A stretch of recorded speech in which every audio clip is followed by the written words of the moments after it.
Discovery, go and throttle up.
Discovery, go and throttle up.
Okay, there we go. Sorry about the dead air there.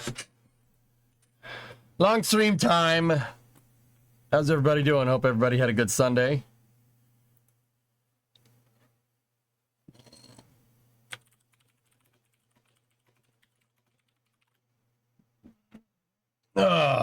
Okay, I'm here. So,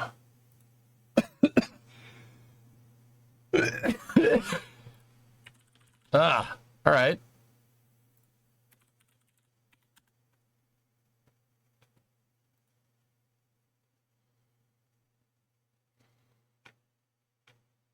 How's everybody doing? Okay. Uh-huh.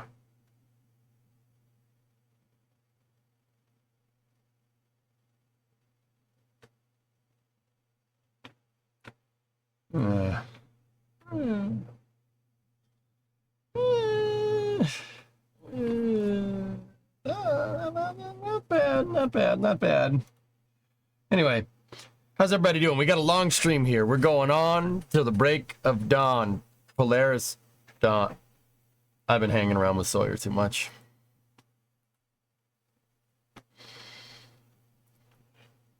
All right.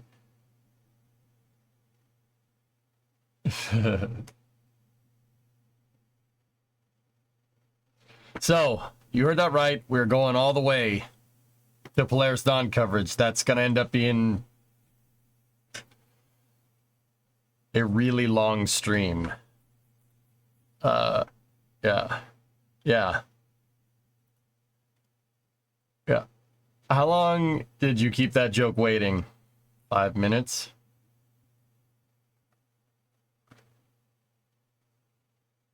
Five minutes at best. All right. So,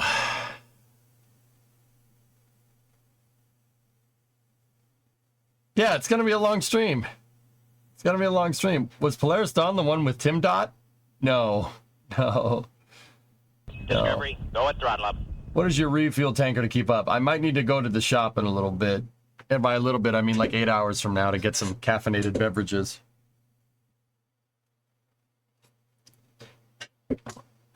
But we're in, we're ready to go. Let's see. Let me check the range, see what the range looks like.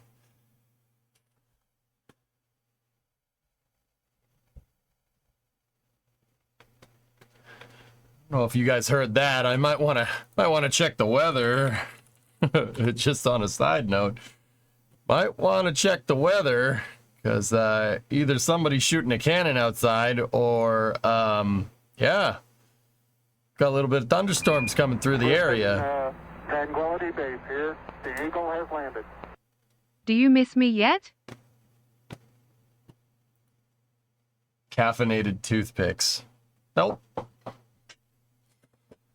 Nope. Nope. All right. So, I'm thinking, I don't know. Kerbal? We could do Kerbal.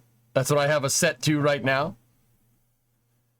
We could do Kerbal, and then Space News, and then an after-hours game. I was thinking Workers.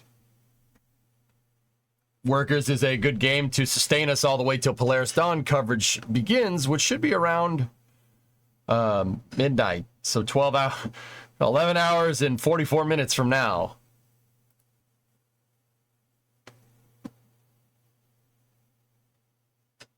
This is going to be fun.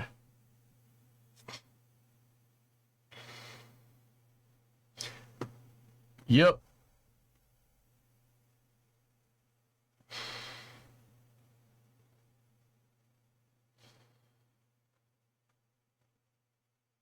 So yeah, we'll do our regular Space News segment and go from there.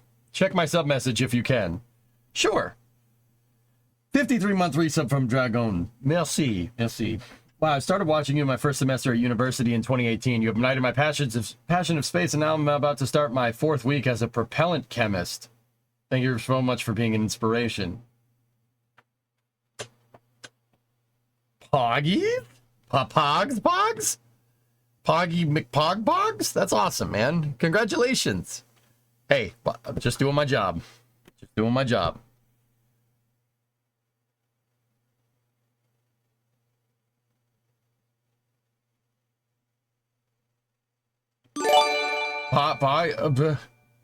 Poggies.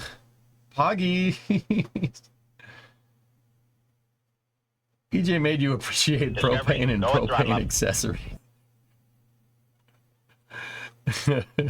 Well, I tell you what, boy. Here, you get a treat. You get a treat here. All right? Here, look at this.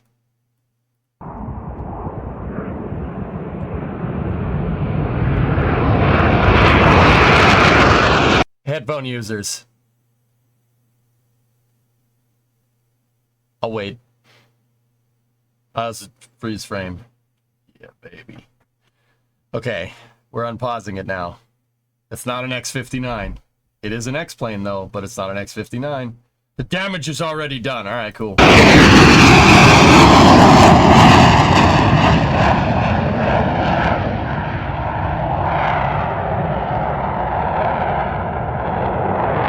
Boom Supersonics, XB-1, flight test demonstrator, took to the skies. That's not, the damage is already done. I mean, you guys, are you awake yet? It's better than a cup of coffee, baby.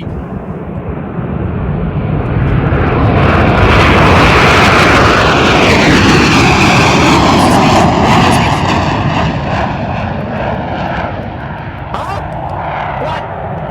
What? Okay.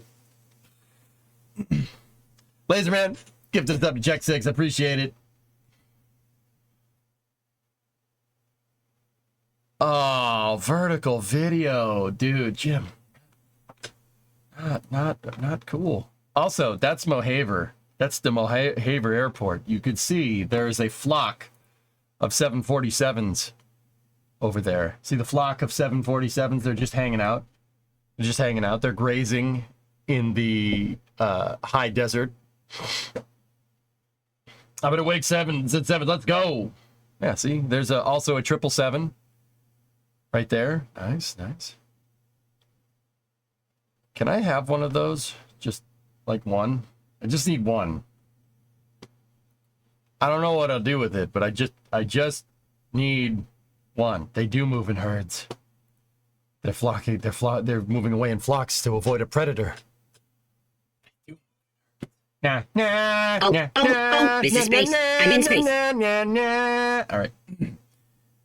I don't give a frick about space. Gifted sub to blood for the blood god. Nice.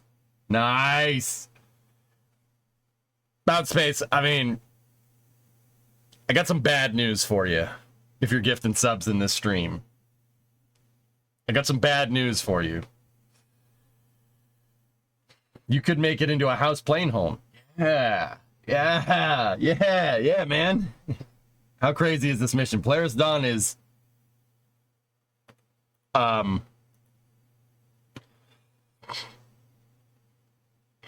pretty nuts.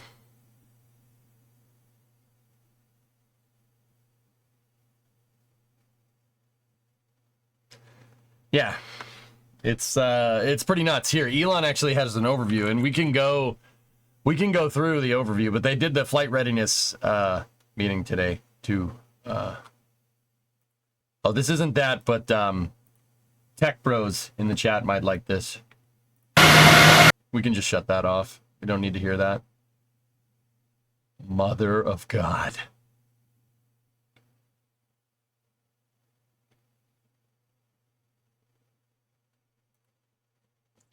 Dude, that's awesome.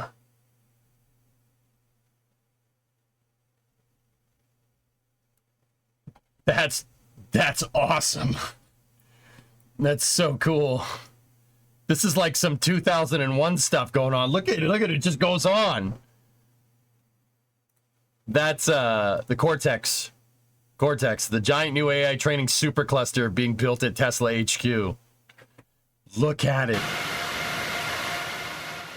I'm not even that big of a tech guy. That's awesome. It's so cool. It's pretty neat. Oh my God. I wish today was Friday in California. Discovery, go and throttle up. Can it run Doom? You know what, Jim? Not only do I think it could run Doom, I'm pretty sure it could play Doom and Crysis. Current looks clear on the pad, but there's some dark clouds on the northeast of the VAB. Yeah, I think we're all right. That's great, but, you know, we need to know if it can run Crysis. I feel so insignificant with my Tandy. Hey, Tandys are cool, man. RC, I'm gonna keep my my VIC-20 that I have in the basement. If you know, you know. I know what a Tandy 64 is. A little bit before my time, but I know what it is. Got any trash 80s?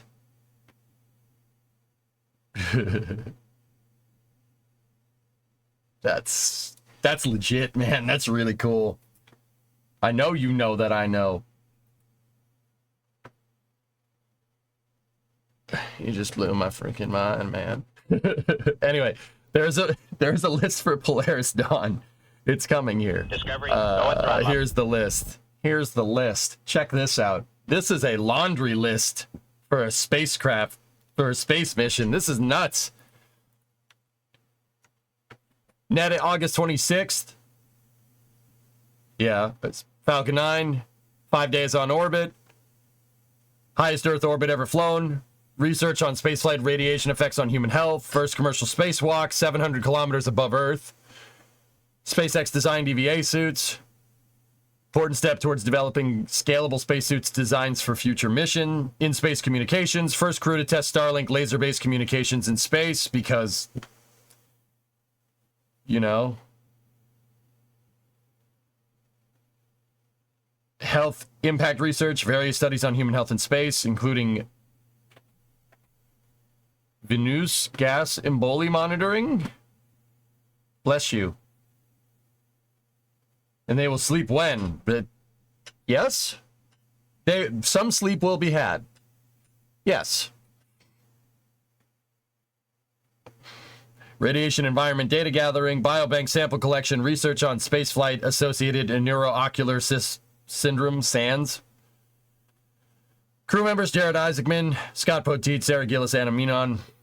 Collaboration. The mission involves collaboration with various research institutions and organizations, including Trish. Who's Trish? Who is she? Bioserve Space Technologies and others. Spacesuit development. SpaceX is developing new EVA suits for the mission. Suit feature improved mobility, heads-up display, and new materials. Part of a larger goal to create scalable spacesuit designs for future space exploration.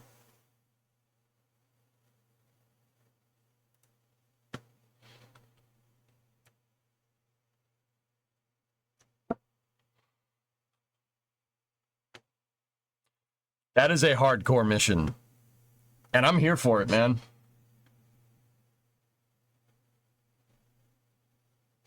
Hey, I said 15, what's going on?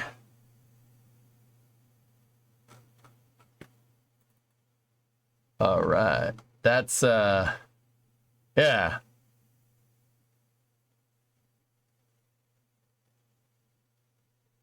Pretty awesome.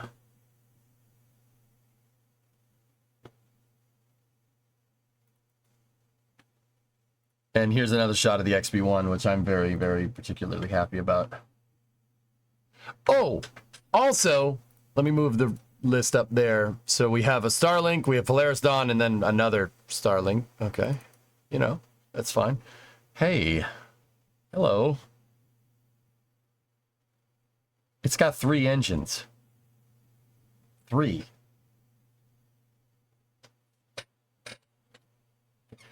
They have 2 sets of suits, Pete. Yeah, from what I understand. Supersonic flight. Yep.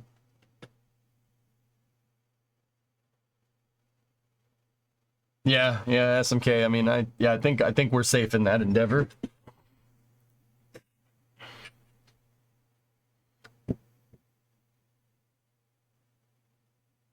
Sure, now the 747 you wanted earlier is jelly. Hey, 747s have 4 engines, man. They got 4, not 3. 4 is better than 3 last time I checked, but also. Anyway, Ernock, are you here? The title has swear words. So. Oh, yeah. Yeah, that's cool. Is Ernock here? I saw him. I saw him in chat. Yarp. Whammy.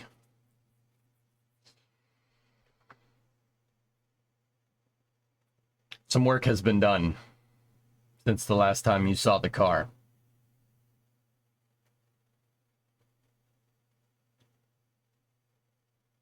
I told you I'd clean the bumper up. Told you we'd make it look nice. Right? That is not the new one. That's the old one.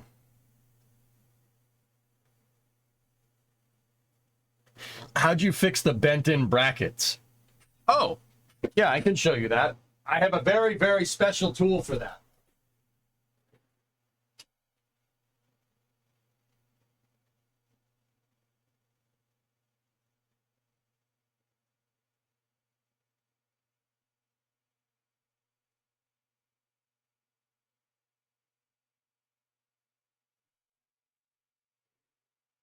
Is that a good enough? Is that a good enough explanation?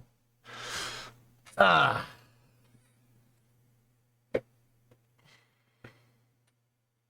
Very nice. How much? About $350. Leslie, you're standing in line for the next 2 hours to get a base pass, so this will be fun. Oh. The hammer doesn't fix it. It's electrical. Yep.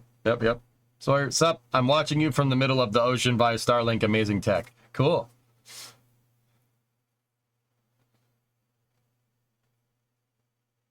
Also, nice camera cover down there. I'm no expert, but I don't think that car is in driving condition. No, not yet. It's close, though. Like you, like a car is nice. Yeah, I gave the front bumpers some of the wet sanding treatment and acetone treatment that the 97 got, and it's still scuffed. Oh, it's still scuffed. You can see it, but it shined up pretty good, man. Shined up pretty good. Yep. This sucker is, in fact, not electrical. Yeah, it's not electrical at all. Does this camera still record when the stream is down? No. I have another camera for that. One that you guys can't see. Are you going to go cross-country back to California before winter? Probably not.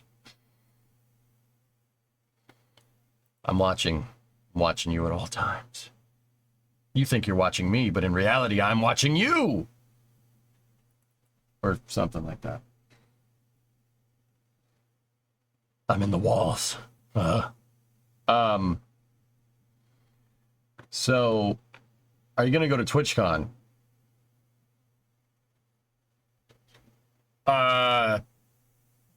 No. Maybe.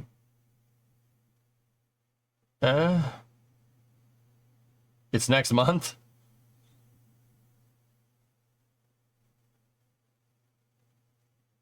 I forgot that was the thing. Whoops. Don't hate me. Yep, nope, probably not. Have you been to a TwitchCon? I went to every TwitchCon from 2015 to 2019, so 4 of them, including the first one. I stopped doing that after the COVID. The COVID.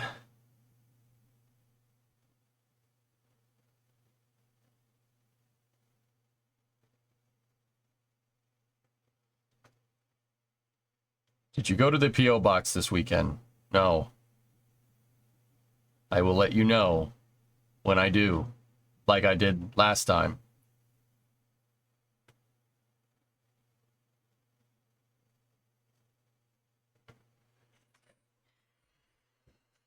Anyway. Okie dokie. So, shall we?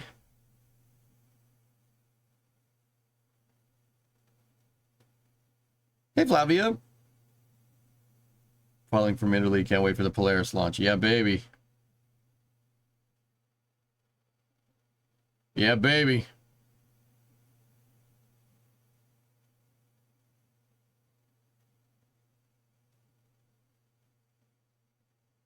Yeah, baby. All right, let's load up Kerbal and we'll go mess with those cranes again. Should be a good time.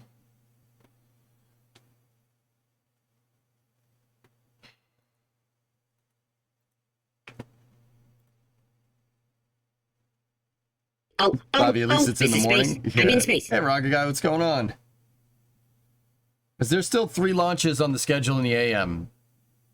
There's a Starlink scheduled for 2:33 from Vandenberg, Polaris Dawn at 3:38 from 39A, and then another Starlink on Wednesday at 1:50 a.m. from Slick 40. Yeah, they moved the one that was right before it, but they put another one from Vandenberg in its place. Slick 41 was moved. Yes, that's correct.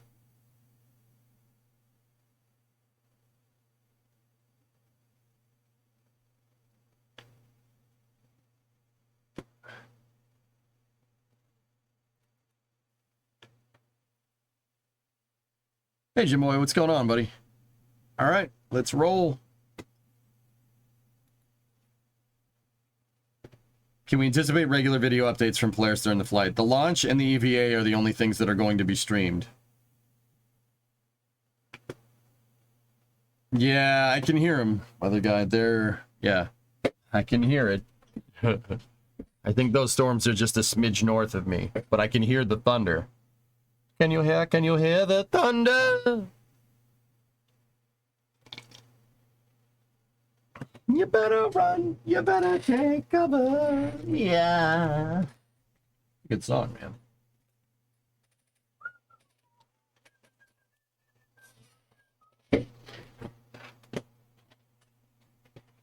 All right. Just playing today, not finishing the texture work? Nope. We are just playing.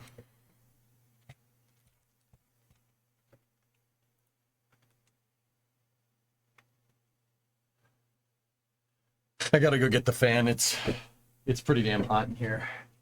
I'm gonna go get my biggest fan. Give it back.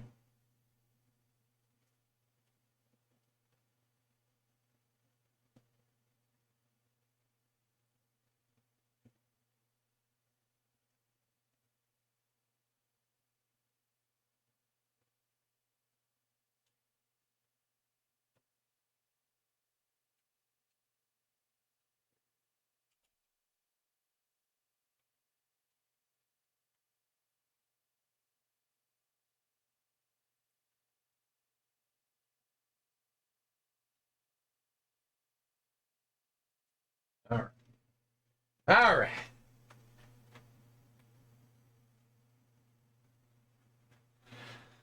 Let's roll. Did the capsule not launch this morning? Zarek, they announced last week that they're moving the launch to Tuesday. So it's in about 14 hours or something.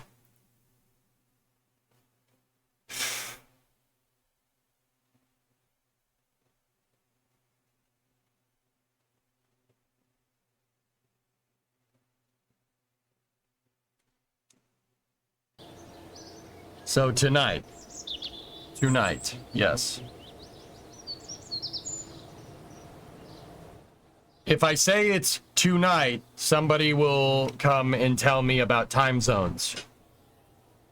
And if I say it's in the morning, someone says it's, well, yeah, that's tonight. Yeah, tonight. Are you gonna stay up till? Yep. Yep. I'll be here.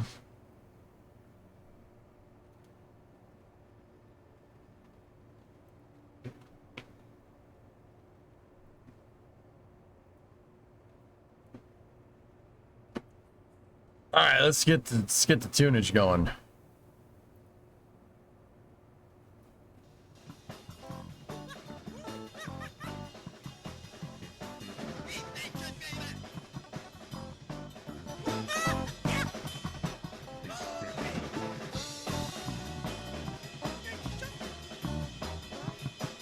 All right, how about this?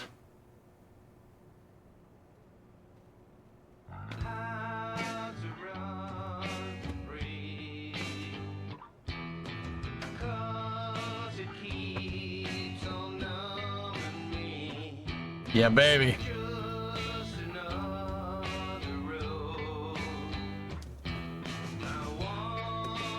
I don't know what that means, Hibbit, but all right.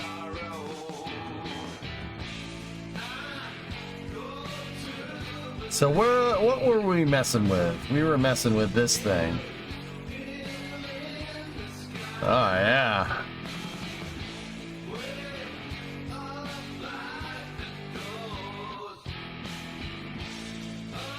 Cool.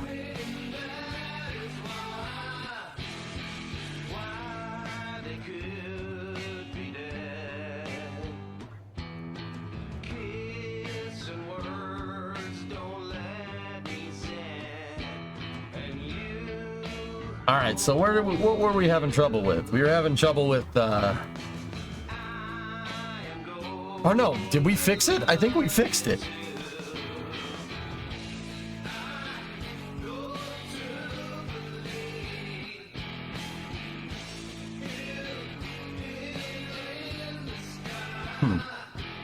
We're gonna have to test.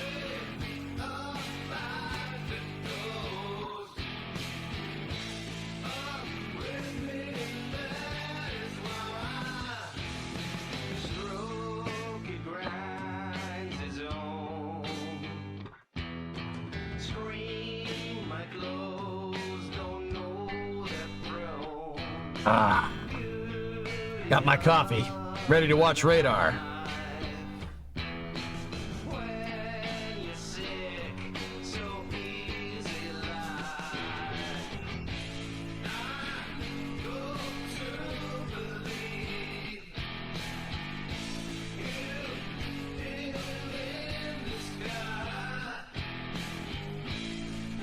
Not sure what that was about, but all right.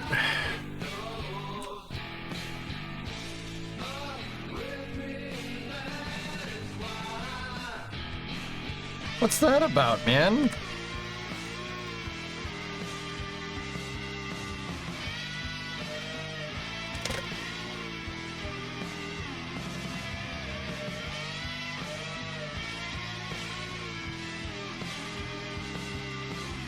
Interesting, Hibbit.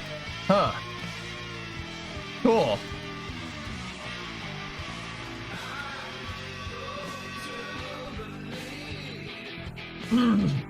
I'm gonna move those wheels backwards a little bit. Maybe decrease the spring rate. decrease the spring rate and go from there. Let's try it, see if the wheels mess up.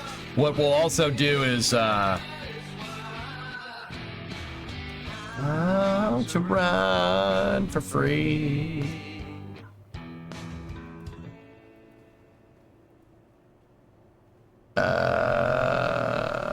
Repair. Just in case.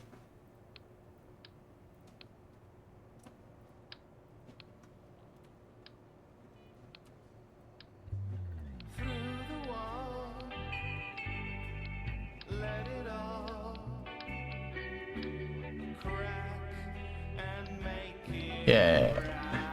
Just load it down. Just load it down.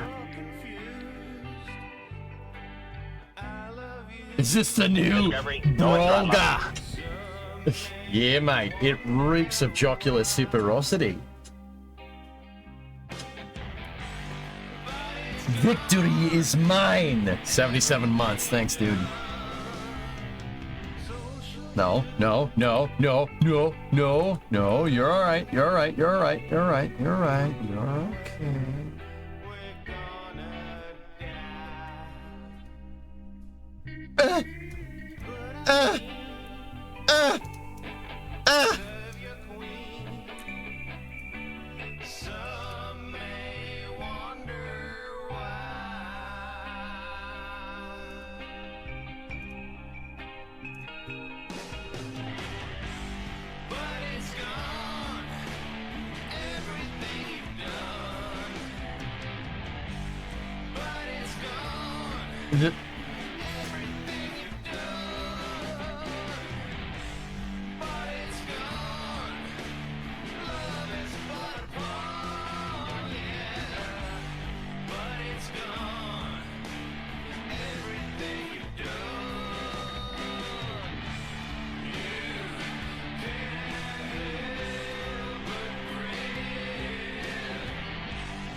What is it not happy about, Sneaky? Why? Why is Kren upset? Kren, don't be mad.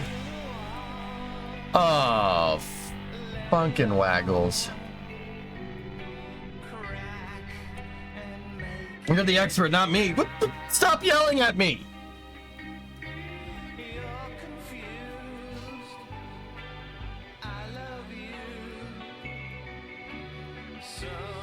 May wonder why.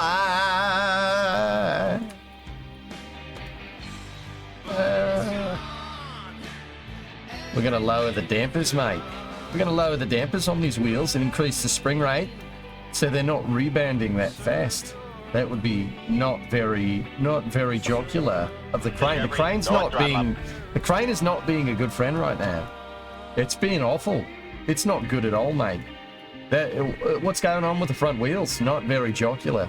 Does not reek of superosity. It reeks of stencherosity. Do you play fantasy football? No, I don't have the time. I just watch the game, dude.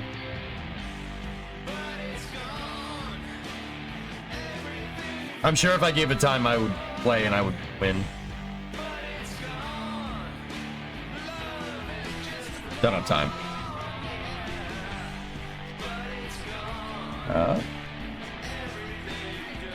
Hey.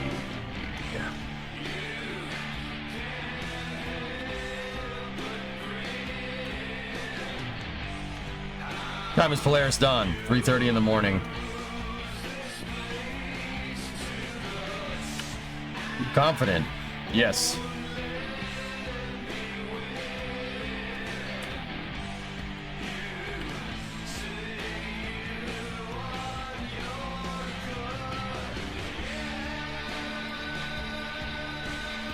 Did you see the highlights from the Daytona race? Daytona! Yeah, it was flipping wild. Hellfish, didn't they design that car to not do that?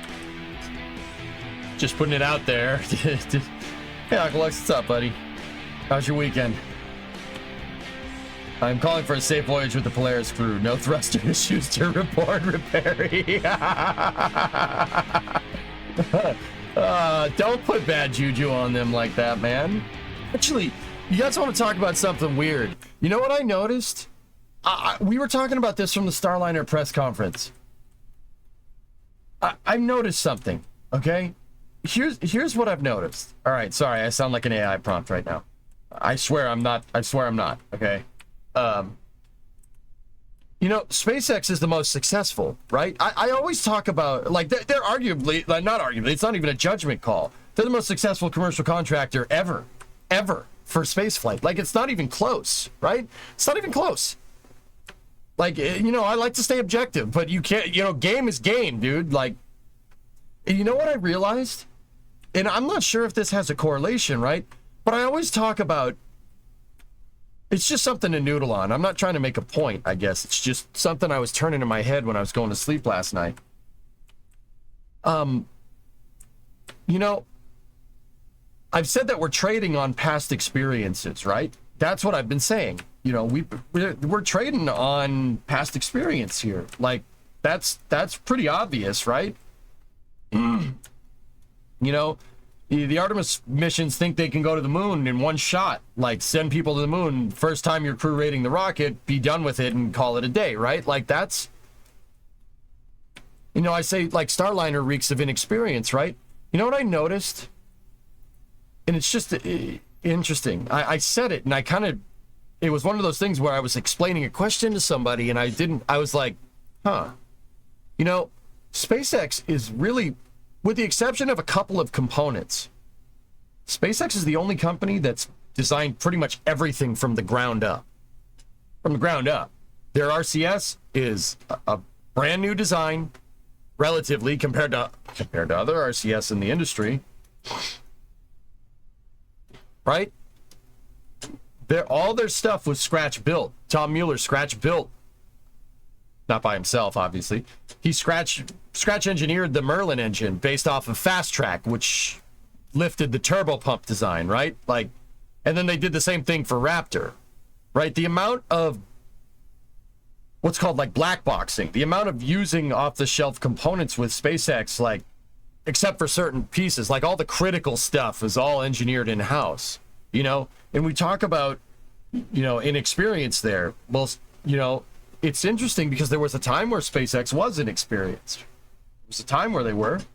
But I think because they chose to not do that, and they chose to kind of design everything like what's called clean sheet design, instead of like lifting components from the space shuttle, like Starliner or SLS, right?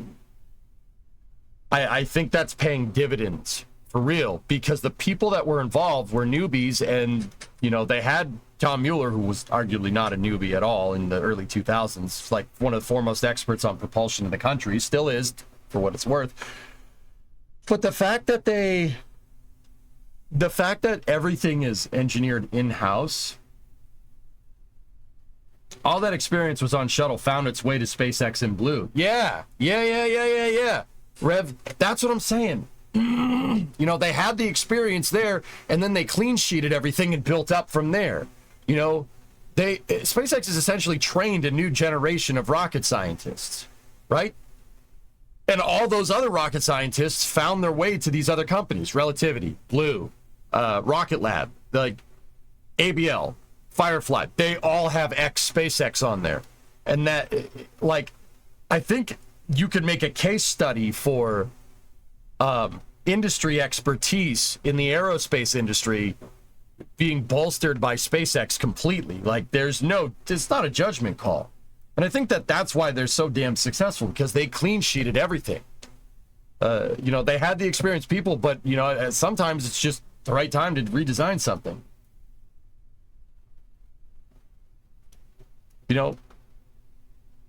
It's very interesting.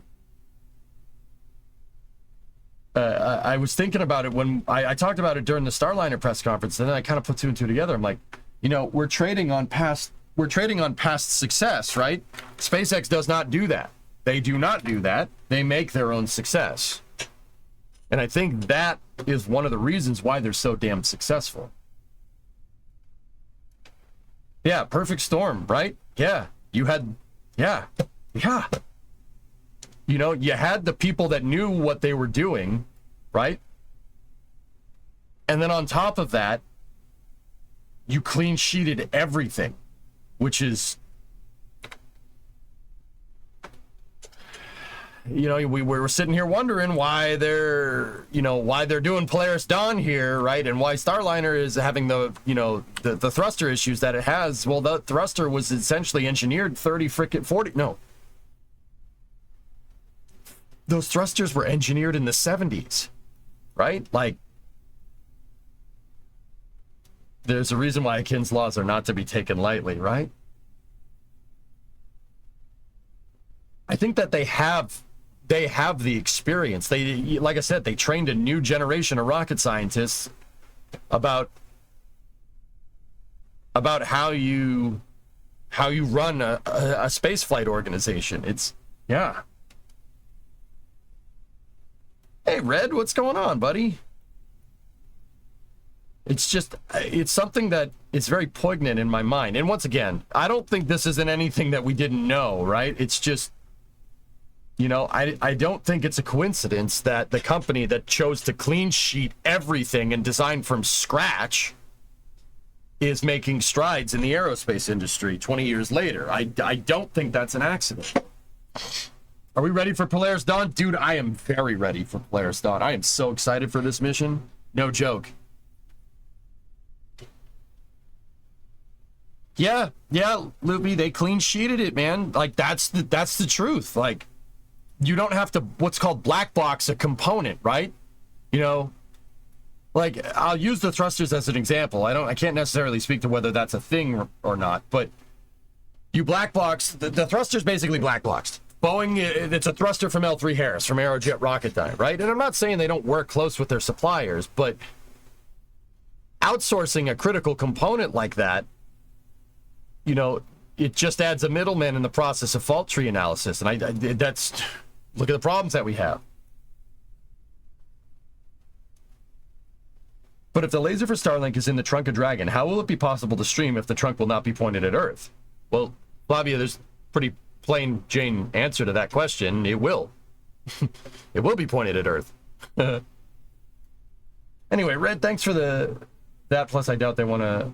I'd be a bad astronaut because I'm having a very hard time with minor vertigo right now. Oh, I hope you feel better. That plus, I don't think they want a 6'8" tall astronaut.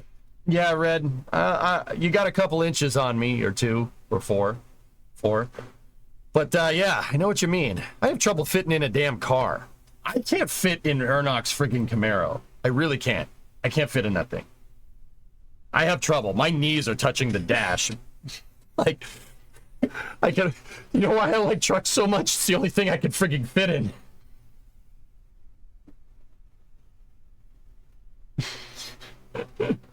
You know?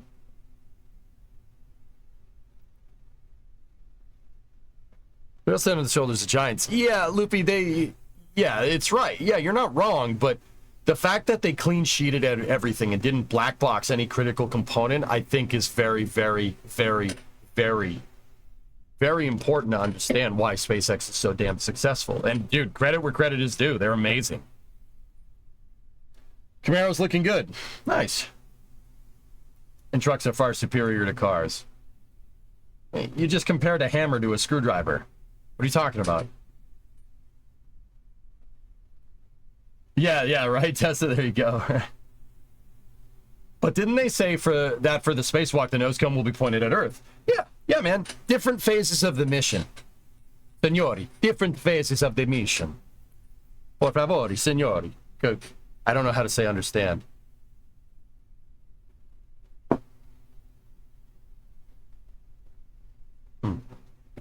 Is it correct? No, it's not. Understand. Ah, okay. Are you going to stream it? I'm going to be here for everything that they stream, Eric. Comprenderi. Grazie.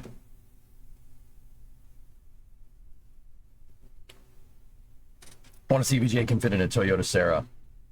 I can fit in a K-truck. It's not a Sarah, but it's a. I can fit in a K-truck, believe it or not. That's because the fan is going because it's hot in here. Yeah, Flavia, that's a different phase of the mission. So, I don't have my Dragon capsule model. Probably go get that. You know what? You know what we can use instead? I did find this the other day. Not exactly the same thing, but here. So if this is the trunk of Dragon, this is Dream Chaser. If this is the trunk, right, the EVA, they're going to be pointed up like this. And then when they go to do the Starlink, they're going to turn, if the Earth is here, they're going to turn the thing down so it's pointed at the horizon of Earth. That, I think, is part of the reason why they chose for such a high altitude, because when you're at lower altitudes, you know, like if they were at 500, it might be harder to point at those Starlink antennas because the Starlink antennas are pointed parallel to the plane, right? But, here, check this out. Let me show you. Parallel to Earth's ground. Plane. All right, so you have Earth here, right? Right, and Dragon is up here.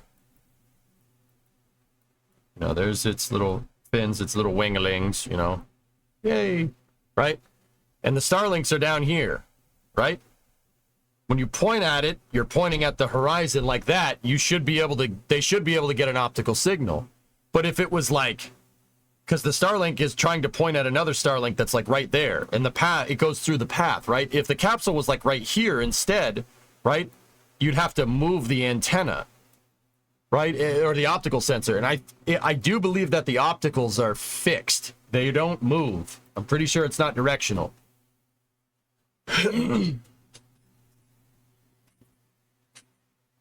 That's a sweet Earth, you might say. Round, negative. Oh, gotcha. Yep. I got confused. Yeah, 2 parts of the mission. There's actually 3 parts of the mission. The high Earth orbit part, the radiation part, the EVA part, and then the Starlink part.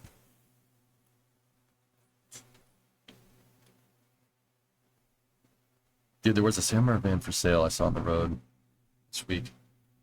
I went back to see it and it was already gone. You gotta be quick, Loopy. With cool cars, you gotta be quick. Gotta be quick. Love you, thanks. No problem. Prego. Prego.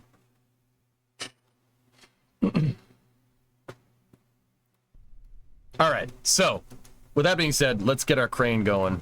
I'm gonna try to lift 9 tons onto the helicopter pad.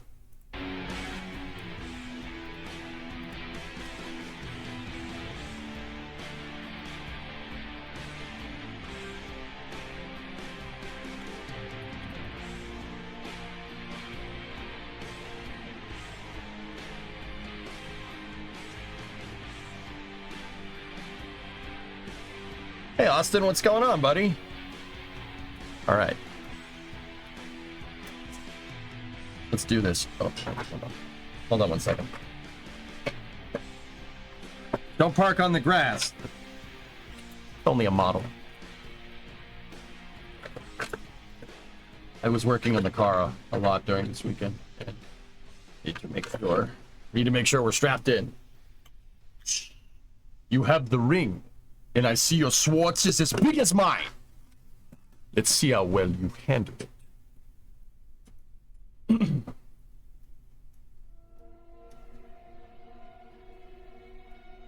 All right. Time to jack the crane up. Ew.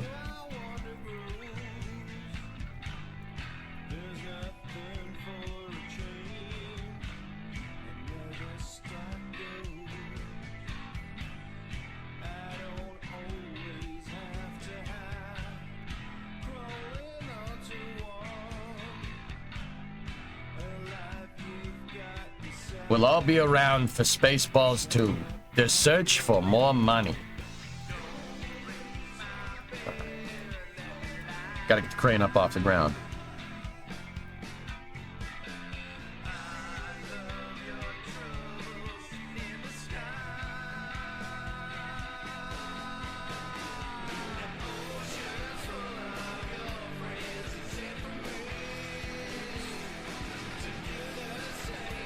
Yeah, baby.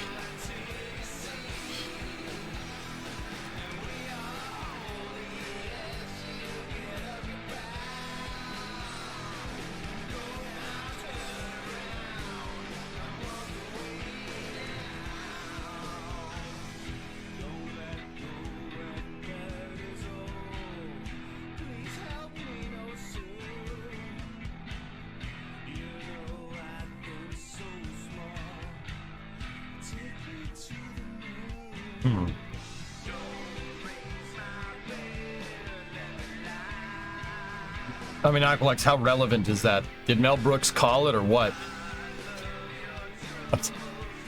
Just calling it like I see it, man. Just calling it like I see it. Man, that guy is psychic.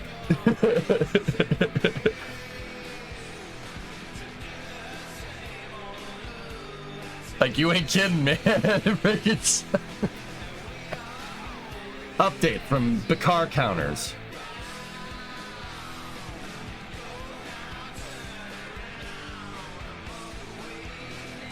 Uh-oh. Uh-oh. Uh-oh. Wait a minute.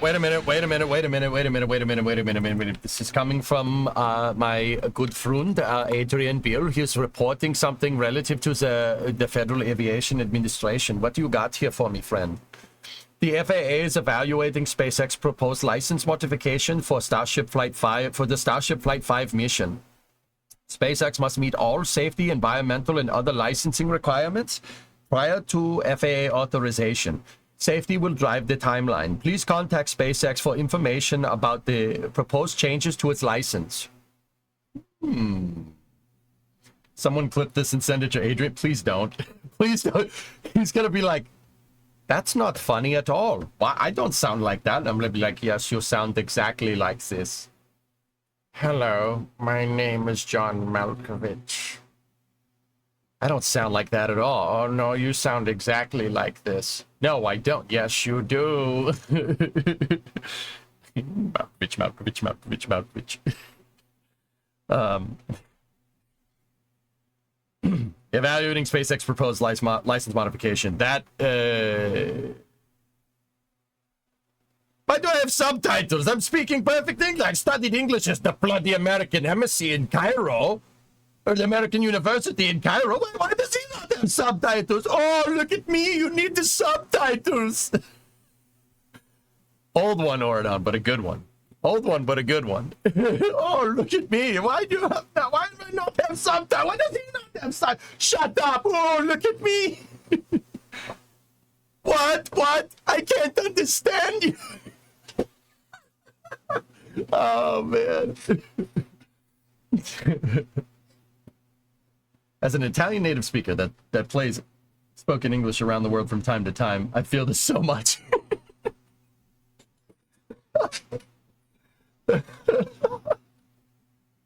Oh God, don't clip it and send it to him. He's gonna, dude, he's gonna, oh man, Adrian's such a good dude. I don't mean him to be a jerk. I hope he gets the joke, please. Oh, okay. All right.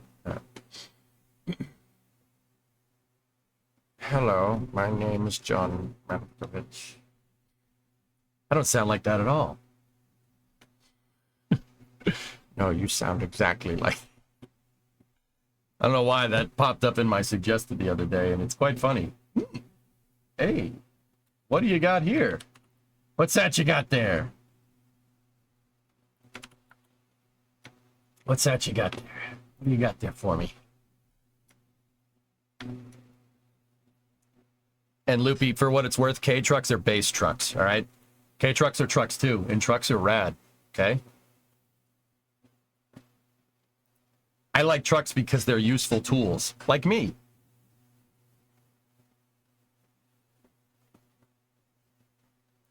Capsule looks good, though.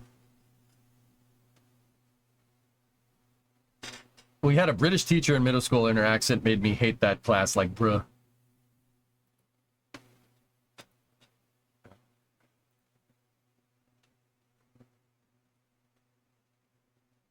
Your sound is a little bit of feedback. It's the fan, Galactic. We have another Scorcher up here. Are you going to fill out the apology to Eric Berger form? No, I never said he was wrong.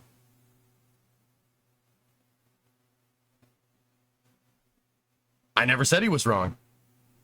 I said his anonymous sources could not be taken into account. Because how do I know? Well, I'm not going to sit here and pretend like someone that's high on the programmatic control board for this is not whispering sweet nothings into his ear. His source is clearly high up at NASA because most of the stuff he said was correct. Why would I apologize? I need to apologize for nothing. I never said he was wrong. I don't know what to tell you. Wolfie, good afternoon. Had your Republic go bankrupt? Hell yeah. All right. What? Yeah, people, it's a meme, Hibbit. It's pretty funny. Hey, man. Look, someone's going to come with an anonymous source, dude. I don't know if I can believe it. He was right on this one. I have no problem saying that. Yeah, he was right on the money, actually. Pretty good. But to insinuate that there's some type of power vacuum, I don't know. I listened to all the press conferences, and there was no special information that I was privy to regarding this, and I pretty much came to the same conclusion, like, right before that press conference. Like, someone asked me what I think the outcome was, and I predicted it perfectly. I don't have any inside source to do that, so how is there an what transparency are we talking about here? I'm not going to sit here and say that Eric didn't push for the more transparency with what he did. Oh, he absolutely did.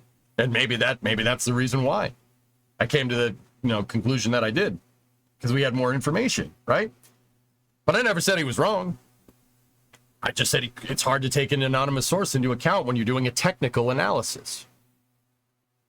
Good on him, though. He was right on the money. It's great.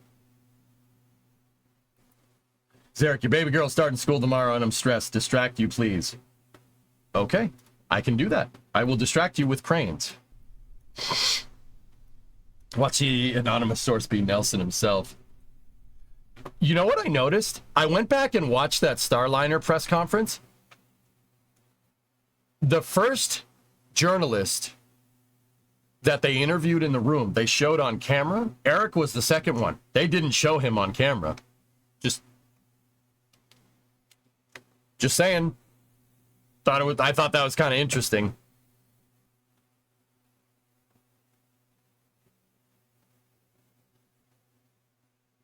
Yeah, Ren, for sure. Bill Hader's one of my heroes, man. Guy's awesome. They also saved Bill Hartwood for last. Yeah, very interesting. Very interesting. I think that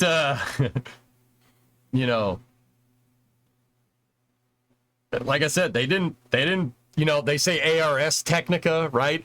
And they don't show him on camera and stuff. Dude, I think he's pissing some people off. Just saying. Like, I don't know, maybe I'm reading too much into it, but they definitely didn't show him on camera. And he was in the room. He was there. They showed the other guy on camera that was there. They didn't show him. I'm just saying. Just saying. I'm just pointing it out. He's rocking the boat, man. I think that's kind of funny, actually.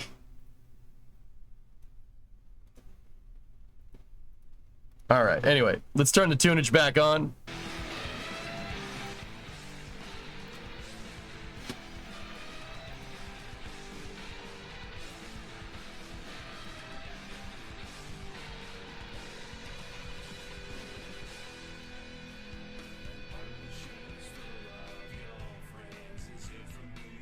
He had the Buy My Book t-shirt on. A daytime launch for the Central European guys, finally. Si, signori.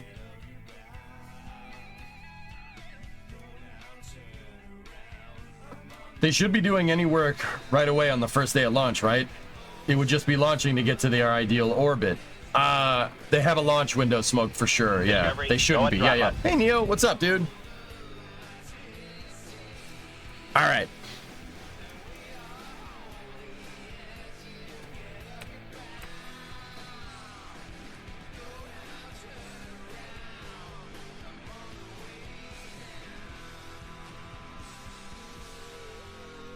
Okay. You know what? I'm going to leave this crane like this. Probably not a good idea. And we got to get the payload. 3.5 hour launch window. I'll be here. There's also probably reading into this way too much, but NASA turning around on Chandra and extending it a year might be interesting too. I mean, NG, somebody's playing games, dude. Somebody's playing games, and I don't like it when people play games with NASA. It really, really pisses me off. Like, that's right up there with nails on a chalkboard for me. You know what I'm saying? Like, I'm just like, don't you dare play games. Don't you dare play games with NASA.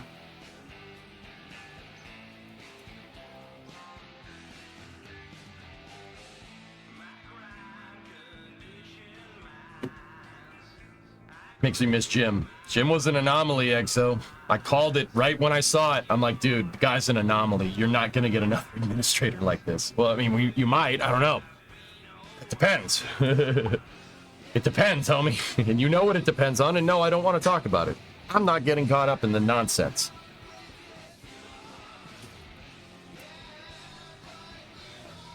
Ollie, people play games with NASA. They play games with funding, you know, to gain favor, political favor. It pisses me off, dude. That's part of the reason why Constellation got axed. Because someone played games with NASA. I don't like it. I really don't like that. That really is not okay. Who's up for replacing Bill Nelson? I don't know.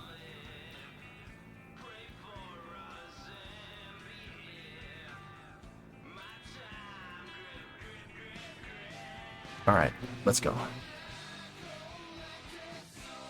Games have been played with NASA funding since it was founded. Yeah, Mohawk for sure. Like I said, yeah, that's not wrong.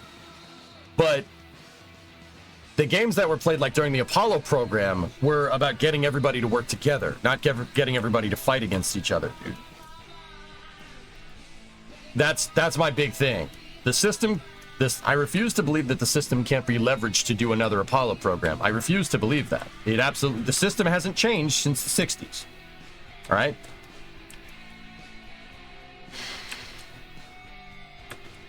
And here comes the political cynicism. I can feel people typing it right now. Don't do it. That's a trap. Don't do it. It's a trap. Our taste buds can't repel flavor of this magnitude. It's a trap. Admiral Akbar's cereal. No? All right, cool. We're not sure, Ren. I stared at the trap, Ray. I told you not to do that.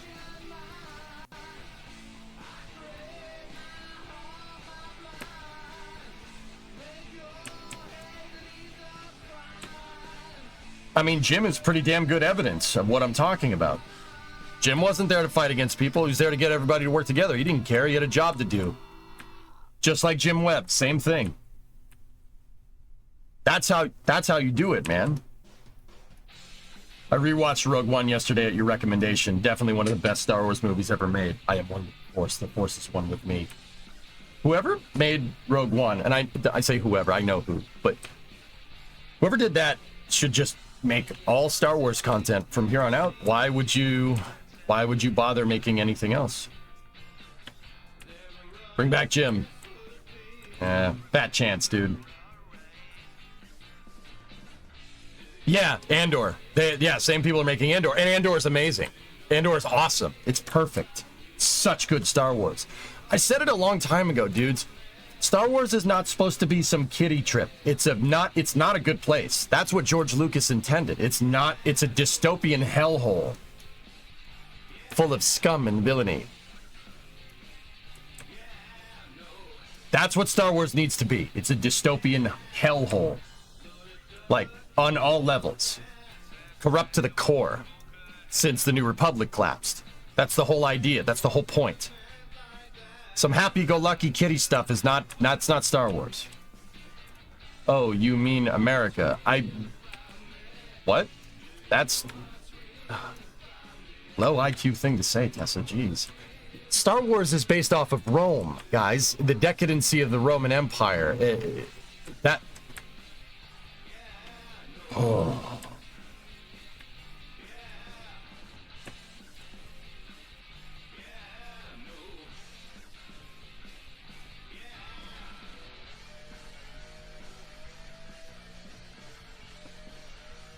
Anyway, let's drop the payload. Indeed, Red Fox. Yeah, but how did the X-Wing fall into the Rebels' hands? In the expanded universe, it's because of the Bothan spies. The Bothan spies stole the plans from Incom Corporation because the X-Wing was supposed to be the Empire's fighter. And the Bothans had industrial espionage.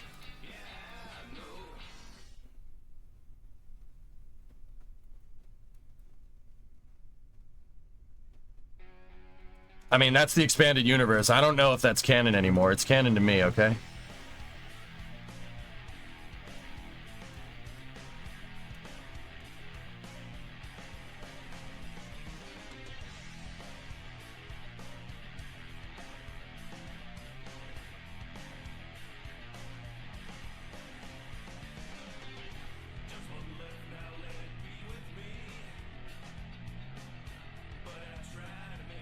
I wanted an industrial Star Wars factory game. Bro.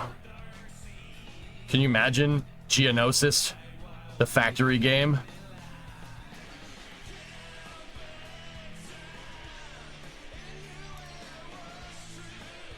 Uh-oh, my head is broken. I must need maintenance.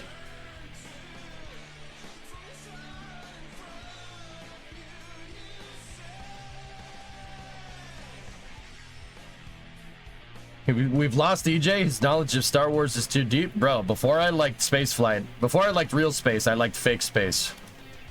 You understand?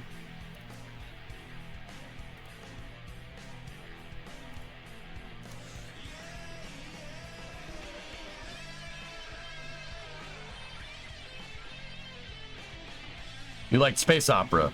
Sure. Yeah. You know, that's the hipster way of calling it, space opera. I would call it space fantasy, but all right. Anyway, yeah, no, I liked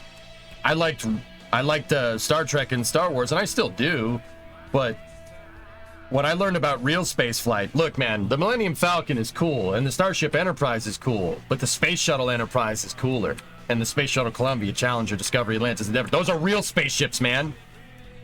I'm sorry, that's cooler. I'm sorry, I don't mean to be a jerk. That's way cooler.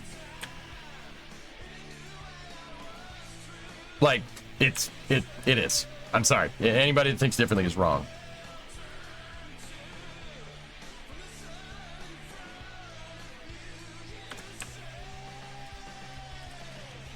It wasn't Bothan spies, according to Wikipedia legends. The entire Incom team defected.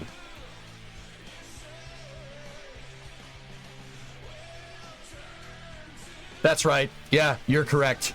That's correct. Bothan spies were the Death Star plans. Yep, you're right. Have you ever watched Plinkett's review of the prequels? No. If you could name a few future shuttles, what would they be? Voyager, Explorer.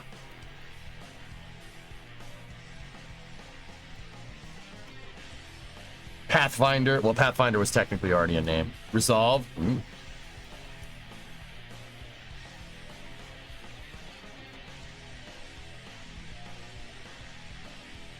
All right. Let's get to the cleanups.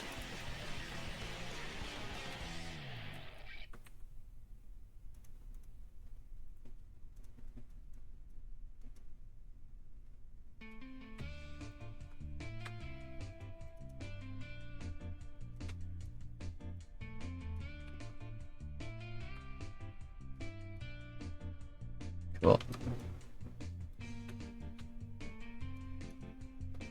I don't think we should name another ship Challenger or Columbia. That's bad juju. Retire those names. I wouldn't. Let me put it to you like this. I wouldn't set foot on a dragon named Challenger. No, don't do that. Don't tempt fate. I know, that's weird. But look, I'm a Red Sox fan. I believe in bad juju. It absolutely exists, okay? Yeah, like naming a ship Titanic. Don't. No.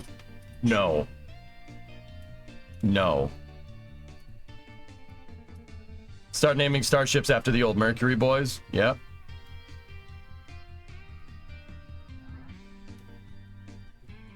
Yeah, plenty of destroyed ships have had successors. Speaking of destroyed ships, you know what just randomly popped into my head the other day, Hellfish? You'll appreciate this. Okay, green screen's messing up something fierce. You guys heard of the USS Johnston and the USS Samuel B. Roberts? You guys ever heard of those? I'm amazed no one has made a movie about those ships. Happy 3, baby. You saw that video too. Yeah, that face when your Twitch chat has the exact same suggested videos as you. If we ever get to Artemis 13, will we skip it? I would. Johnston was Chad tier. Ernest Evans is awesome. What a cool dude. What ships were those? So, Tessa, the USS Johnston and the USS Samuel B. Roberts, a destroyer and a destroyer escort, were ships during World War II. They fought in the Battle of Samar off the coast of the Philippines against the Japanese in 1944. And they basically prevented a catastrophic U.S. naval loss. So Taffy 3 was a task force with like 6 escort carriers and a bunch of small destroyers. They were basically covering the flank off of the Leyte Gulf, right? And they were basically there, like they were covering the flank while the main fleet moved somewhere else, like our main fleet of carriers, the U.S. main fleet of carriers, right? And then they ran into the Yamato. They ran into the Japanese flagship with a huge fleet behind it. Yeah. Battle of Samar, man. Read it up. Read up about it. It's unreal. The Johnston got hit with an 18-inch shell from the Yamato, but it was an AP shell because they thought the Johnston was a cruiser. You know why they thought it was a cruiser? Because Ernest Evans, the captain of this ship, charged a heavy cruiser with a Fletcher-class destroyer and crippled it. And the Japanese were like, "That can't be a destroyer. It's got to be something bigger. It's got to be something bigger." It just blew up. It just disarmed one of our cruisers, right? So they loaded up the Yamato with AP shells, and the AP shells were too much, and they went right through it. It punched a hole through the ship, and it kept freaking fighting. Dude, the ship was like ripped in half, and they kept fighting. The crazy part about it, and what it and the Samuel B. Roberts and the rest of the task force of Taffy 3 was, they held off the Japanese fleet. They held them off because the Japanese were like, "What the heck are we fighting against? Well, this has got to be a huge fleet. We got to be careful. We got to be careful." And they held them off. They held the flank, which is unbelievable. It's considered one of the craziest naval battles in history, like history period. Dude, it was, yeah, the AP punched a hole in the Johnston and they just kept sailing. The captain was awesome. The captain of the ship is a guy by the name of Ernest Evans. And when they commissioned the ship,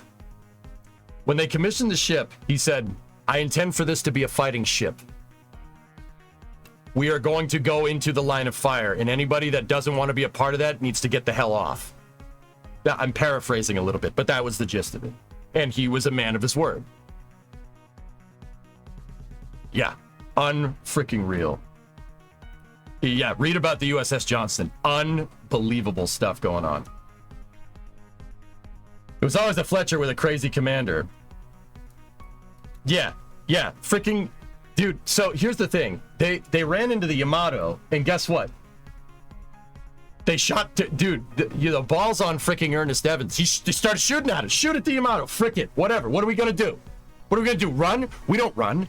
Frick that. We fight. Freaking just took on a freaking battleship. How does the story end?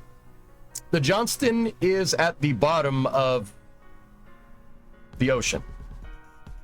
Yeah. Yep. So is the Samuel B. Roberts. They're some of the deepest World War II vessel wrecks ever located. Yeah. Eventually, you know, look, man, you can fight after getting hit with an 18-inch shell, 46 centimeters, guys, 460 mil shell from the Yamato, an AP shell. It just went right through it. Just went right through it. It punched a hole in the side of the ship like a hole punch. And look, man, you can keep fighting for a little while after that, but eventually one of the shells from, I think it was the Nagato, hit the ship dead center, and that was the end of that. But not after this tiny little destroyer and destroyer escort took out, like, it crippled a cruiser, it damaged the Yamato, like. Oh, this is space. I'm in space. The CVEs help out despite not having the right arm. Dude, read about the Battle of Samar. It is quite literally insane. It overpenned. No armor is best armor. It was a giant hole punch. A giant 460 millimeter hole punch, Yannick. It just punched a hole right through it. And they were like, oh, that's bad. Let's repair and, just plug some holes and we'll go fight again. SpaceX Dragon capsule gifted a sub to Boeing Starliner capsule. You guys are ruthless. Ruthless. What's more is the Japanese saluted the sailors on one of the sinking American ships. Dude, yeah, because they were like, holy crap, these guys are nuts. I don't blame them. It's pretty awesome, dude. Yeah, read about the Battle of Samar if you want to. Dude, I'm amazed no one's made a movie about it. Like, Tom Hanks should make a, like they did Masters of the Air, they should do one about Taffy 3. Unfreaking real. It's such a crazy story, dude.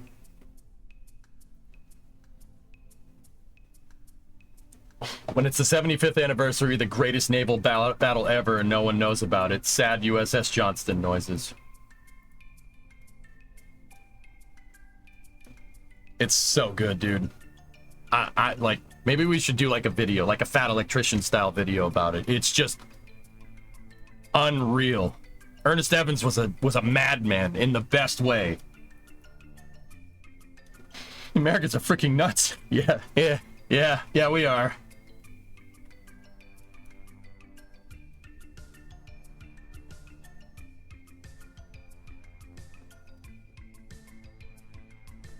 Okay. Wouldn't you have to shut the bulkheads and let that compartment flood before attempting to repair the whole? Yeah, that's what they do, Yannick. Yeah, with Navy ships, you compartmentalize it, shut off compartments, and the ship basically has that flooded compartment as ballast. It's better than sinking, right? Show the new hinge more. I got you, man. There it is, the hinge reinforcement. You wouldn't even know it's there, Nando.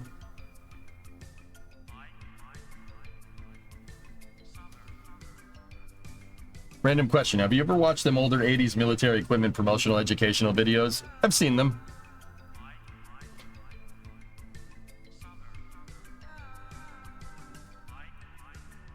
All right, so first thing we got to do, we moved counterweight. We're carrying 9 tons of counterweight. Let's go. We have our okay, overclock pistons.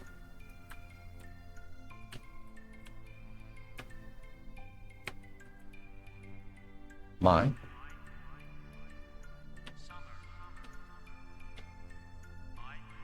Okay. All right, so we need to excuse me, we got to put the boom up.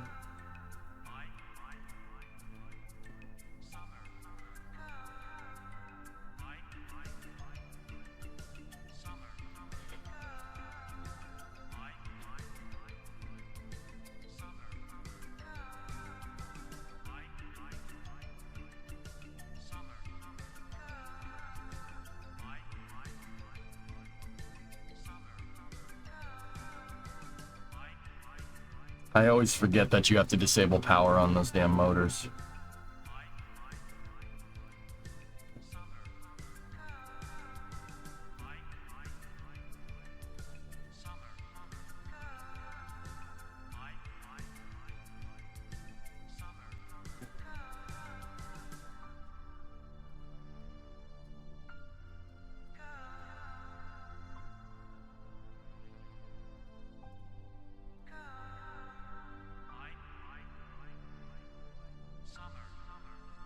Is this another career mode brewing?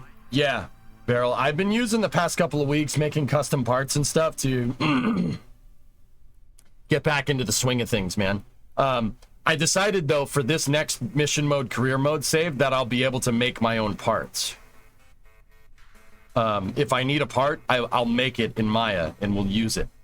One of those parts that I use to test how long it'll take to make a part is my hinge reinforcement. So, see this thing? It's a clevis and a dowel receiver here. Drink some water, man. That's designed to work with a hinge. It's basically a custom-made Kraken Tech hinge. But what it's designed to do is it's designed to clamp the main G11 hinge. And the reason why this crane is here, the reason why I built this crane is, one, cranes are cool. And two, it's because I'm using it to test shearing forces on the hinge. I want to see how strong the hinge is.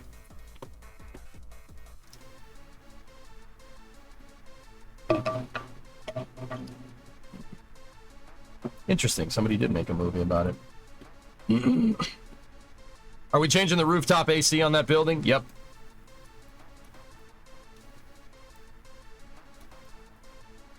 This hinge is insanely strong.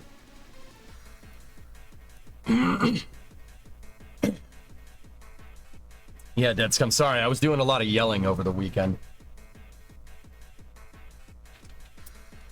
If you live on the South Shore of Massachusetts, you probably know about the Marshfield Fair.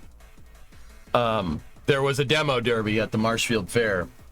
Yeah, it's awesome. And I was yelling because the demo derby was awesome. Yeah, they at the fairgrounds there's a short dirt track, right? And they have heats, right? It's not necessarily a demo derby, right? They have heats, and they basically drive a figure eight on the dirt track to see who, you know, and they have like 4 or 5 heats, and then they have a finals, and whoever wins the finals has a one-on, like, it's brackets, kind of like March Madness, and then there's 2 cars at the end, and then they duke it out, and then they have a demo derby after that, which is awesome. Could you model the entire base plate of Condor's pad? I could. I don't want to, though.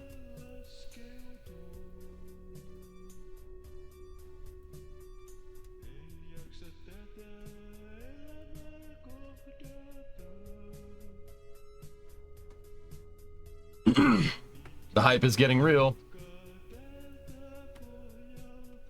Yeah, it's awesome, dudes. It's really, really fun to watch. Oh, nice.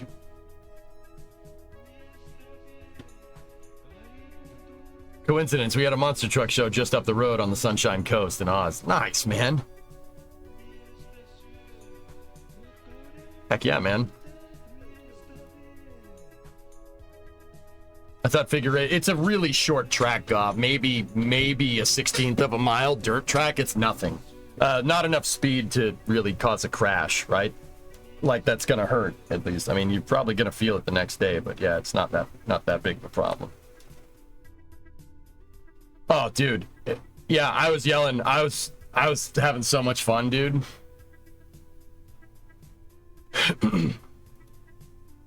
Just a real good time, dude.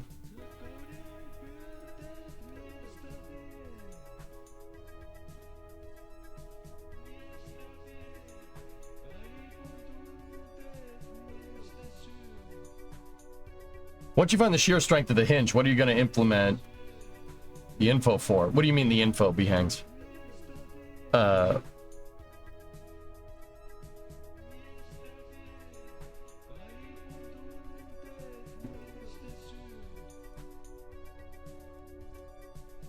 I'm just really kind of putting my part through the paces. I want to make sure it is what I think it is.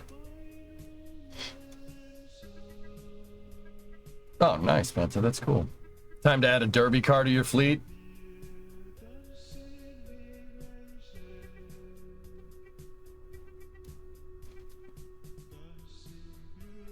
No. All right, we're gonna get this thing into position.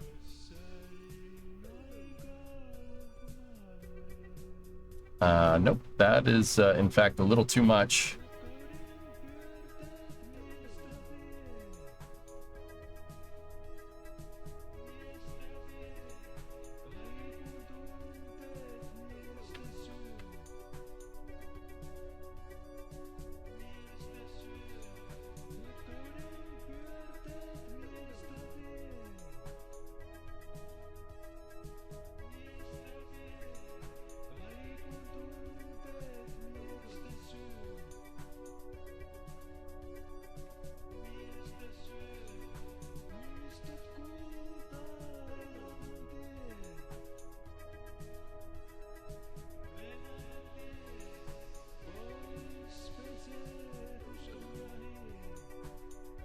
Good mag. All right. And attach. No hinges popped. We're good.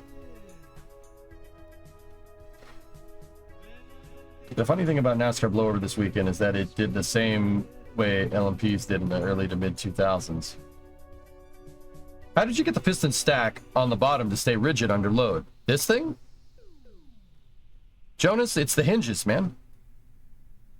The hinges. The hinges are basically clamping that thing in place. Yeah, man. It is. It's pretty awesome, dude. All right, so let's.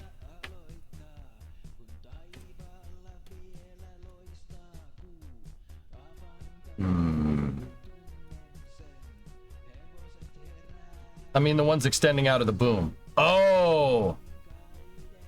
It doesn't stay rigid, but how it still bends a little bit, you can see it.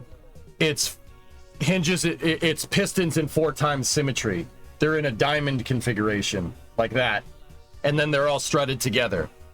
And then at the very end, the 4 lead to 1, and that's all strutted together. That's the best way I've found to do it. Dude, the next part I think I want to make is give me 1 second.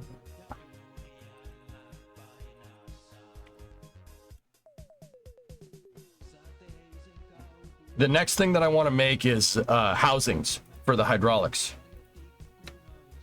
This is a potato image, but you get the idea. We could make a housing for it to get it to, like, you have your housing in a receiver, so, you know, when you move the hydraulics, it won't deflect. I think I want to make that, yeah. Yeah, just like binding sticks together. Yep. Mm-hmm. Yeah, I really am into making these hybrid tech assistance parts. I think it's a cool idea. All right, the next thing we got to do is, I'm pretty sure if we try to tension this cable right now,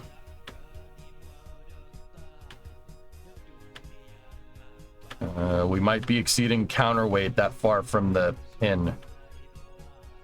So what I'm gonna do is we're gonna extend the boom angle a little bit and try to pull this payload in closer to us.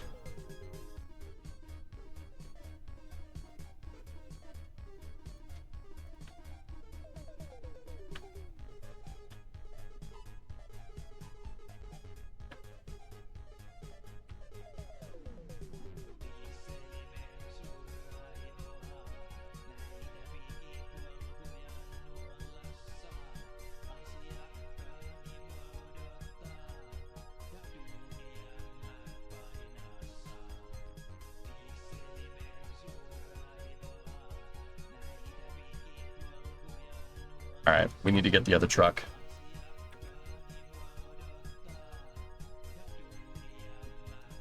The real thing would be to get cables. A cable would be super useful to have. Can you make a cable? I'm not sure. Journey, if I was going to make a cable, what I would really want to make is probably the way that the poo hose is made in Summer Car. No joke. That's probably the way to make one. Yeah, that's probably the way to do it.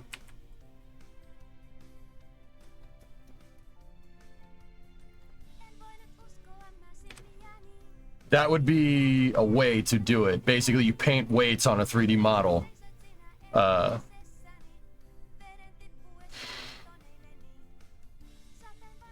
just don't know how you would set the length. I haven't really thought about that.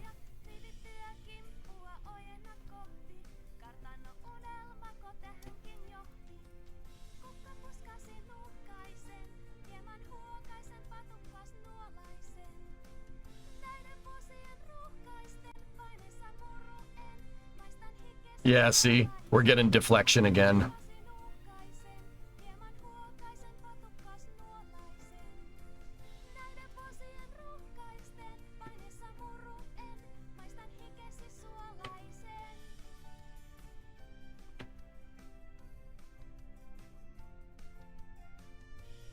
Discovery, go at throttle up. We got to pull it in so the payload doesn't have as much moment. Because if we pull it in, we should be able to get it. Ah, there we go.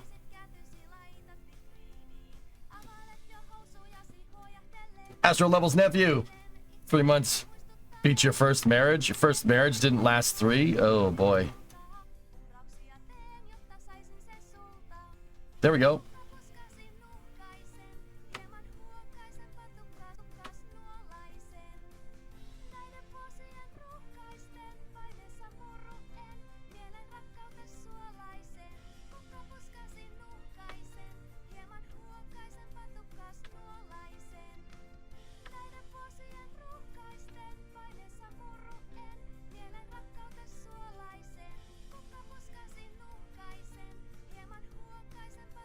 I feel judged. Nah, you good.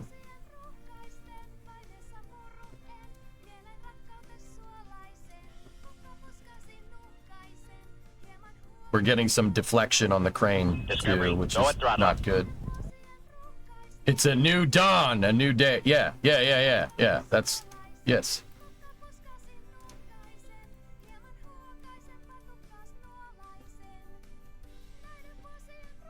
Need goalie here.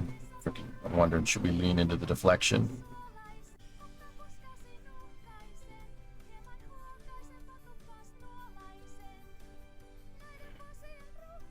We have our 4 different things that we can adjust. Cable length, boom angle, boom length. Let's see if we can bring the boom angle up.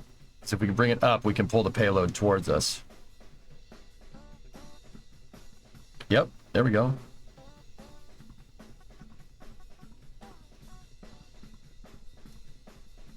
We're snagged. Oh god. Oh gosh. Oh gosh, this is sketchy.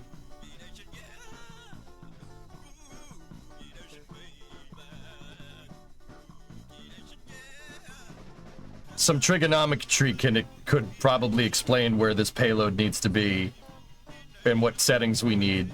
But yeah, we're getting some huge deflection on the boom, and that's...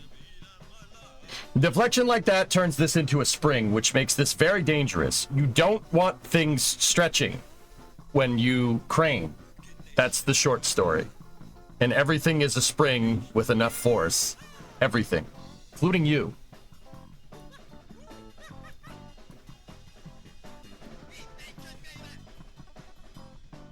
No. Not you, crane. Our crane.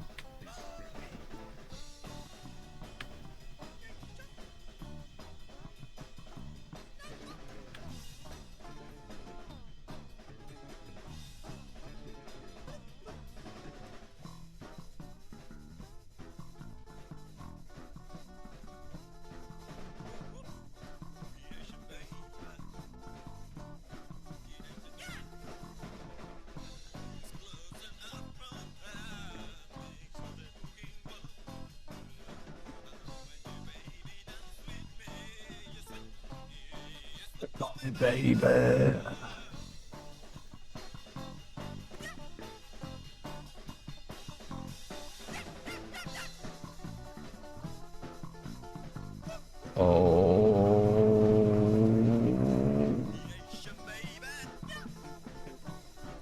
Oh, that's not good. Yeah, if this was a real crane operation, we'd be stopping now. Actually, if it was real hoisting, we probably wouldn't have even gotten this far. This is extraordinarily dangerous what we're doing here. We're loading up a lot of potential energy into the crane, which is making it very unhappy. As my dynamics professor always said, any mechanical system can be simplified to a system of mass spring damper. Yep. So guys, basically, here's the thing. All right, this is a balance. The reason why I like building cranes in KSP, it's a good lesson in dynamics, just like what Rocket Guy is saying, right? So cranes are always, hoisting in general is always a balance, right? Obviously, it's a balance. That's why you have a counterweight, right? But it's a balance of forces because you have a dynamic environment here where in this particular case, you have what's called moment of inertia. You have the inertia of what you're pulling around compared to the forces of gravity that are keeping the crane upright. If the moment of inertia here, or the inertia of that payload, exceeds the force-induced, the inertia from the payload exceeds the forces that are basically holding the crane to the ground, crane tips over. Yeah. Yeah, we don't want that. Cranes have tables, and those tables are based off of trigonometric. It's based off of trig calculations. Trigonometric. It's a cool word. See, we have a lot of deflection happening here. A lot of parts are bending. We need to make a better crane chassis. The Hemet is not good enough. Or at least my design for the Hemet is not good enough. This thing is really kind of at its upper limits here. It's not a design flaw, it's just inexperience.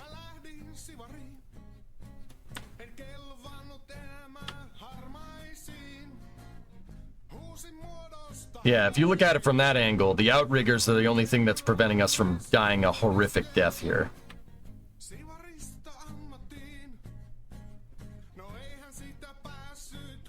But then again, a crane of this size moving 9 tons like this around is actually pretty cool. This is a tiny freaking crane. Comparatively, like, if you scale, even taking into account Kerbal scales, it's a tiny freaking crane.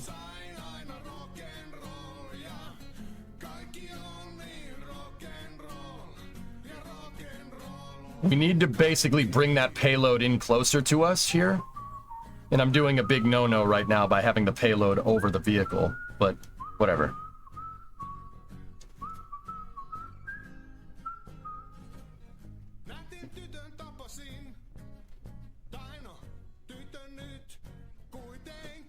So easy, right? Wider frame with more counterweight. That could do it, level 1, but we're getting chassis flex here. We're basically turning the chassis of the truck into a giant spring.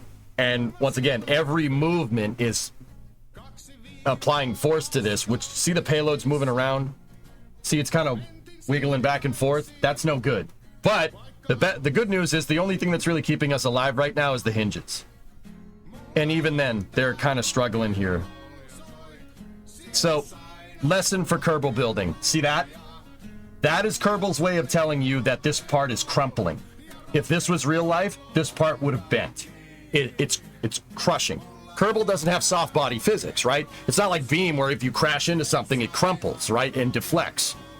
That's that right there, the sketching around, that's Kerbal's way of telling you that this part is not, it's struggling. If this was real life, it would have bent. We would have bent that thing big time.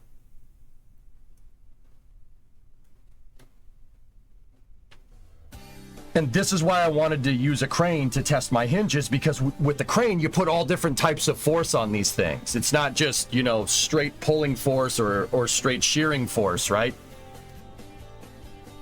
How long of a stream are you doing? We're going until Polaris dawn.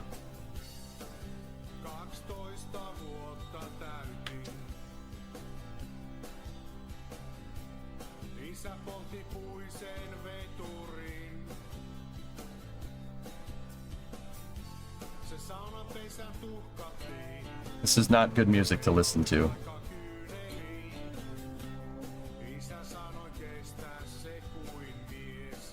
We contacted the boom, and now we die. Yep. I hit the boom. Yep, that's death. And that is precisely what happens to a real crane. If you've ever seen videos of that, that is exactly what happens. It'll just, yeah, overcome the force of the outriggers and, yep. Hitting the boom, not a good idea. So we need to make a better chassis for our crane. I don't necessarily think we need to model new parts or anything, but we need to make... Prepares for sudden lesson on potential energy. Yep. I have a stronger chassis design that we did develop. Maybe we can use it. Hello, the faucet is alive. He's moving. Huh? I have a stronger chassis that I did build. Thanks to you, I got caught up reading this, and now I want to play WoW. How did the Battle of Samar make you want to play... Oh, World of Warships, not World of War... Okay. I was like, what? Oh. Yeah, no, Battle of Samar is unbelievably cool.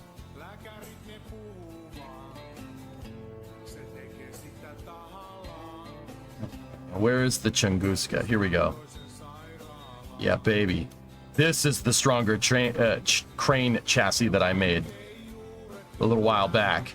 A Kerbal needs to jump out and start strutting everything together. This is especially optimized for the hierarchy, for hierarchical strength, I guess is the right way to say that.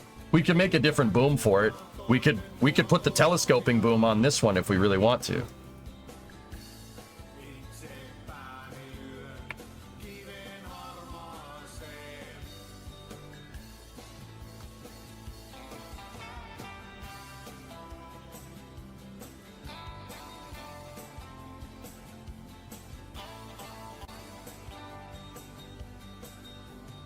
All right.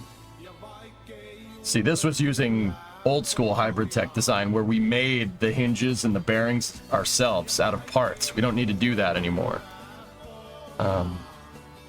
Yeah, this has pendants in a jib. We don't necessarily need to do that with this design. Let's get rid of it.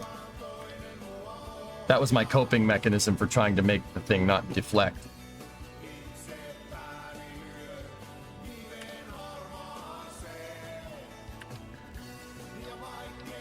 We have hinges and panels. Yep. I'm not 100% sure why the panels were there, but all right. See, all these hinges here are hinges that we would need, that the Kerbals need to run.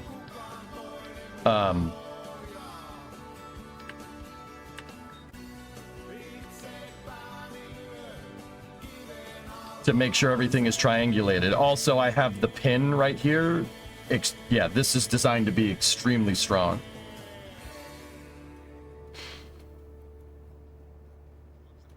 And then what happens here is we take these. Actually, I think I have it on a cal. Rotation.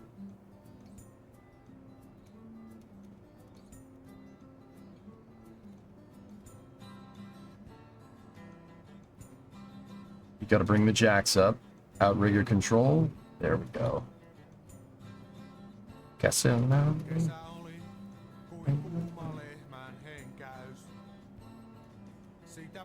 Let's make sure that this thing still works. Let's make sure we can deploy the chassis and everything works correctly. We have Bill, we have all the struts.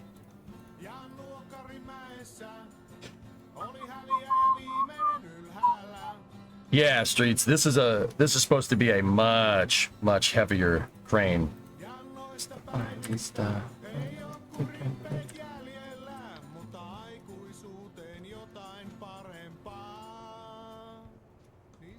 This is designed to create minimal deflection on the hinges. Yeah, this thing is supposed to be a much bigger... Yeah, this is a way gnarlier design.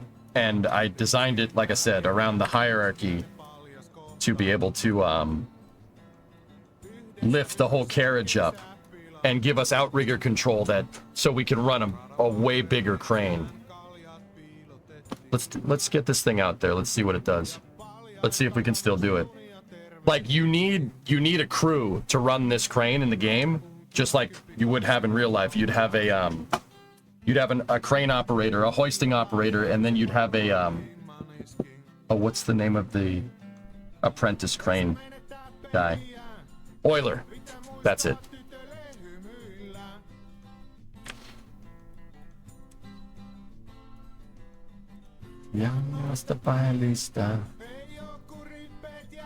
Fortunately, nowadays, compared to when I built this, I didn't really have that good of an understanding of dynamics. New part incoming from EJ Studios. We'll see.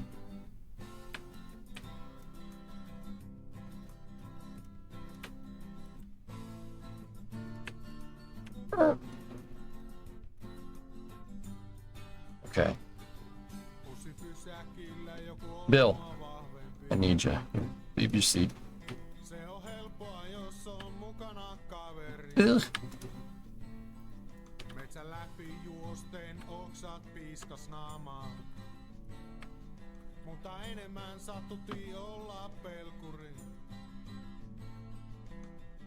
Ja kun vähän kasvettiin, kaikki takaisin korkoinen maksettiin.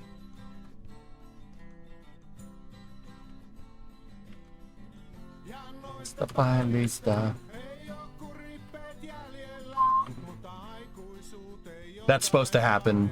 I'm using same vessel collision to hold these things in place, or to have them rest in that position.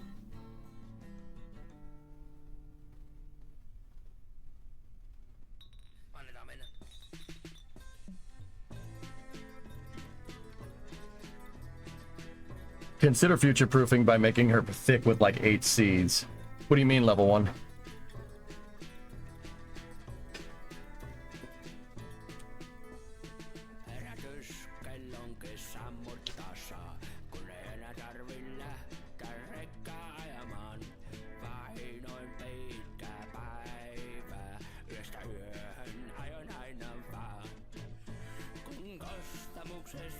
Next part could be a flange to close loops with SVI and surface attachments instead of using docking ports.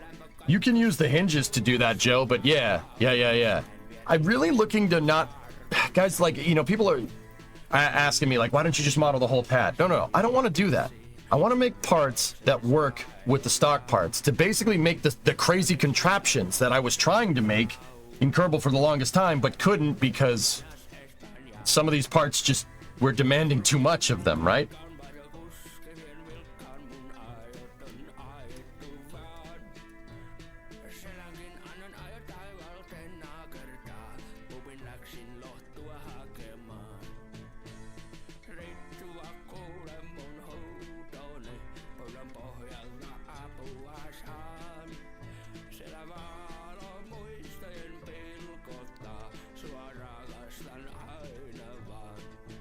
Like the hinge is a good example. It's a good start. Like I want to make a Kraken Tech assistance pack. So you can make parts that are super strong. You got really far with hybrid tech. And Wally, the hinge is only the beginning. If I made a housing for these pistons to prevent deflection, we made a housing for the rotor to prevent any of these robotic parts from deflecting, you could make whatever. And this isn't just about making launch pads, right? You can make whatever you want. And if we have some type of cable that we could use, right? Or if I figure out a way to make a good cable, I mean, Rover Dude has, I think with one of his mods has cables, right? But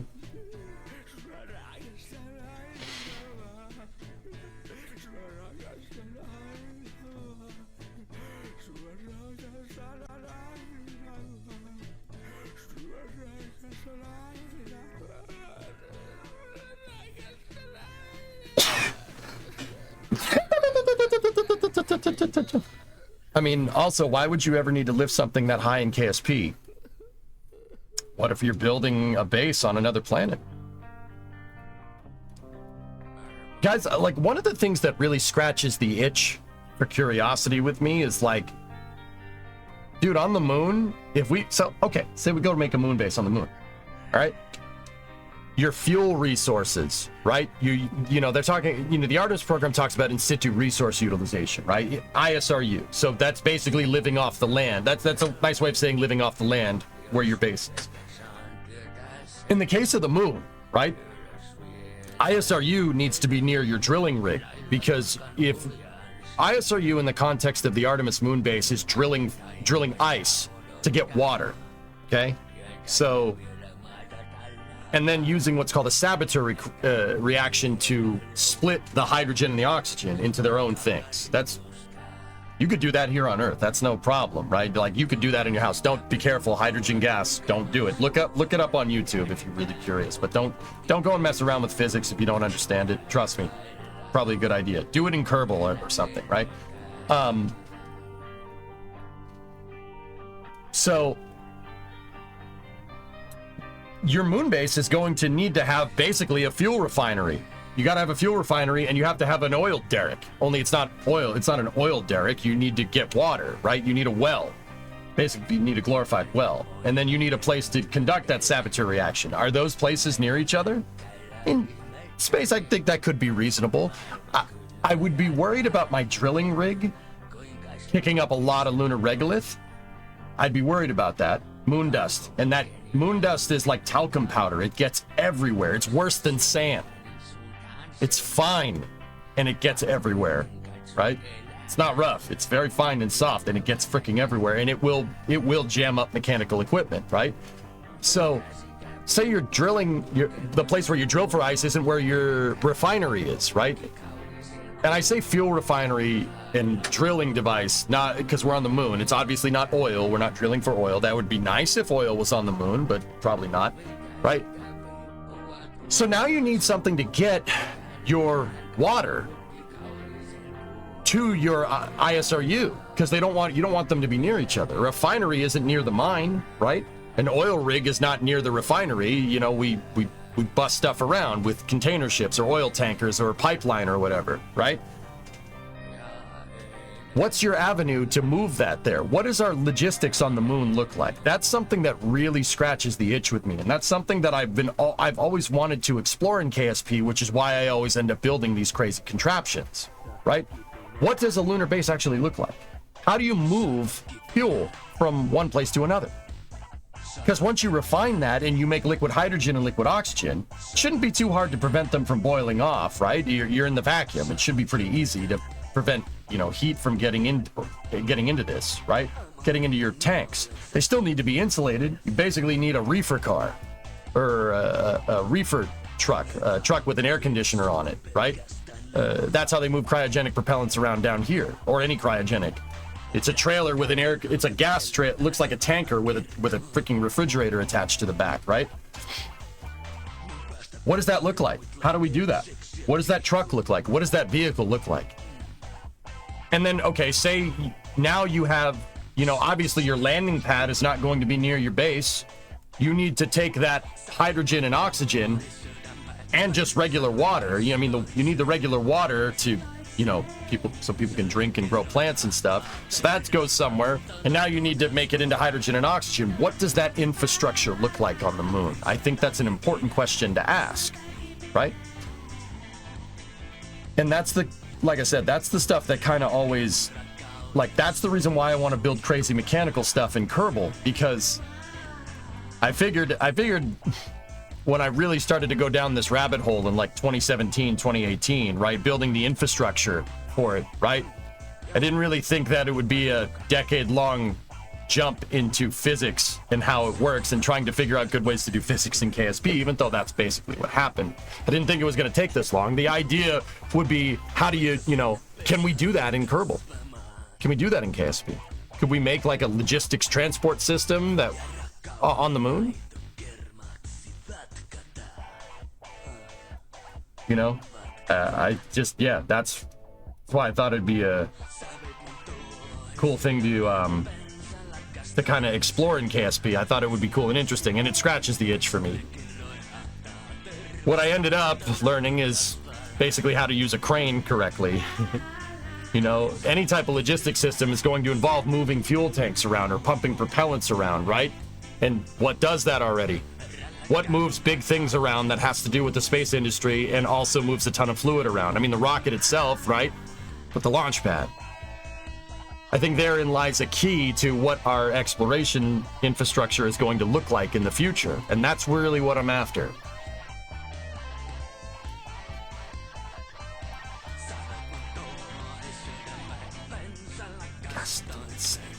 Gaston Der Vascanse.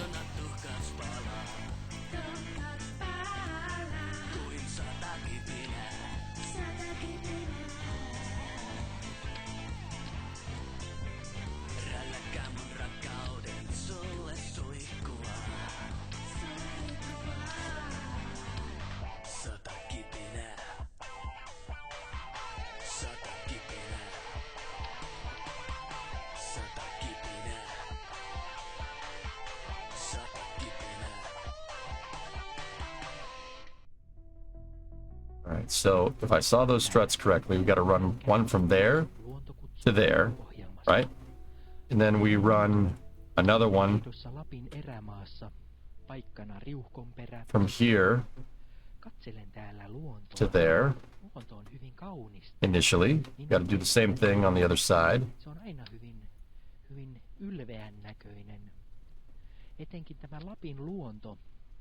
We got to do the same thing back here. Yeah, like this crane platform is super strong, but it takes time to set up. Have you loaded up the alligator hinges yet? They have pistons modeled into them that don't render in-game. No, I haven't, Thomas.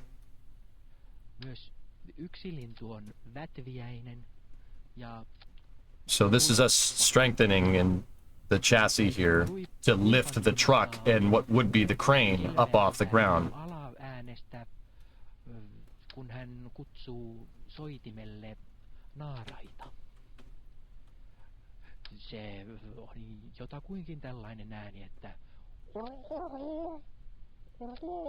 No finished poetry. Hinge, command to link the hinge parts. I don't have the hinge parts available for download at all. Yeah. No niin, tytöt.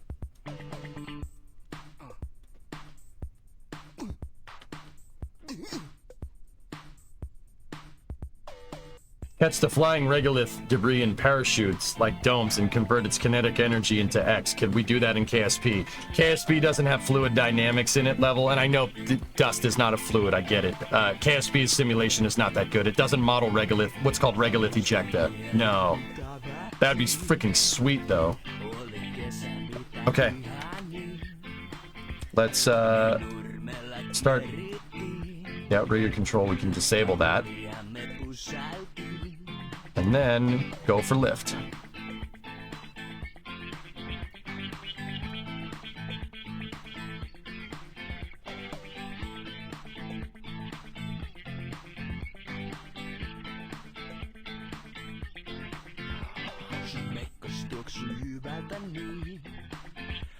Okay.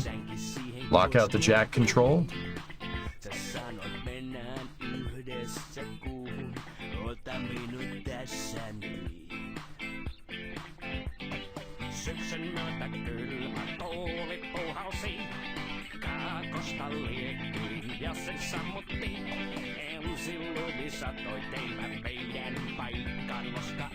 Koska enkä.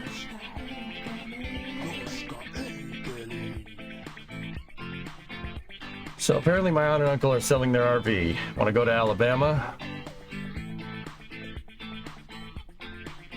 I'll buy it for $1 because I don't have 17 grand.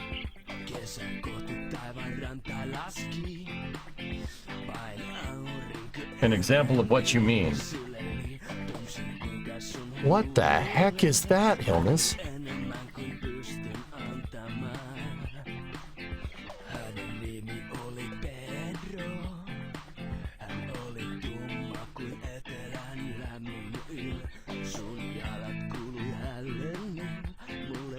Sorry to backseat, but I think you attached the strut to another strut in the center part. No, Wally, that's fine. Which one? Yeah, definitely. Good catch.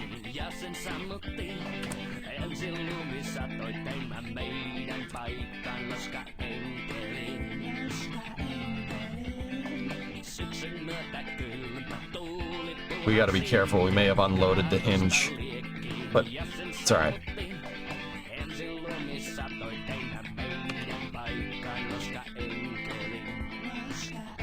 Just the anger.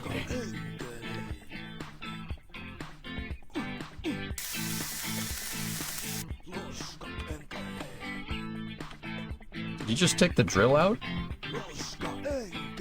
That sound scared the heck out of me.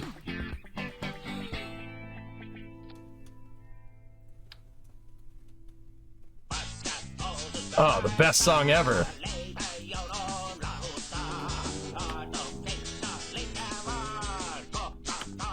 I thought it started raining. Yeah, I was like, what is that noise? I forget that if they're close enough, they'll take the welder and start welding parts together.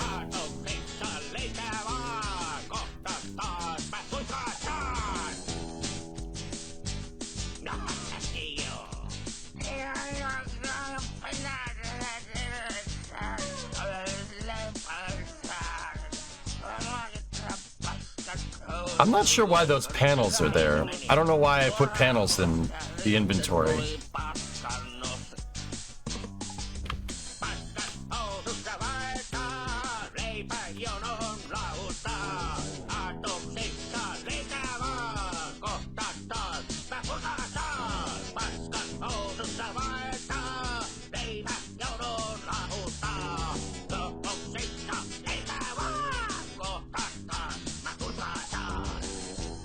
Probably should have put some mass on this thing to make sure that it works.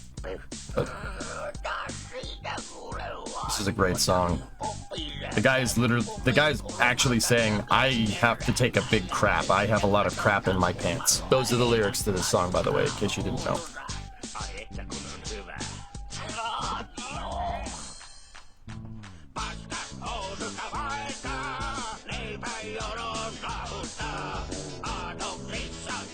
Catchy though, isn't it?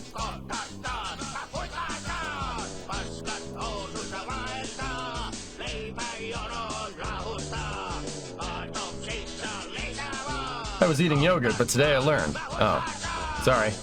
All right, here, check this out. Here's what we're gonna do.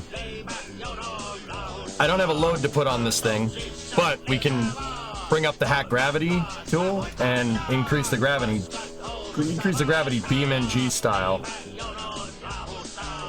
and see how much this thing deflects.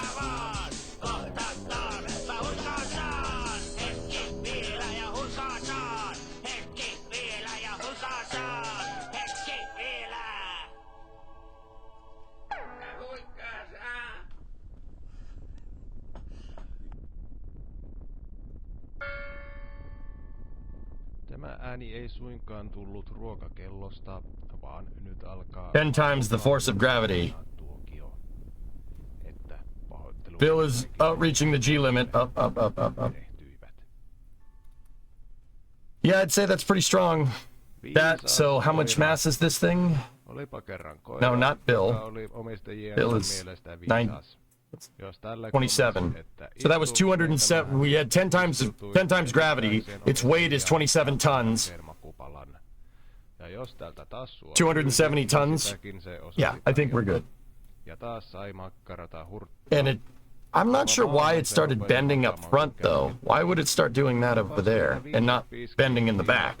ja ollaan niin ylpeitä, This, että the mass of the cab, idiot. paperillinen algebran Cool. hyperpelifunktioita ja sanoo All right, sille, this että design still lievennä, works. niin lyön vaikka vetoa, Cool. että ei Let's, osaa lieventää se. Ei, vaikka olisi kuinka makkarata tarjolla. Start taking it apart then. Siinäkin taas viisas koira mukaan, kun ei edes hyperpelifunktioita osaa. En kyllä osaa. I shouldn't have taken that part off. You gotta do it in the reverse order. Koira. We doing Hemmets now? This is Varo syöminen. an extendo Hemmet. It's a much longer version, even a longer version than the 3-axle. Aika ajoin pulpahtaa This is like a 10-axle Hemmet. This is a Hemmet that I've converted to a crane chassis. lopullisesti. Vaan ei If we put our telescoping crane design onto this, it shouldn't deflect at all. Yeah, we made it. We're gonna take our crane design with our hinges. We're gonna make it a little more spicy. You understand? We're gonna make it spicy. Tulevaa nälkää. Kun tietää, että se on tulossa, niin siirtää sitä Nobody wants to hear your poetry. tulevaisuuteen.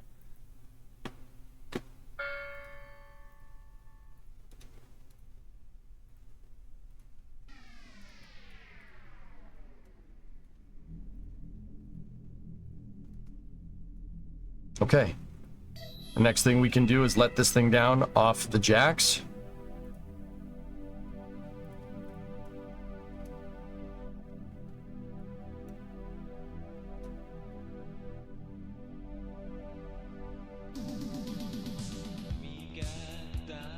Gotta enable the controller first, idiot.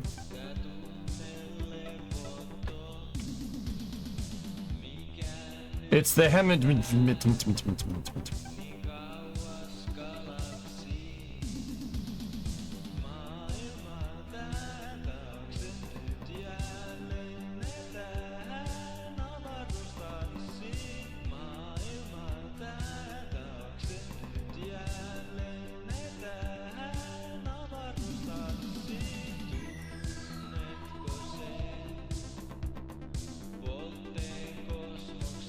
Disable the jack control.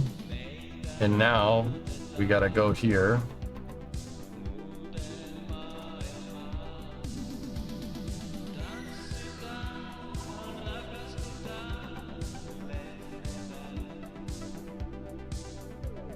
Reverse, enable.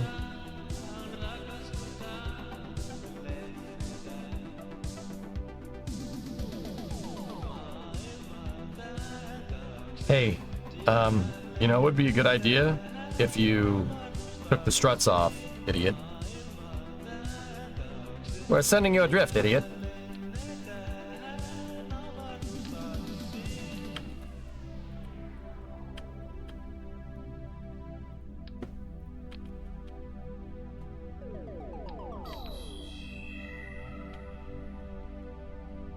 There's some good moon infrastructure videos that are recently posted in engineering if you want them for later. A guy went in depth on into the back of the napkin math.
I'm wondering why the strut, it picked up on the auto strut on only that one. And all three of the other ones are moving. That's weird.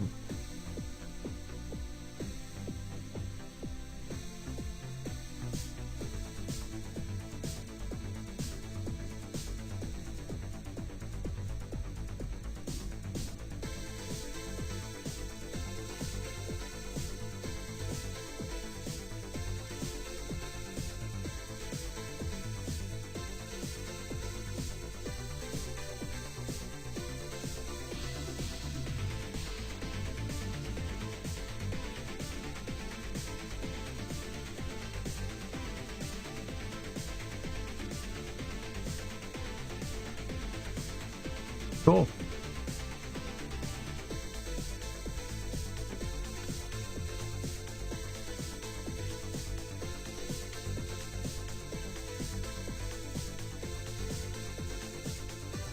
That's pretty rad, dudes.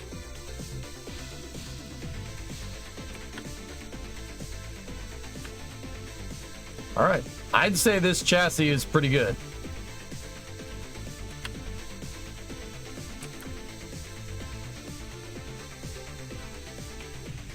As an Italian, what is the best noodle and why is it fettuccine? I like penne. Actually, pastina is what wins.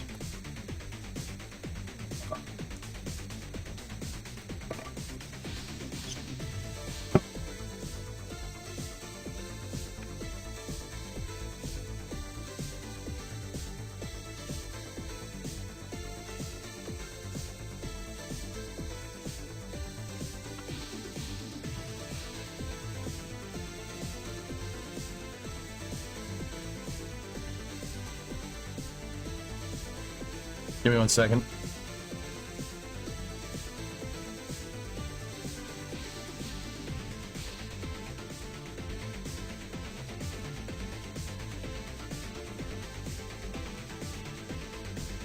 Okay. I like the spirally boys for things like chicken parm that hold sauce so well. Yeah. Broken spaghetti. You cannot ban a moderator. Your hints 1. Your train 0. Please put this vehicle on the workshop. Oh. Alright, well, let me take a picture of it. How Pappardelle. Yeah. Sorry. English brain took over for a second there. Rotini is good, yeah. We can't ban the moderator, but you can. Yeah.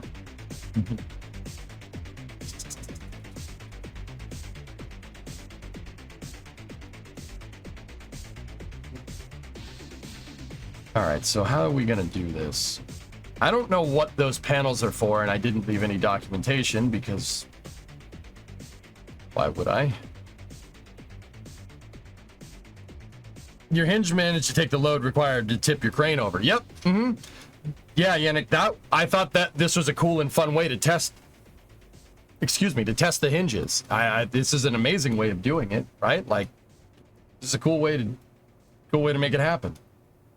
Yeah, I'm not sure what those panels are there for. To be 100% honest, don't know.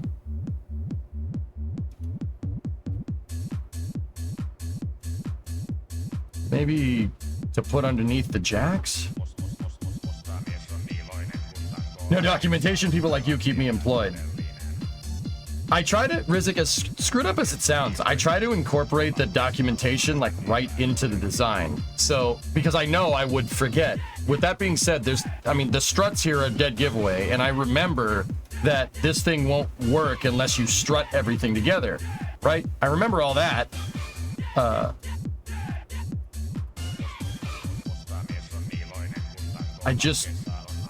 I'm not sure why the panel is there.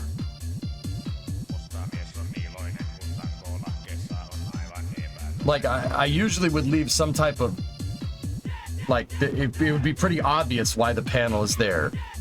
I basically try to make all my designs idiot-proof because I know an idiot controls them. No, if it's like a year down the road and we go to revisit this design, you know, I'm not going to sit here and type up an essay on how to use the stupid thing. Panther retrieved ad time. Roll. Roll for initiative. Roll D20. If I win, no ad time. If you win, ad time. You rolled a 2, I rolled a 6. Haha, get frick, nerd.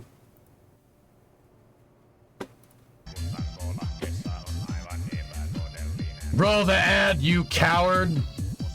All right, tell me when it's over.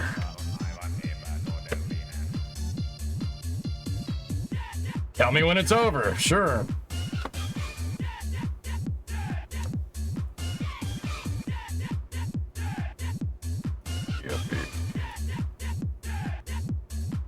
I'm just gonna sit here and admire past DJ's work. It's pretty good.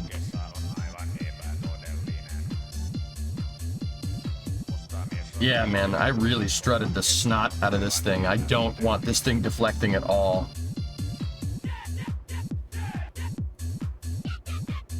Ads don't roll on YouTube.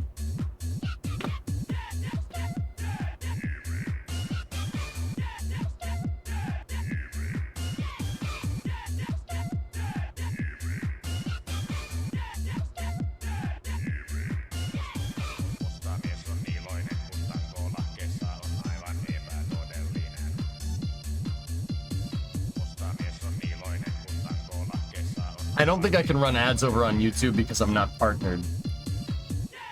Do I see drop axles in this design? It does not have drop axles, no. This is just designed... This is just because it's straight up a longer chassis. We probably don't need this set of wheels, but when we're moving around the big crane that's on top of this...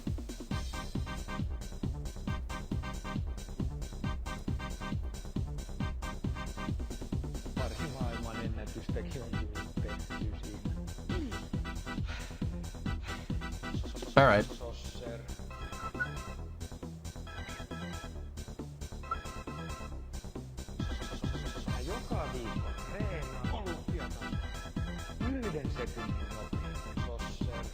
Forward unto dawn, Polaris dawn. One final effort is all that remains, Isaac.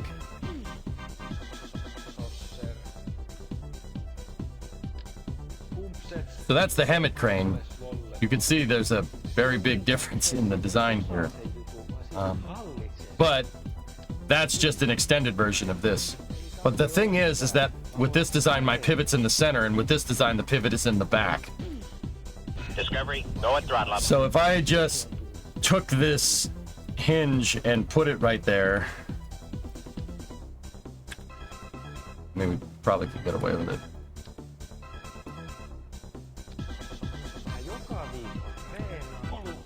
If it's-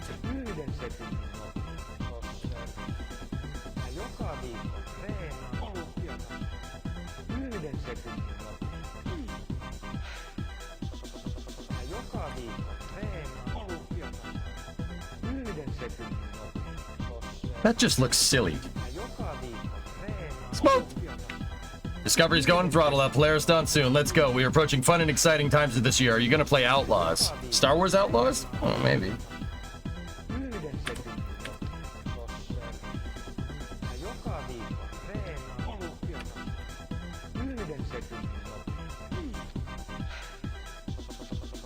Some of the hinges didn't come in right. Yeah. It's not proportional. Yeah, no, it's not.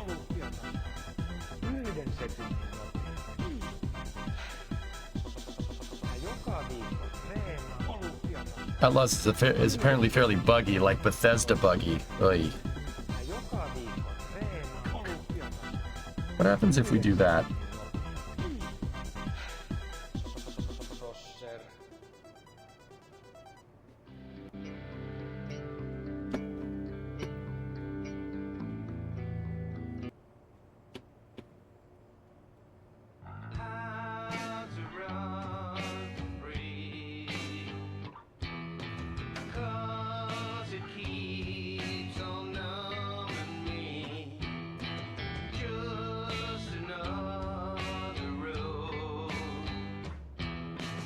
I need to look at cranes.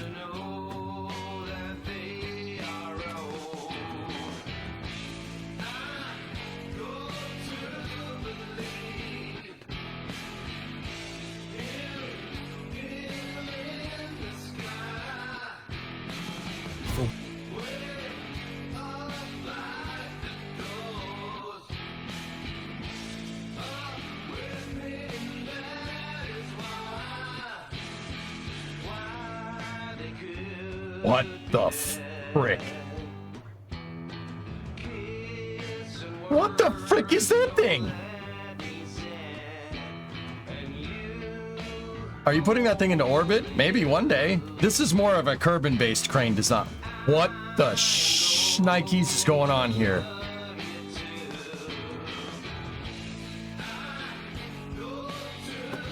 This is from Chan 27, world's largest mobile cranes.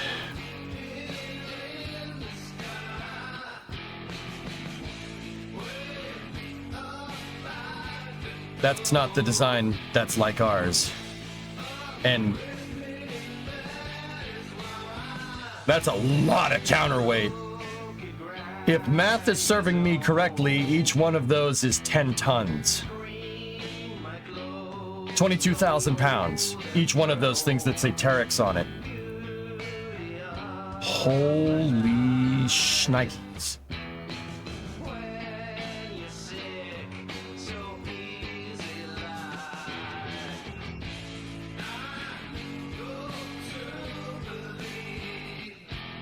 That's my guess, Aqualex, yeah.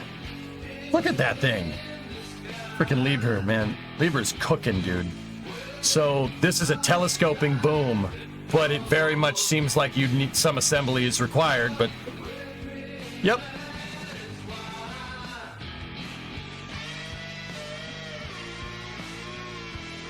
Cranes are so freaking cool, dude. Holy shnikes, man. It's a telescoping with a lattice attachment at the end. Oh, that is so cool, dude. Are cranes sick? That's so badass, man. 202 tons of counterweight. Yeah. So it seems like cranes with this design have the telescope attached later. Just interesting. They do that, which means you got to move the telescope by itself.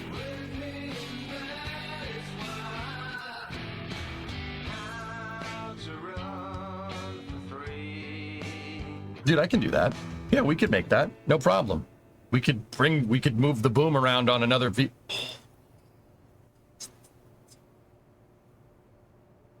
That is bananas, dude.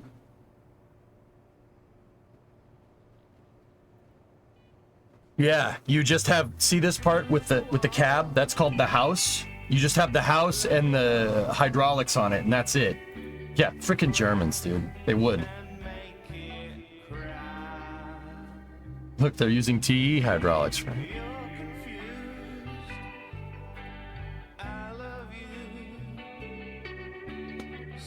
That's absolutely insane.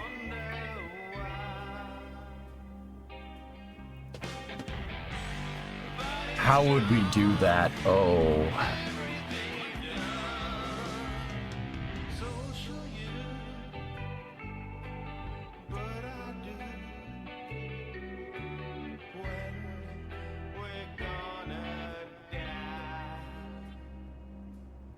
And it looks like it has some jibs right there for reinforcement. Is that on the boom when they attached it?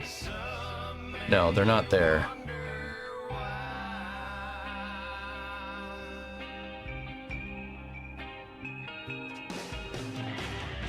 That's badass, dude. Yeah, this piece.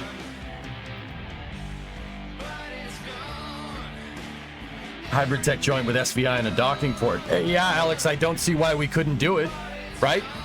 Put a docking port on the end of the hinge, offset it, another docking port, top part of the hinge, move them together, get them to dock.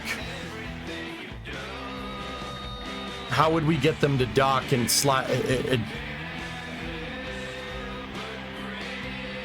We would need to put a hydraulic on the end of the docking port, so it would be clevis piece, hinge, little tiny hydraulic with a docking port at the end, another docking port in the top piece. You get them to dock together, then you pull it in with the hydraulic, turn on SVI, and lock everything else out. And then grandparents strut the snot out of everything and hope it holds together.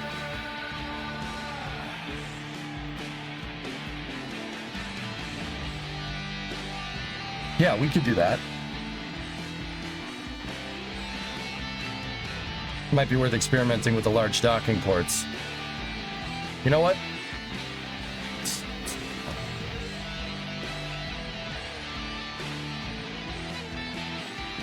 Whoa. What a monster.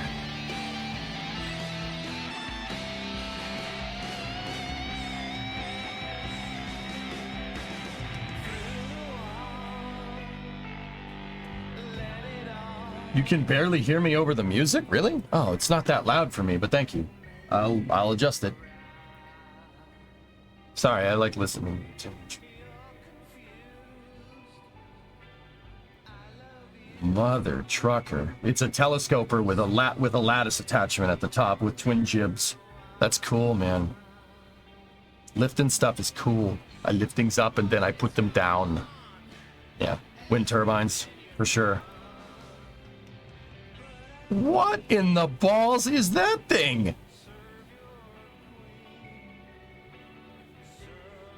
This has an integrated boom.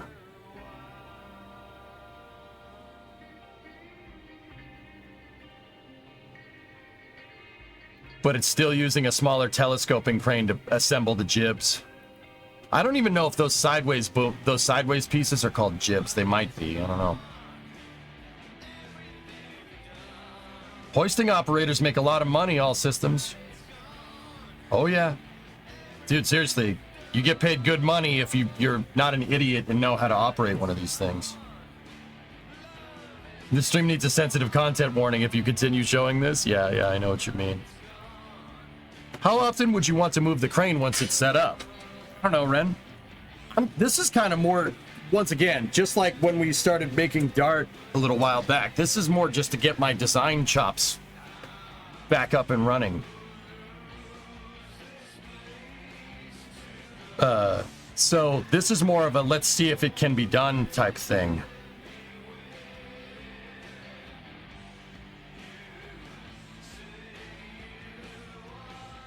Stop being silly and just use helicopter cranes. No, I'm good.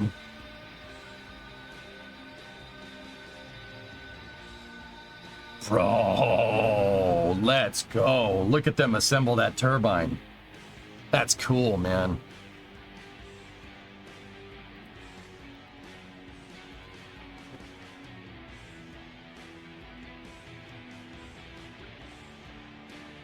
Ground anchors long term don't work, dude, because of float point errors. They will move.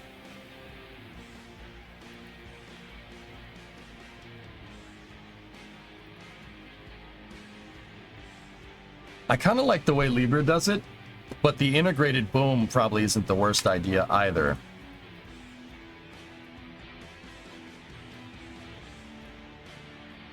What, are you telling me you don't want a helicopter capable of lifting what the crane can?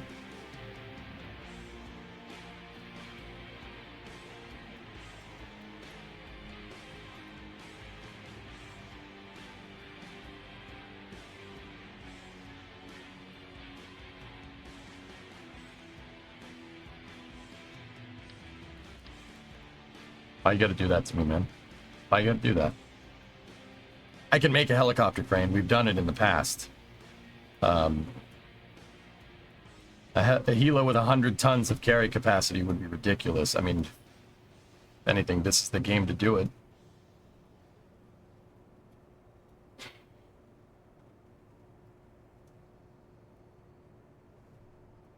The real big thing is trying to figure out, not cable length. Trying to figure out how we don't get deflection here in this design. That's the big problem that I'm facing. We have nutso deflection. Well, you can make a helicopter crane, sure. You can make a sky crane. I have. You just stack a bunch of hydraulics on top of each other. It basically works like a cable. The problem is, guys, is that it's just really difficult to keep something stable and just sitting there in KSP. It's really, really tough to get that right. You need the same telescoping action. Yeah.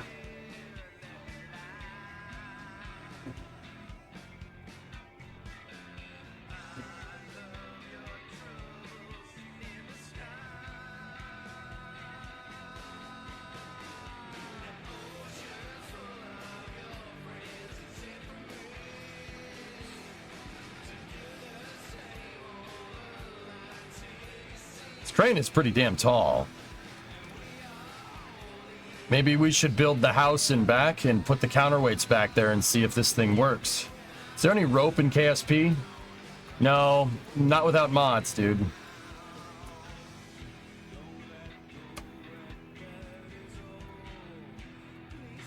Another thing I noticed is how I hooked up this hinge. The way this hinge is hooked up, because my pieces use same vessel collision, it can't really go past 90 degrees. It doesn't like going past there. Actually, it's basically right there, because that's when they start binding. So I might want to rethink that one a little bit. And maybe turn this like 90 degrees, like that, and do that way, so we don't ever have to worry about getting deflection on the boom.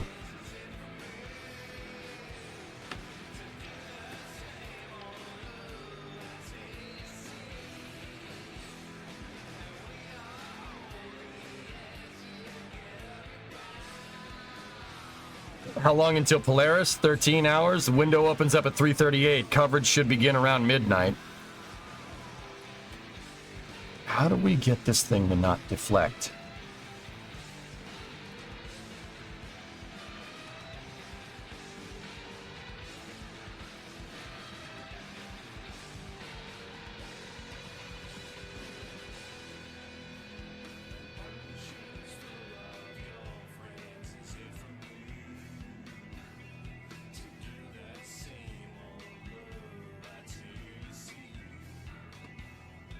You make a deflector shield.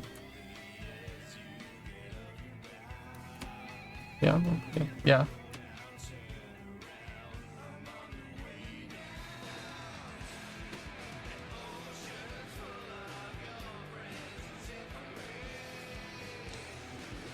Question, can you overdrive a piston's length and use fuel to fake the cables? No. No. I wish. Well, actually, just hold on. Hold on. Shut up for a second, okay? You know what?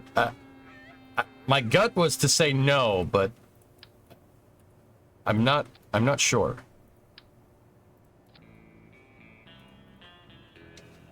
Like, the reason why my gut was to say no, Aqualex, is because there is no way we've never tested this. We've put way too much time into this damn thing to not have tested this.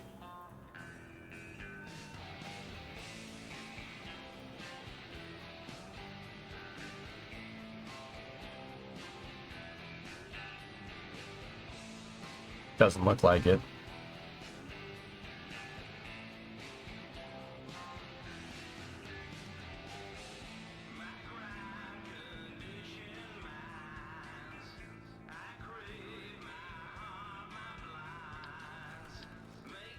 But then again, maybe testing it. I mean, it doesn't show overclocking strength in here either. Maybe we'd have to test it, but we'll see.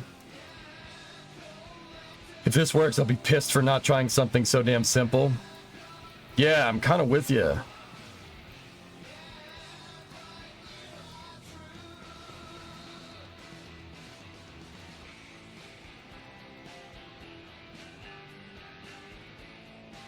Right? Like,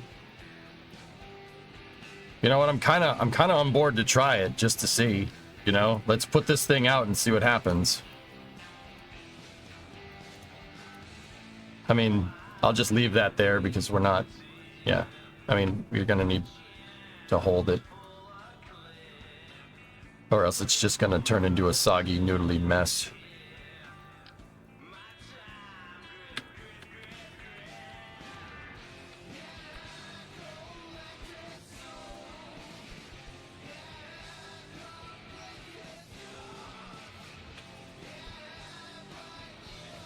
This isn't designed to rest on the hydraulics. It's designed to rest on the, it's designed to rest using same vessel collision so you don't stress the hydraulics out. Save check, okay?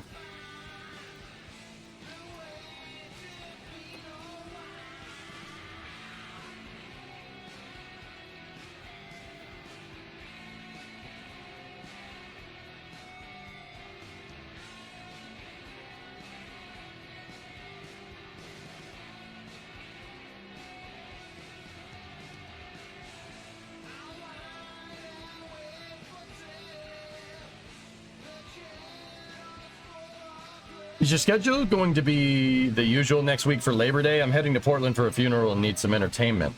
I'm probably going to take Saturday, Sunday, and Monday off because Bree's folks are coming in. But yeah. Yeah, probably Saturday, Sunday, Monday off.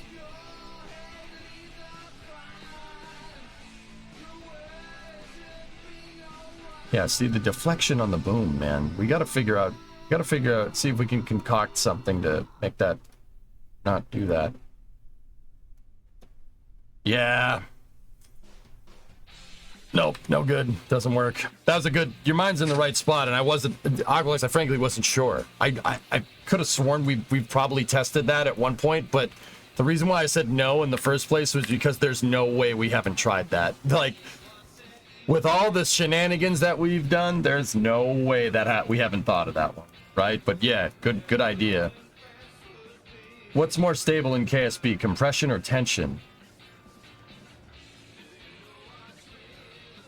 Compression, I would say, Zarek. Yeah, I mean, it's about the same because you're using the same joints under the same forces. It really depends on what you're trying to do.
I beams unfolding instead of telescoping. Yeah.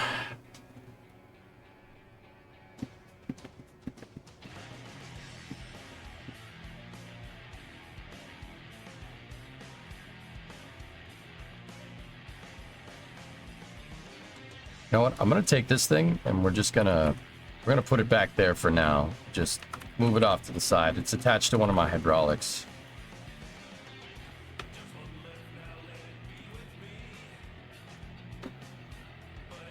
Perhaps a vertical crane with a moving counterweight is the best option. Zarek, what I'm really worried about is what's called the pin. The pin is basically the turret where the... It's not called a turret.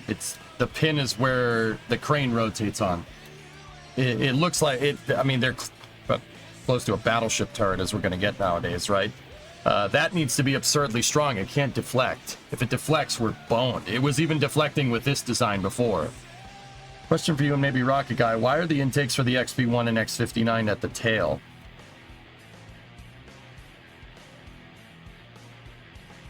I'm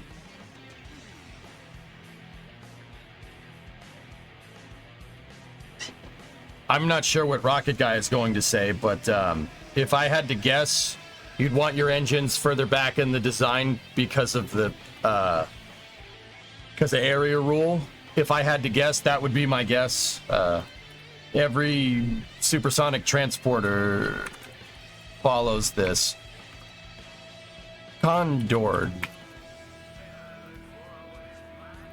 So there's this thing with airplanes called area rule, and that's just, you especially have to take this into account when you get into transonics and stuff. Long story short, you shape the damn fuselage like a teardrop. Thicker in the front, thinner in the back. Like it has to look like a teardrop, basically. Don't get me wrong, I'm not like completely well versed in this because aerodynamics sucks. It's really difficult, but look, see how the fuselage kind of looks like a banana? That's the idea.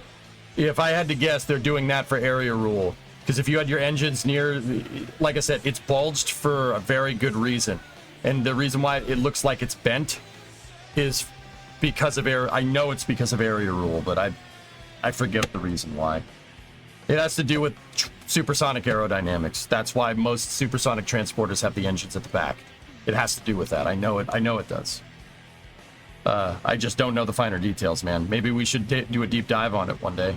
Also, shameless plug for the 2707. It's one of the coolest planes ever designed that was never built. The 2707 was Boeing's answer to the Concorde. The original design, guys, that's a thumbnail from a Mustard video. The original design was a swing wing supersonic transporter. Yeah.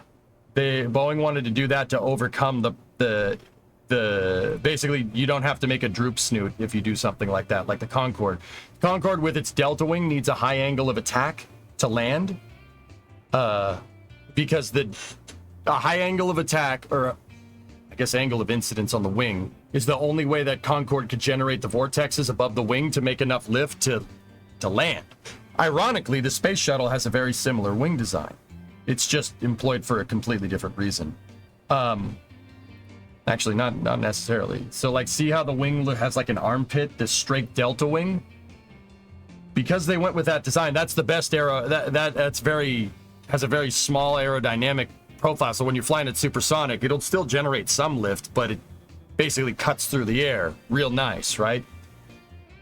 Then when you're down on the ground, Concorde needed to get the nose up, and that's why they have the nose that droops down, the droop snoot, because they need to get a high angle of attack going over this, because with this design, it'll generate huge lift over the wing by basically creating a gigantic swirl. You make a huge vortex over the top of the wing to induce insane amounts of lift, and that's how Concorde landed. Boeing wanted to overcome that change that problem by making a straight edge delta wing, which is even better than the straight delta wing, right? because yeah, you don't have to worry about making a lot of drag over the wing, right? This could cut through the, basically it'll cut through the air better, right? And they wanted to make a swing wing out of it. So at low speed, these wings pop out like an F-14 or an F-111, right? And it can just land like a regular plane. But when you're going supersonic, you go wings back, Naruto running through the atmosphere. Yeah, that's what they wanted to do. And then they deemed that, they looked at that and said, maybe we shouldn't do this. That's probably not the best idea. That's very complicated, and it would really suck to maintain that thing. Naruto running. Put the wings back and Naruto run, baby. Right? So they revised the entire design to use a straight delta with stabilizers to still, you know, you don't have to build as much complexity into the nose that way. You don't have to have this complicated droop. I mean, they still ended up doing it. And same with the Tupolev 144. That's the Tu-144. The Tu-144 had canards on it to overcome that exact same problem because their wing design was caca compared to Concorde. Yeah, the Tupolev 144 wing design was ass compared to Concorde. See the difference there? Look at that. Concorde is nice and flowing. This thing looks low res version, right? And the 144 did go fast, but they couldn't generate enough drag over the top of the wing, not like Concorde's design. So they needed to put canards on it to compensate because they couldn't make a freaking wing good enough. Now, the thing about that is that at least they made one. That's as far as Boeing ever got. Boeing got into this design, right? A supersonic transporter design. They got into it, and they revised it with that straight delta wing with stabilizers in the back, right? It ended up having a droop snoot just like Concorde, right? And they basically looked at, they went to their customers and said, hey, do you want this? Does anybody want one of these things? And all of their commercial customers, so like all the airlines, said, no, not really. I know the green screen's screwing up, by the way. It's the fans. I have the fans on. Could they fly on a single engine failure? I don't know. The 2707 didn't get that far. But yeah, in the early 70s, they, you know, with the sound pollution from sonic booms, etc., Boeing went to all their customers and said, do you guys want any of these? And they said, no, we want more 747s. So they were like, all right, fine. No, we don't need to make this. Yeah, exactly. The FAA banned supersonic travel over land because of sonic booms. No, the problem was the gas price.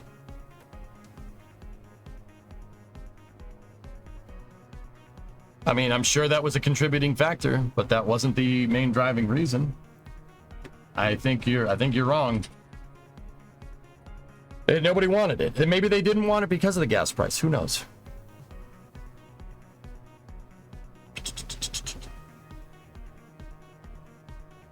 I need to see this thing. I want to see this thing one more time. The LTM 11 2000. It rides, the house rides backwards. Ah, I get it. That's so they can... Oh, dude, it can crab too. Look at that.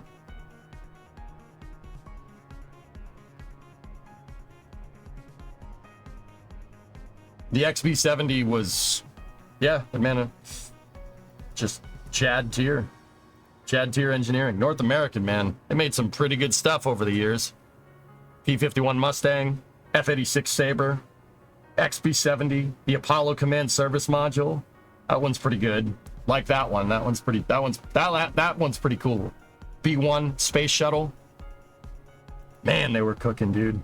I love it, dude. The 1960s aerospace, dude. Can't stun on those. Those guys were nuts.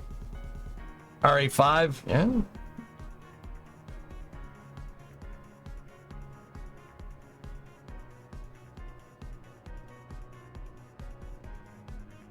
The S2, yeah.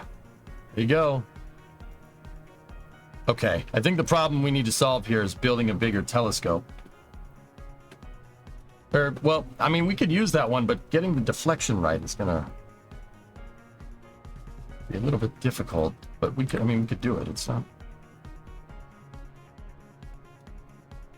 I don't think they were getting high, Rizik. I'm pretty sure those guys were just dropping lysergic acid and then coming up with these crazy freaking designs. Like, seriously, who the hell comes up with, like, the SR-71? I mean, Kelly Johnson is the answer to that. But compression lift? Like, bro, they cooked that up in the early 60s. Look at that plane. The early 60s? That looks like it's from the 80s. I'm sorry, it does. It looks like it's from the 80s. You see that there? That plane never went as fast as the SR-71, but they never tested how fast it could go. They never tested it. They canceled the program before it could do it, before they figured out what its top speed was. I guarantee you that plane can go faster than an SR-71. Guaranteed. Compression lift, dude.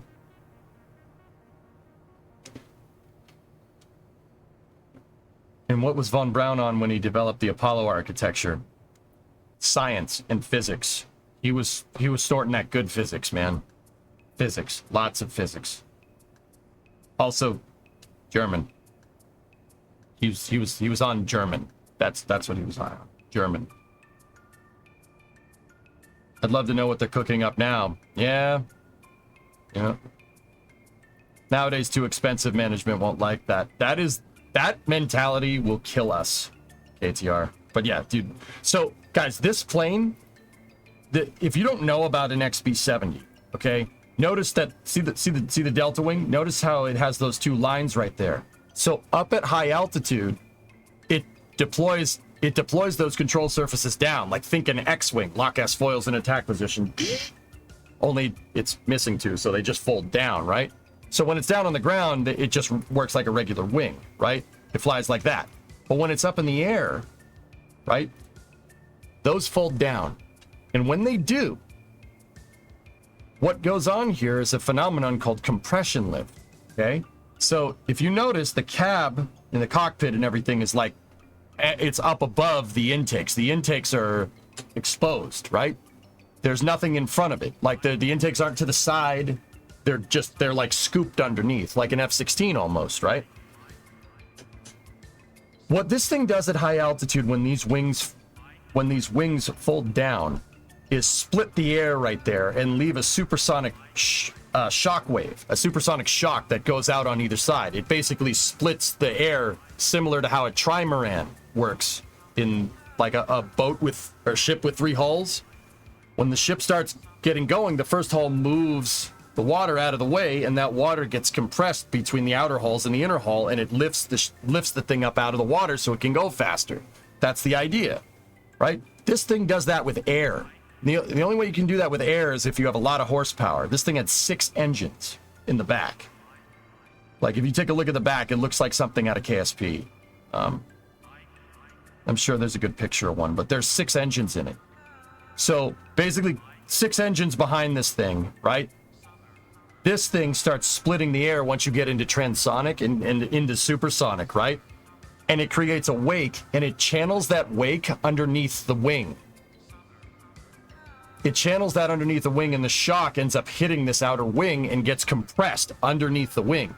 So the idea is that the XB-70 can fly way higher than anything else because it induces lift. Because all you need to generate a lot of lift is low pressure over the top, which you're going to get anyway because you're flying at high altitude.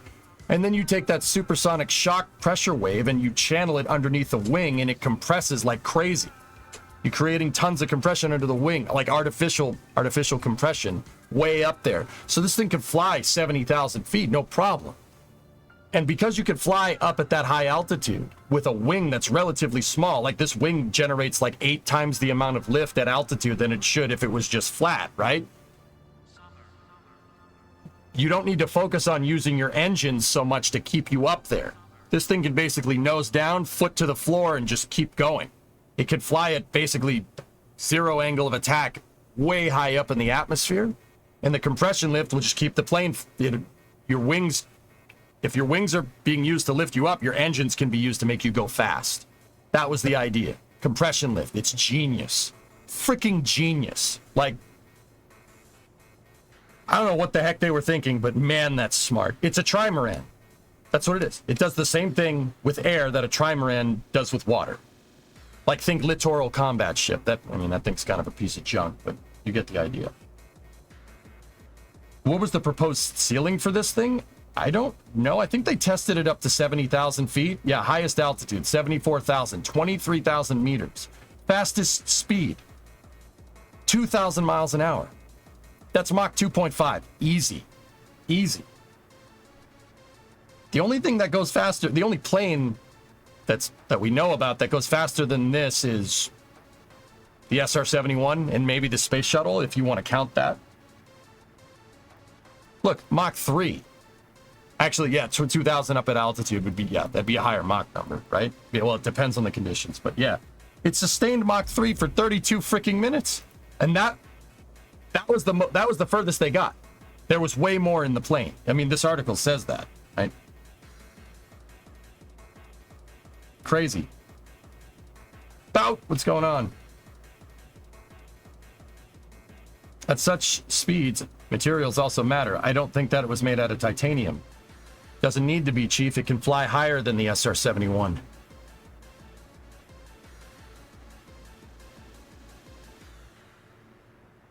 I'm serious, man. That I bet you that thing could have gotten up to 100,000 feet, no problem. 33 kilometers up. I bet you it could. I mean, did you see those numbers, dude? So less heat. Yeah. You're in thinner parts of the atmosphere. Yeah, you're going to generate less heat. Or, well, at the very least, the same amount.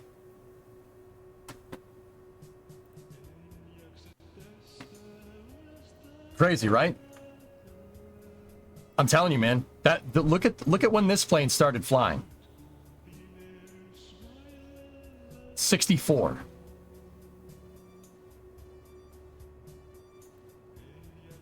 Okay.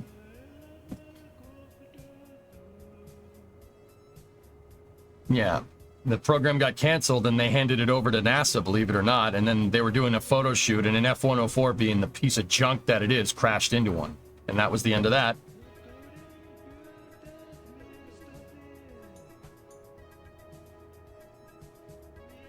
Otherwise, a really nice picture. T-38, F-4, XB-70, F-104, another T-38.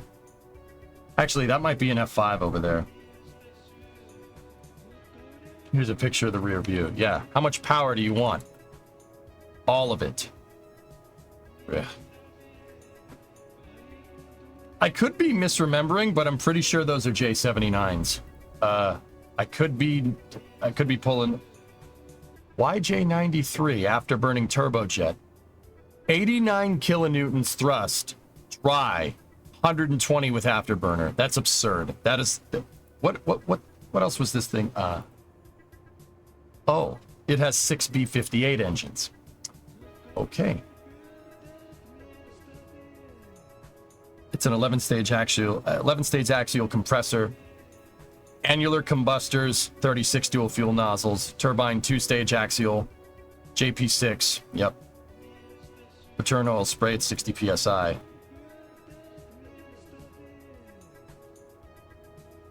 Wow. Yeah, it's derived from the J79. Yeah, there you go.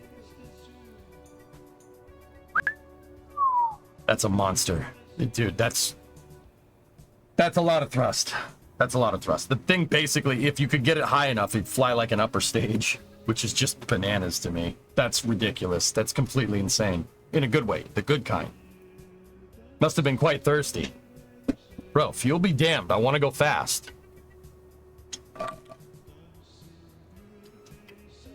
I'm telling you. Mach 3, dude. The fastest known speed from an SR-71 is Mach 3.2, if I remember. That's the fastest known speed.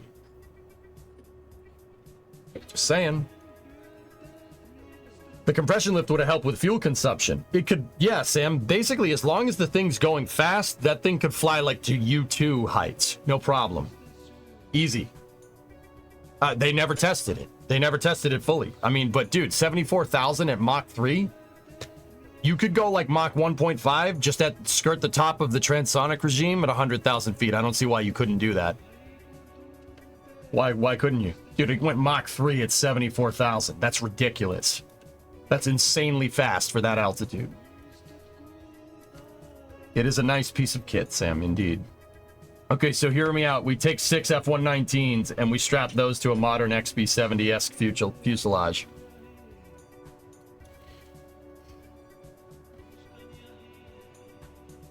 I mean, I don't hate this idea. Not gonna lie to you, I don't hate that idea at all. Anyway, what's the T minus right now? Hey, Nordic, we're at about 12 hours out. 12 hours and 30 minutes out. All right, anyway, let's figure out a way to make a better... I mean, this boom actually might end up being enough here. We just got to figure out a way to get it to not deflect. I know this is off topic, but are you interested in testing Industry Giant 4.0? Is it somehow similar? I don't know what that game is, Jens.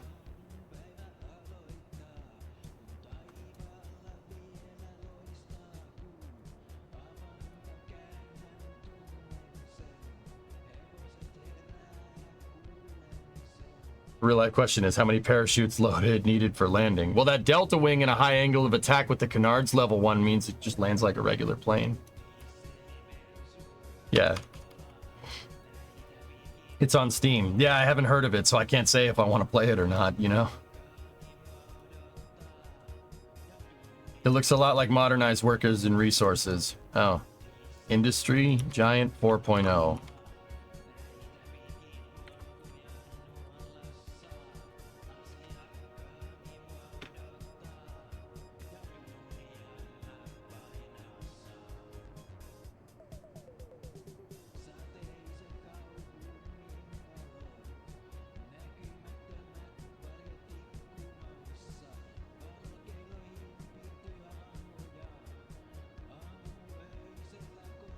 I don't know. I like workers. Yeah, interesting. I like workers. I like things that spin.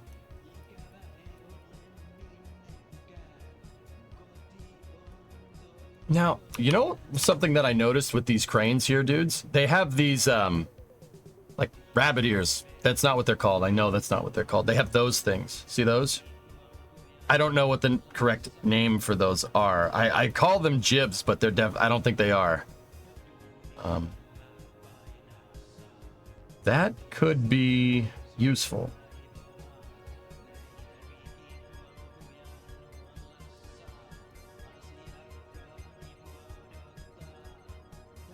Maybe we could use those to help keep the deflection down on these things.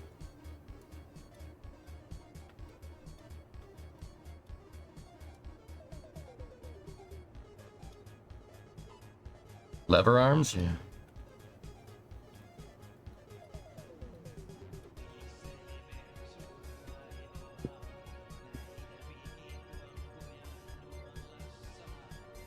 I use my XB70 for wind tunnel testing, Sam. Before we got Kerbal Wind Tunnel, that's what I did. Is that one of the telescoping cranes at SpaceX? I don't know. I think they're using Grove cranes.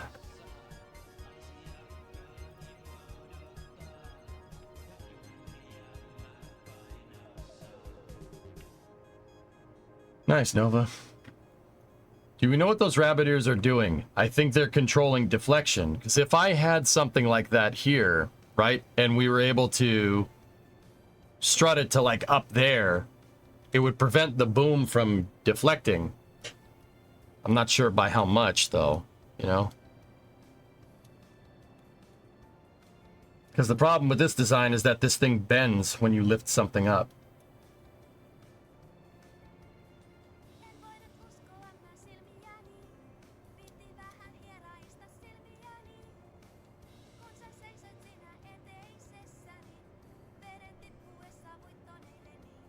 How's Kerbal 1 so timeless? Because it captures the passion of spaceflight. It's the fun of what makes aerospace engineering so damn good. Go in, test it, figure it out. Felipe was a genius for tapping into that, dude. Genius.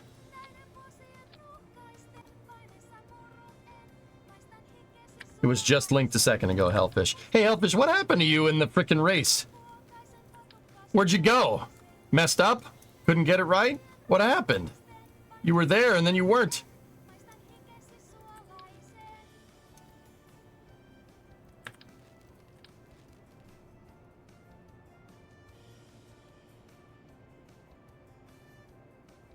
Agreed, Grav. Yep.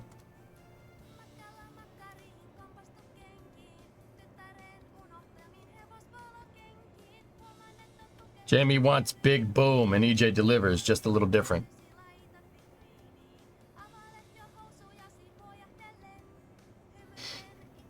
What's up, Saber? Yes. What's going on, man? How you doing? Hey, EJ, sorry for what happened Saturday. Kind of lost my mind. James, don't. Keep your cool, right? It's okay. Don't worry about it. That's why I wasn't like, get out of here, you suck. You gotta keep your cool, man. Gotta keep your cool with space flight. You know?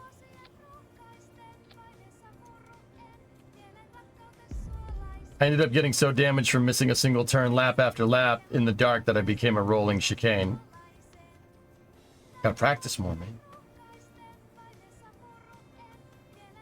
Not much today, dude. I saw the thumbnail and thought, is that a gun? A fishing rod? No, it's a crane boom. So, Saber, I've been... Now, I mean... Kerbal 2 is Kerbal 2. Now that that's kind of off the table, I've been... You know, Kerbal 1 isn't getting updated. So what I've been doing is, you know, we had hybrid tech, right? Where we make our own hinges and stuff to work with the robotics to make them stronger. I figure I'll just mod that part in. You know, 3D model that part and just mod it in. This is the hinge assist bracket. That's what... Oh, geez. Lots of bits. Thank you. So I... Yeah, just made my own hybrid tech part. This part is designed to go with the G11 hinge, and you attach the bottom, this clevis piece. You attach that. You attach that first. Attach the hinge, and then attach the dowel to the top. And the dowel has, well, the top piece has a dowel on it, right? And this, I used a bunch of concave or convex mesh gliders in symmetry, similar to how we would, you know, make thermometers around an RCS ball. There's like 16 gliders around in symmetry there on either side to basically fake a concave glider. And I thought, what would be a good way to test these hinges? Make cranes. Cranes put a lot of different forces and stress on hinges, so it's a good thing to jump into to kind of test out the part. Face it, you are very slowly becoming a modded KSP streamer. I'll make, yeah, with my own parts. Nice, man, it looks good. Yep.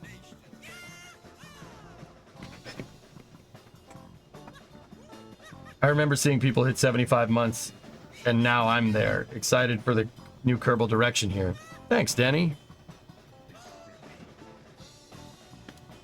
Yeah, so Saber, what I'm thinking is, you know, make a parts pack of pieces, right? And use them as like hydraulic reinforcement, or all the robotic reinforcement parts. So you can make the hinges way stronger. And I tried to figure it like into gameplay too. Like these parts are super useful, but they're also super heavy. This is like, you know, cast freaking steel here.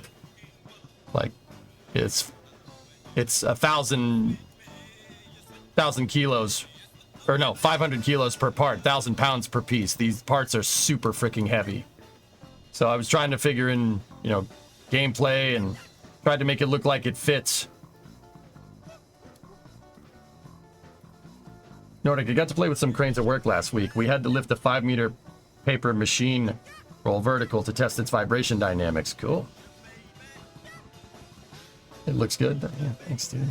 Jens, you're off to bed. I'll catch you tomorrow. All right, buddy. So, yeah, cranes. I thought cranes would be a good idea. I had about 3 or 4 hours of practicing, so it could have been worse. I had less than that, dude. Yeah, cool. That Le Mans race was fun. We did 2.5 hours at Le Mans for Friday night racing last week, dudes. Good stuff. Fun. All right, let's see. Let's think about this. Is there a way that we can make this hinge? How'd you do? I came in third in class. Third in the GT3 class. I had a 98.5% or 98.4 something consistency. I did really well. Like really well. I only made 4 mistakes the entire race. And those mistakes were because I was trying to push. Yeah, I was like rock solid consistent, dude. I'm really happy about that. Assetto Corsa. We'll take. Is what we were racing. Yeah, sure. Good stuff.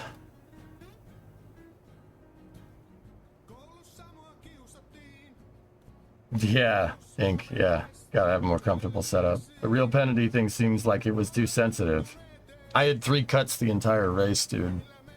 I mean, that was one of my best drives I've ever had. Ever. Like, ever. I don't think I've ever finished a Le Mans race before, let alone come in third. Every time we've raced it. Certainly the last time we raced it, I crashed. It ended very poorly and I got so angry I left. And then I stopped racing for a long time. So, yeah, I'll take that W. I don't care if it's the bronze medal. Whatever.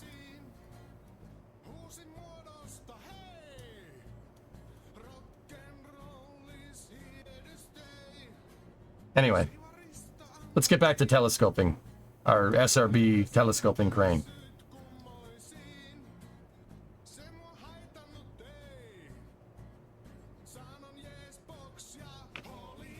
Now, if we take the boom length and we move it back like this,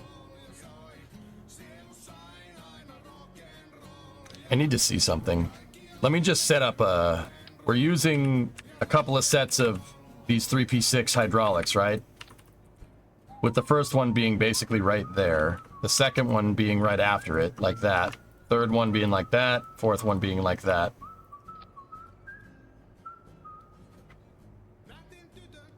Let me just get a cal controller here for some debugging. Go in here.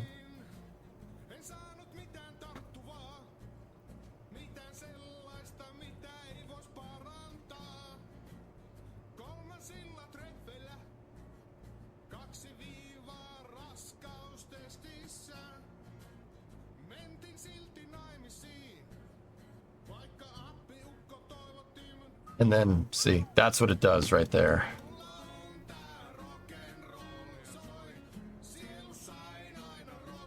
The problem is that it starts bending around.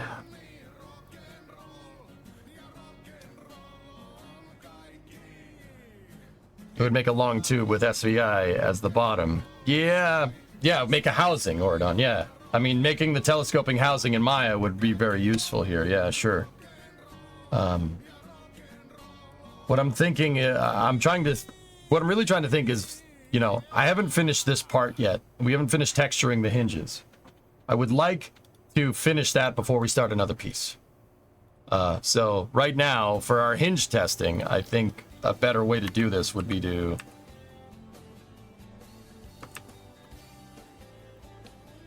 A better way to do this would be to find a way to do it with the current existing parts, just for now. I think it would be a fun exercise. Discovery, go at throttle up.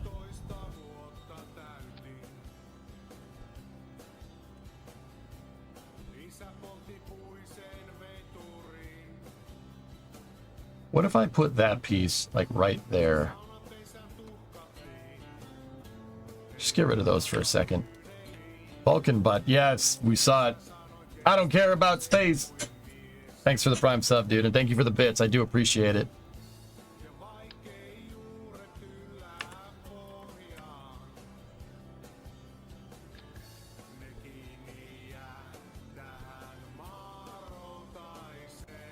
Now, let's take our cal controller and...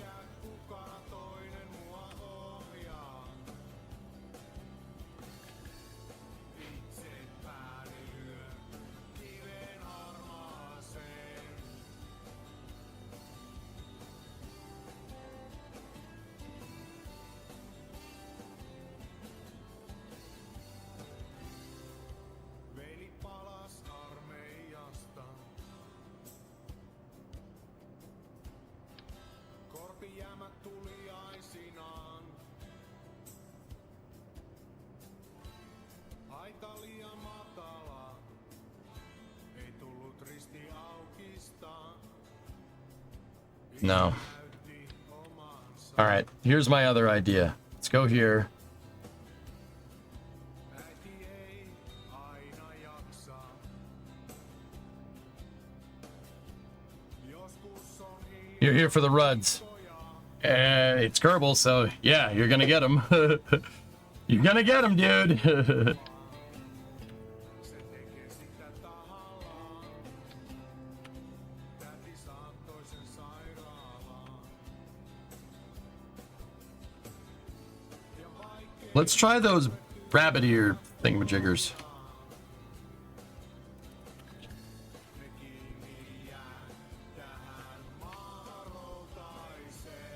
There we go.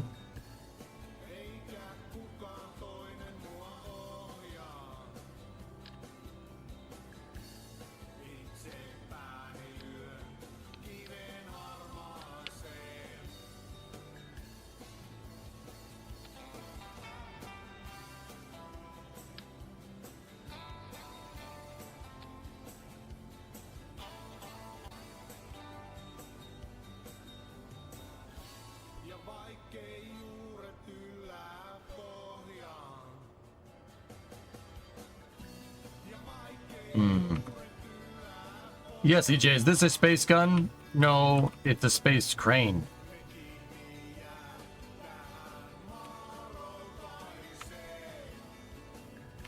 That's an issue.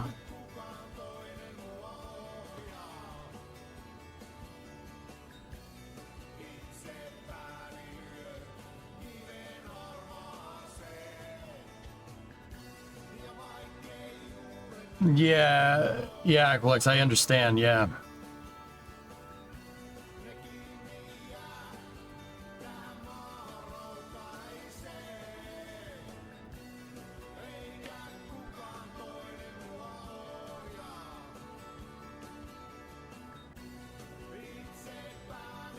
Because those pieces are going to be same vessel.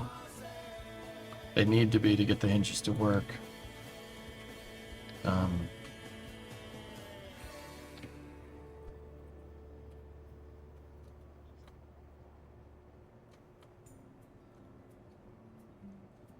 And these need to be at 45-degree axis, so yeah, okay. Let's...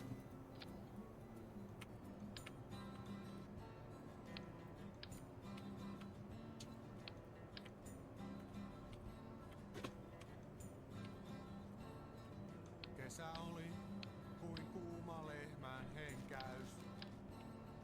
Sitä pois pesemään pyörillä poljettiin. Rata liian pieni ja siinäkin muta pohja. Vain tehtaan hajua me yhdessä Bunny ears! kotiin. Ja Nuokkarimäessä oli häviäjä viimeinen yli. Do they absolutely need to be side by side? I think so. I just moved them a little ways out. Ja noista päivistä ei oo kuin rippeet jäljellä, mutta aikuisuuteen jotain parempaa. Niistä ammentaa. All right, so now we make a panel on the end of this, right? Oli laudassa Where these things will attach. Actually, you know what? I want a girder segment. Girder segments are stronger. ikasta asti taaloilla tilattu. Tenniskentällä kevään ensimmäinen paljas kohta. And then we can use Kesä pilattu. that, like that, Radan varren metsään kaljat right? piilotettiin. Ja Cool. takamuksi All right, so now we need to make pendants. I've made pendants in the past. ja mallu aski. Pendants are basically metal straps that hold the cranes together. They're not rope; they're steel rods that have a pivot point. You can see there's two pendants right there, 2 rows of them. The pendants are basically any part of the crane that needs to stay rigid, right? But it's not like cabled, right? Because you don't want a cable moving, you don't want it deflecting. The pendants will stay nice and straight, and they'll only bend in one direction. pendants are vital to making the crane work. Period. Like, period. Now I'm wondering if these things right here have, yeah, see, there's some pendants right there. See them? We can make that in KSP. That's not a problem. I've made them before.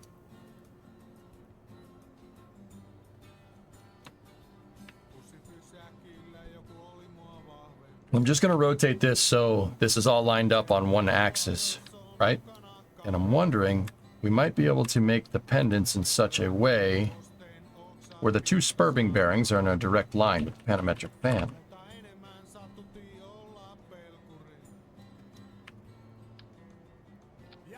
So this is as far as we want these things to go, right? So maybe we can make a design. Here, let me get a strut. And we'll use a strut ruler.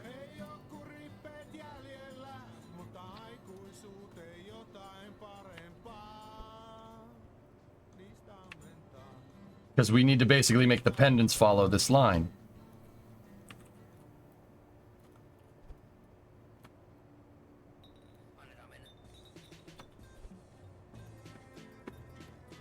That song is weird.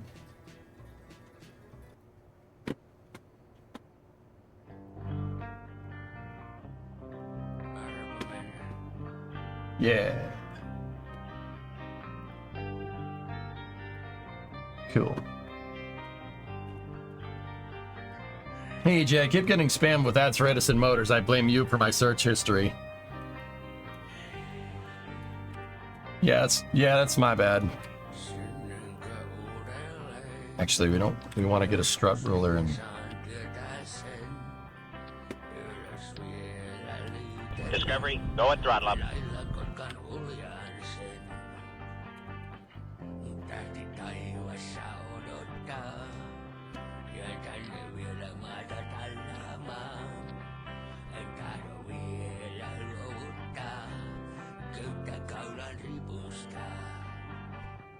So we got a ruler. This is basically we're gonna use this straight line as a caliper. So 1, 2, 3. That's 45 degrees, and then we just take this, set it to local, and that shows where our attachment point should be. And in that case, I'm going to move these forward so it's all on the SRB.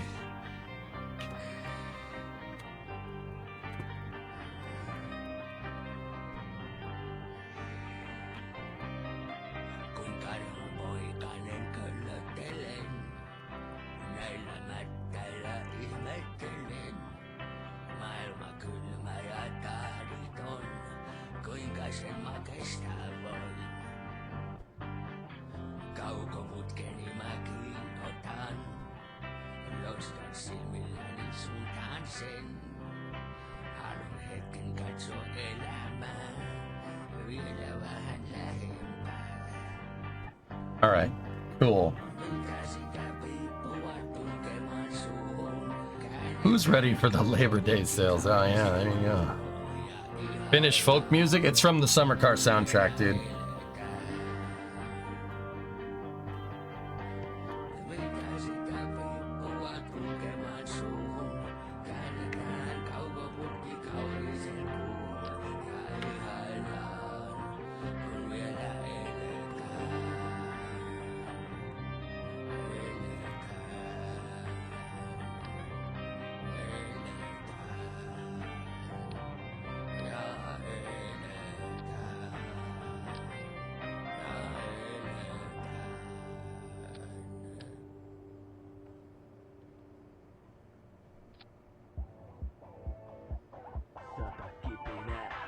Yeah, baby.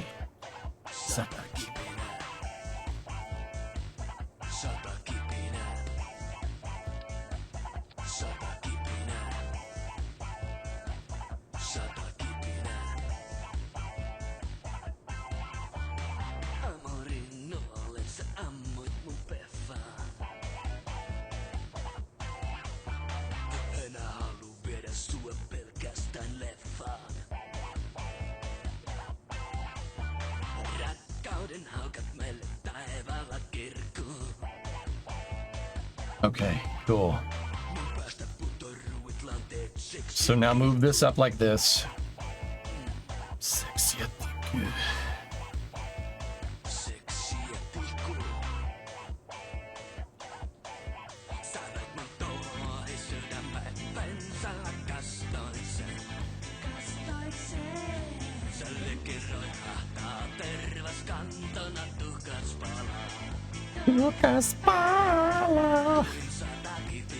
Alright, so I'm not going to make the pendants out of I-beams. I just need to use this to measure some length here.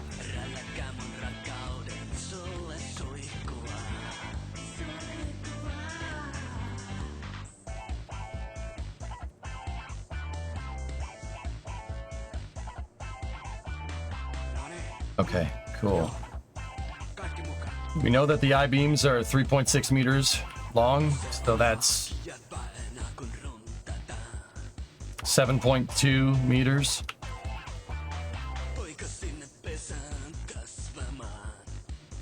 $10.8.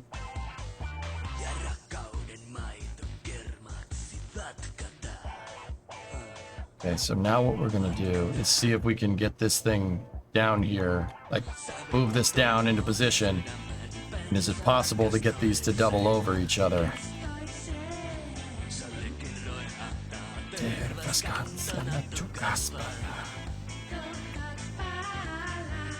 No.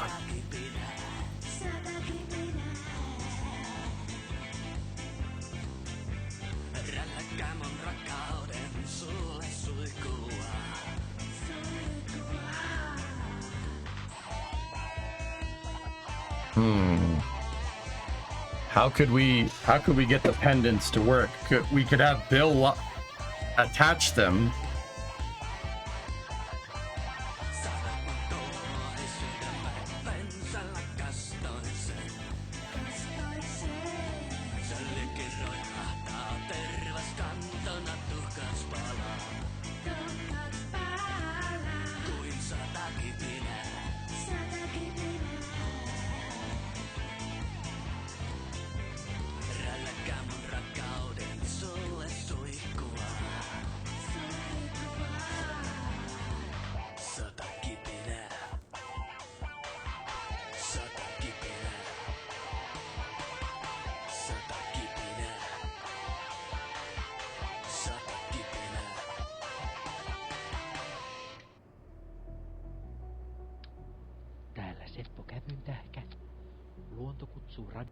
Don't need the poetry today.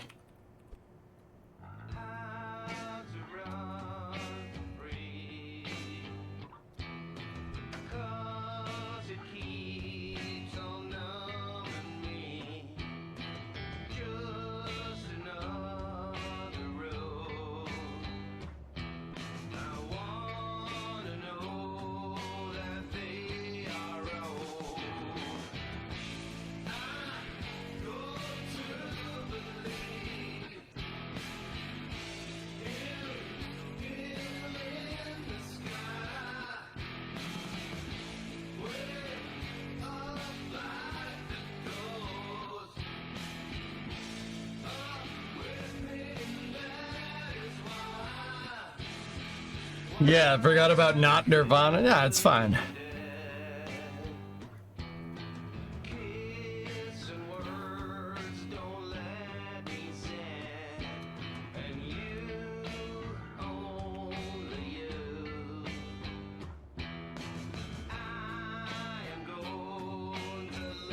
We could basically have the pendants already in position like that, right?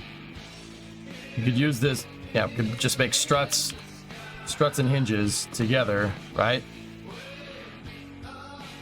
Because these aren't going to necessarily carry a lot of load. It's just basically for deflection on the boom. Oh, well, actually, yes, they will. I'm wondering how well these are going to hold up, but...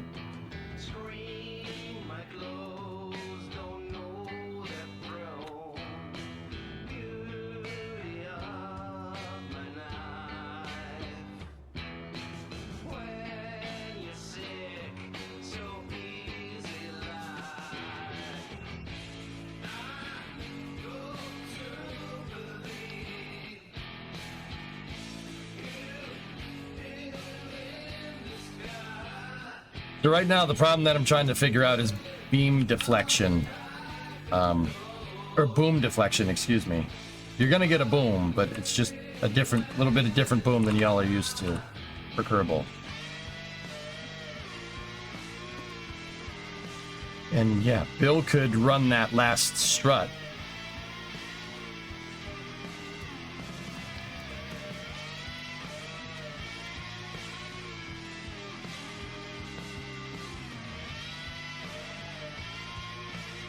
Doing his engineering thing.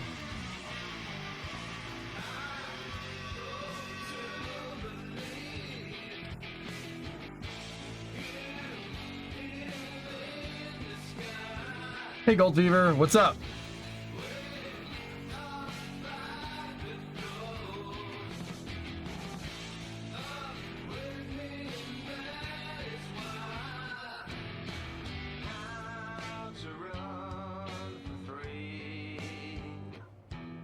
Discovery, go at throttle up. What is my favorite capsule? Dragon. Either that or the Apollo CSM. I don't know. I would say Apollo. If you're talking about, Eric, if you're talking about just favorite spacecraft, the Space Shuttle, bar none. Like, it's not even close. Yeah, Paul, if you don't know me, when there's a high-profile launch, I usually do, to celebrate, I usually do a nice long stream, and we culminate it with launch coverage. Yeah, you know, if you know me from NSF, guys, yeah, I'm a huge, just like the rest of the NSF crew, I'm a huge space shuttle nutcase. I love that thing, man. Just an amazing machine.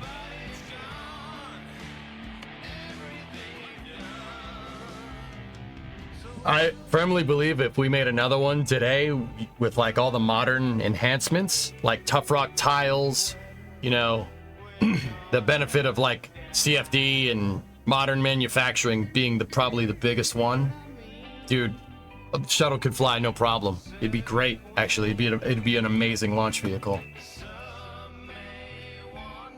Liquid rocket boosters. Yeah, LRBs might be a little bit difficult.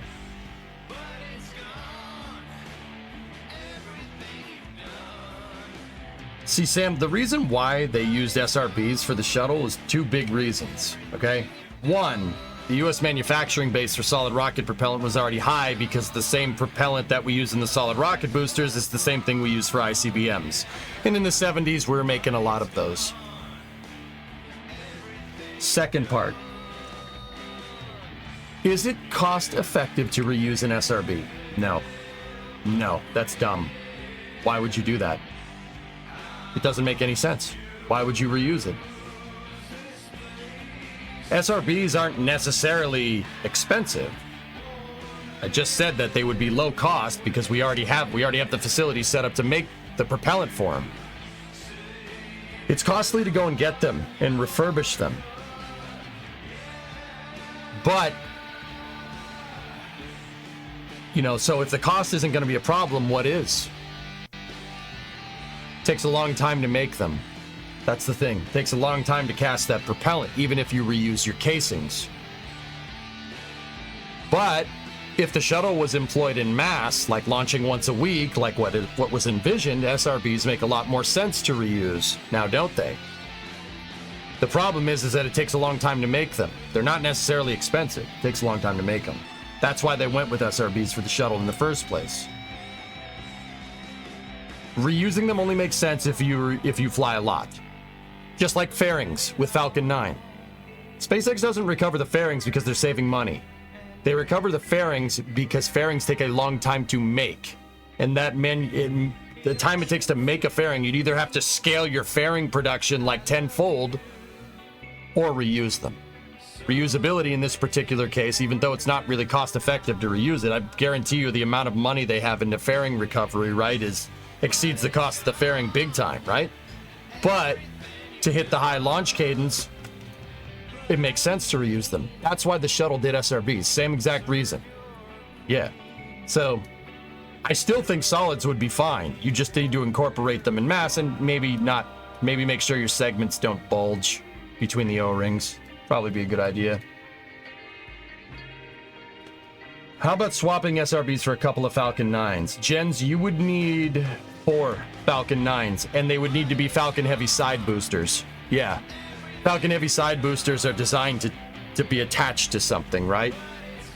You would need 4 of them, though. Like Buran. You would need 4. Actually, let me think about it.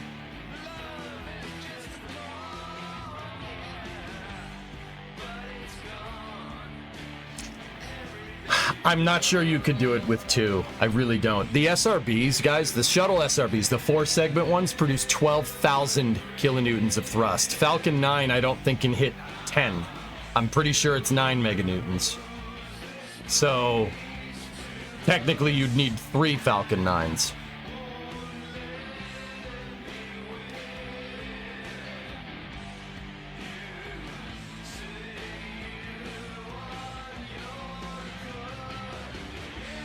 That's why you're so interested in Dawn. Yeah. 12,000 kilonewtons of thrust uncapping. You'd need 4. I think 4 would be good because of the symmetry of I mean, you don't want to make an asymmetric stack more asymmetrical. And then on top of that, 4 would give you 4 Falcon 9 Block 5, or 4 Falcon Heavy Block 5 side boosters. Yeah, you could do it. Yeah, that would work. A little bit complicated for your launch sequencing, though. But yeah, that could do it. Sure, that would, yeah, it would work. 4 Falcon Heavy side boosters. Pretty sure that would give you more TWR. Let me think. So, you know, we're going off the notion that Merlin 1D engines make about 900 kilonewtons of thrust, give or take. It's probably pushing a meganewton at this point, but there's 9 of them. So let's say there's 9 meganewtons from each Falcon 9, right? You have 4 of them. 4 of those, that's 36 meganewtons of liftoff thrust, combined with 3 RS-25s at 2.4. Yeah, that's enough. Sure, it's enough. You could do it. It would make the stack, it would make it more complicated to stack, though. Falcon Heavy side boosters aren't designed to take the load of the fully fueled external tank. They're really not designed for that.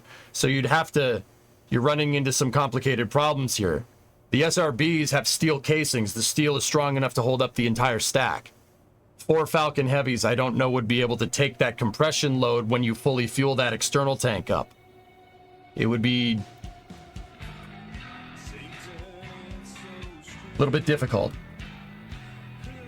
Yeah, the SRBs are a marvel, dude. Honestly, if it was up to me, and I say I had the capital to just make another space shuttle, I'd probably still use solids. But what I would do is have my solid rocket boosters approaching a flight testing or a testing regime that's very similar to SpaceX. Like, I would have SRB test stands going off on the daily. And I would use that as an excuse to scale up my SRB production. So by the time it came around when you actually needed to go build a stack, right, you'd be good to go.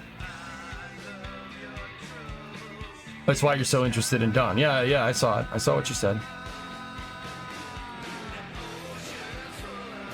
Yeah, you would need 4 Falcon Heavy side boosters, and I'm not even sure they'd be able to hold up the shuttle in the stack, guys. How compromised was the shuttle program by budget cuts and changing priorities? Yes.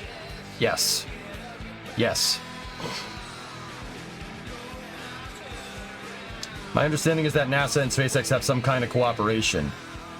NASA says, I want to move my astronauts here, and SpaceX says, okay, and then they go and do it. Gold Fever. That's it. SpaceX is a contractual... NASA is a contractual customer for SpaceX. NASA says, I want to move this here. They pay SpaceX money. SpaceX moves that thing there. Draw me up the launch trench for that. With MLs, James, you could get away with it. Falcon 9s and the solid rocket boosters are pretty much the same diameter. 4 of them might make a little bit more complicated mobile launcher platform, but yeah, sure, why not? Once again, loads is where I'd be like, you know. Oh yeah, just got back. Crane seems to have evolved. Yes, let's get back to craning.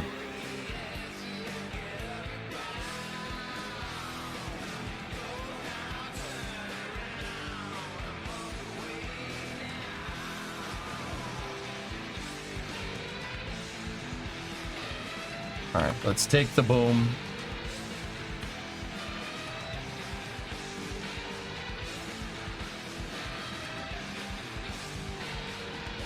I'm not sure how that hinge is going to just sit there, but with the pendant and everything, but we'll see.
Cool. That's where that needs to be. Excellent. I found its home.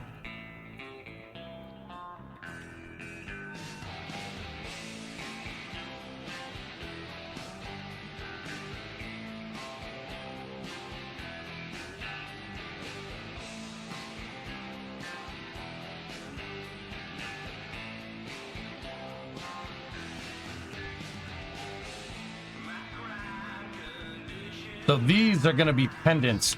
The problem that I'm trying to solve is the entire boom basically bending. This thing needs to be perfectly straight, but when you go to pick up a payload, it's going to want to bend. I'm trying to add a mechanism in that will make it so we don't have to worry about that.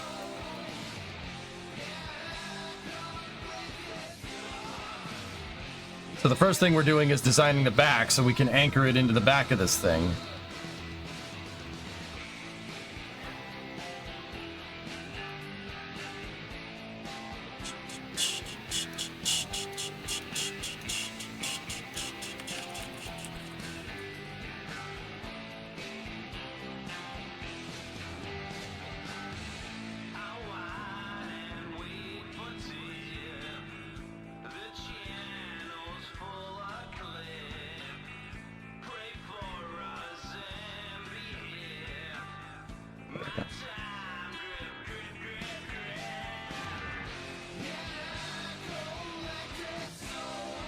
I just made it an attachment point there, so don't move that around anymore.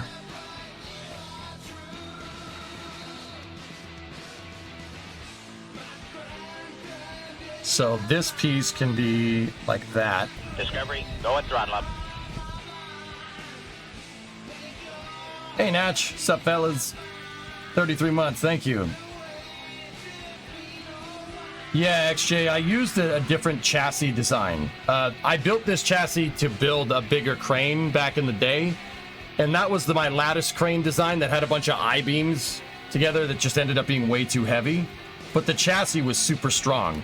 I tested the chassis already just to make sure. We set it up, right, and then we turned hack gravity to 10, and it withstood 270 tons of force pushing down on it, so I think the chassis is good.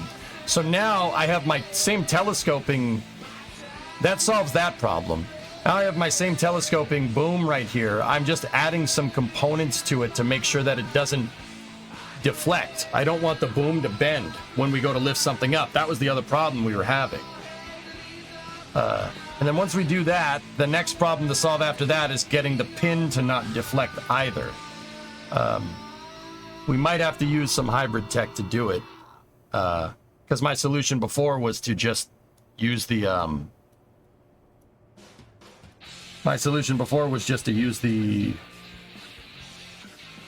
hinge, but that limits our movement to 180 degrees left and right, which might be good enough, but I don't know.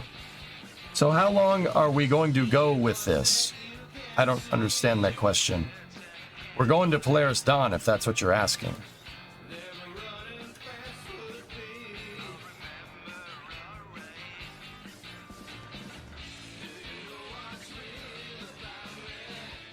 When do you think IFT5 is going to launch? Yeah, bro, September. Probably second or third week of September at this point. It really depends. Like, it's just a guess. I don't know for sure.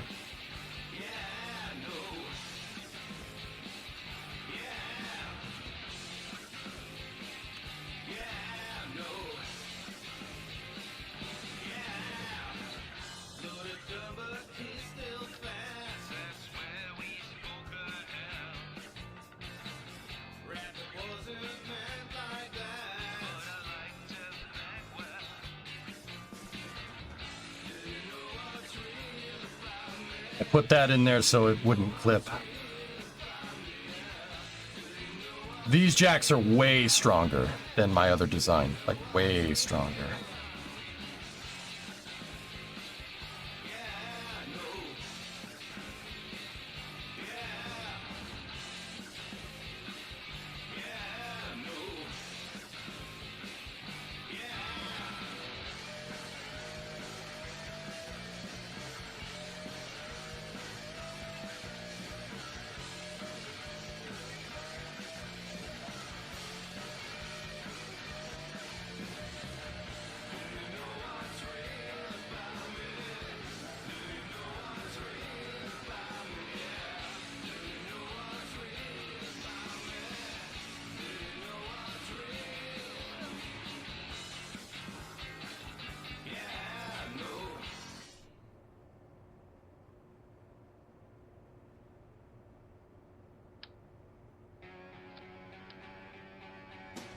How much do the I-beams weigh? 375 kilos. Oh, it's the same. Huh. Oh, okay. You know what? For a little bit of a lower profile, I think I want to use the beams instead.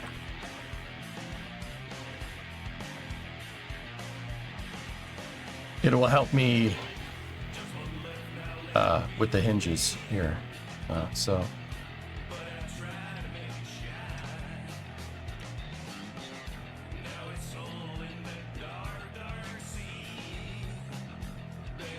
Get rid of that.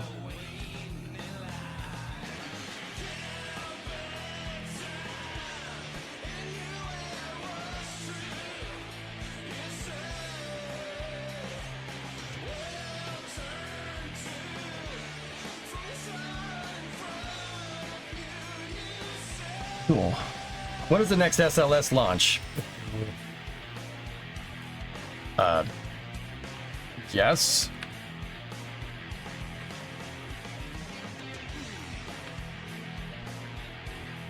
They delayed it to late 2025 on January 1st of this year.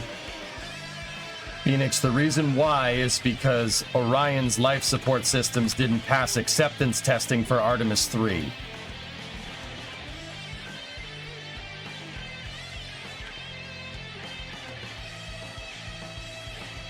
Are you actually going to stay on till next morning? Yep, I'll be here other side.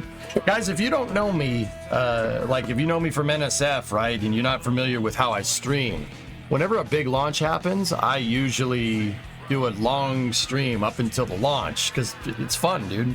It's a cool thing to do. Yep, I usually do a nice marathon stream. We used to do it for every Falcon 9 launch, and then it's really hard to stream 18 hours straight, or like 13 or 14 hours straight, like every 2 days. Yeah, nope, stop doing that. That got a little bit difficult. You know, got a little tough.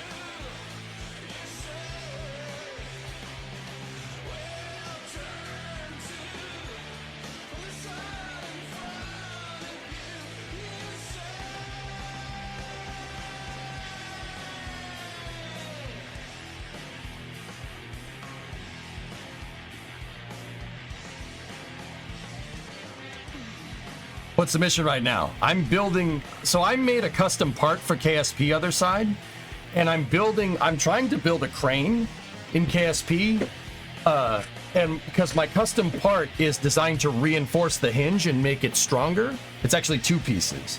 Two pieces you attach to the top and bottom of the robotic parts from the KSP Breaking Ground DLC. So a good way to test, you know, my hinge reinforcement part is to build a crane. Cranes have a lot of hinges. Yeah, a lot of them. And yeah, be a good way to test it. So that's what I'm doing. I'm also kind of using this to kind of get back into the swing of things with KSP. That hinge is attached backwards. So is that one.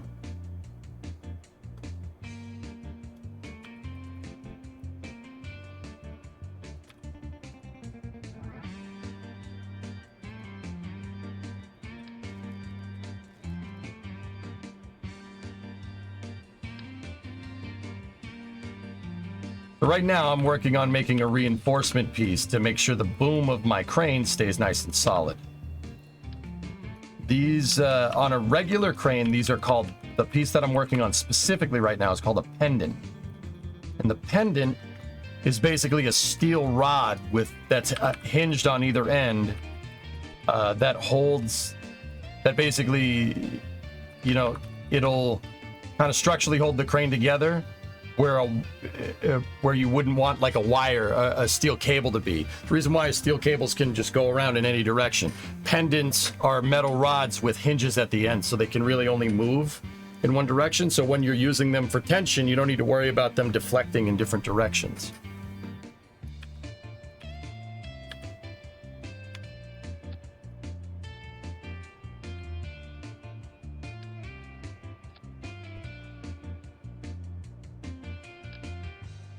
So I can make pendants in this game by just attaching struts between hinges.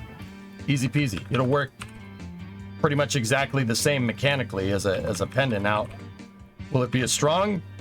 Don't know. We'll figure that one out.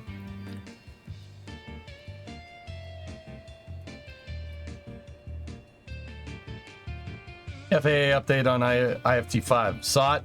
Yep. Discovery, go at throttle up. Hey, Cuddles, 5-month resub. Thanks, man.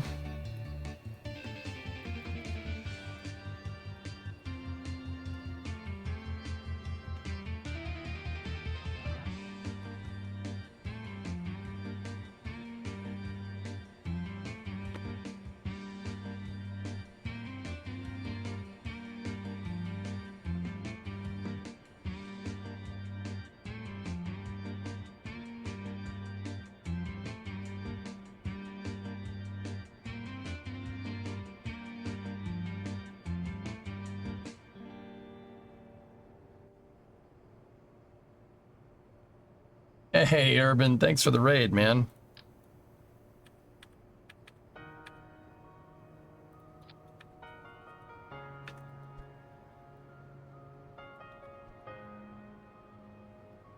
You guys know my buddy Urban Venture. If you don't, he's a good dude. Fellow nerd. A Twitch streamer. Overall good guy. Hey, buddy. How's the new parts working? I'm building a much bigger crane to test this theory. Test how good they're working.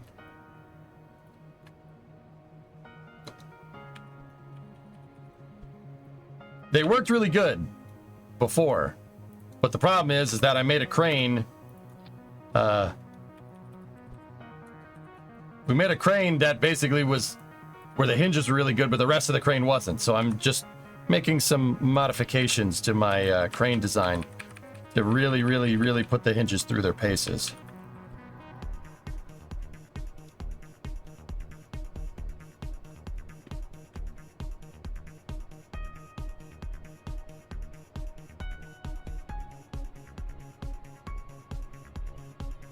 That one's set to 50. That one's set to 30 right there. It should be set to 40, and that should be pointed right at it.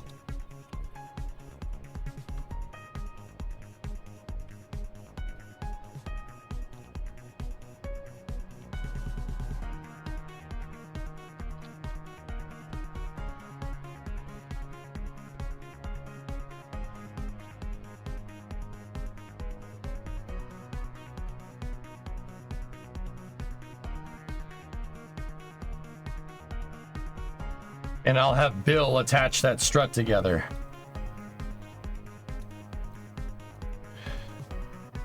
So what this is going to do is it's going to fold up like that, and then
got to reduce some symmetry there.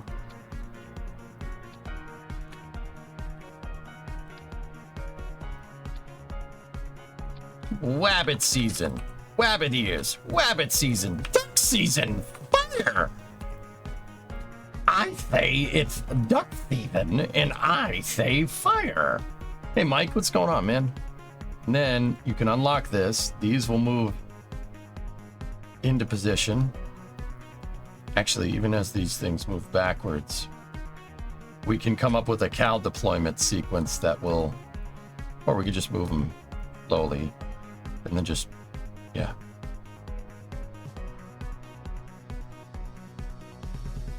Actually, no, they would have to be back into this position and then you'd have to do it that way. That's fine.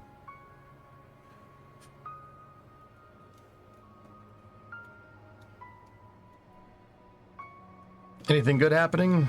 Like a guy, I'm just working on trying to prevent boom deflection on my telescoping crane design here. I'm trying to put the hinges through more stress here to see if we can really break these things.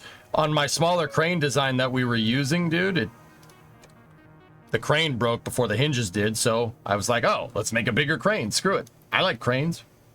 Cranes are pretty cool.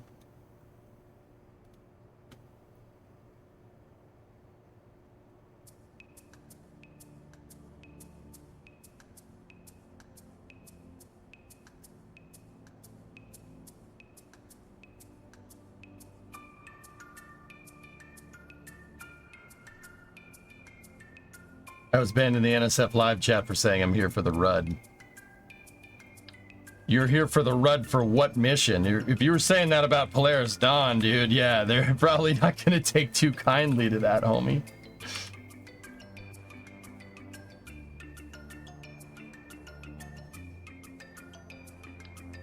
Yeah, I'm pretty sure I should return soon. Okay, other side, I'll be here.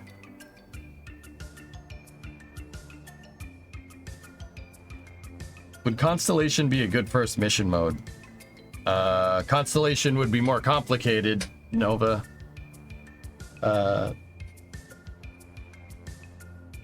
Using Earth Orbit Rendezvous for lunar exploration is more complicated. The Apollo engineers, Joseph Shea is the guy that came up with those two concepts, and they ruled that launching the whole kit and caboodle in one shot would be better. But yeah, you could. Speaking of MSC, you thinking of booting a new save Wednesday? That's the plan.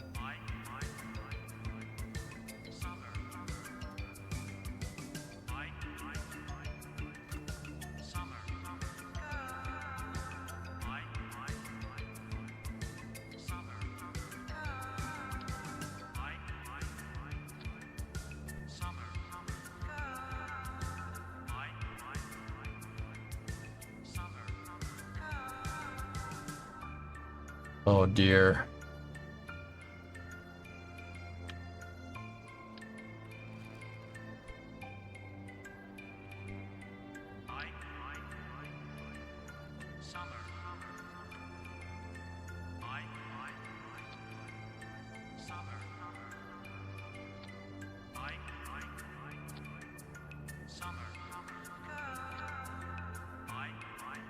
Now we gotta have our pendant design go that way too. This might get a little complicated. I'm pretty sure the best way to do this would be to have double pendants like that.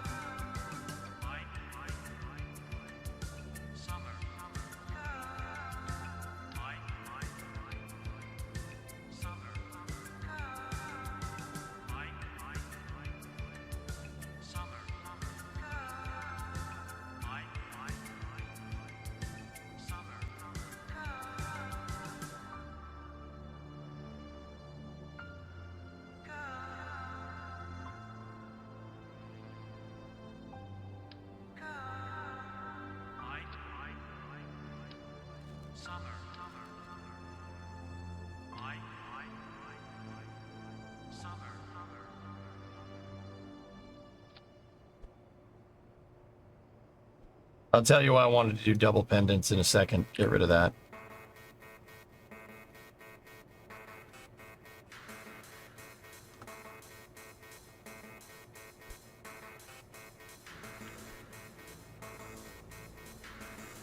I died in MSC. Yeah.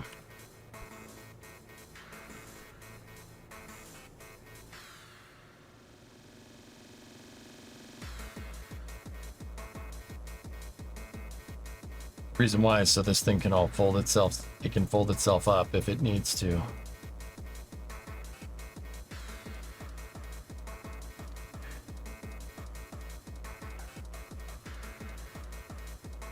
All right, so how would this thing fold? That would come in like that.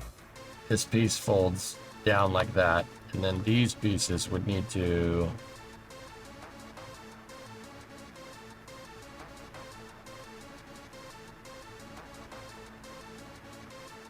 Yeah, we don't need that end piece. Yeah, double over.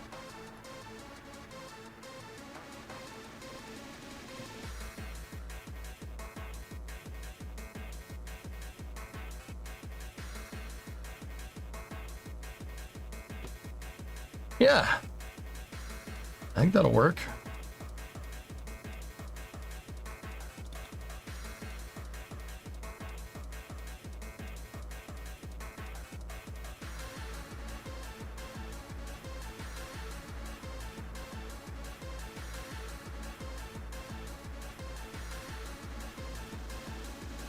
Oh, I'm gonna have to rerun those struts.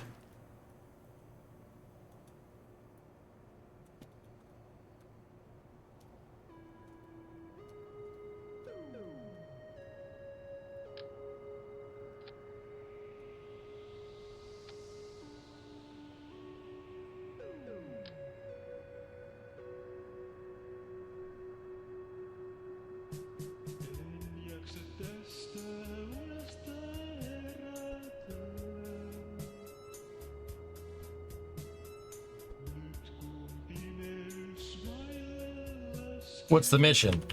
I am testing a new part in KSP that I made. It's a hinge reinforcement bracket.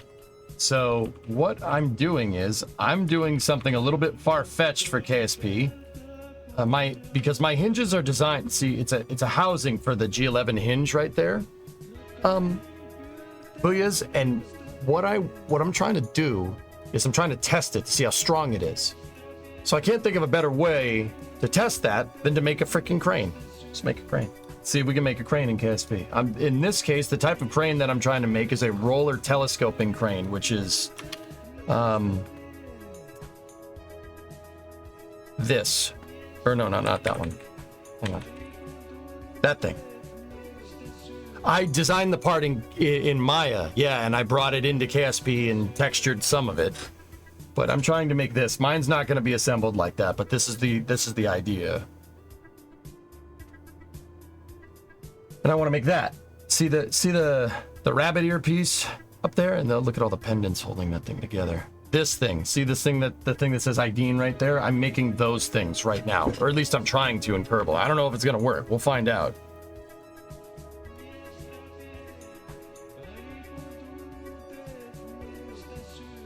Can you look at Spaceflight Simulator 2? Not interested. Looks cool though.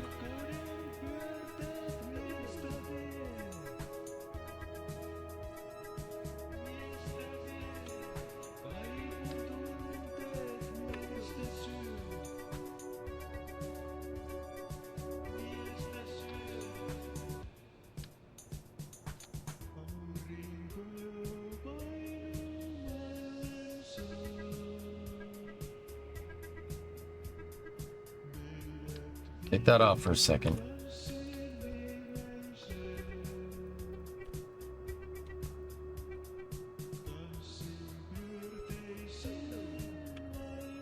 Hey, Demo. What's up, dude?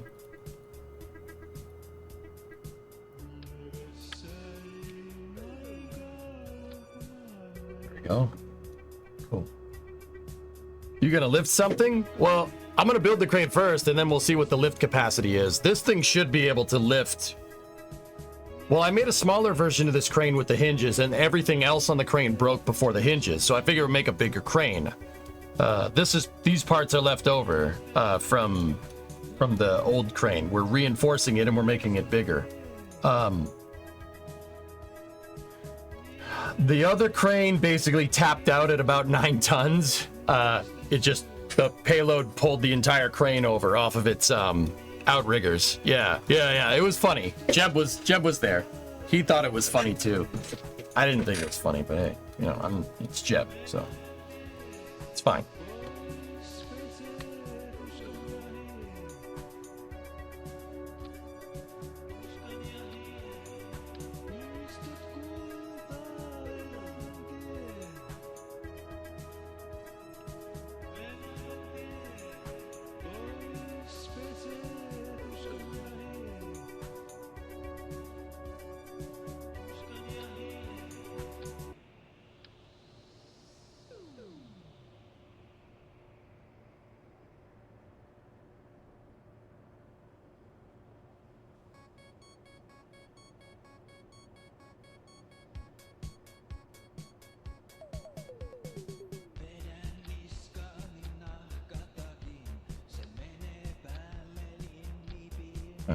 That's weird that that one wanted to do that, but that's okay.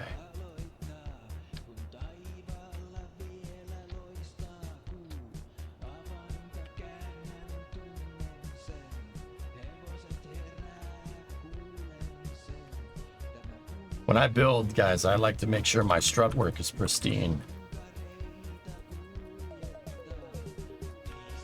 It's a good way to make sure that those struts are a strut that you ran. Kerbal sometimes likes to just run struts wherever.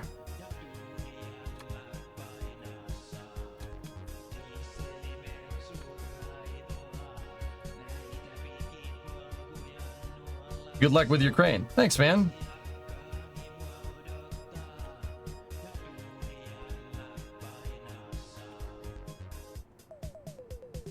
That one's already good to go.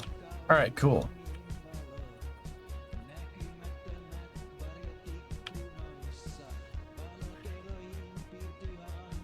How's your hinge different from a stock hinge? Couldn't you have just overclocked it for maximum torque? No, not at all.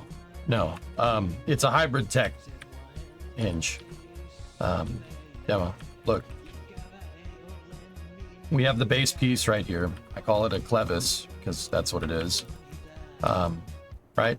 And then you take the hinge, you attach the hinge, make sure it's absolute snapped into position, and then you go take the top piece, I call it the dowel, or the upper part of the hinge, and then you make sure that's snapped into place.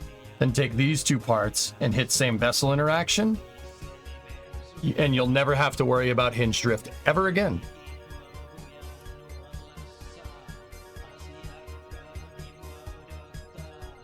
They get hazard pay, Charles, yes.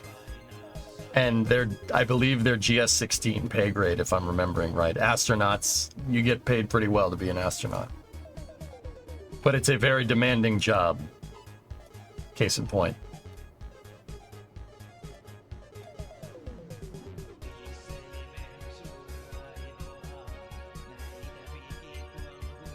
Yeah, they're using PhysX joints. That's the way they found to be the most technically feasible. I've talked to them about it, and they actually thought my part was pretty rad. Or parts. There's two of them. But yeah, it's a housing for it. And I'm building a crane. I'm back to my crane building antics to see if we can make something useful here.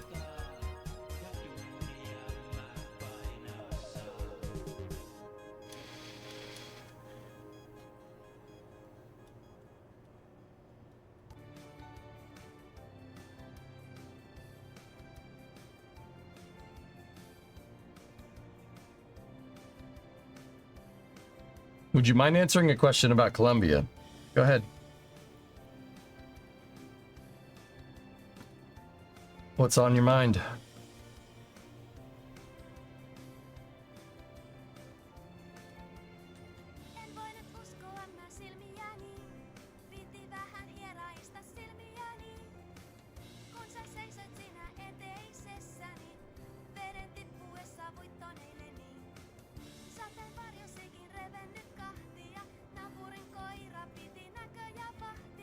Does it actually hold together like a dowel? Yeah, it's using same vessel interaction, man.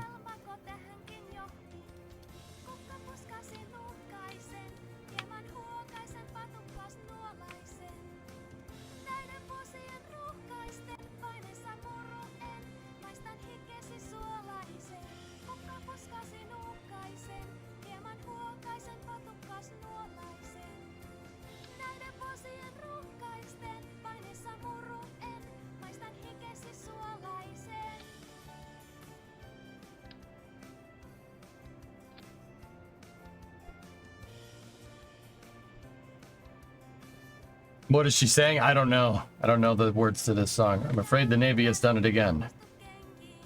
If the mission control had told the crew about the damaged wig, was there anything the crew could have done to repair it? Nope.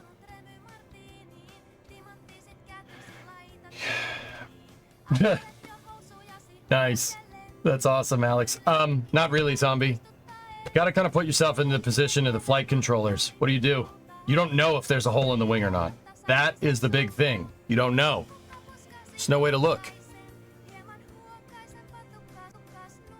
There's no way to look. Now, with the shuttle's original design, right? You know, high frequency of flight, you could just send another one up, but they had another stack in the processing flow, right? But they didn't know what this problem came from. They didn't know. They saw the debris strike. They've had debris strikes in the past, right? And nothing happened. The NASA engineers thought, operative word, that foam wouldn't have enough kinetic energy to punch through the thermal protection system, and at most it probably just bounced off. False. It punched a hole directly into a critical thermal protection system, the wing leading edge, right? But they didn't know. They didn't know that for sure. They figured that out later. So you have about a 2-week window here before the shuttle has to come down. Anyway, you don't know if there's a hole in the thermal protection system or not. You have no idea. There's no way to look. That would be like trying to see the underside of your car to see if there's a problem while your car's going 80 miles an hour down the highway. What are you going to do? Stick your head out underneath the car while it's going down the road? What if you hit a bump? You're dead. Dead. Right? Same idea here. Trying to do an EVA, not that they even had EVA suits. Columbia was only up there to do a scientific mission. No EVAs were planned, so they had no EVA suits and no airlock either. Right? So now what do you do? Now what do you do? Now what do you do?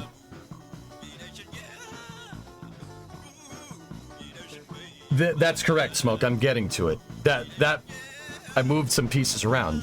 They thought that there's no way that the foam was strong enough to be able to punch a hole through the wing. That's what they thought. So they were working off that premise, right? Key word, thought. No data, no analysis. They're like, oh yeah, no, it'll never. That'll never happen. We've had foam hit the orbiter in the past. It just bounced right off. Right? So they kind of went as planned, right? And they called a couple of meetings about it, and they were like, hey, the foam hit the thing on the way up. We saw it. what should we do about this? And NASA was like, oh, all right, well, we'll see. We've had foam hit it before. It's really not a big deal, right? I don't remember off the top of my head if they told the crew. I think they said we're like, there's a potential problem here, but it's not really a big deal. You know, you had a piece of debris hit you on the way up from the foam tank. We don't think it's a problem, and the crew's just like, all right, fine, whatever. Thanks for telling us, right? I'm pretty sure that's how that went down. I'd have to go read the accident investigation again. So basically when they sent it, right? Dude, it's... I won't show it on stream. I can't watch that. I can't watch it without getting very, very, very annoyed. There's that famous footage of the flight controllers, right? You know, the guy that was in charge, I forget the dude's name. There's a famous picture of him. He's sitting there and he's going like this. Hands on face. Bad. You can tell exactly the point when that guy knows exactly what the hell happened. They started to get high temperature readings inside of the landing gear bay. And then hydraulic systems in the wing started malfunctioning. The second they say they have high temperatures in the landing gear, that dude goes... You could sit there, you could see it right at his eyes. He knew exactly what happened. He's like, nope, they're dead. Well, that sucks. And he just sat there like this.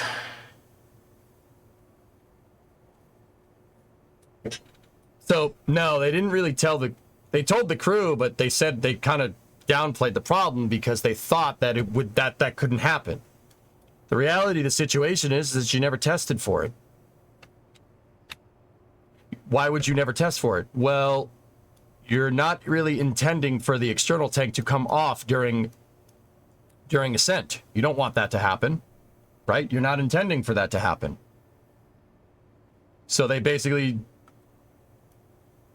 Actually, they said, well, the foam could come off, but whatever, right? And then when it happened, NASA engineers said, no, that's impossible. It had to have been something else. It had to have been something else. It had to have been something else. And they, during the Columbia Accident Investigation Board, they basically took a spud gun and shot foam inside of a gigantic potato gun at Enterprise. They put real thermal protection system on the portion of the wing where they thought Columbia got hit, and they shot the foam at it with a spud gun, and it went right through it. Like styrofoam. Yeah, it just went right through it. Thought. This is one of the lessons that I try to tell you guys when we're doing technical analysis. Space flight means nothing. Not space flight means nothing, sorry. Your opinion means nothing when it comes to space flight. It doesn't matter how good you think you are. If you don't have the data to back up what you're saying, get the frick out. Like, this is not even a judgment call. You will get someone killed instantly. Like, you will pay for it, right? So... that is why I say that to you guys. That's why I tell you this. Because of that. Because they were like, no, it's fine. No, it's fine. It's fine. We've had foam hit the tank before. It hasn't hit in that spot before, but we've had foam hit the tank. No problem. Whatever. It's fine. And it wasn't fine. And because they had a hole in the thermal protection system, hypersonic plasma shock basically sliced Columbia's wing off. Yeah. Yeah. Great. Lovely. Lovely. So, did they tell the crew? Yes, but no, but yes. But see, here's the thing. What do you do? What do you do? What do you do in that scenario?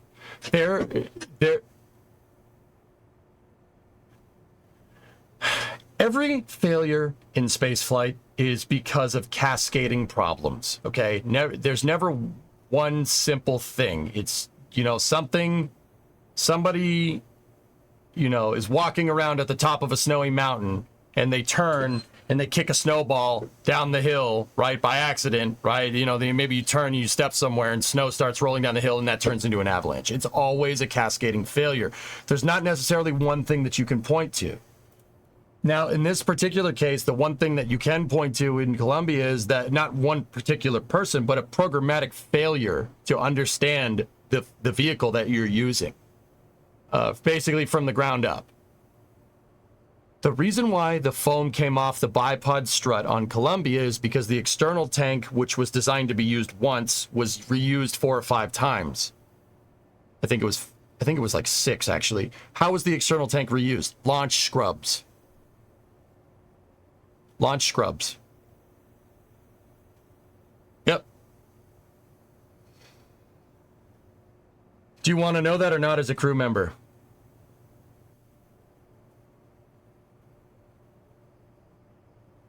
I don't know, LaForte. I don't have the answer to that question, to be 100% honest with you. What I do have the answer to is that you've already failed. The second somebody let Columbia go after scrubbing 7 times without inspecting the external tank is the second you killed all those astronauts. Just like Challenger. You are already playing in the red. Like that. You've already failed. Know why you've already failed? Because you failed to understand the repercussions of scrubbing 7 times. The external tank was only designed to be used once. They used it 7 times. They tanked and detanked it 7 times at this point. I think it was 7. I'm pretty sure it was 7. It's somewhere. It's a ridiculous number. STS-107 scrubbed so many times, right? And because they tanked the external tank, it contracted because it contracts when you fill it with liquid hydrogen and liquid oxygen. It actually tenses up. And then relaxes and tenses up and then relaxes and then tenses up and then relaxes. That caused cracks in the tank. You saw the exact same behavior during Artemis 1 because the Artemis 1 core did the green run and then a bunch of wet dress rehearsals and then a bunch of launch scrubs. Thing about SLS though, you don't have to worry about the foam coming off and hitting the orbiter, so they just reapplied the foam and call it a day. That's what they should have been doing during Columbia, but they said it was fine. It's fine. It's fine. Being okay with foam coming off and hitting the space shuttle is failing to understand your launch vehicle. You don't understand the behavior. And you don't understand the behavior and you're rolling the dice with human lives. Somebody thought it would be okay to do that. It's not okay to do that. This behavior should be well understood. You've never had a shuttle scrubbed this many times. Why would it be okay? The external tank's designed to use once. Nobody put 2 and 2 together because, oh yeah, we've scrubbed shuttle launches in the past. It's fine. This is why you have to stay paranoid as a rocket scientist. You have to stay paranoid. You have to always be understanding new things and get as much data as possible because failure modes like this can be exposed over time. And like Falcon 9 with the COPVs, with Amos 6, failure modes can be, just because the last launch went fine you can't be guaranteed that this one is going to go fine either unless you have the data to prove it. Right? Nobody bothered to stop and look at this shuttle that's been gone out to the pad, gone back, gone out to the pad 7 times, tanked 7 times. Nobody had the wherewithal to look at that and say, yeah, maybe we should take a peek at this thing. You know? When is suit up? Coverage should begin at like midnight, my time, Sebi, so like 6 in the morning. Yeah, Columbia is a perfect example of a cascading failure. So, LaForte, that's an interesting question to ask. They shouldn't have even gotten that far. You have to stay hungry. You have to stay hungry, and you have to always be learning new things. SpaceX is still learning new things about Falcon 9 to this day, and because of this, that's made it one of the safest vehicles ever devised by man to fly into space, ever. That's why they get to do Polaris Dawn. They're always pushing the envelope. They're always trying to learn something new. You have to be like that. The second you say, okay, we're good. Let's freeze the design and let's just launch this thing over and over again. The second you stop doing that is the second you're dooming something to failure. You have to stay hungry. You have to stay paranoid. Gene Kranz talks all about this. Actually, I think it was Gene Kranz. I think it's in Failure is Not an Option, but either way. So, the cascading failure, like what Rocket Guy is saying in chat, that happened because you got lazy, because you got complacent, because you status quo'd space flight. You were not at a point where you can status quo space flight. Even SpaceX, with all their flight reliability and how good Falcon 9 is doing, don't get complacent.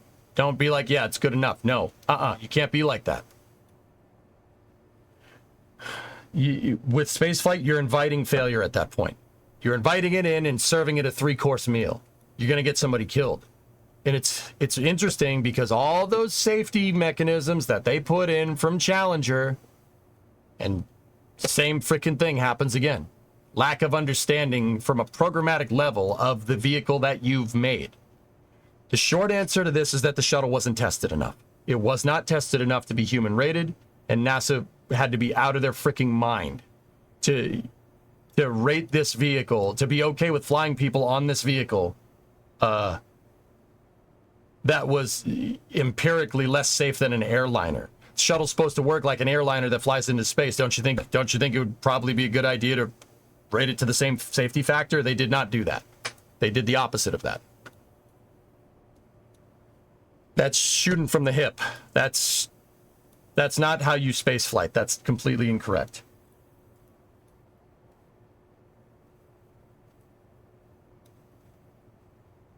I don't think you, yeah, exactly, Rocket Guy. You don't start building a rocket. You don't start designing a launch vehicle and a spacecraft from the perspective of safety. You don't do that. You start it from the perspective of reliability. Reliability and empirical data and a good understanding of your vehicle is what's going to make your vehicle work better and be safer in the long run. This is why airliners need thousands of hours of test time before a person even sets foot as a passenger on a commercial airliner. Don't bring it up. I know what you're thinking. Don't bring it up. We don't talk about that thing. That was a gross screw up and people died because of it. I'm talking about 737, but you get the idea. Don't bring it up. So yeah, guys, you can't play, like telling the crew versus not telling the crew. Like, I don't know. I'm pretty sure they mentioned it, but what do you do? What do you do? You're screwed. You are screwed. You're screwed. There's a very low chance that they're going to come back. The only thing that you could really do in that scenario, the safest thing to do is just go through reentry, because you know what their solution was? And this, keep in mind, this was retrospective. Their solution was take trash and plug the wing up with trash and hope that it's enough.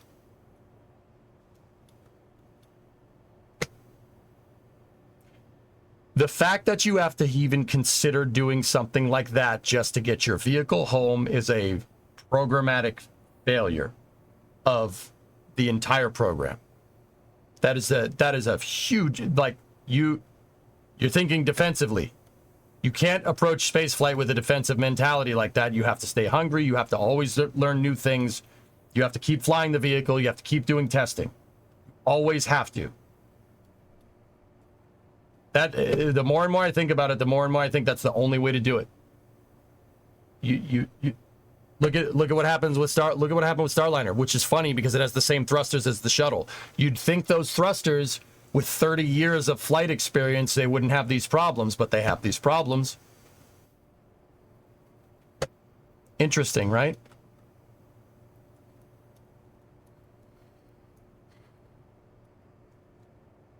Yeah, exactly. Yeah, exactly, Rocket Guy. They told them, but they said it wasn't a problem. You know, being proactive rather than reactive. That's why SpaceX is so damn successful, Willie, because they're paranoid. They're paranoid about this. So what allowed the Apollo CSM to get human rated on Apollo 7 after Apollo 1?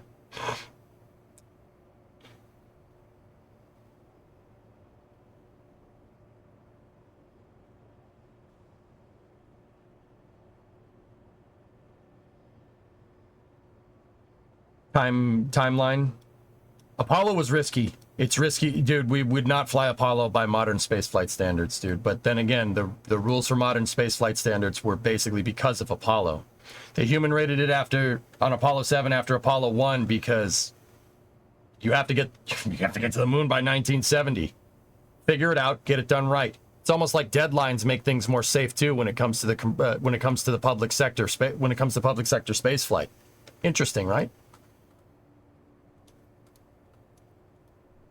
I'm back. You upgrading the crane? That's what I'm doing, Ollie. Yep. Slick Willie, how goes it? It goes good, man. Yeah, it goes great.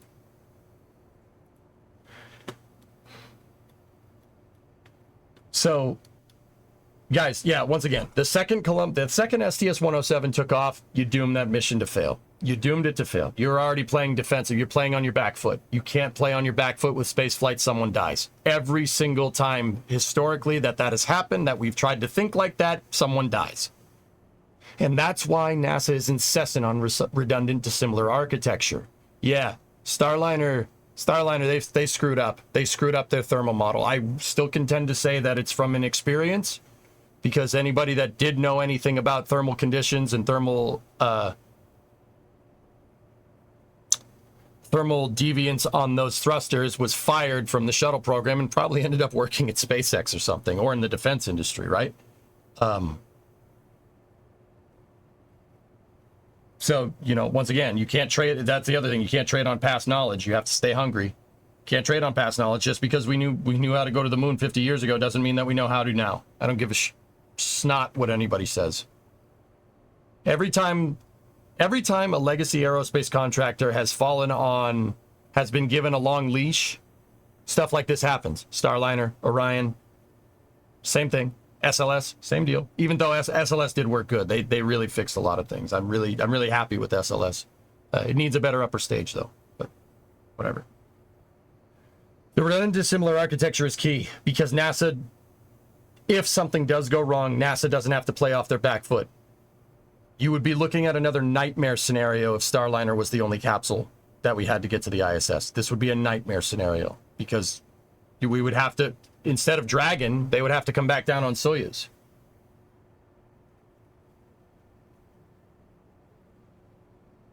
How are you going to do that? You're looking at a logistical nightmare. Nope. Don't think like that. Dragon being redundant to Starliner is what that makes this decision, albeit it sucks for Boeing. You know, it does suck for them, but NASA doesn't want to put themselves in that position again. And this is allowing them to do that. I just wish in 2014 they gave Boeing the same leash that they gave SpaceX. If they had, maybe this problem would have been exposed.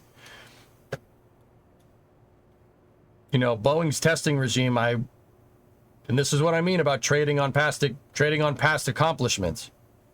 When the Commercial Crew Program was first announced, Boeing got awarded a $4.2 billion firm fixed price contract for one test flight and 6 operational flights to the space station. And Boeing said, oh, you know, okay, we'll do a pad abort. And then, yeah, everything else should be good because all this stuff flew on the shuttle. And NASA basically said, all right, you guys are cool. We trust you. And they put a magnifying glass under SpaceX. And basically, we're fighting SpaceX for human rating certification pretty much all the way until like 2017, 2018, 2019. They looked at SpaceX under a magnifying glass because they didn't trust them. And that's ironically what made Dragon so ridiculously safe. Then the OFT-1 mission happened in 2019, and it was very clear that they colossally screwed up because the OFT-1 mission was a complete and utter failure. OFT-2 was a little bit better, but once again, they had thruster blowout on OFT-2, and somebody still allowed the thing to go forward, which is very interesting.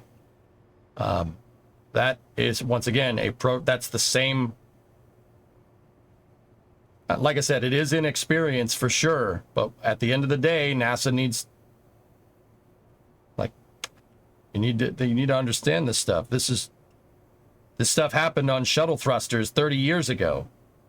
And Starliner uses the exact same frigging thrusters. How did you screw this? How did you screw up a thermal model? Once again, I'd say it's because of inexperience, because Boeing's never made a capsule before. They don't make spacecraft. They've never made spacecraft. They make stages, and they make pretty good. They're pretty good at that. Right? Okay, that should be good the way it is.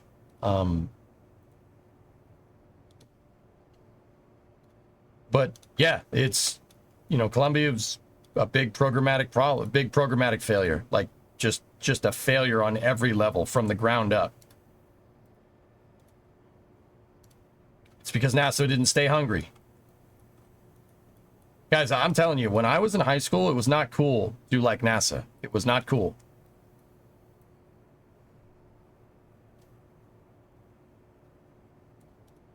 What the heck?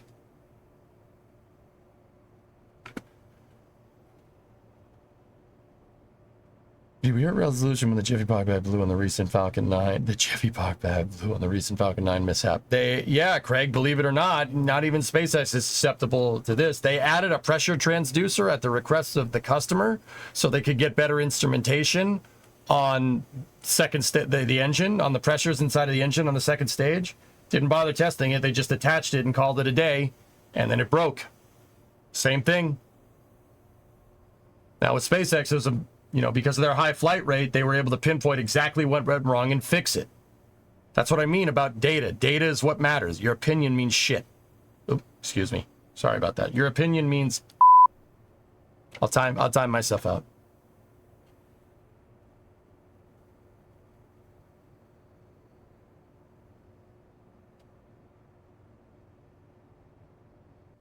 Your opinion means nothing without data. That's just the way it is. I'm sorry. Like, it's if it seems like I'm being harsh, well, yeah, I mean, every time we've let opinions fly in space flight, someone dies.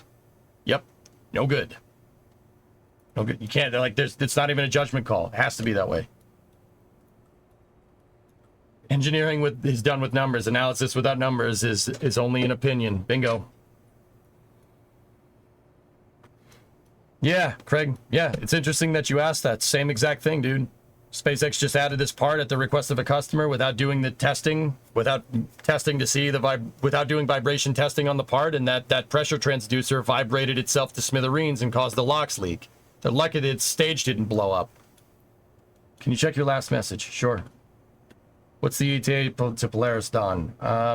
It's at midnight tonight. That's when stuff should start kicking off. I've been meaning to ask, will Russia build its own new space station? With what money?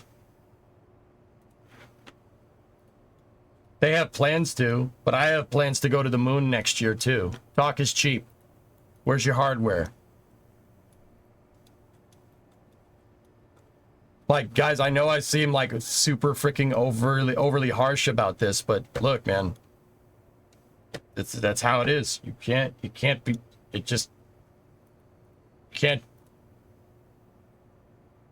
Like, I know it's like, dude, you just stream on Twitch, but yet it has to be this way.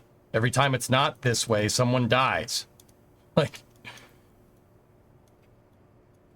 yeah, like I said, Columbia, they all those safety things that they implemented after Challenger, same thing got you in the end. Ridiculous.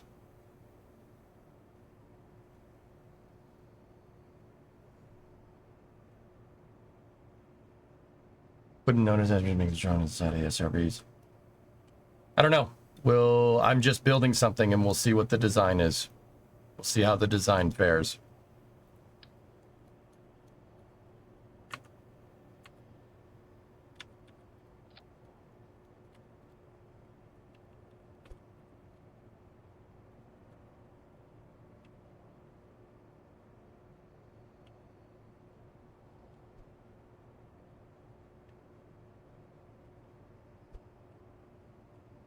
But yeah, it's very upsetting because honestly, their stupid mistakes are what left, like blatantly stupid mistakes are what is the reason why mistakes that we learned during the Apollo program are the reason why Columbia and Challenger exploded. It's the same mistakes that we paid for in blood in 1967. And we just, complacency, man. And now, once again, you could argue that underfunding NASA is what caused this, and I would say, yeah, that's probably the case. Yeah, I'd say that's right. Yep. The shuttle was woefully undertested before they put it into operations. There is a shuttle, if somebody proposed a shuttle like that nowadays, there is not a chance in hell that it would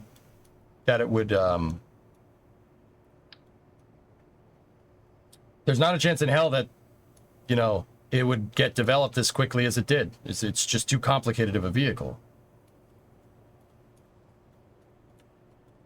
I try to note attach as much as possible. Yep. All right, cool. Let me turn the tunage back on. But yeah, good questions, dude. We can talk more about it when, actually, you guys, because of Polaris Dawn and because of a longer space news, I mean, the whole afternoon here is going to be space news. I mean, I don't know. Do we want to do space news or not? I kind of want to finish working on my crane, and then maybe we'll jump to it, because this is going to be a super long stream, so I figure making the segments a little bigger is probably a good idea.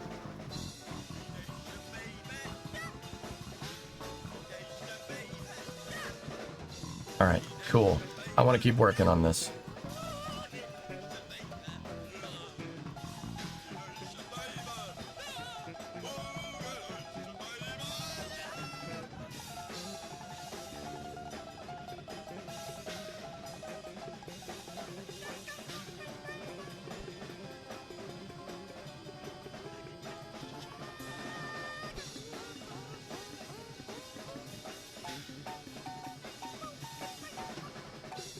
Yes, Den.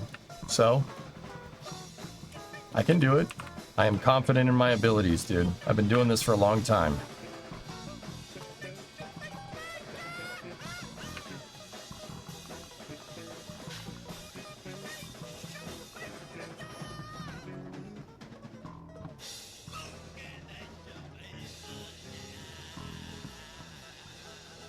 I gotta unfold everything here, dudes, because I noticed that we're building this on the boom piece here that's attached to that. We have to move this thing back to its the right position, or else all these struts are gonna come in incorrectly.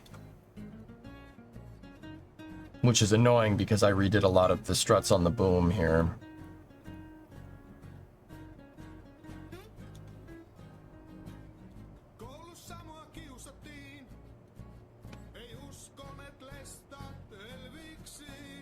We don't have a timeline for that yet, QFA.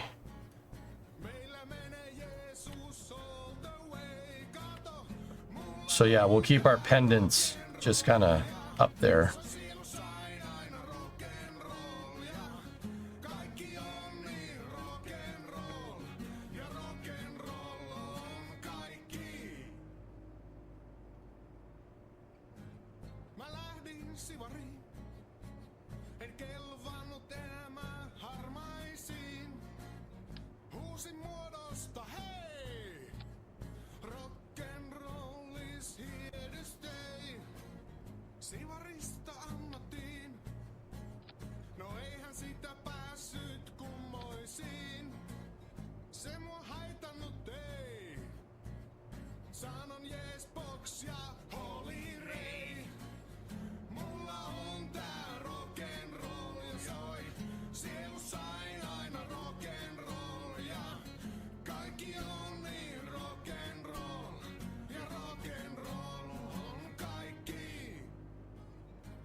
Why isn't that thing lining up? I mean, it'll still work, but...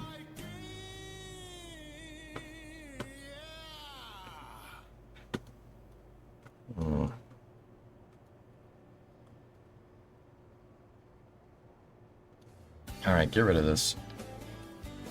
Get rid of that too. I think for this bigger crane, we'll use double hydraulics. What the heck is OnlyFans? It's a joke. Have you seen my OnlyFans? It's only just pictures of vans, dude.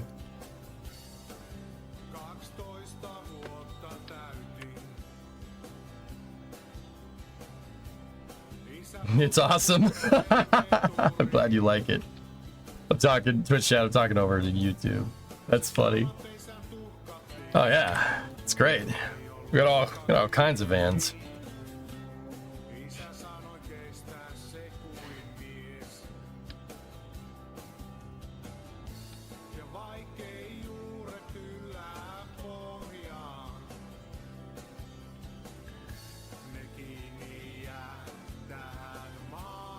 No Supras? No, only vans, dude. Eikä kukaan toinen mua ohjaa. Itse pääni lyön kiven harmaaseen. All right, we should be able to fold all this up.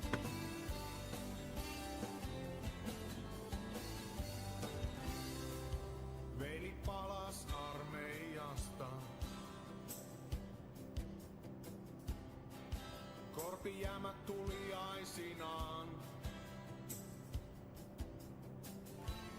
Aita liian matala. Ei tullut risti aukista. Isä näytti omansa. Hey, Riv. It's going, man. Aina jaksaa. Joskus on hiljaa That's just to hold this whole thing together. Keep it nice and strong. lääkärit ne puhuu vaan.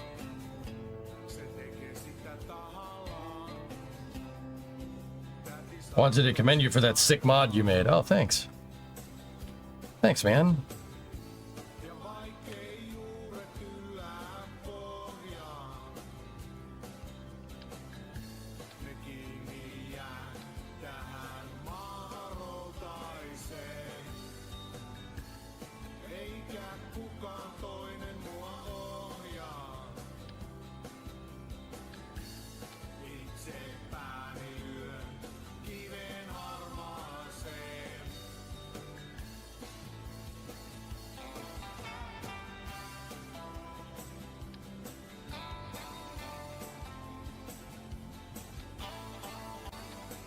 All right. That's good. Ja vaikkei juuret yllää pohjaan. Ja vaikkei juuret yllää pohjaan. Ne kiinni jää tähän maahan That's where that belongs there. eikä kukaan toinen mua ohjaa. Itse pääni lyön kiven harmaaseen. Ja vaikkei juuret yllää pohjaan. Ne kiinni jää tähän maahan routaiseen. Eikä kukaan toinen mua ohjaa. Itse pääni lyön kiven harmaaseen. I don't know how we're going to keep this thing from moving around a lot.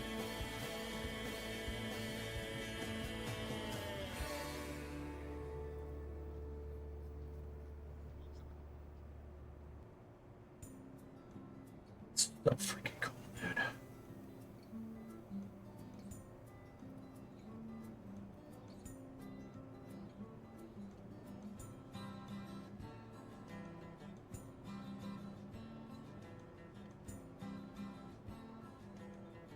Nice other side. Kesä oli kuin kuuma lehmän henkäys. Sitä pois pesemään pyörillä poljettiin. Ranta liian pieni on siinäkin, mutta pohja. Vain tehtaan hajua me yhdessä kirottiin. Ja Nuokkarimäessä There we go. oli häviäjä viimeinen ylhäällä. Hello. Ja mastapailista. Ja noista päivistä ei oo kuin rippeet jäljellä, mutta aikuisuuteen jotain parempaa. Niistä ammentaa. The only thing I really haven't figured out here is how to make a better pin. What language is the music? It's Finnish. It's from a video game that I play on Wednesdays called My Summer Car. My Summer Car is a game. It takes place in Finland in 1995. It's a game. That's all I'm gonna say. Other side. It's a little its play is a little unorthodox. It's a thing. Joku lukiolainen se parhaankin maniski. Ei saa menettää peliä, pitää muistaa tytölle hymyillä.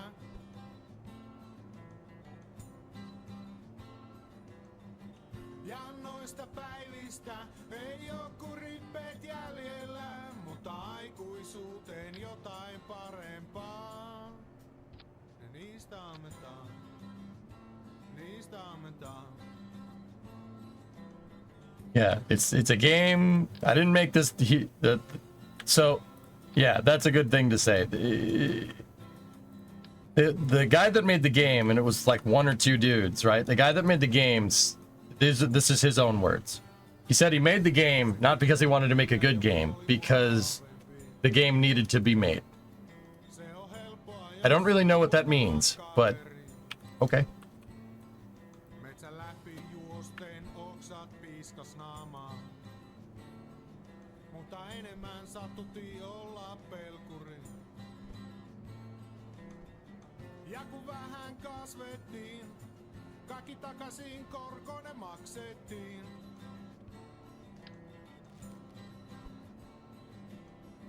Ja noista päivistä ei oo kuin rippeet jäljellä, mutta aikuisuuteen jotain parempaa. Niistä ammentaan. You don't really know what that means, but somehow you agree. Yeah, yeah.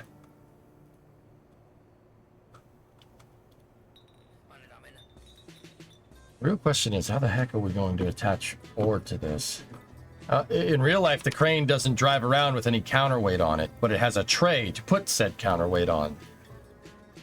You're gonna need a lot of caffeine today. How's it going? It's going fine, Alistairs. How are you?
Synnynkö uudelleen? Joskus eikä saan tietää sen. Ylös vielä liitellen, lailla kotkan uljan sen. Tähti taivassa odottaa, ja tänne vielä maata tallaamaan. En tahdo vielä luovuttaa, köyttä kaulan ripun. I don't really like putting 9 tons of anything hanging off the back of a piece like this, but you know, I might just go with my 180-degree design and call it a day. Just use the hinge that we have because we know it's strong, and limit the crane to 180 degrees of rotation, which I don't have a problem with. It's okay.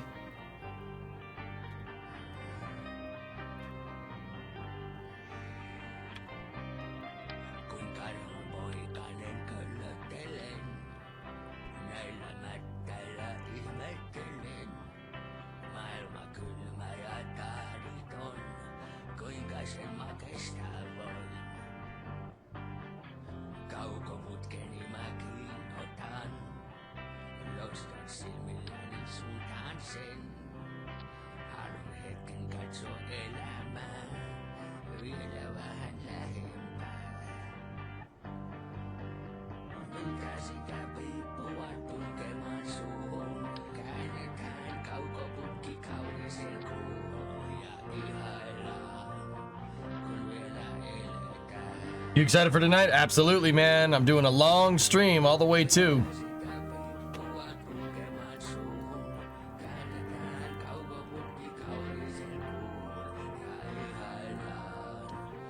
Jeez, loco.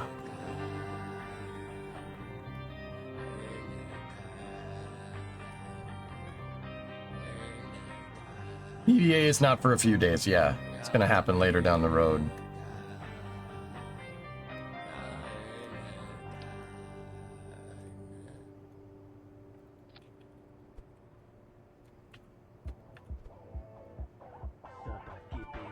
Banger time.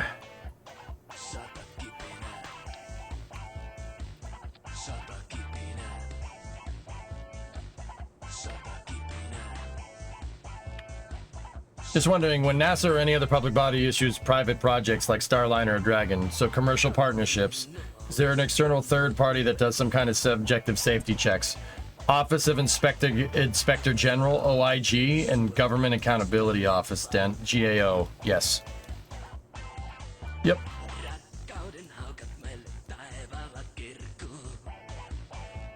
Then, in my opinion on that subject is that if OIG and GAO is finding a problem, you're wrong. You've done something wrong.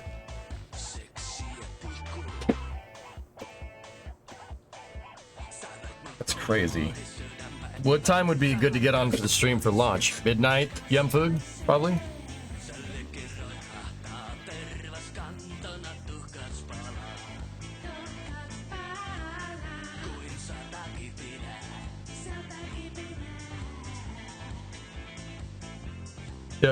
So YouTube chat, does nuclear power plant make sausage that go in your butt?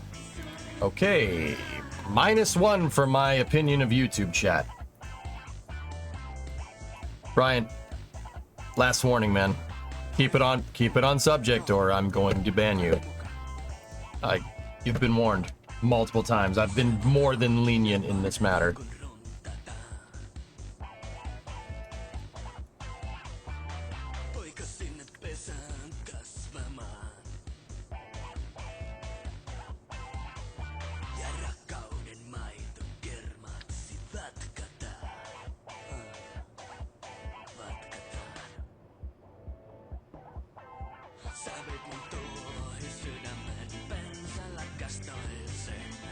Hey Sharktails, what's up, man?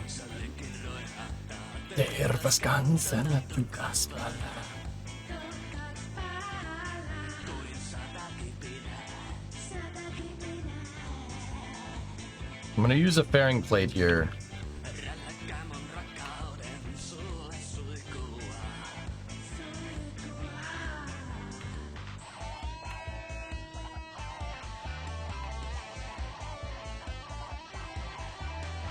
What I want this fairing plate to do is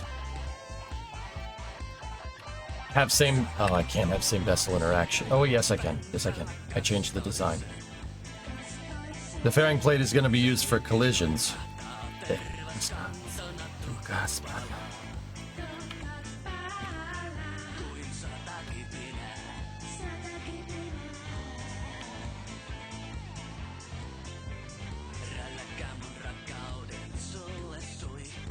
Do we know what time the EVA will occur? Nope.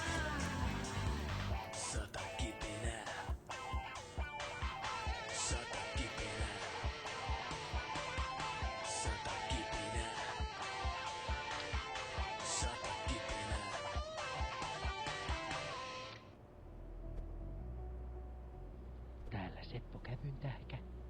Luonto kutsuu radio-ohjelmasta. Olen nyt aidossa Lapin erämaassa, paikkana Riuhkonperä. Katselen täällä luontoa. Luonto on hyvin kaunis tänään, minun mielestäni ainakin. Se on aina hyvin ylveän näköinen. Etenkin tämä Lapin luonto saa aikaan ihmeitä ihmisen sydämessä. Täällä on kaikenmoisia lintuja ja eläimiä, kuten kärviäinen ja rantaleepikko. Myös yksi lintu on vätviäinen ja Kruippa. What's the status or future of KSP? Kruipan tunnistaa. I have no idea, dude. Yeah, I don't know. I wish I had an answer.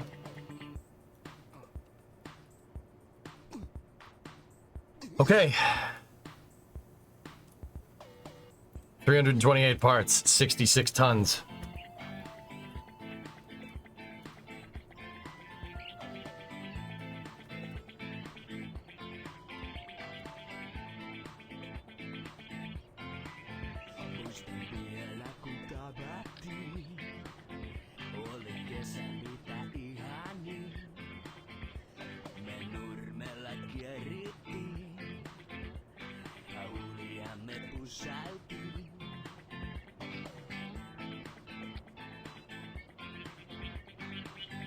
Nice rig. Yeah, qualified. I stream on YouTube and on Twitch. Yep. Twitch allowed us to do both, so yep. We're everywhere at once.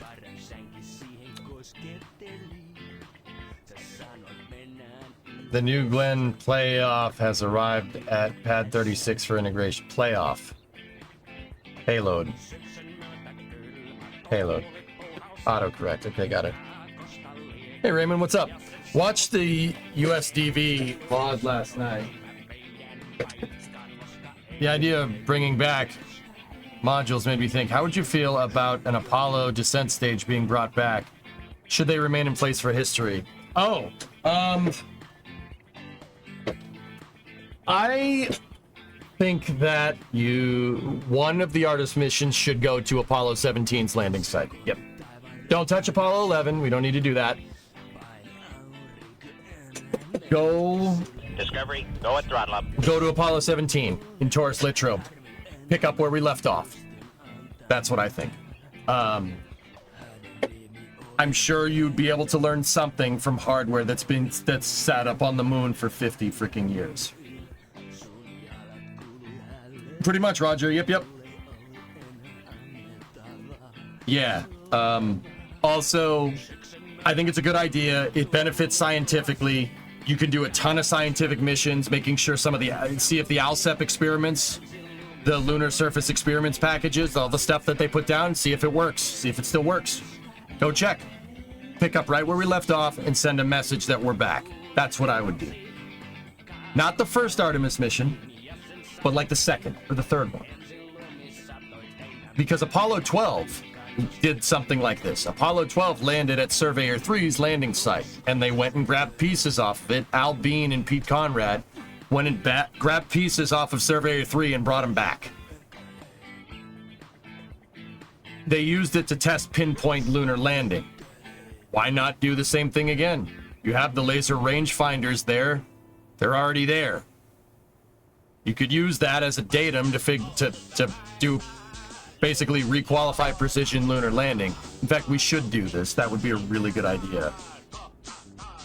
You're assuming they care. Yeah, well, this is based off of the entire premise that was kind of the point of the question. That it's kind of a given in the question that they care. Like, we should do this. This is the stuff we should be doing. You got to meet Talk to Pete in the 70s, Roger? That's cool, man. I don't even think, Raymond, that we should grab a, hey, Ronald, how you doing?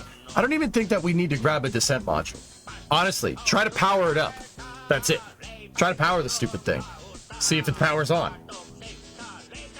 I mean, I don't know what you do with it. The tanks have been inerted with pyro valves, so it's pretty much just a piece of metal. But maybe some of the ALSEP experiments, you know, that's a half-century science experiment that you have access to here. Why wouldn't you do that? Also, this is a little gross, so if you're eating something, stop eating for a second. I mean, the Apollo missions, the later missions, were down on the lunar surface for 3 days. Ipso facto, there's bags of poop on the ground. They literally threw them out the window and then took off. Well, threw them out the door, not the window. Windows don't go down. but you get the idea. Maybe we should go look at that and see if there's microbes, if there's microbial activity in that excrement. I know it sounds ridiculous, right? But if there is, I think that would be a very interesting thing to learn about, you know, human habitation on the planet and on that celestial body in the future. There's a lot of stuff to learn. You can learn a lot from poop. I hate saying that. It's a really weird thing to talk about, but it's true. There's good scientific potential here. And, you know, everybody says, oh, yeah, it's dead. Oh, the flag's been bleached white. We're pretty sure. All right, cool. They were pretty sure that Starliner was going to work, too. They were pretty sure that Orion's life support systems would be adequate. I don't believe you. I don't believe a word you frickin' say. Frick off. Let us do it.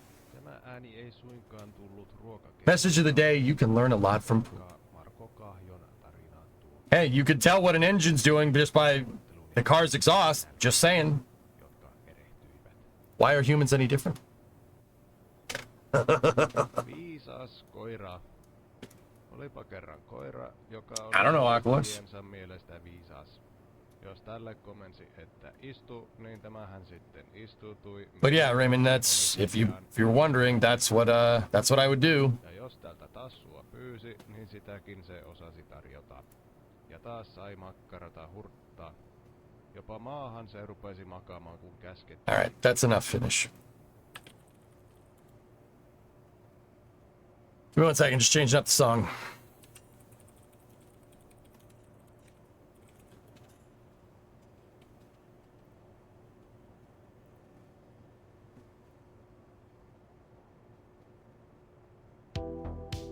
Yeah, baby.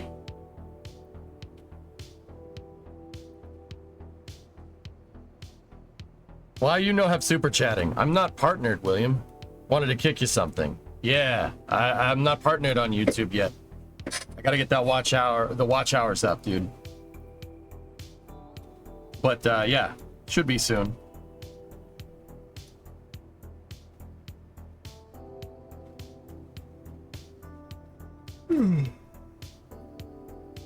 Okay. Shall we try this?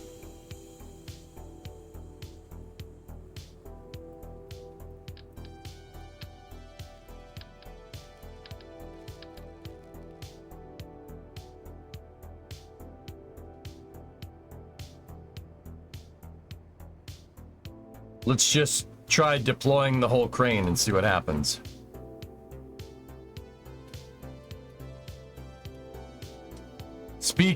Speaking of engines, I saw the Ford Cup on Flame Trench. Do you have any project vehicles? Craig, I otherwise drive to Southern New Hampshire for free beer. Might take you up on that, dude. But we're almost to the point, you know, it's the end of summer. So all the summer people leave. And then, yeah, we have a window of opportunity before the leaf peepers come, and then it just gets obnoxious. Anyway, Craig, I have 7 cars on my property right now. Most of them are Fords. My current project isn't a blue oval right now, but I did build that red truck on stream. I built it on stream.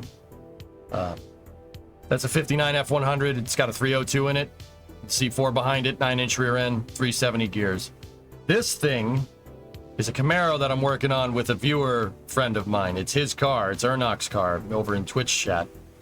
This thing is a 305 with a T5 behind it. It's a 305 with a 5-speed. Kind of a rare option for these cars. But it has a full tubular crossmember, full QA1 suspension kit, upgraded sway bars, upgraded trailing arms, upgraded coil springs. It's got coilovers all around. And I'm just finishing up on it right now. I just got the whole front bumper back together.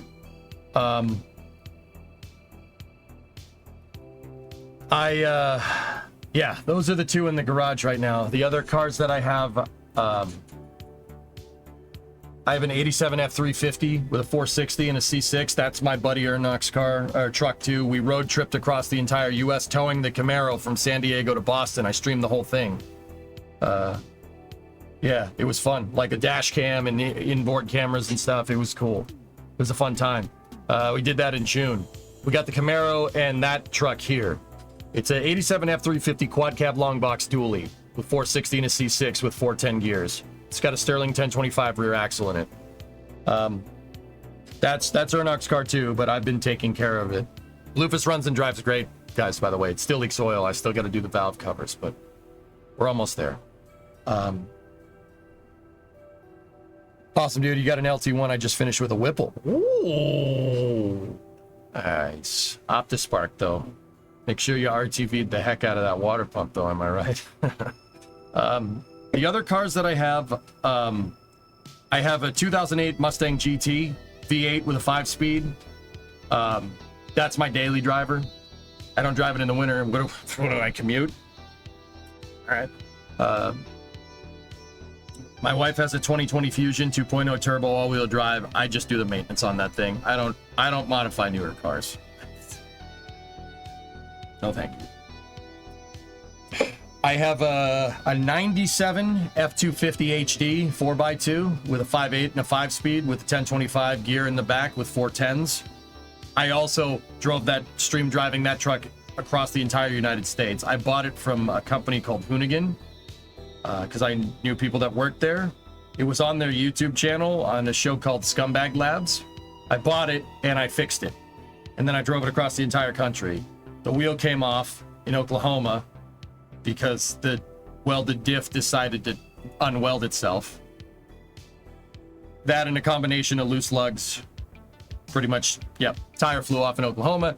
Had to get new lugs pressed in. Drove the thing, made it the rest of the way. No complaints from the engine, no complaints from the transmission, no complaints from anything else. I still drive that thing. I still have it. I drove it yesterday.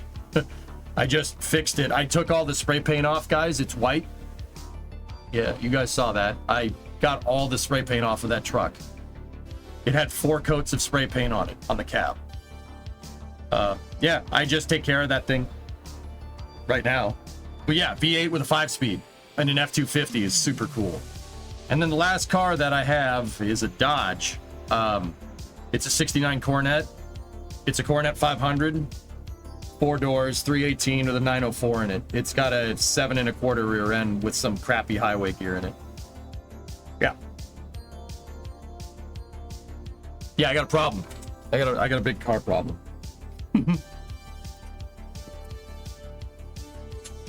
What? Hey, what? I like working on cars, man. I like wrenching. Wrenching is fun. It's a good time. Anyway, let's see if this hunk of junk works. That's enough to keep a shop there busy. I'm in the garage wrenching every day, dude. Because, yeah, that is one thing that past EJ didn't really realize. You have all these cars, and I love all my cars. And we have some of Ernok's cars now, too. Maintaining a fleet of 7 is hard. That's a lot of work. That's a lot of work. But yeah, you ain't kidding, dude. Every car is operational, except for the Camaro and the Coronet right now. Every car is operational. Yeah, they all work. And even the ones that don't work, the Camaro and the Coronet, they still run. Insurance would kill me. Some of them are not insured right now because they're not on the road. The Coronet is not on the road right now. The Camaro and the F350 are not mine, so don't have to worry about that. But yeah, insuring everything else, yeah, kind of sucks.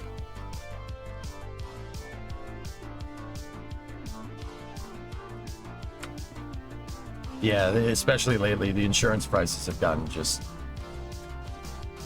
hazardous.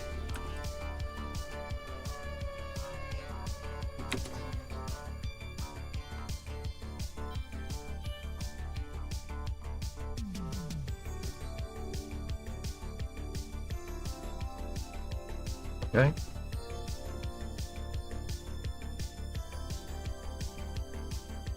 All right, let's get rid of that. We're running 9 tons of counterweight, which still sucks. But yeah, Craig, yeah, I love wrenching, dude. I wrench all the time. I just, once again, that camera shot that I showed you a second ago, that's a live shot of my garage. It's not a picture. It's not a screenshot. Like, I could go walk in there, but I want to work on my crane. I just got the whole front bumper assembly back together for this Camaro. The reason why is because we had to take the bumper off, because we had to lift the engine up with the engine crane, which is over there on the left. I had to lift the engine up because we swapped the cross member. It's got a full tubular cross member in it, tubular control arms, coilover struts, upgraded sway bar. Yeah, it's a beast, dude. This thing is gonna carve like crazy.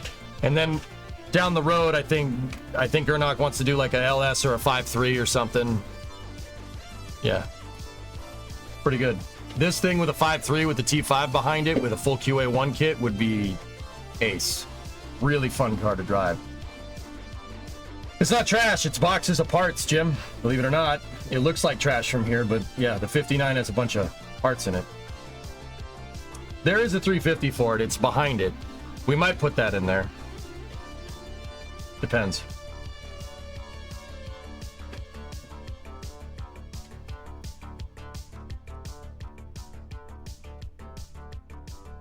Anyway, all right, crane, let's go. First thing that we need to do is, okay, those aren't locked, so we need to extend the outriggers.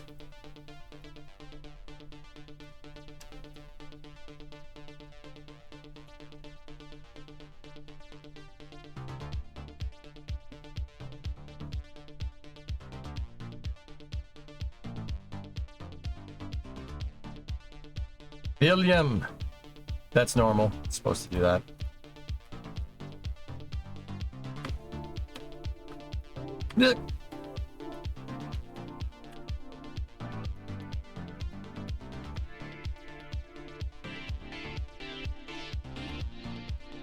I thought I took his freaking...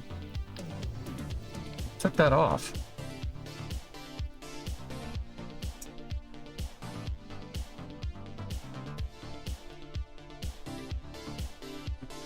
Yeah, we're bending right there. I don't like that.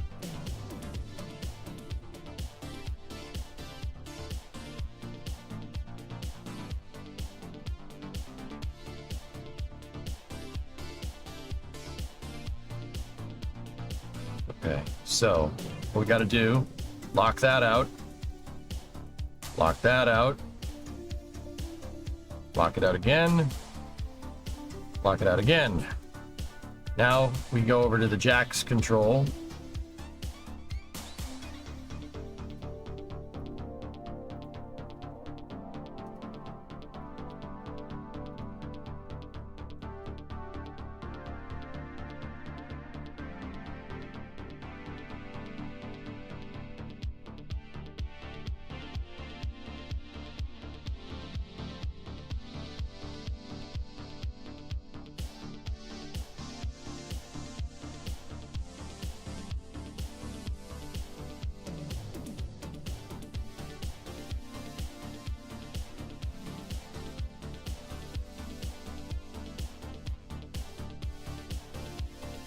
All right, now we got to switch to Bill. Bill needs to start running the struts here.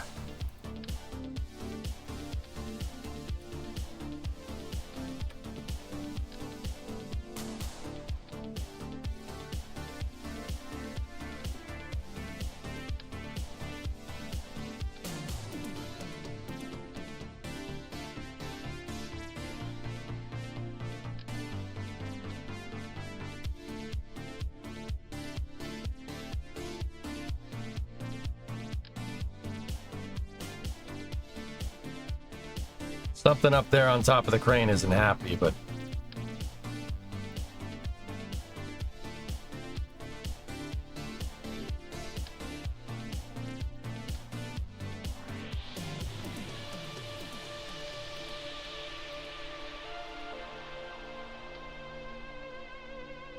okay. Rigging struts are in position. We can go for the full yak. Hey, Cartoys, 104-month resub. Thank you. There we go. Let's go. Lift up off the ground, baby.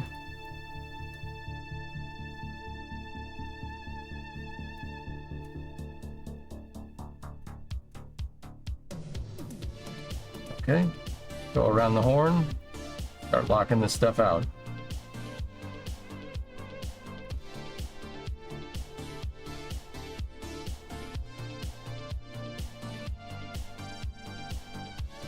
Yo, this thing is jacked, son. Know what I mean?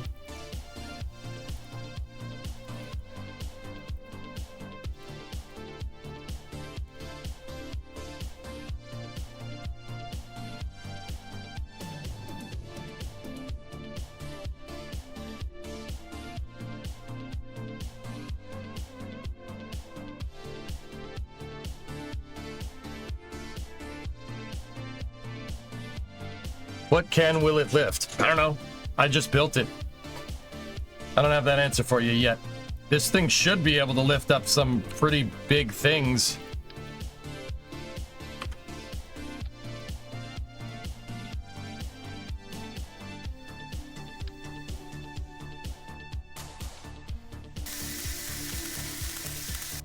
Weld it. Weld it, Billiam.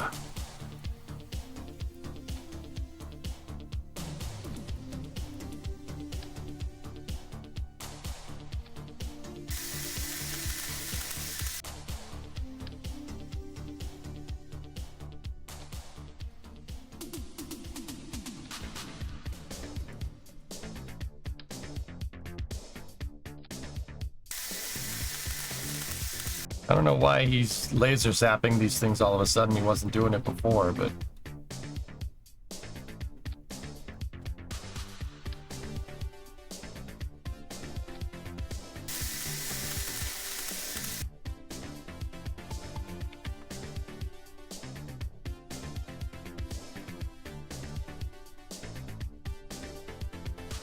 Okay.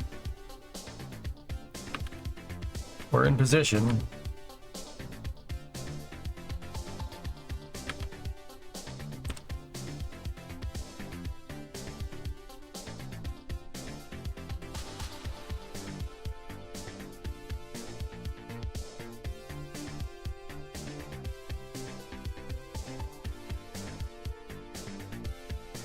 Sorry, just needed to start the engine.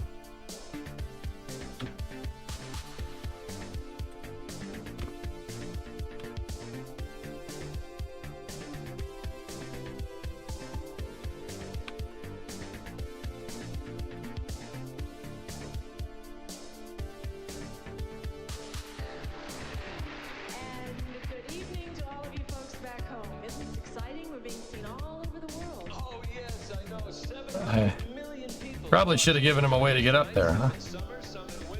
But wherever you are in the world, the swimsuit segment will be sure to warm your hearts. Our first group, our first stop, will be on the grounds of the world-famous National Palace Museum, which houses Chinese treasures dating back some 4,000 years. Close enough. Okay, cool. All right, so...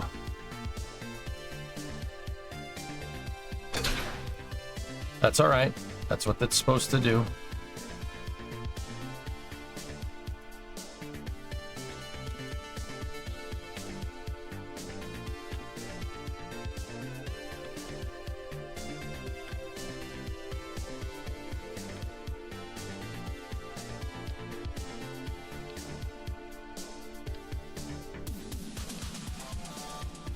Okay, we needed to remove those struts. That's how I intended this to happen. Okay, now take these. That's way too fast. Okay, maybe adjust that traverse rate so that doesn't do that, EJ. There we go. Yeah, the ladder, the deployable ladder is still from the old design rate.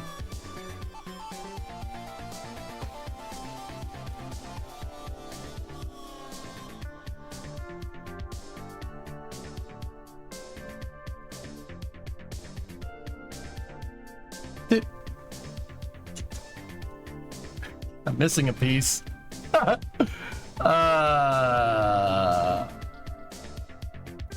Where's the hydraulic that's supposed to push the boom up? Where did that go? I guess we could test the rest of the procedure here, but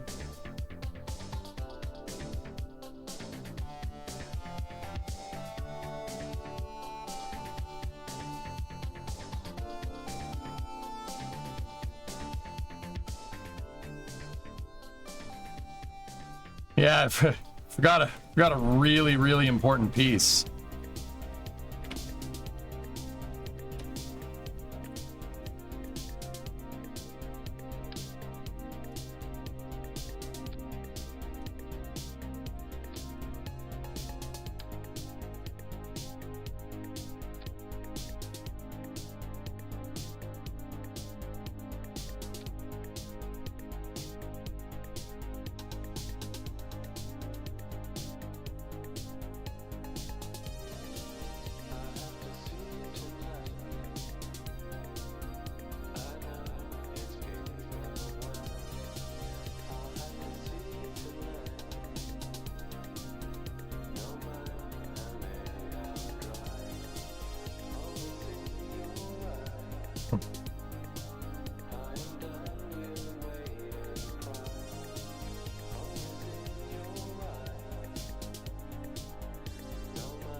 That shouldn't be taught like that, or slacked like that. That's no good.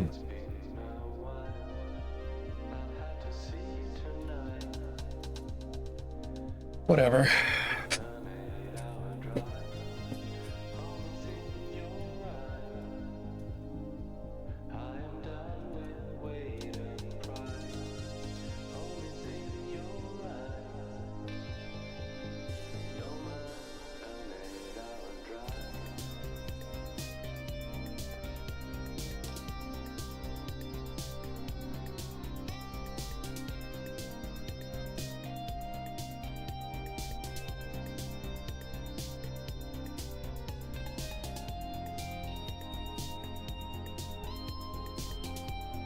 That ABL update is brutal.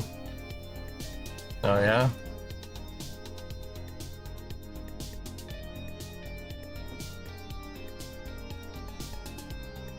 What happened to them?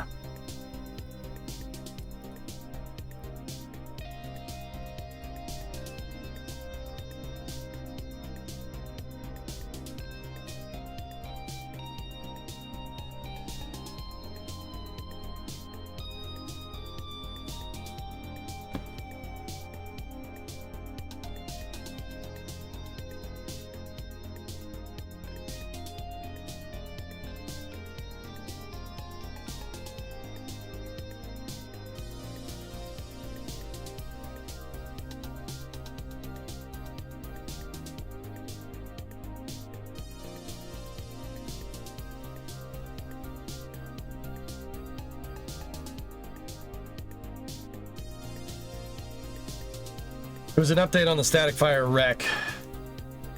On the static fire that wrecked the pad a little ways back. Okay, I got you.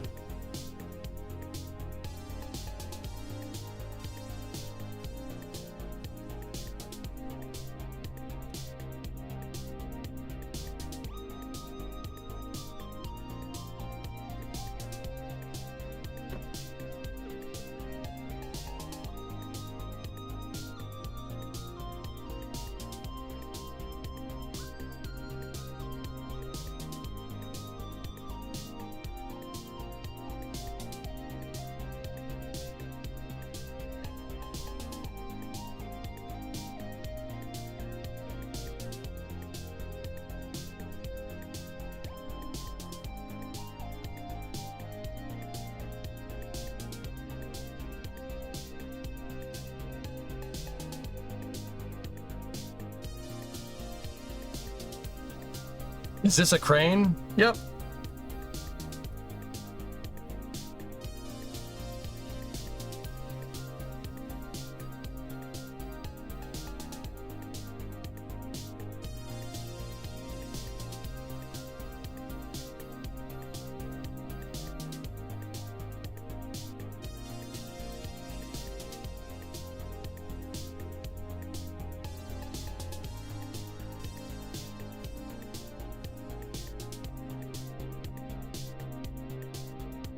Very impressive. Thanks, Damien. Yeah, I like to do dumb things in Kerbal.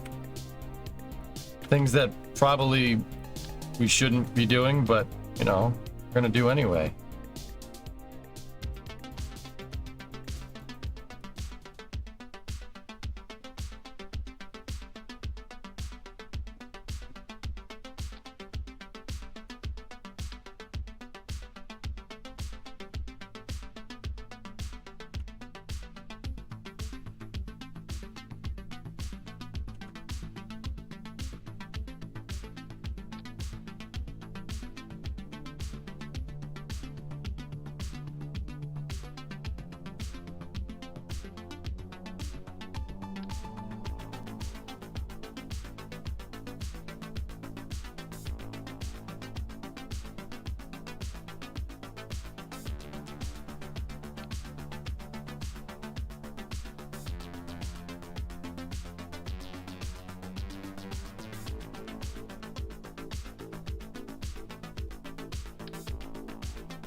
I wish I had, remembered to,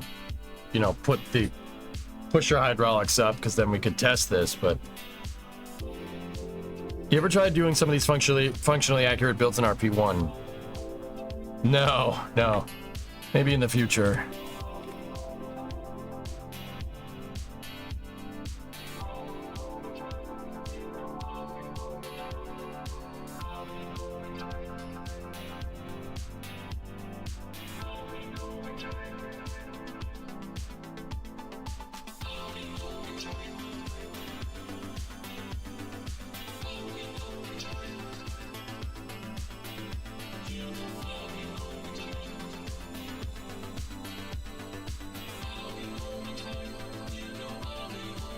That's it? That's all we're gonna get? We're not slacking the damn pendants, so... These things have to be tight for this to work. Maybe we can...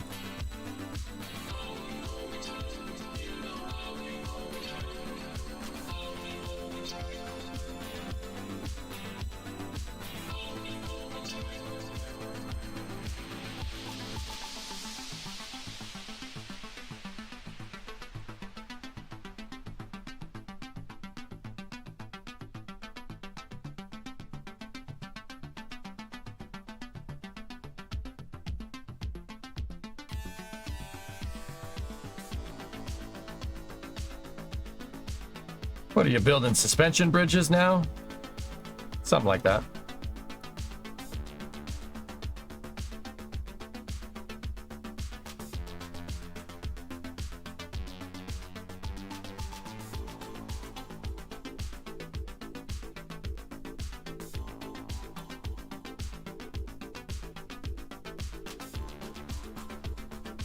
Yeah, we have to make sure these pendants are tight. If they're not tight, then it ain't gonna work.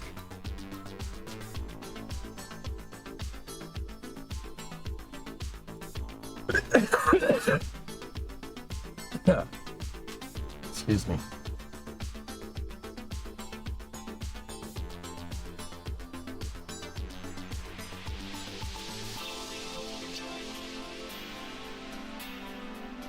Cool. Well, we don't have hydraulics, so we really can't go any further, but that's the idea. Actually, you know what? We do have hydraulics. Hold on.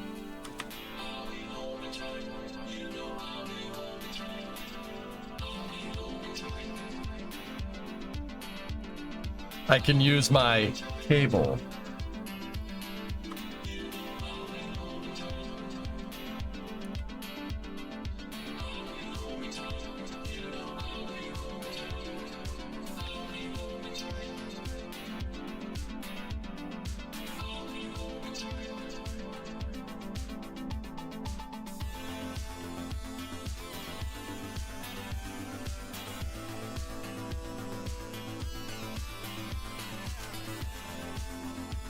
Huh.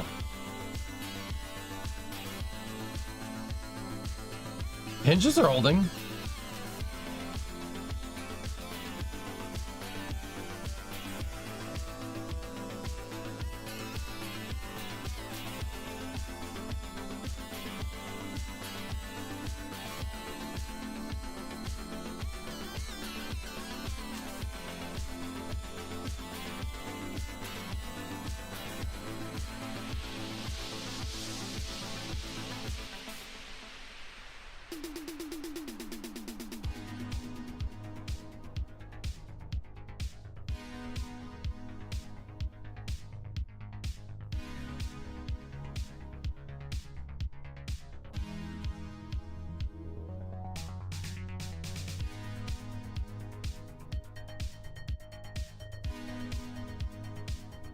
Yeah, see, if these outlying struts, they're called pendants on a real crane. If the pendants aren't slacked, then there's no point.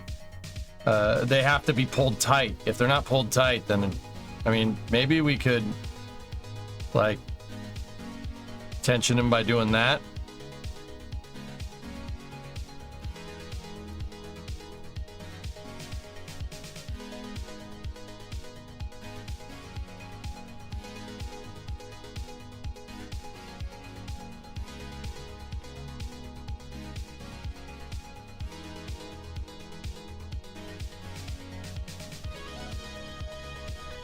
What caused the flop? I don't have pusher hydraulics to be able to elevate the boom. That's what caused it.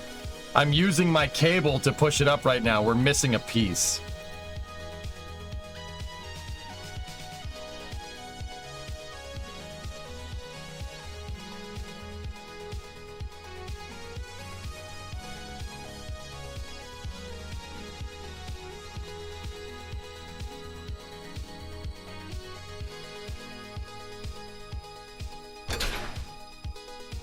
There's also phantom struts in here.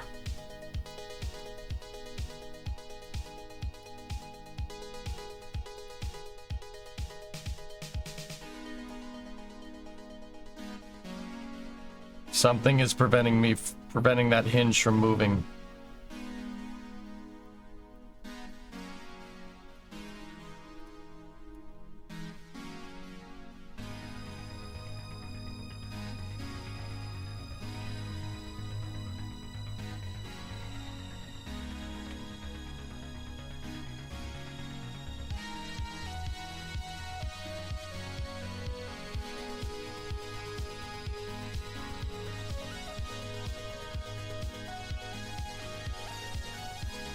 Shut the I-beams to the SRB.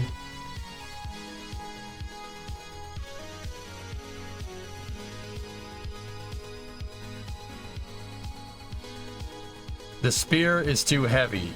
I don't have any hydraulics pushing it, Luizo. I forgot to add that component before I put it out, so that's wrong. Yeah.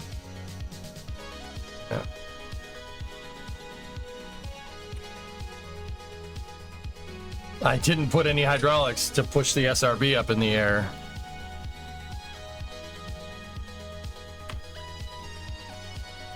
I'm trying to use the cables, but it seems like this hinge doesn't want to hinge. And it's deflecting, and I'm not sure why.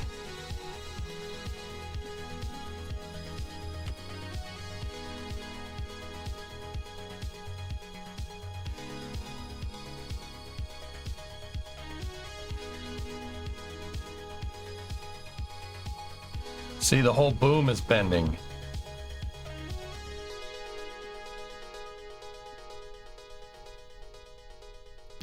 Yeah, okay, we gotta restart.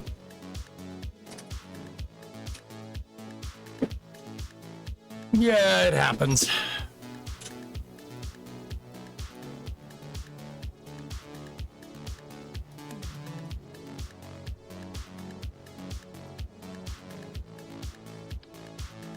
What the heck was that strut doing there?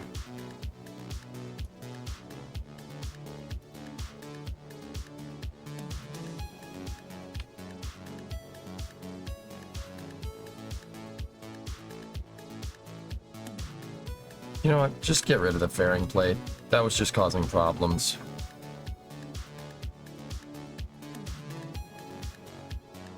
There's definitely a stranded strut somewhere. I'm just not 100% sure where. Also, the traverse rate on this shouldn't be that. It should be there.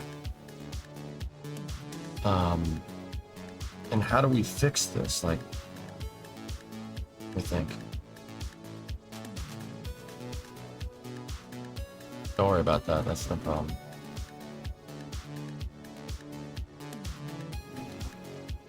All right, those pack struts, I didn't like that. I didn't like those at all.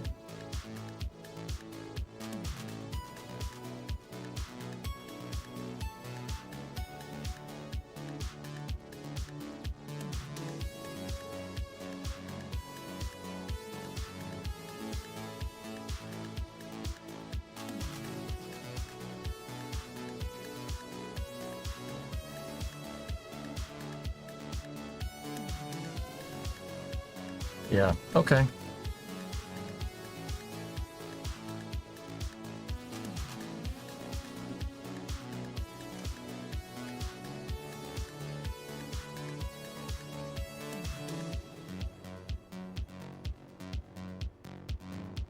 We can do this in a better way.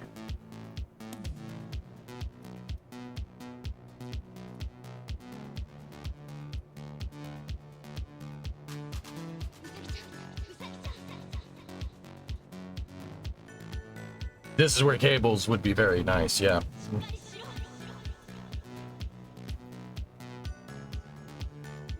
Good luck with your crane. All right, other side. See you, buddy.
I don't know why I took the hydraulic off. I can't remember why I would do that, but I think I thought I wanted to do a double hydro, but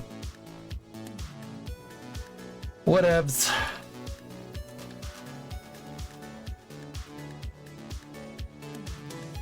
No damping, high traverse rate, and now at the end of this, I just need one of these. Right, take that, attach that there, take this piece, attach that there, turn on same vessel interaction, turn on same vessel interaction, yeah.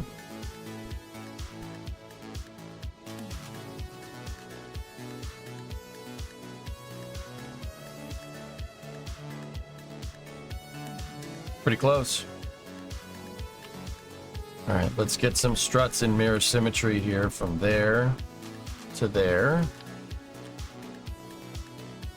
There to there, and then struts in 4x symmetry here, going to the base plate, and then I'm going to strut the main plate here to the frame rails of the truck. No, don't do that. It has to... don't do that. It has to pivot. That's not a good idea.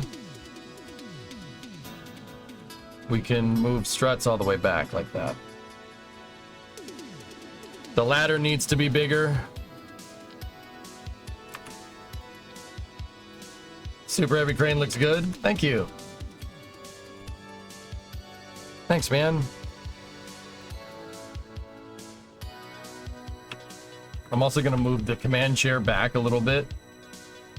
And we'll move it over one so Bill can like walk around here so he can attach the pendant struts.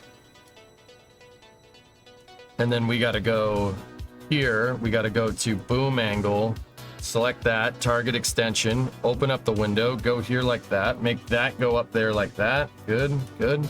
Make sure that that does the thing. It does do the thing. It indeed do be doing the thing.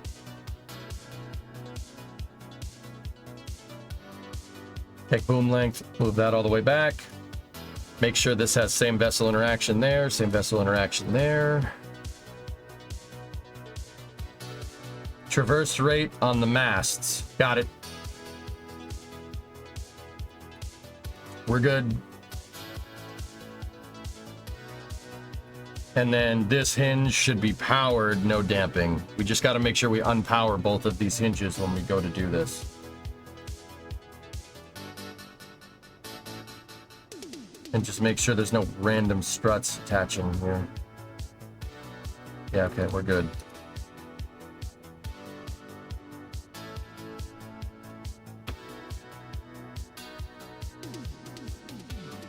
All good, Hip. Thank you for keeping an eye on me, dude. I appreciate it. I don't consider stuff like that backseating, dude. You know that. We'll tie that right to the hinge. That thing's got to be all super strong like.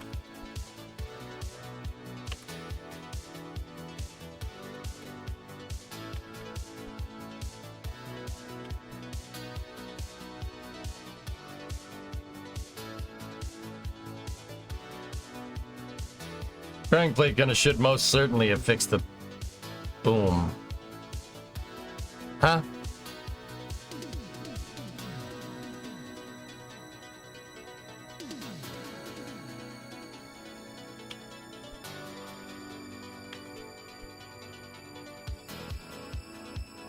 Before attaching the pendant struts in the back, deploy the ears to like 75, 80 degrees, so when they fully deploy, they will take any slack out in the struts.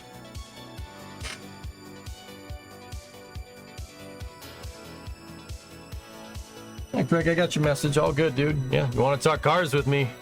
Talk anytime, dude. I love cars. Cars are like more accessible spaceships.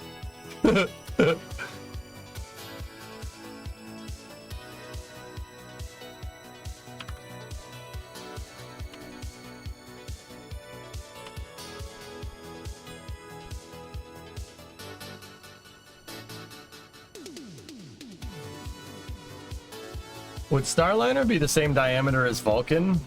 Yes. This is Team Crane, that's right.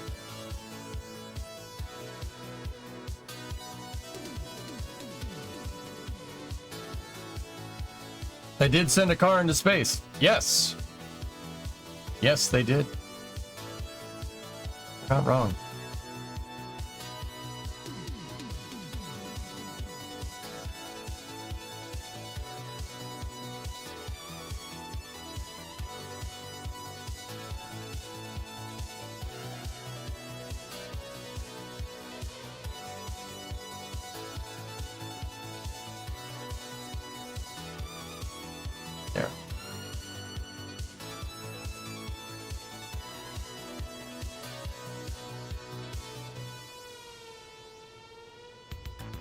All right.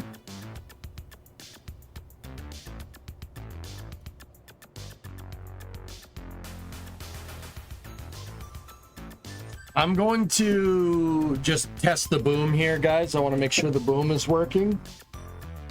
So I'm going to do a no-no in hoisting and deploy the crane on the tires. That is, I want to point out that this probably won't end well. This is an idiotic idea. You should, like, if you're ever hoisting, don't do this.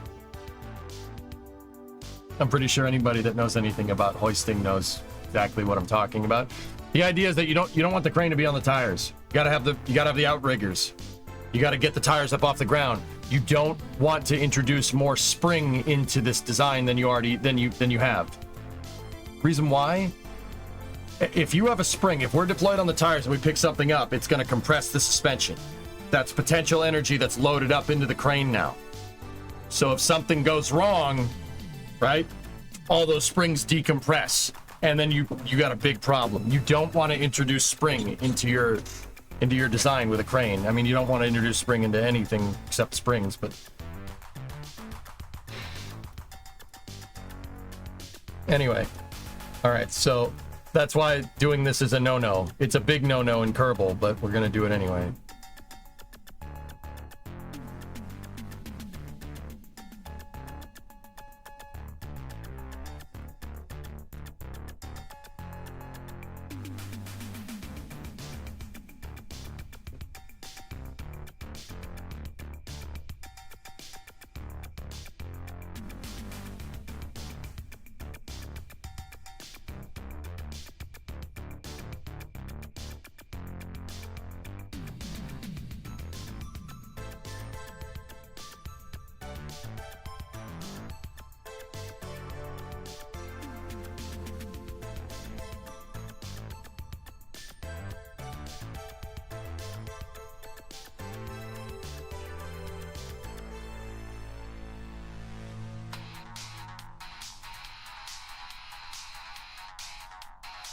So Raid, I liked your idea, but one thing that I'm going to do is I'm going to move these back just a smidge.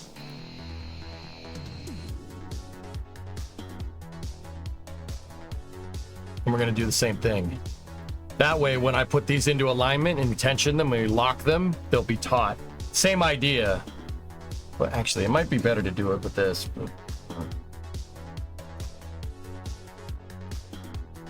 We'll see.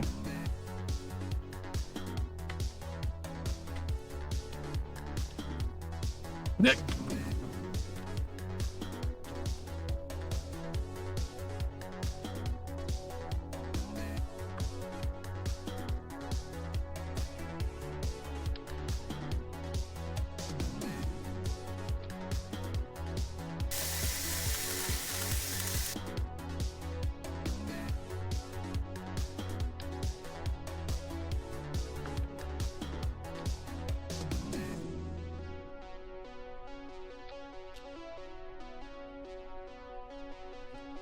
Switch back over to this. Take that. Pull it. Lock. Take that. Detorque. Detorque. Unlock.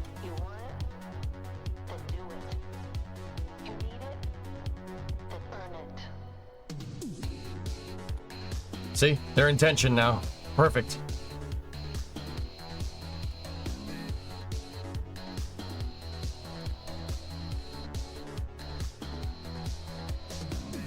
This thing looks like a slingshot.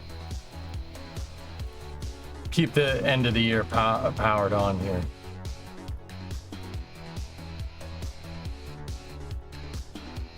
And put damping in so we don't bend them too hard. Okay, cool. Let's go through the boom operating procedures. Discovery, go at throttle up. One thing, sling launch? Oh, jeez.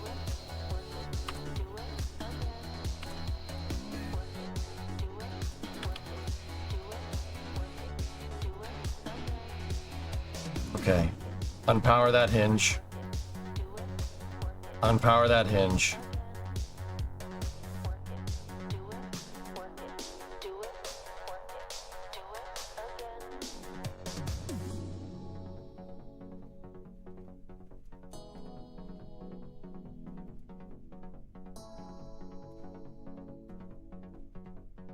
Yes.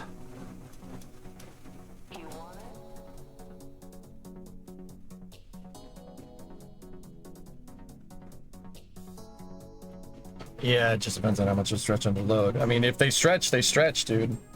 What I'm kind of worried about, well, no. I was going to say I'm worried about attaching and detaching payloads, but you're never going to attach and detach payloads when they're stretched. They're going to be put under tension while we're moving payloads, so yeah, not too worried about it.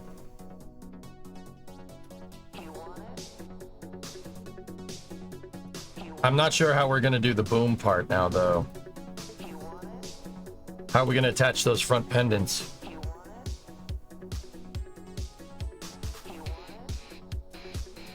Hinge is great. Hinge is working real good. Oh. It's fouling on that. Can't put that hinge there. That's what's causing it to bind. It's collecting that strut. All right, put it down.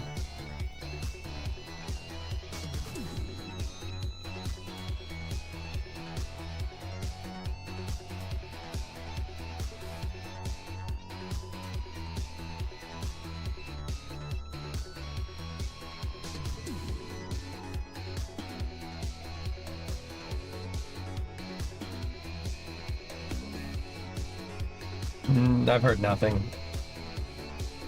Nothing about spin launch, no.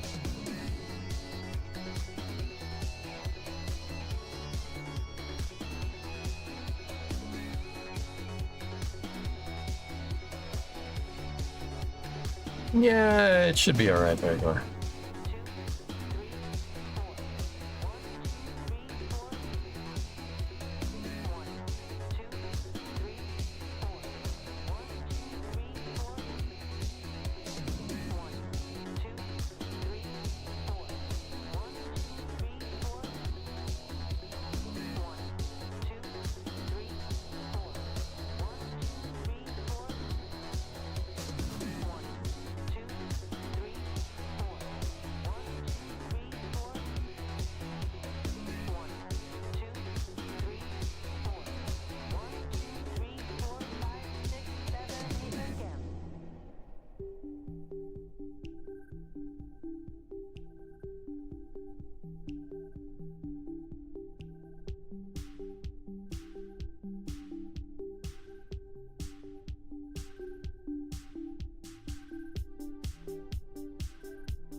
That pin is struggling.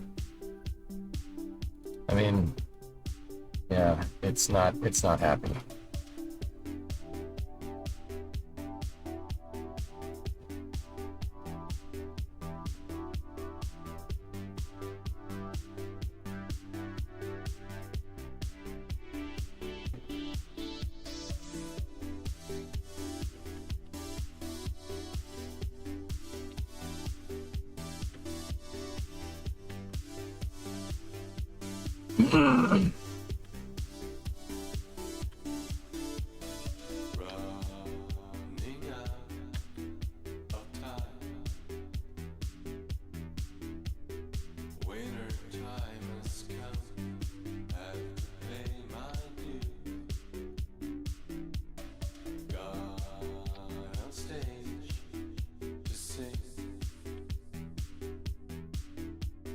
Just the thing I thought would get behind your lines. There it said again. All was just in vain. Had to leave the table made. There it said again. All was just in vain, 'cause I never got behind your lines.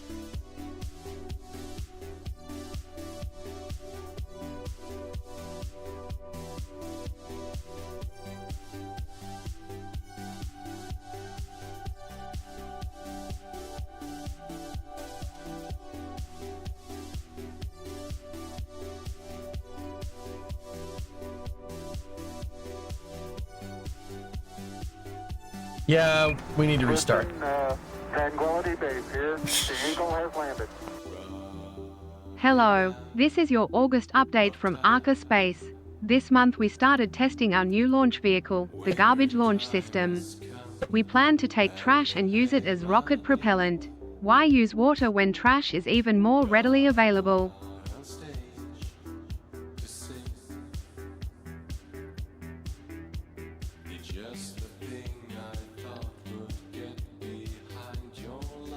Thank you for the tip, Arca Space.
No, it can't, John.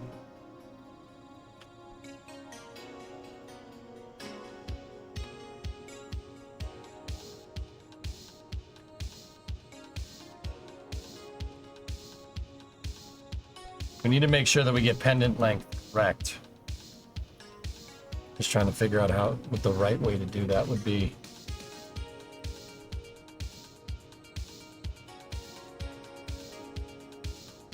No.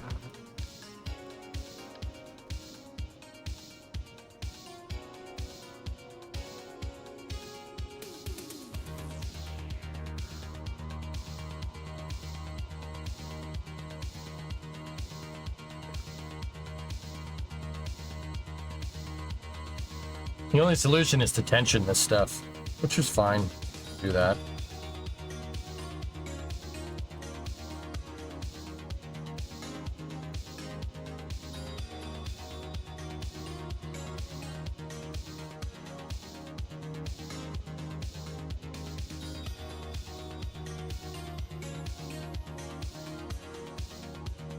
Okay, I took out those struts that were causing binding, and I think we're good for another test here.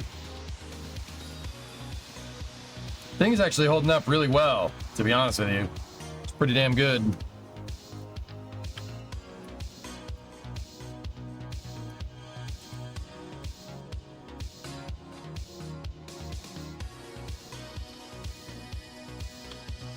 I wonder if we could put the plate like upside down in here with some same vessel interaction on and see if that changes something. Yeah, you know what? I'm doing that.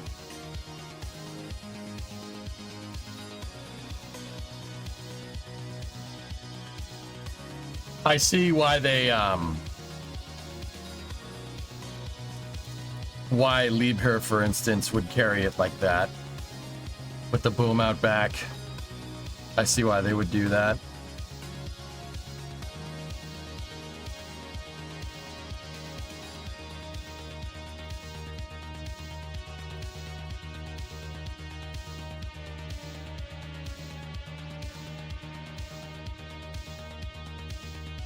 All right. Let's go for hamster. Let's try it again. You ever see Bob Fitch videos when he was making the internal sets to make the videos? I remember Bob Fitch. Yeah. He was in the KSP content creator group same content creator group that I was in. That was a long time ago, Shark Tales, but yeah, of course. Every big Kerbal content creator I'm friends with or I've met. Dude, I've been playing Kerbal for a long time. Yeah, Bob Fitch was good people, dude. I mean, I haven't seen him. He dropped off the face of the radar. He got out of the game.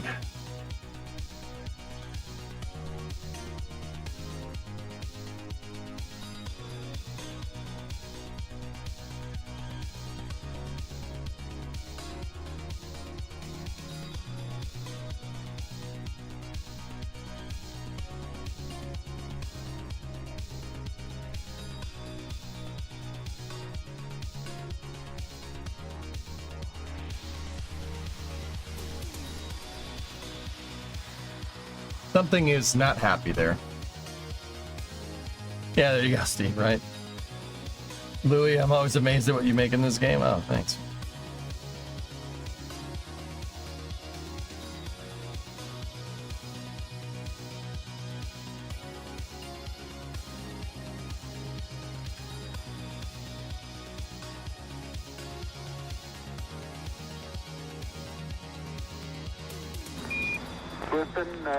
Tranquility Base. Fudge, here. man. The Eagle has landed.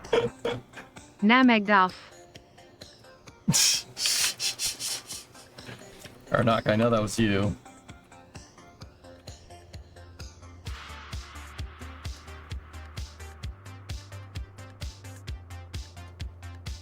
Polaris Dragon just rotated down.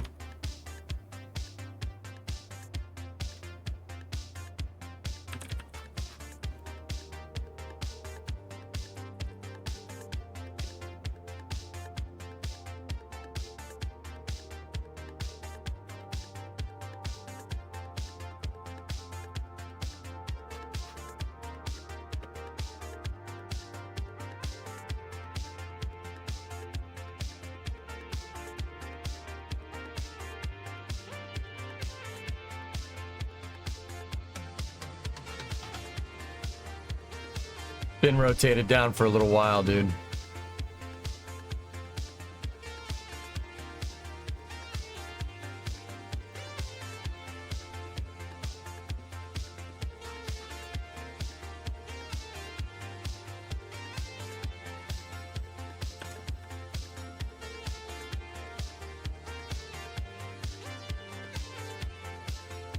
Hang on, I'm trying to see it.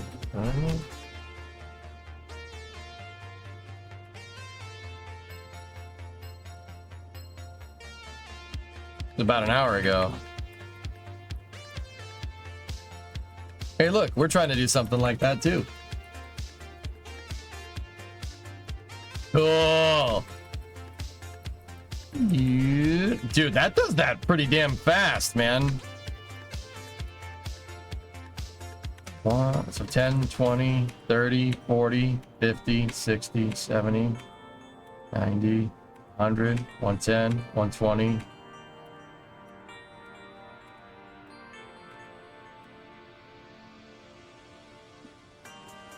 Less than 3 minutes?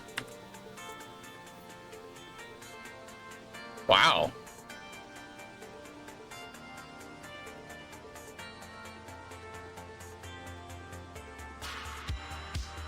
SpaceX Link. What is that? Teams are performing additional pre-launch checkouts. Liftoff of Polaris is still targeted for 3:38. That was at 3:45. Interesting. All right, I'll keep that up there. I'll tell you guys if anything changes.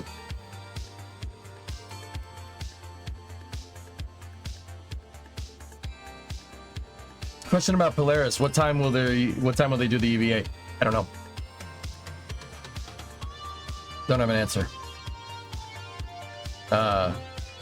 They'll let us know as soon as they have an answer.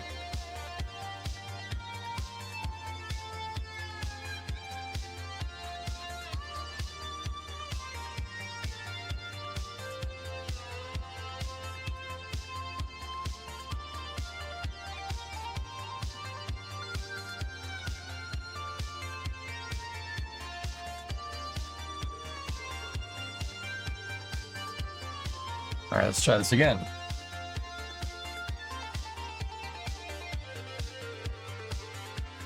Oh, yeah, Shark Tales.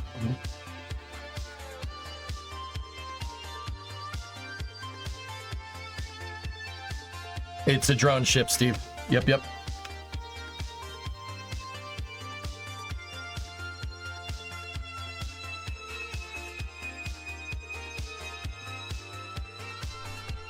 Christopher, hey, I'm over in Vandenberg. Want to know where I can find a schedule of night launches. Nextspaceflight.com.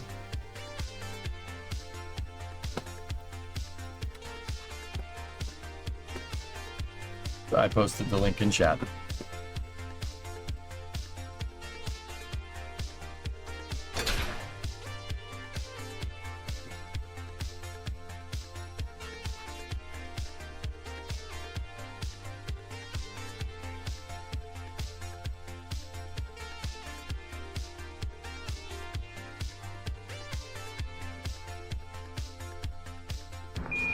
Listen, Tranquility Base here. The Eagle has landed. Ethan? My GF didn't share my interest in truck cranes, so I had to leave here.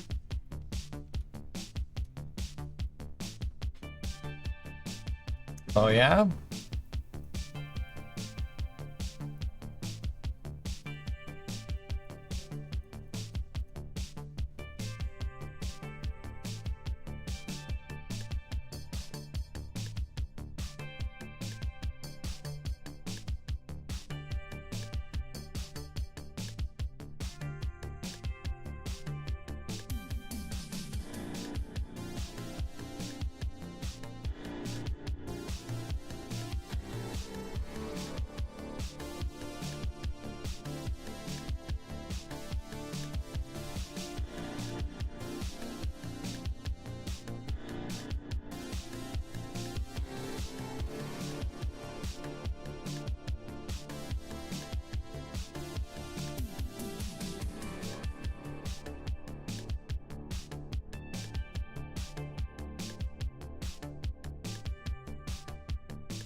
Gotta be an auto strut or something that's screwing us up here.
We're binding. Not good.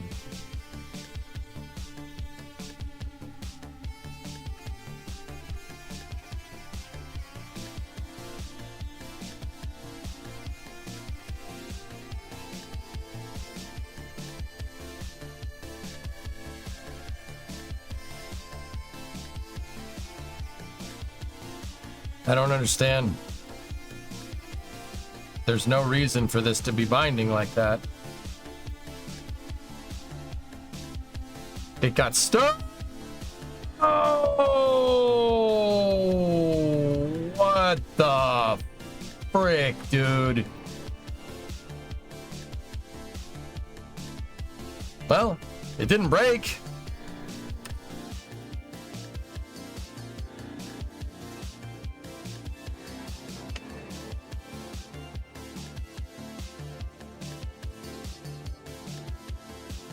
Why was that rotated? Why was that set to rotate to 90?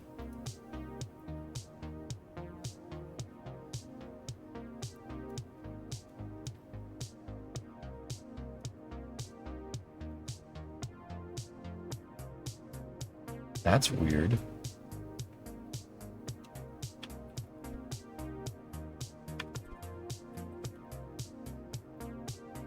Still a better breakdancer than Australia.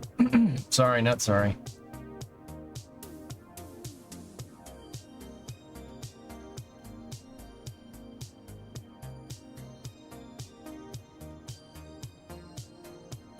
No, that's fair. Commence jiggling. I like jiggling. Commence jiggling. This thing really hates me, dudes.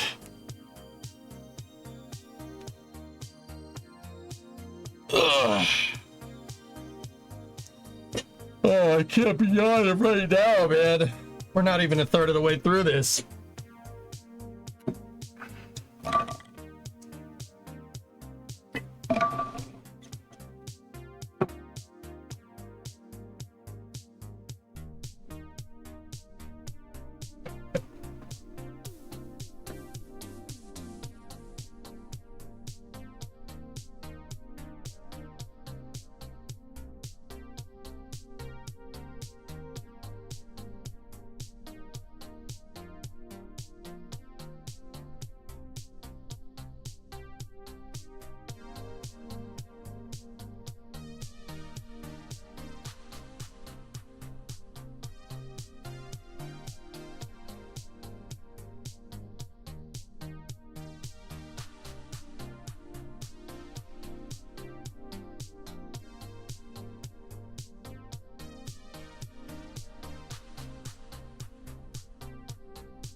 You can do that in the debug, cats.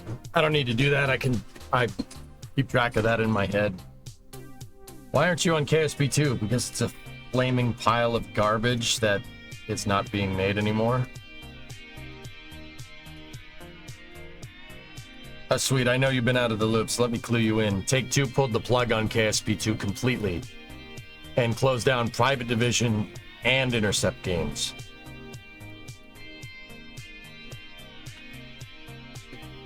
I hate talking about it. It is an extremely sore spot for me. 20% probability of violation for Polaris Dawn. Okay.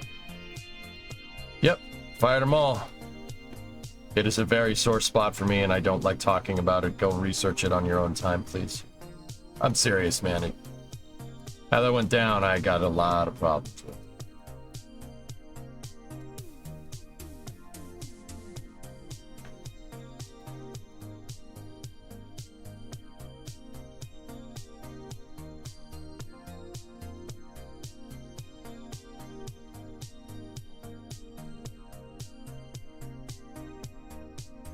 But yeah, hey, it is what it is. Couple of project picks for you. Cool. I'll check them out in a little bit.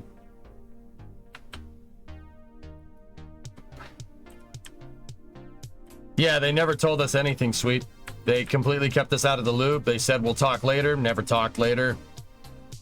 Nothing. We fell for the runaround, and I'm not happy about it. Yep.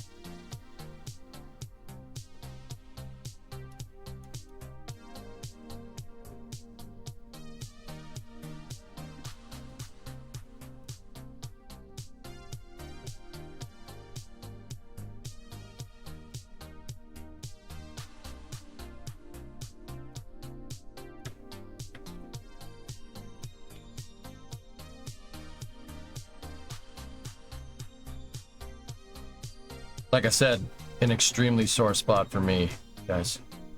Considering how much I have riding on this game, it's only my job security, whatever. Whatever. Who cares about that?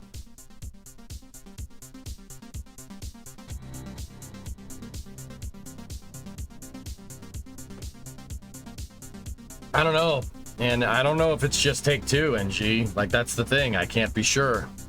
We don't know. All we can do is speculate. I don't like speculating, but, you know, Take-Two, this is kind of a scumbag move from them, no doubt, but also, like, I gotta be real, man.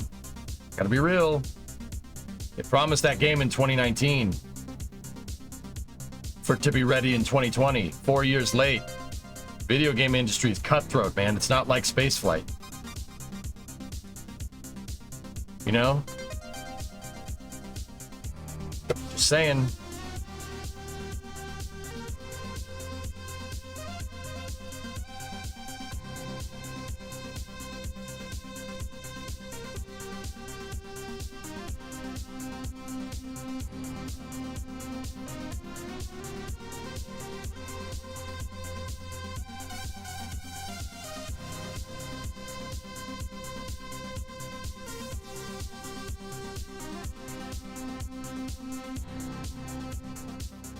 You know, I don't know. I don't know which way it...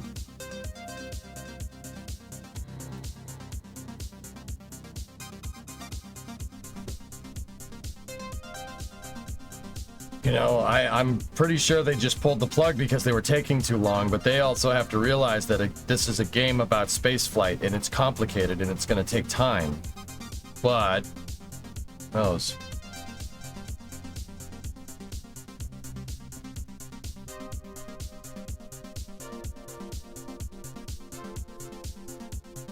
Anyway.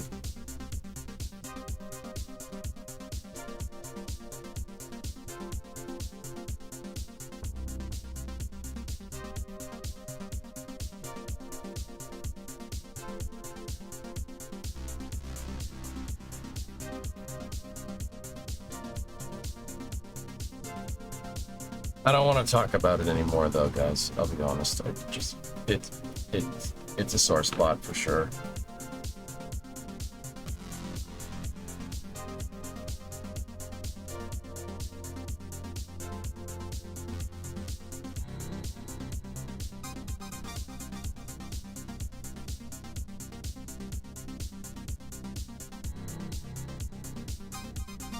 I can't figure out why this thing is acting like it is. Crane looks amazing. Thank you.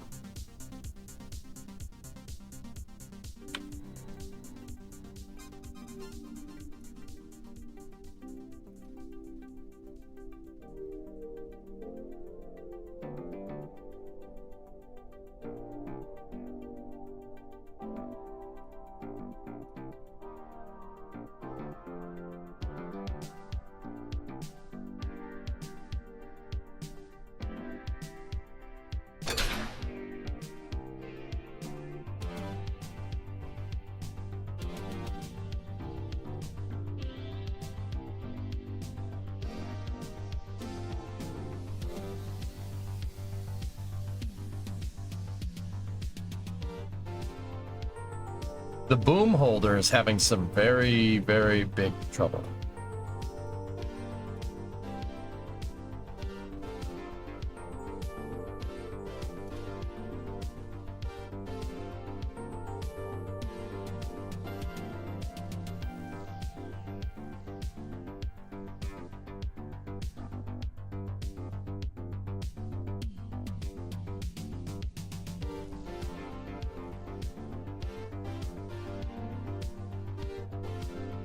Like it's having a lot of trouble getting past that. It seems like something is strutted to it. Nope.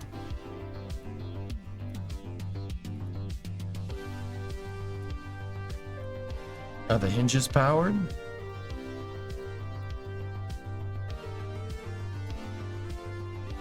Have you tried with the legs deployed? No.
Visualize auto struts? I don't think that's going to help us, but all right.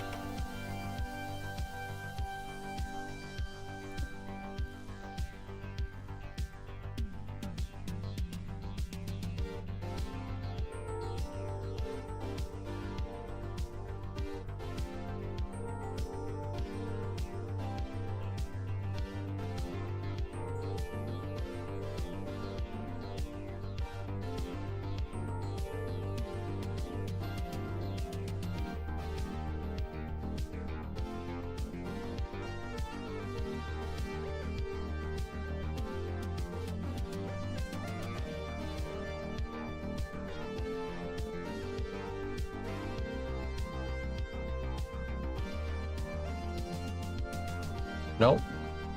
The hierarchies don't cross, dude. Strange. EJ, did you ever read Bring Columbia Home? No. I don't remember off the top of my head. NX. Listen, Tranquility Base here. The Eagle has landed. The EJ_SA is a testament to the Kerbal working man, and the Kerbal working woman too.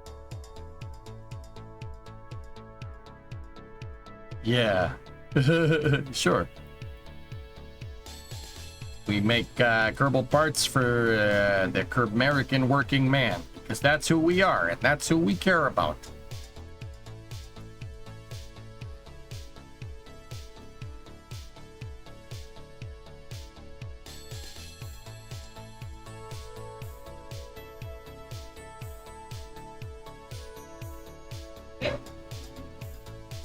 Hey. Hey. What's how up? are you? I'm good. How are you? Good. Titan was coming to say hi. Okay.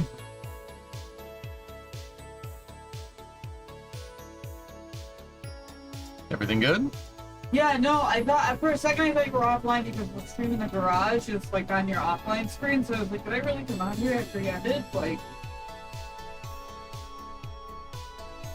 It looks like the Hydra wasn't strong enough, guys. It's not strong enough to move all that extra mass around. hey, don't pop. See, look how excited Chat gets. I have to bring him. Papa! Hey, get over here. He's the boy. Come here, boy. Come here, boy. Hey. Hey. Hi. How you doing? He's like, I don't want to be here in here. I don't want to be in here at all. Yeah. Sorry. That's okay. We just want to see Daddy. We like Daddy. He's like, I want to go outside. Let me play. You bought me all these toys and I need to play. All right, babe. Well, thanks for checking in. Love you too. I'm fine. No, I'm good. You know where to find me. Okie dokie.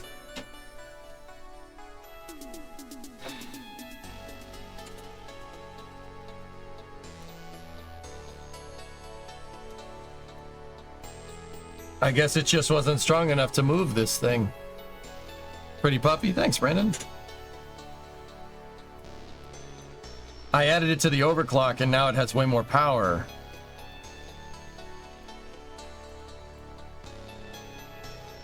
There's a lot of force being put on that hinge.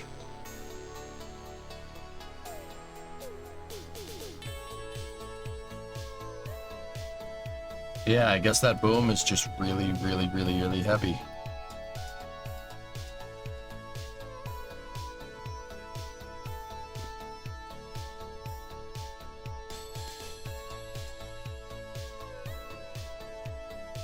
Hey, Everlast. What's up? All right, well.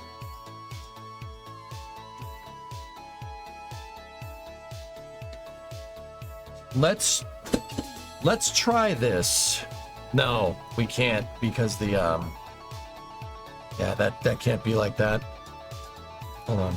I gotta just do this from the start, dudes. So go into action groups, select this.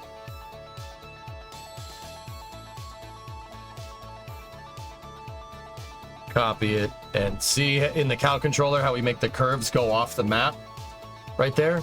You can get stuff to be like way more powerful than it is, the hydraulic components. We call it overclocking. And it works. It's pretty good. Now my holders seem to be doing frick all right now, so should probably figure that out.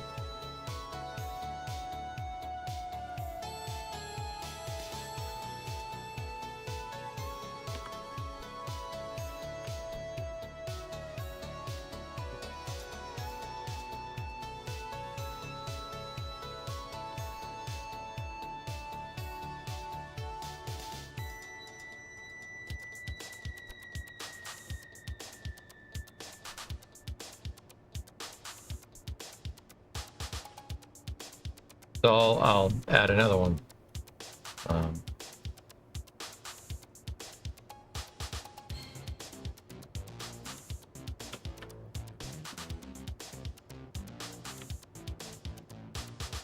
We'll add those ones.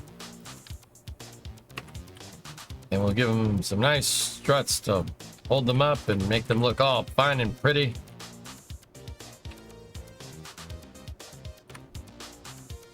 Look at that. It looks great.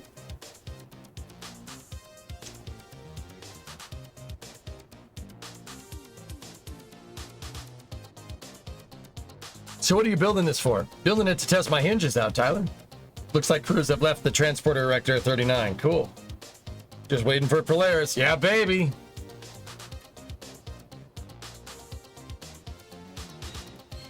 All right, so now that thing's overclocked. So now we know we can go through the operations here. Yeah.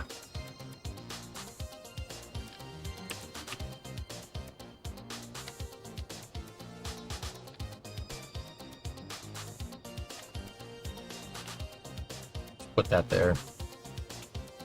Makes it look cool.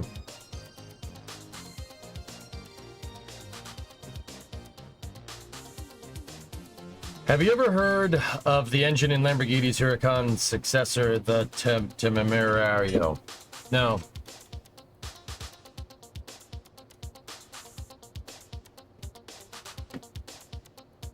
Can't say that I have, man. Twin turbo 4.0 V8, 10,000 RPMs. Cool.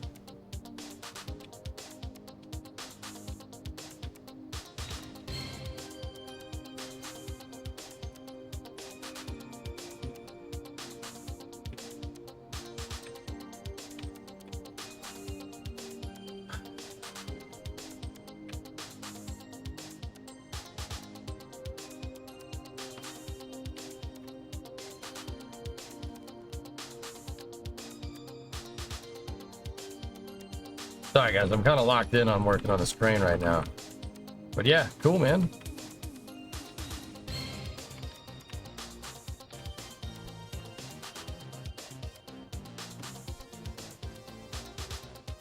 If we double up these hinges, we can use them to tension. And that's what I think we'll do. Just double them up.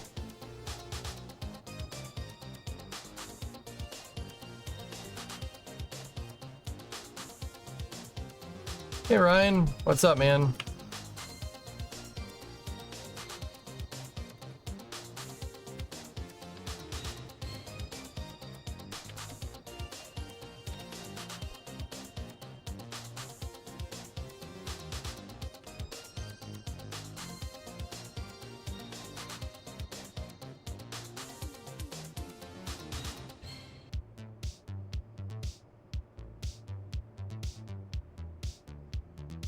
Great. How's Bremo and Titan? You just missed Bremo and Titan. Everything is good. Yeah, everything's a-okay. Can I be your operational Kerbal? I'm OECP Hydro Crane certified. No. We got a reactor leak. Very serious reactor leak. Very dangerous. Conversation anyway.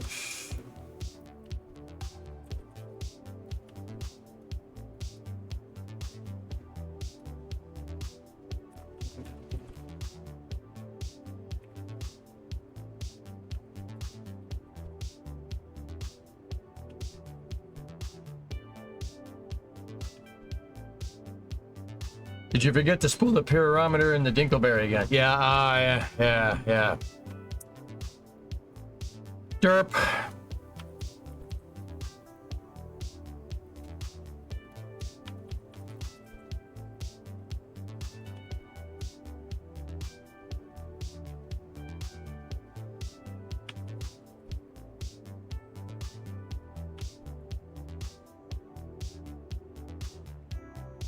You know what? Just get rid of that fuel tank. We don't need that there anyway.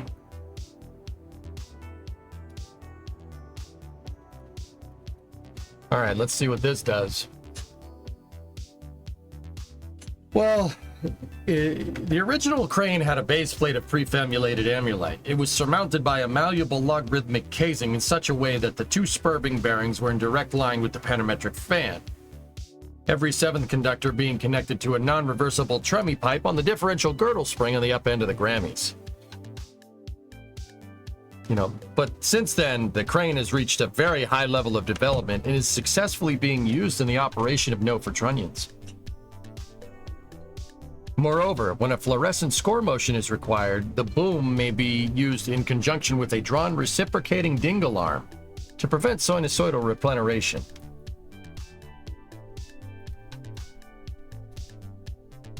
Did you seriously memorize all that? No. Yeah. It's not cheap, but I'm sure the government will buy it.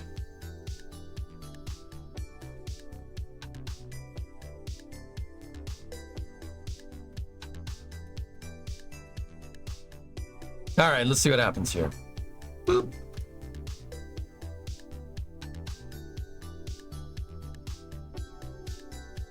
It sounds smart without saying much at all. That's the point.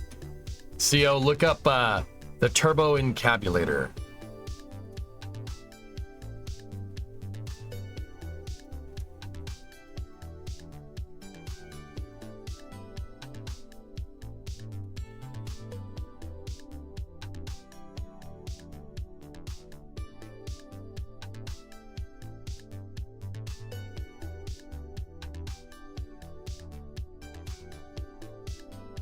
Will do. Excited for tonight? Oh yeah, man. I am freaking ready, dude. This mission's gonna be tight. Seriously though, it is an extremely ballsy mission. This is pretty hardcore.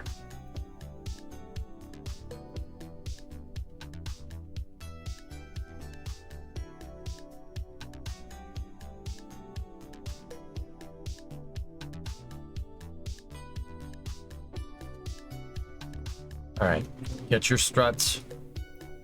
Now go get your freaking strut box.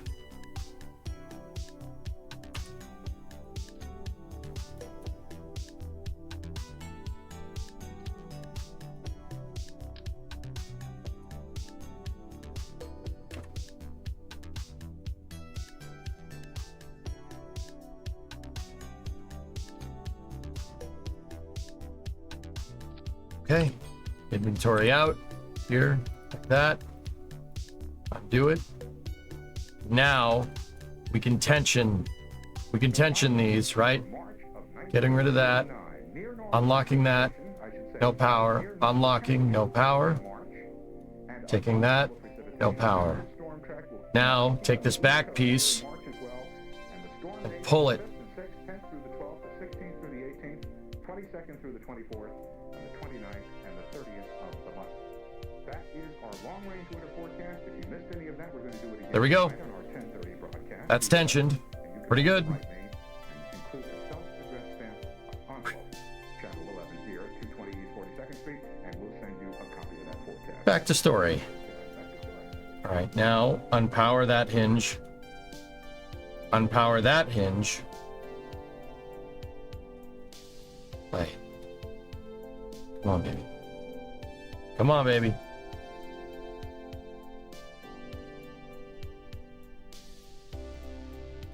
Oh, yeah. Very nice. How much? Can you make a KSP tether as part of a reskin very thin hydraulic? We could.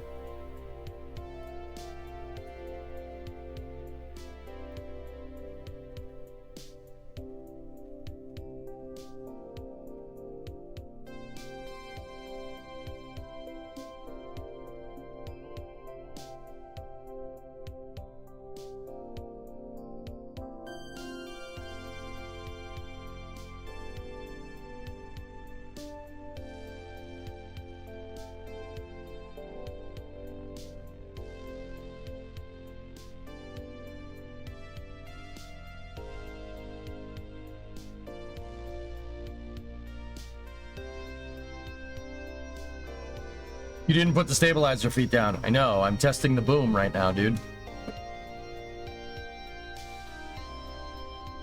My current problem is,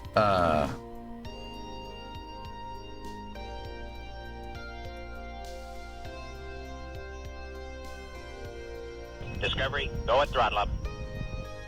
the boom length. I need to find a way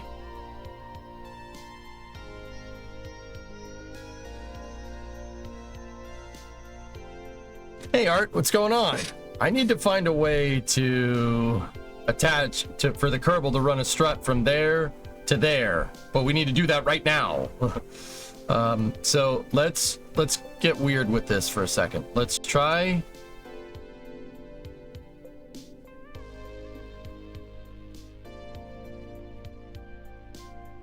setting those pendants to 0.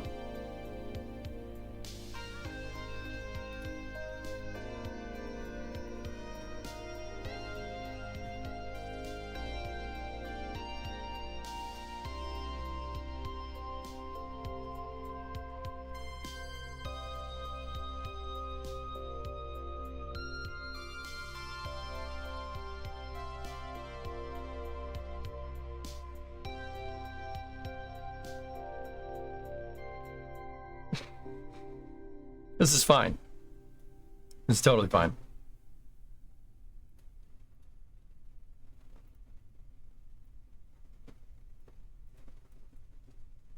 Big toe, mister. What the heck? Don't worry about it. Don't worry about it. It's good.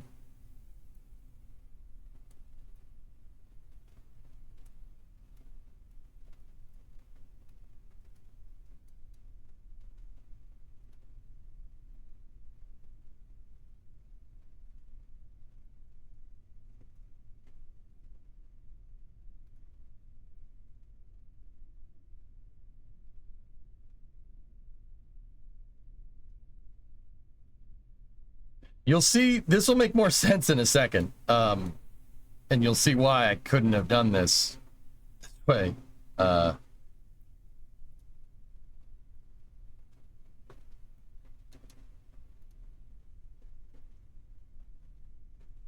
Okay, cool. Where's Bill? William.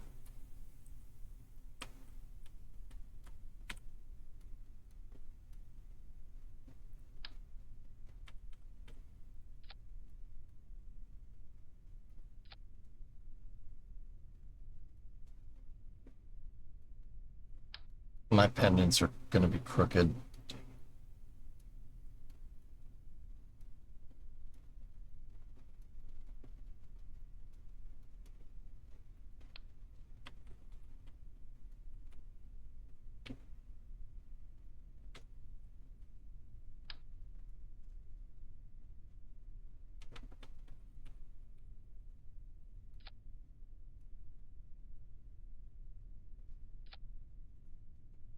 All right, well, hopefully that's good enough.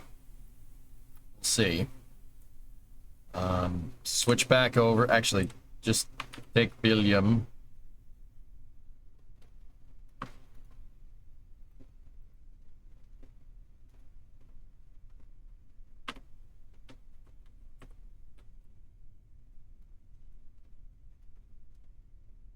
Where's Cully when we need him? Really could use him. Really could use his help.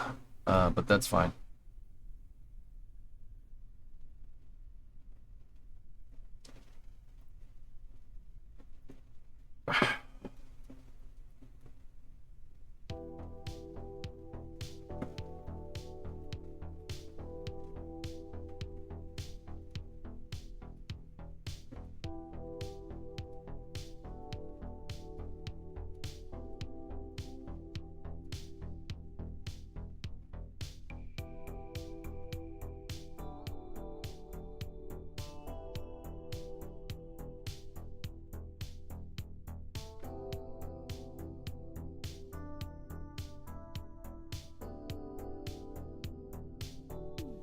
Those are fine, just staying like that. I know it looks strange, but just...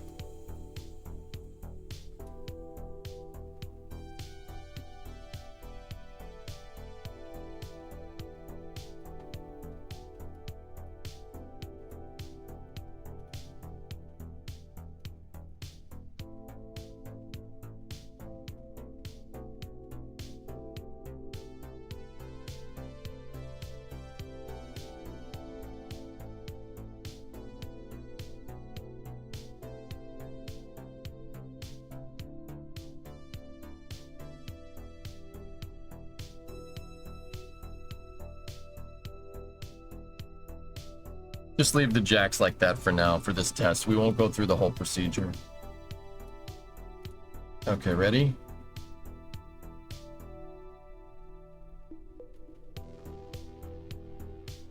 Come on.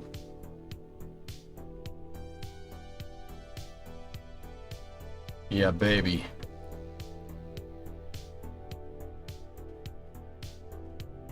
We really should put something there.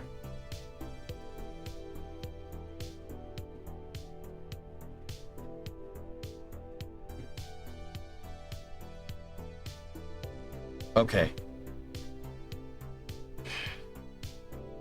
Did we miss the front left jacks? Oh. That's why that was doing that.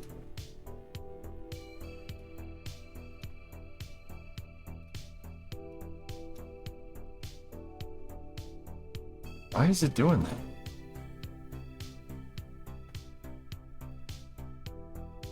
I don't understand why that thing freaks out so much, but there, that's fine. Now, boom, length, go.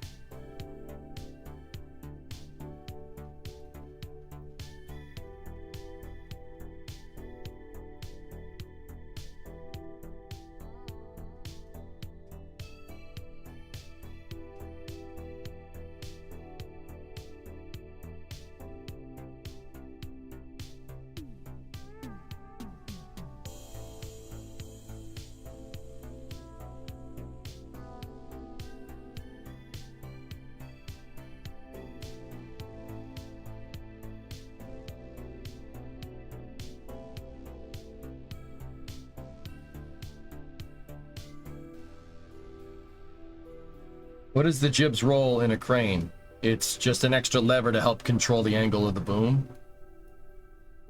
In this particular case, the these rabbit ear style ones are there to make sure it doesn't deflect. It's there to make sure it doesn't bend.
Well, that is what it's supposed to be doing. Those are definitely tensioned.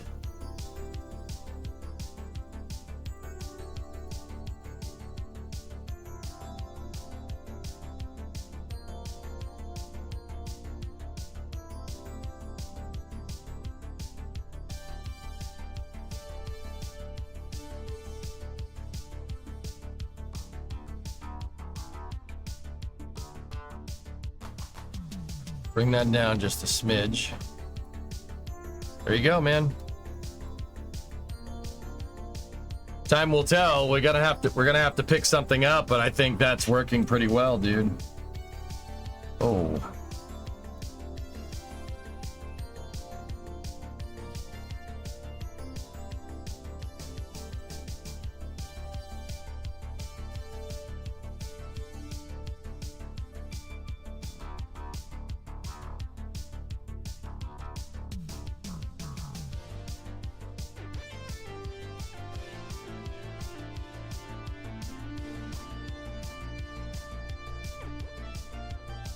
Are we gonna start polybridging Kerbal now? I don't know.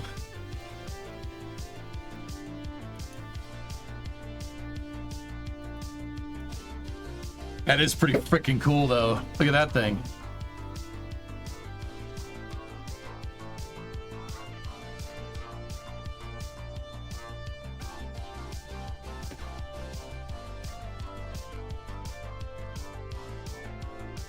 I just got to find a kind of a better way to make the pendants work.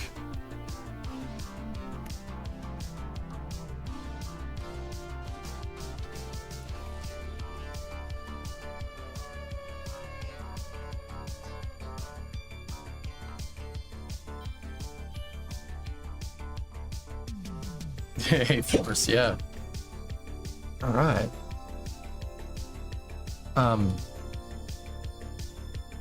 What does this look like in here?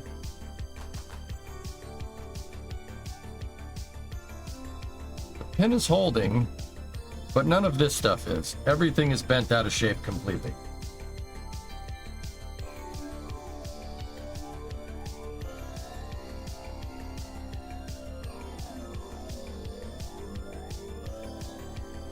Well, the ears are there on purpose, Cat. Yeah, they're there because I needed them.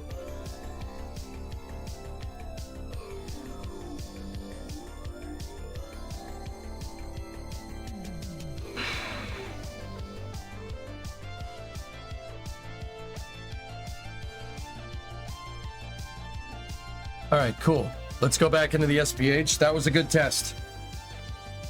Could you use a small extending telescoping arm to act as a tensioner? Yeah. I have another hinge that just twists. Yeah. It's doing the same thing, Jared. That's why I stacked those two hinges on top of each other so they do that.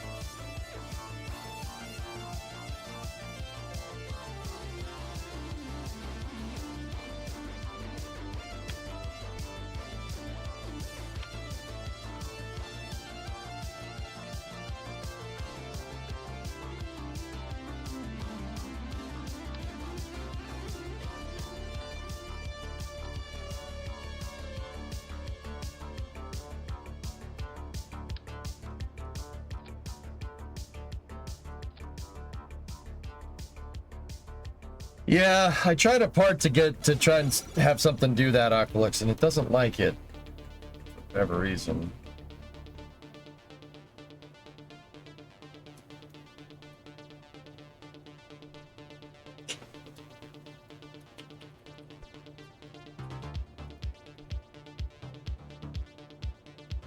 Yeah, I tried putting like a fairing plate here and stuff. It doesn't like it.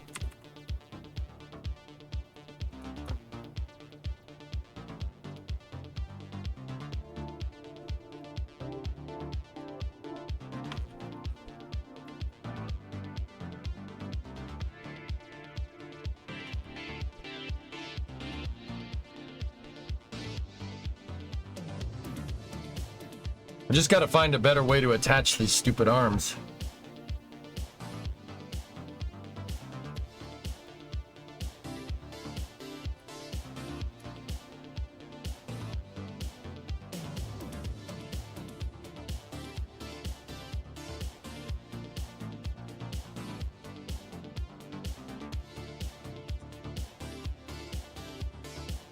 But if you lowered the plate just above the tube and used the same vessel interaction, would that keep the flats against the tube?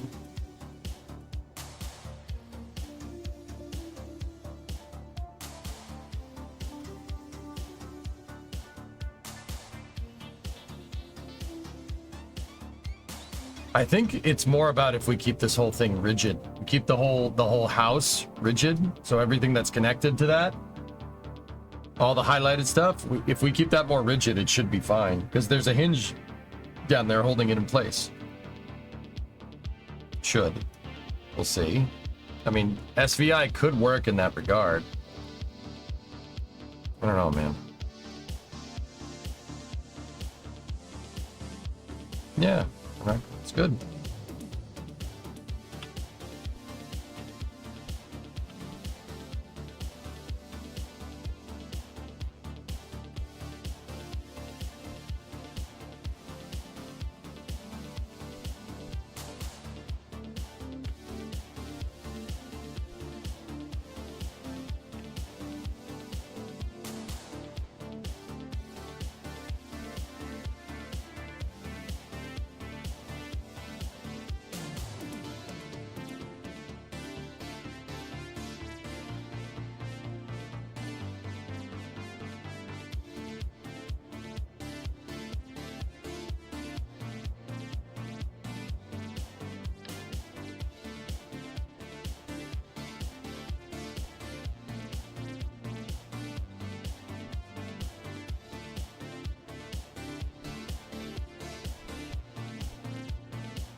I'm gonna put same vessel collision on there with two of these pieces coming down through, just so it holds that piece in place, so we don't have to worry about boom deflection and stuff. Yeah, that'll work. Yeah, there's a Starlink and then there's Polaris Dawn. Yep. Yeah, Hired, I've tried lowering that stupid plate a bunch of times and it just doesn't. Just hates me. Like, that's the right way to say it. It just fucking hates me. Alright, we'll go through a full procedure now. Getting the thing set up and ready to go. Will you be playing Outlaws? You guys want me to play Outlaws, Josh? I mean, maybe? I'm definitely not going to play it off stream. To be honest, I have no interest in doing that. Starlink was pushed to tomorrow.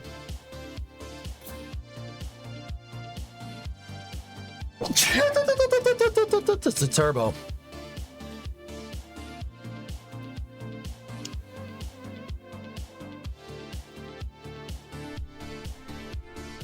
Yep, they pushed the other Starlink. Okay.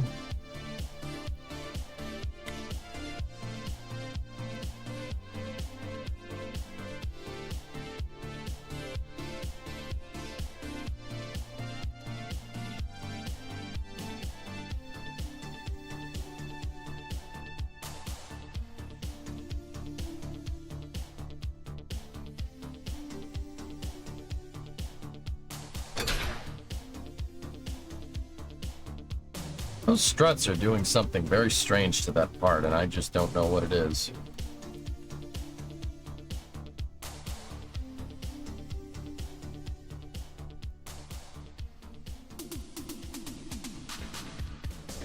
Though I heard for Outlaws you have to pay more missions. You have to pay to get more missions in the game. If that's the case, RJ, I will never be playing that game. I will never support a product like that, ever.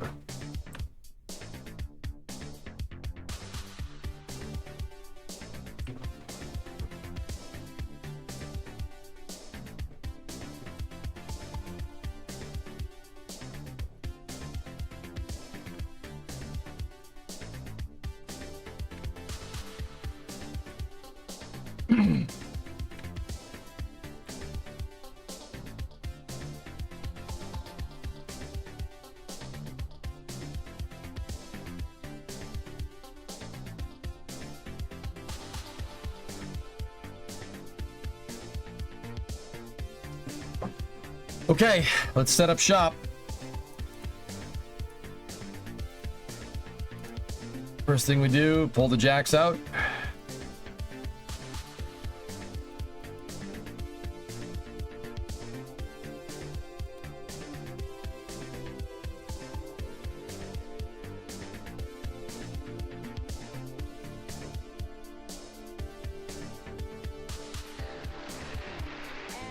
Good evening to all of you folks back home. Isn't this exciting? We're being seen all over the world. Oh, yes, I know. 700 million people approximately joining us tonight. Some in summer, some in winter. But wherever you are in the world, the swimsuit segment will be sure to warm your hearts. Our first group, our first stop, will be on the grounds of the world-famous National Palace Museum, which houses Chinese treasures dating back some 4,000 years. Well, let's hit the road.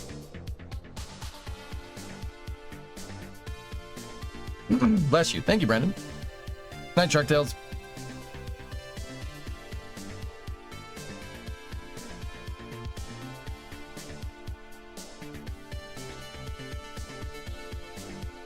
Okay. Lock 1. Lock 2. Lock 3. Lock Norman. Forget it. Forget it. No more beaming. This time I'm gonna walk. All right, Billiam, we need you. Leave seat. Get out of here. Come on. Hey, come on over here, you little meat.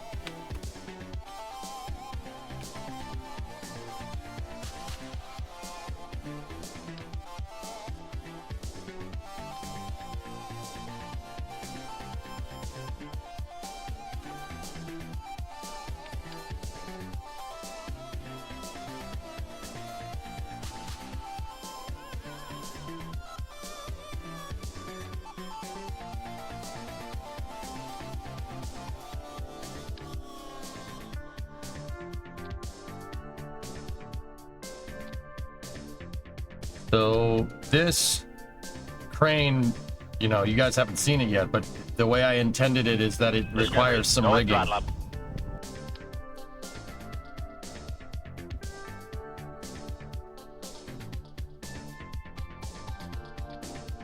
You have to rig up the jacks if you really want to get the full potential for them.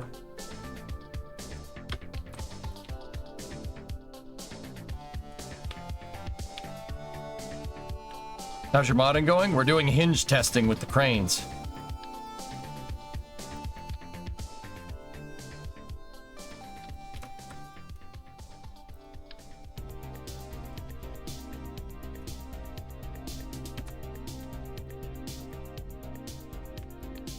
What the heck's going on here?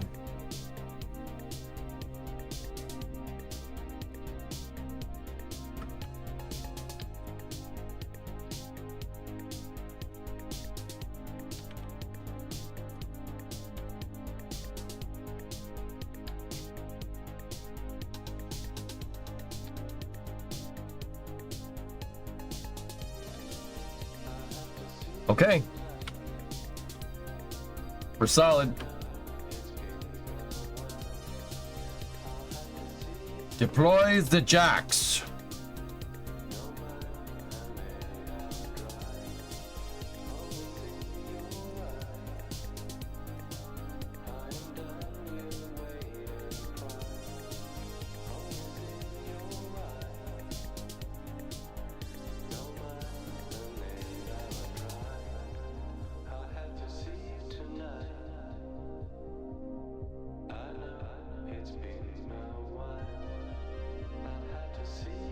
Okay, she's up in the air.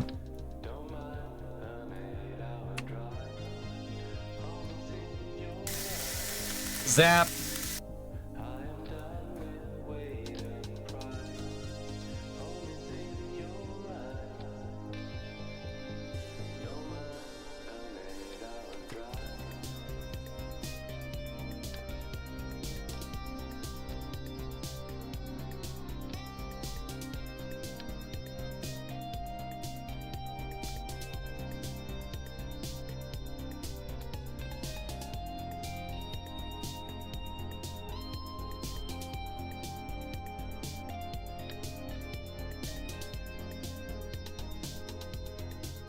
Really, Forge? That's cool.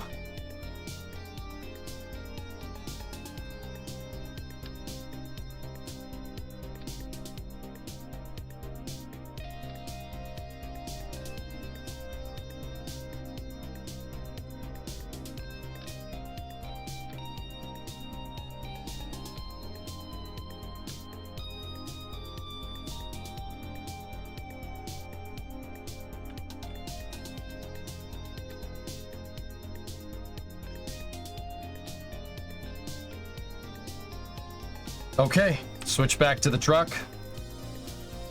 Start locking out these jacks.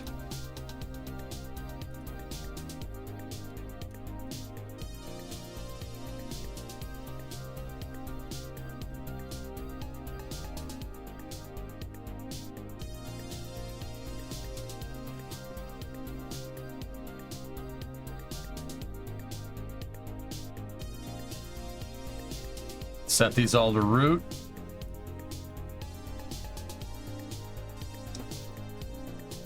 They'll anchor to the center part of the chassis of the truck now.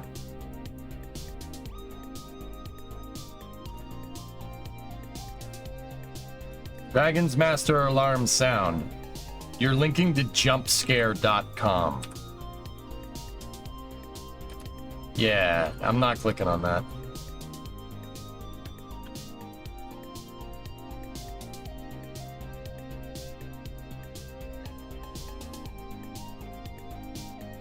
All right, everything.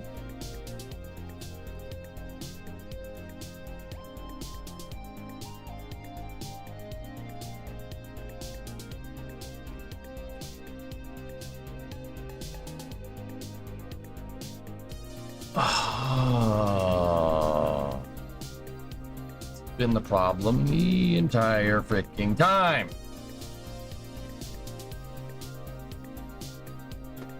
Oh, it says jump share, not jump scare. All right, cool. Dragon's fire alarm. Let me see.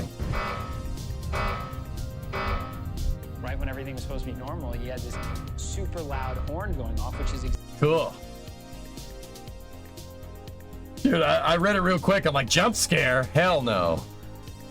Nah, I'm good.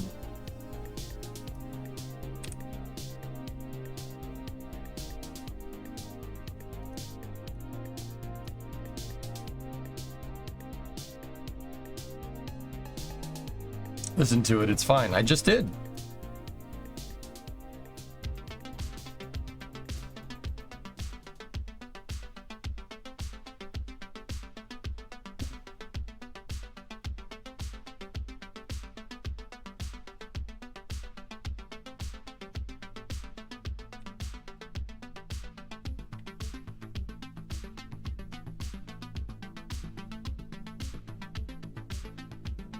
Okay, let's get the back pendants in position.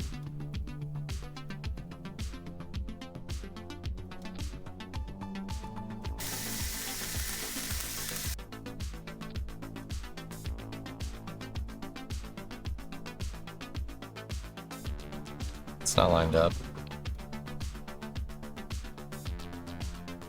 These need to be aligned. If they're not aligned, we're not, shouldn't do this.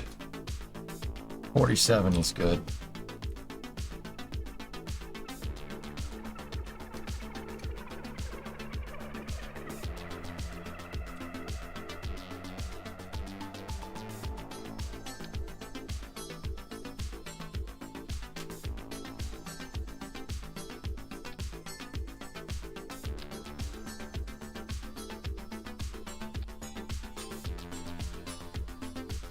Okay.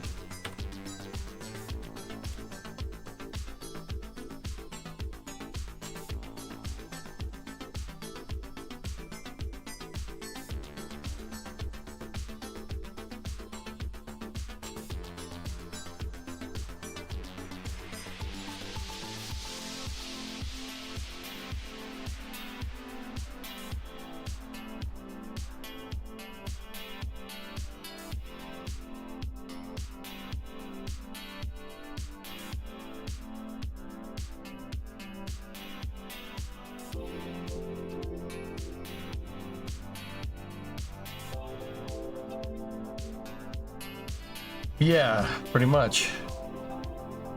Or not, yeah.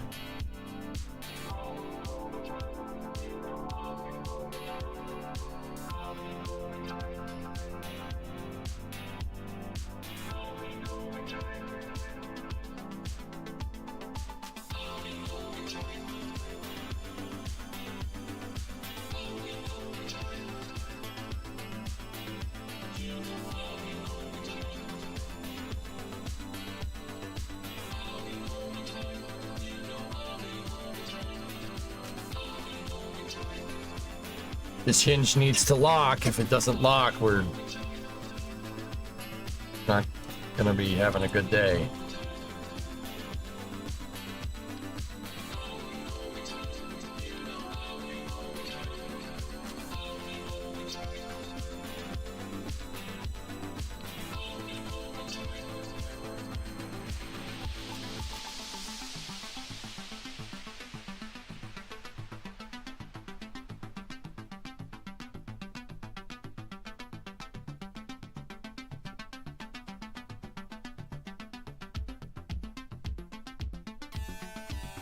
Come on.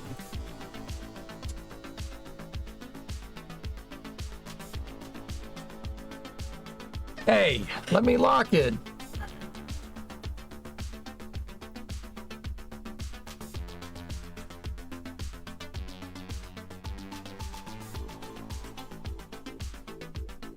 Not this again.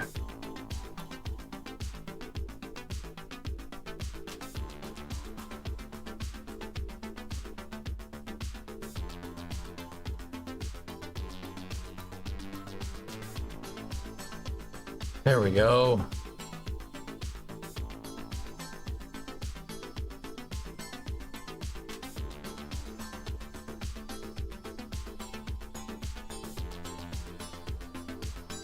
All right, back over to Bill. Inventory. Oh, nope. Make sure everything is powered on.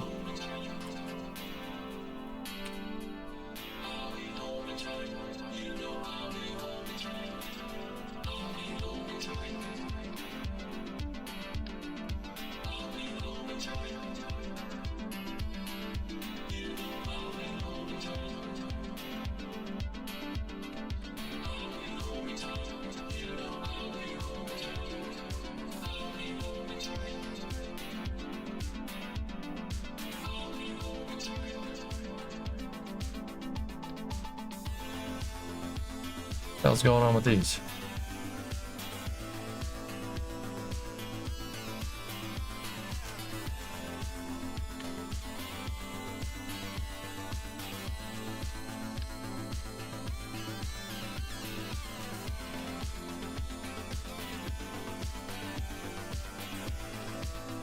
Okay. Back part of the crane is good. We should be able to loosen that one, loosen that one, loosen that one, loosen that one, and then use this last piece as a tensioner.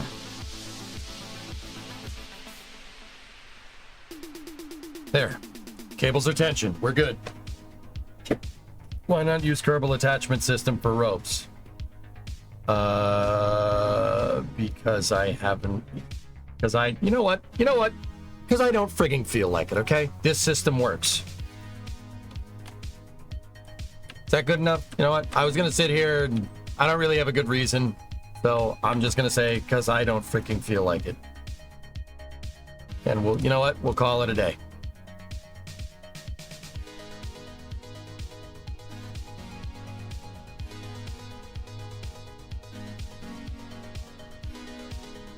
I could do that if I felt like it.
Okay, Bill, we need you again, pal.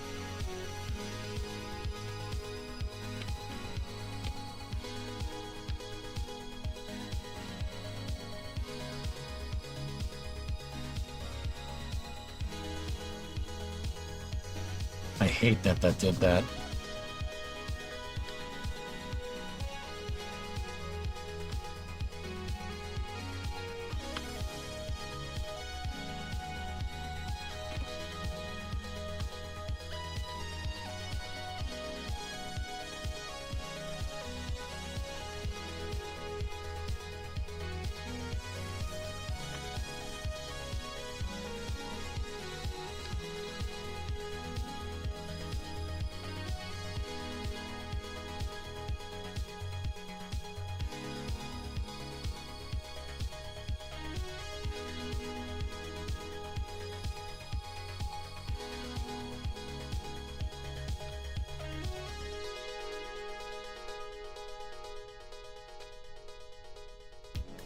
Okay, cool.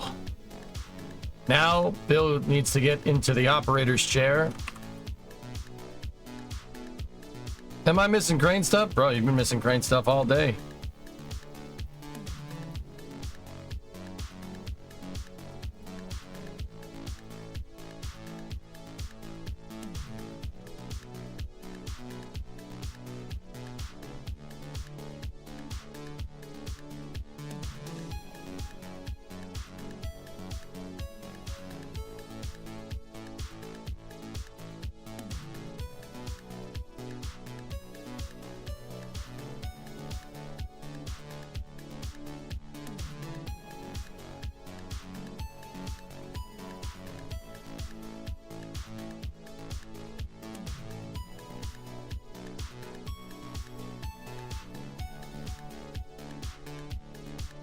We're just slacking up some pendants here.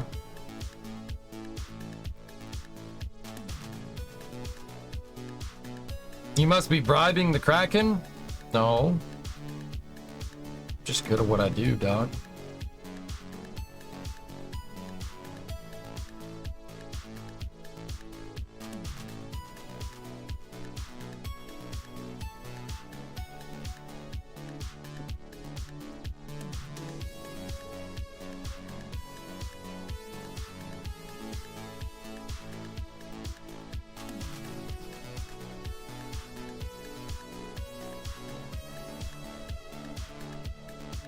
Come on, baby.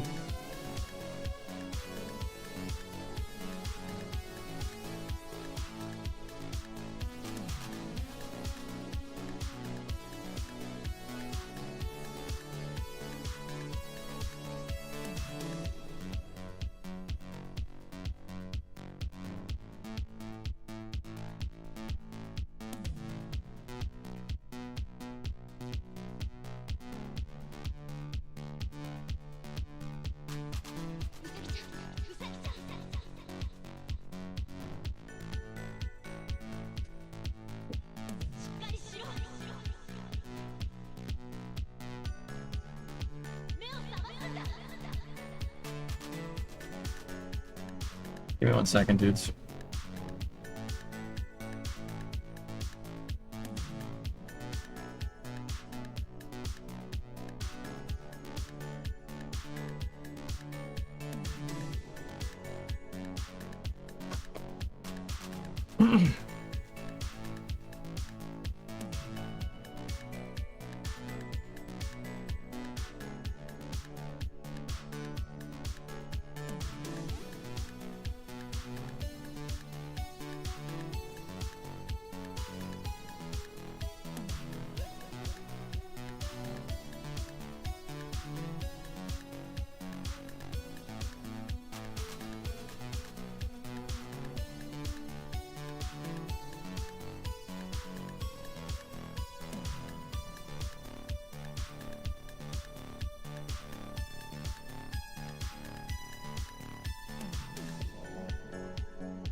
Oh, nice.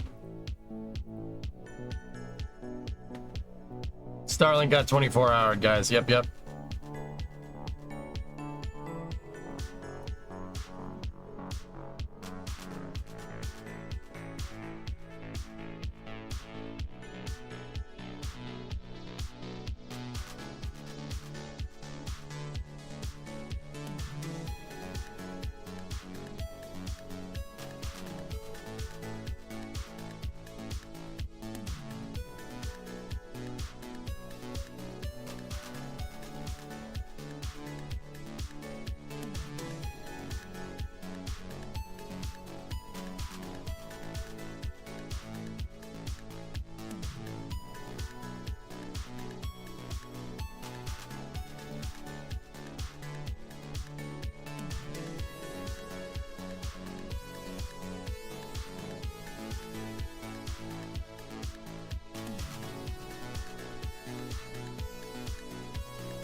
Hang on.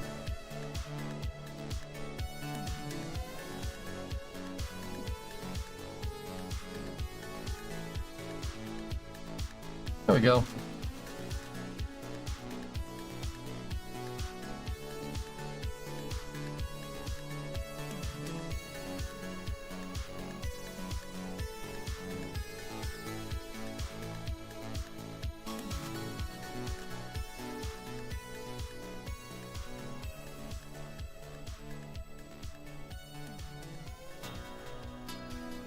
Let's see what that bad boy can move.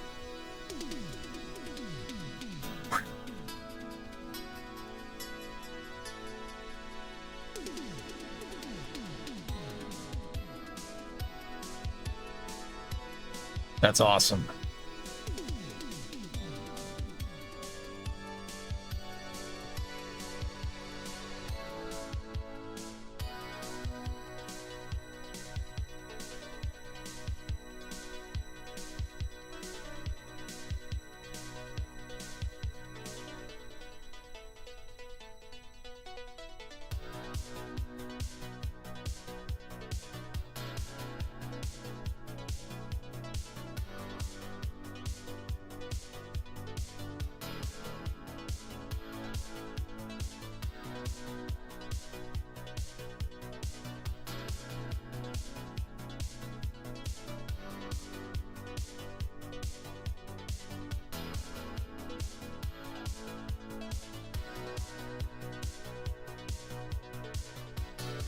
Hey, Leglander, what's up, man? Thank you for the raid. I'm just building cranes. Just building a crane.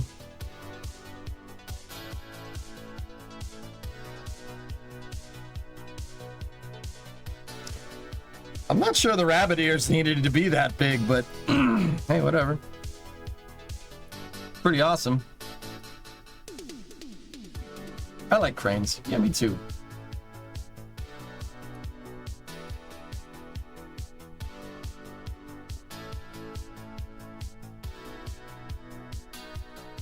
I just wish we could get that pin to not bend like that, but it is what it is.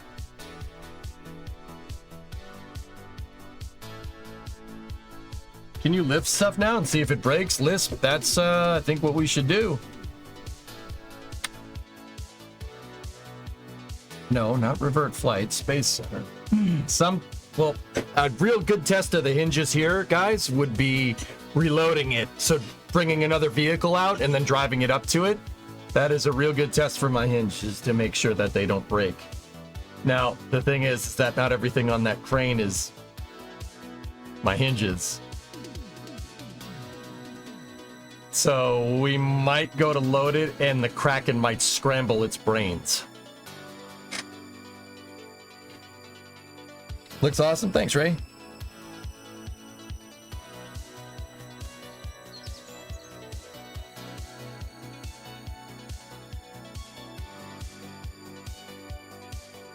Did you just say rabbit ears?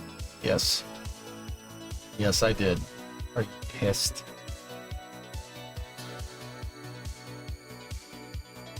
Never stopped us before. It does look cool. I thought it was a space game, but it seems like this is just it's a physics sandbox. Yep. Oh yeah. You can do whatever. Yeah, this is a space game. Note that I'm at the Space Center and I'm building this inside of a hangar. But yeah, Lisp, I mean you could build planes in this if you want. There's a bunch of plane parts.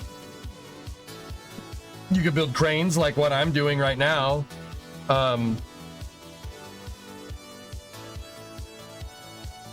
You could build boats, you can build trucks, you can build whatever. Here, check this out. Like, you can build shuttles. See?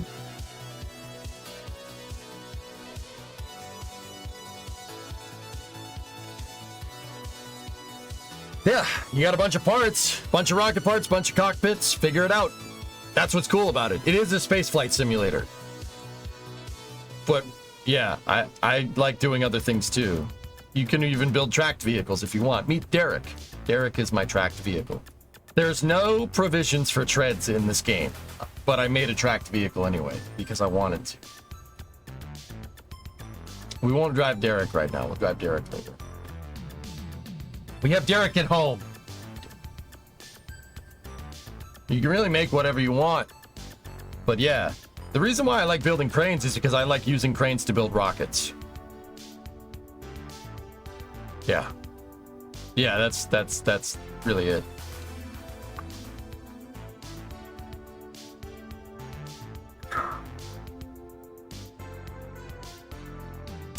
How big of a crane could Derek carry? I don't know.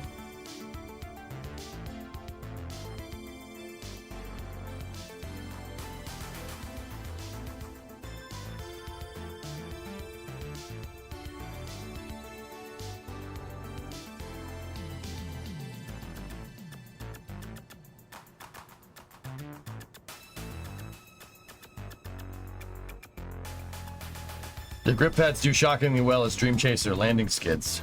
Cool.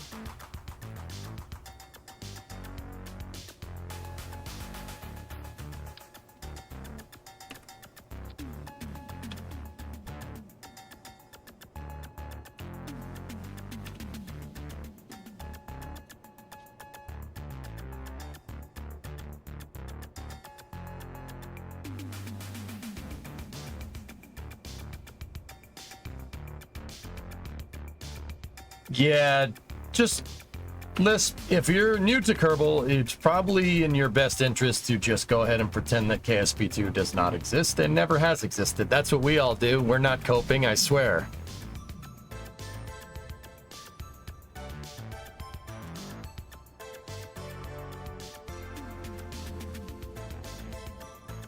It's fine. Nothing wrong. Everything is A-okay.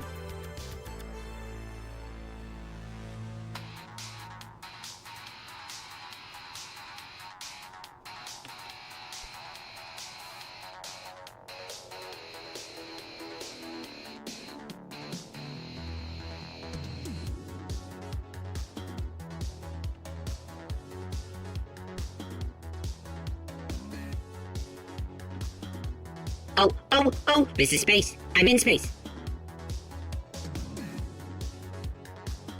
Pokey, get the sub to Panther.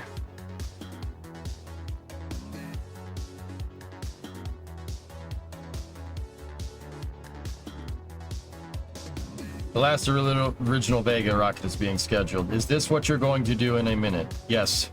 I was thinking about it, Sea Kraken, yes.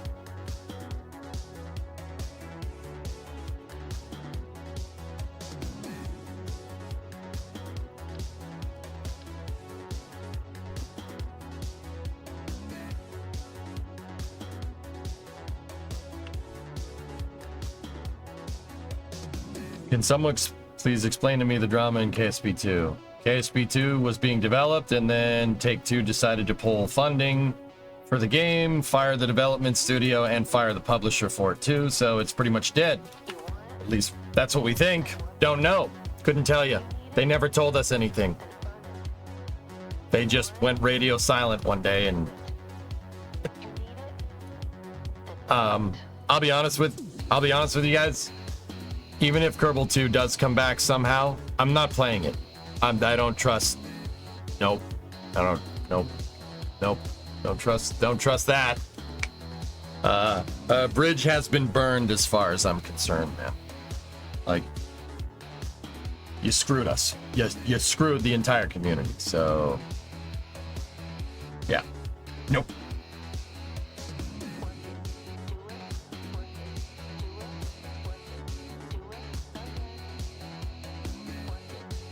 Two Vulcans, T-Man.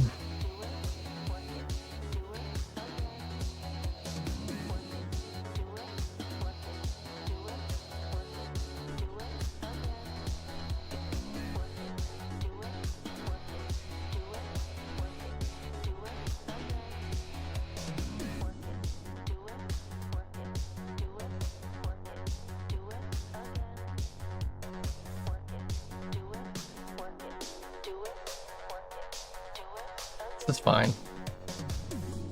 actually staying pretty damn rigid for what it is. When is Polaris dawn? 3:38 in the morning. Coverage picks up at midnight.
The pin. It's the pin. That's the only problem with this entire design right now. Hi, Lamel. EJ, I just wanted to say I haven't been on Twitch in years. I used to watch you back in 2013 a lot. Awesome to see the channel still going. Yep, still here. Still doing my thing. Right on, Pilot Mode. Did you have the Pilot Mode name, or was it something else?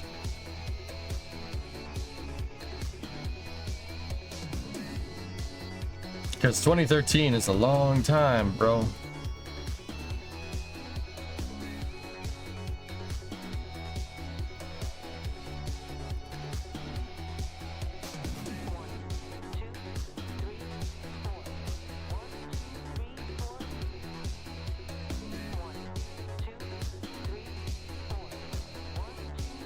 It used to be Ty Smile 33 or some cringy stuff like that. Yeah. I vaguely remember that name, but yeah, I don't know, man. It's been a long time.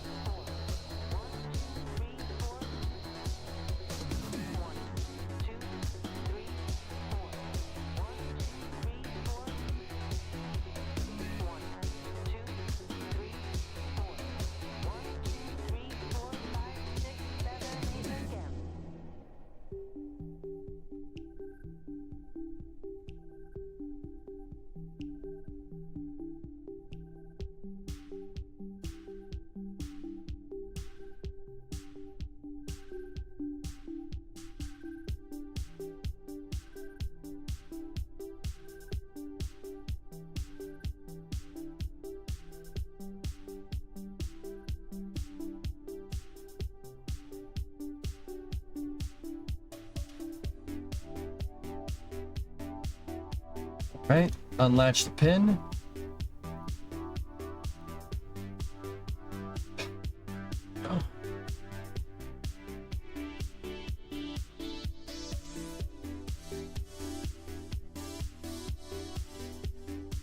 Are you using any mods? I have 2 DLCs and 2 modded parts, Bullet. I made a hinge reinforcement bracket for the hinges, but other than that, this is bone stock KSP. Yeah. That's it. Most of this is just straight stock KSP.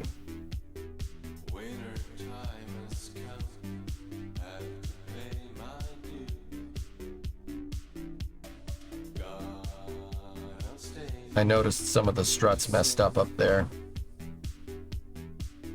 I have to figure that one out.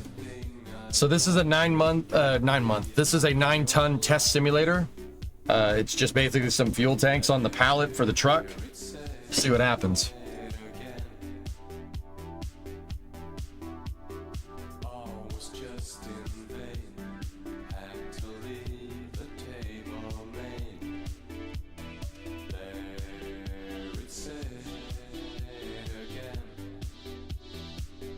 Lift the truck instead. We could lift both of them, but the hoist point on the truck isn't on the center of mass. This one is.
Okay.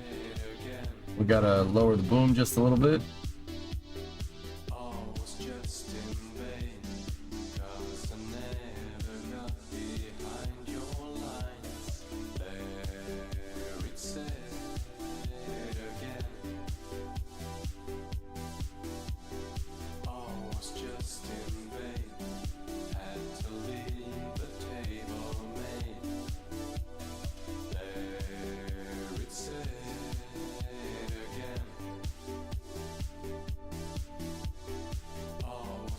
There we go, we grabbed it. Okay.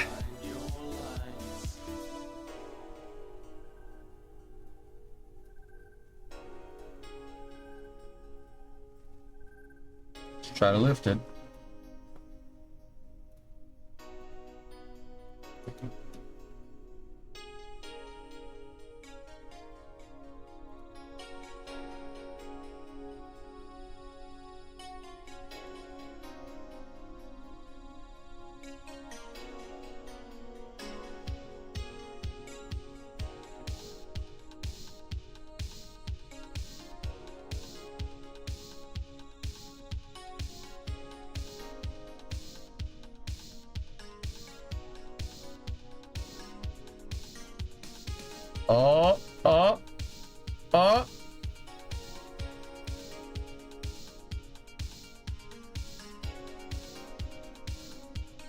No, stop it. Stop it. Stupid payload. Stop it.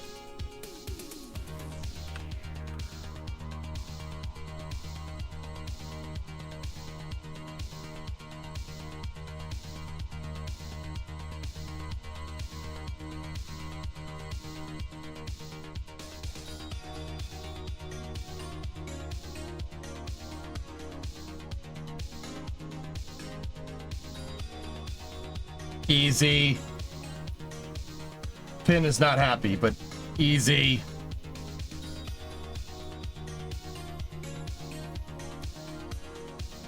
Oh balls.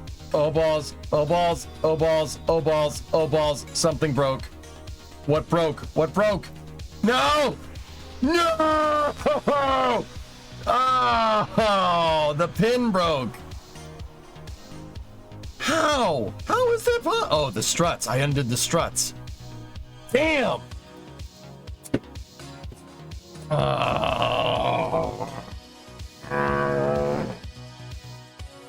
The struts broke because I couldn't figure out the freaking problem. I don't mean to laugh. Hey, it's a learning process. Learning process.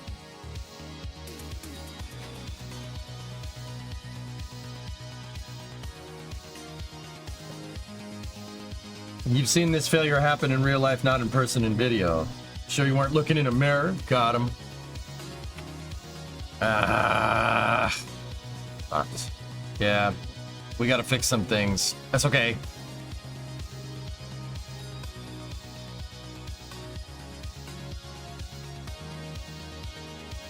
I know what's wrong.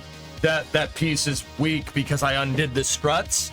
The reason why I undid the struts because I couldn't figure out what was going on with that hinge. That hinge liked to pop out. The reason why it liked to pop out is because I was using same vessel interaction on the turret.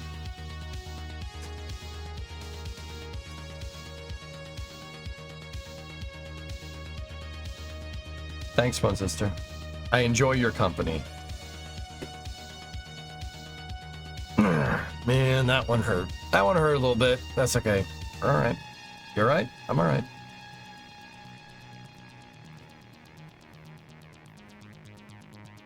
All right, so this right here, turn off same vehicle interaction. Now the thing is, dude, we gotta get this stupid thing from. This thing just loves drifting around, man.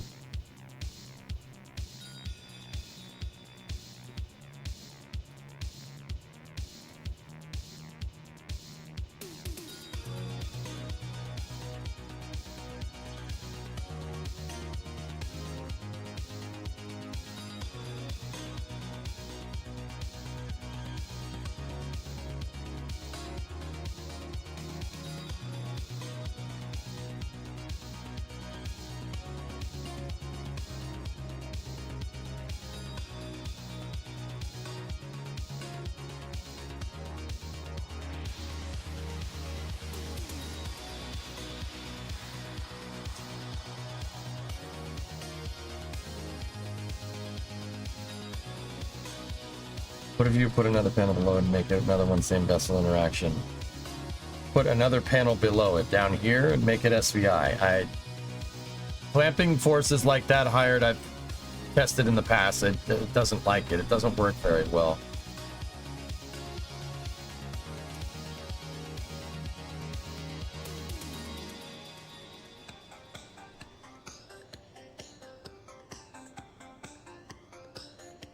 It took so freaking long to get right.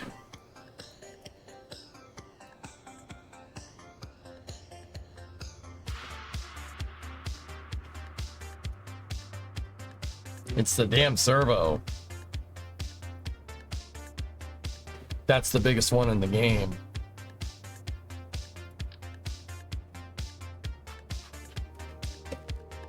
Freaking servo's jello.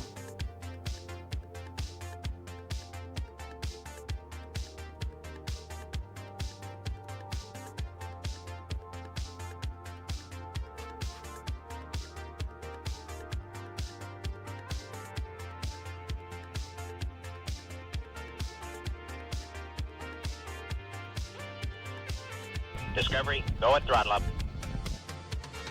Hey, Skyseas. Hope you're doing well, man. It's been a hot minute. Started watching you in first year university, and now I've just signed for your first engineering job. All right, 65 months. Yep, still here. Congratulations, man. Did you ever get a piece to combat the jello? Just go SpaceX, fill it with concrete. I'm not sure. I'm not sure what'll work here, dudes. There's just a lot going on in here.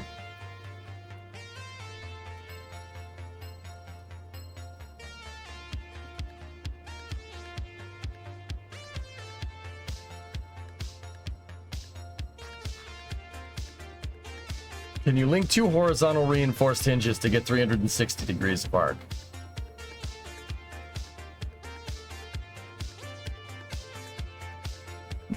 I'm not entirely sure how I would do that.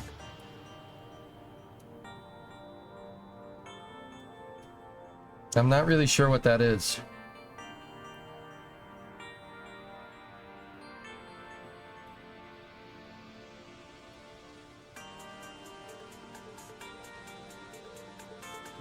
I think I understand what you're saying, Dragon, but I'm not picturing it in my head, dude.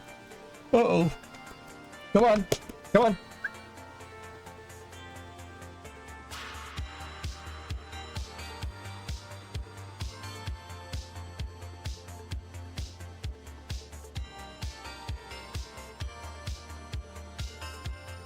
Joe.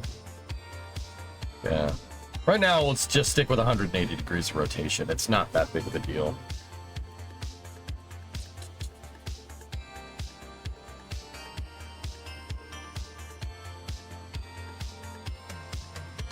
Hey, Bandit.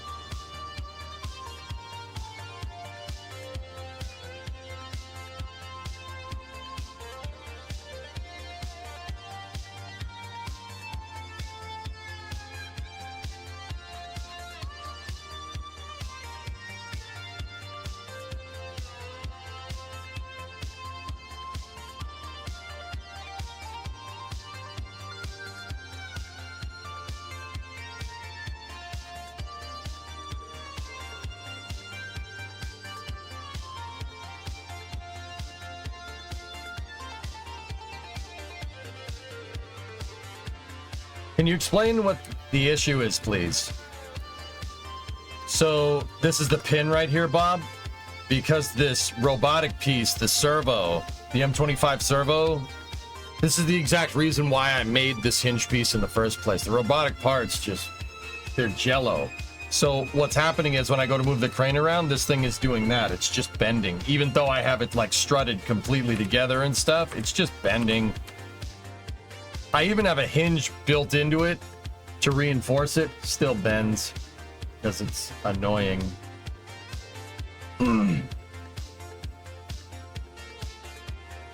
If you pick up an empty tank and use menu to increase its load, will that show us where the cavitations start?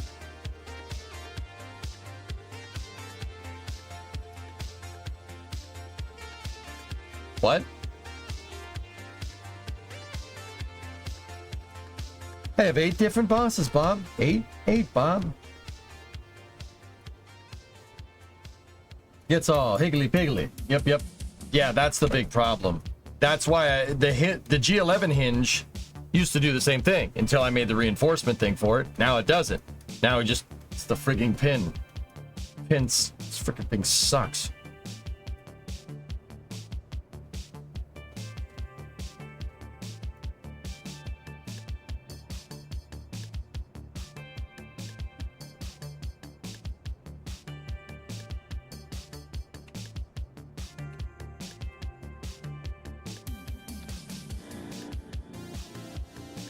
Let me redo that strut now that I know that's not an issue.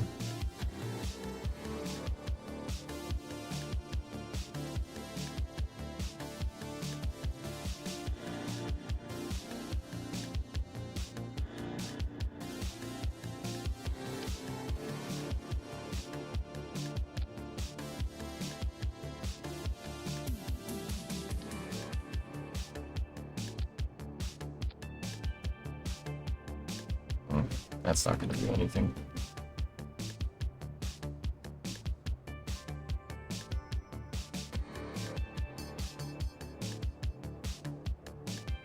Yeah. You make a dinner plate style hinge in Maya? Of course I can, Hired. I'm not going to start another part until I finish that one. We got to texture it, but with Polaris Dawn and everything, nah, not today. Let's play. I want to play with purple stuff. All right, let's try it one more time. This time, though, what I'm gonna do so the thing doesn't gyrate around, I'll get the payload and everything out here.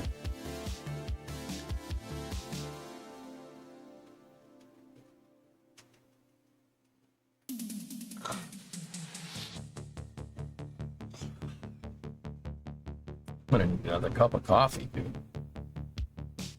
Have we really been going for 8 hours? 8? No.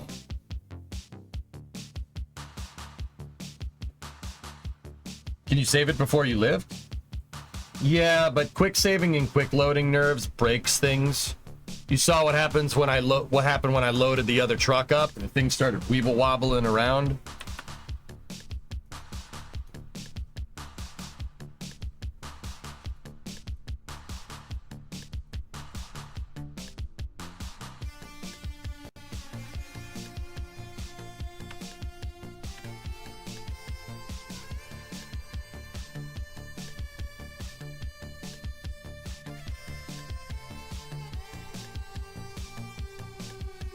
You raided like 4 hours ago? Dude, that was like 20 minutes ago.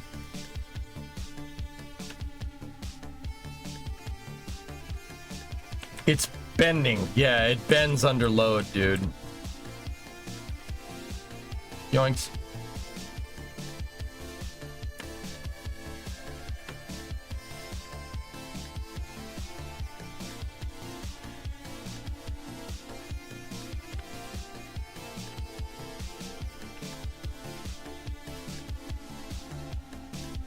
Talk about being in the groove.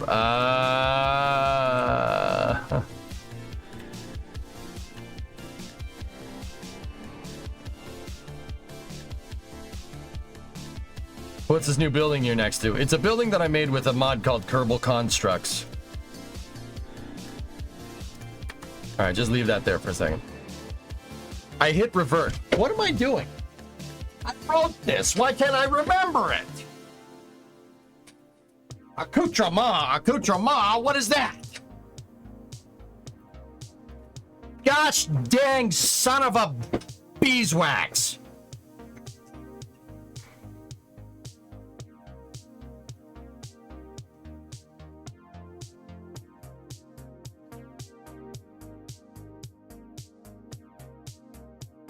Sir, you shouldn't be driving around with the counterweight on the rear like that and the boom in the cradle.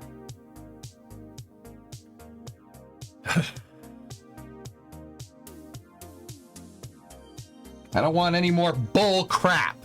My mind is just a piece of crap today. I don't want any more bull crap, especially from me. It's going to be very hot. We got flies.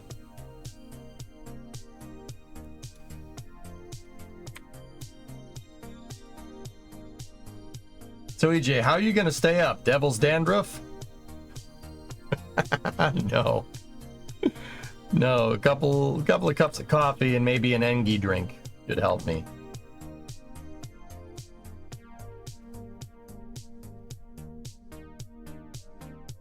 Goalie, I haven't really figured out a good way to do counterweights in this game. Really haven't figured out a good way to do it.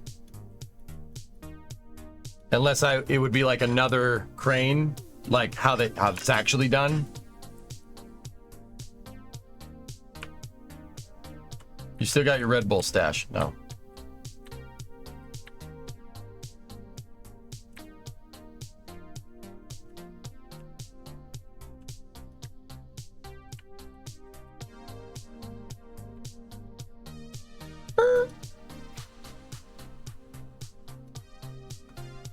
Repost. I'm out chasing storms right now, just dropping in while we're moving locations to say, hey, did you do space news yet?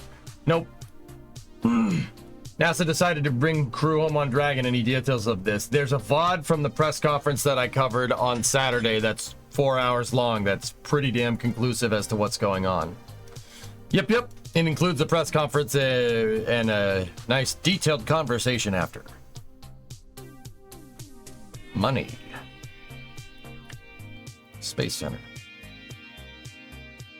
Can someone explain what he's made here? Seriously curious. That.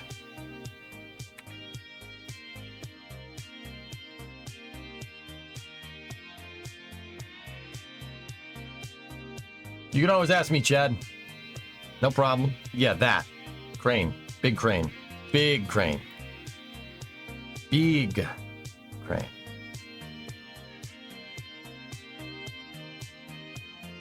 Hired. Your girlfriend dumped me because she said I was obsessed with football. Gutted, we were together nearly 5 seasons.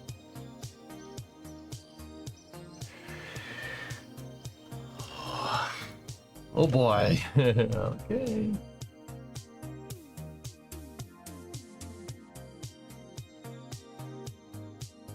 I don't know if that's a joke or not, to be honest with you.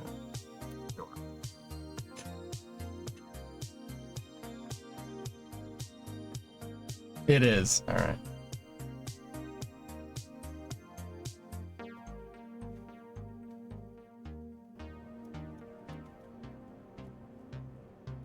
We have a lot of SVI on the crane panels, dude. Yeah. It doesn't stop it as well as you guys think, no.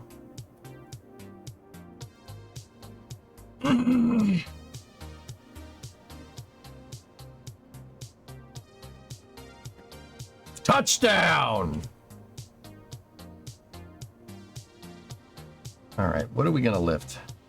We know we can handle 9 tons probably would be the right thing to do again.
Are there details on the Polaris Dawn flight plan? Yeah, Pitt, just go. Elon posted basically all the details to the mission in a list on the Twitterers.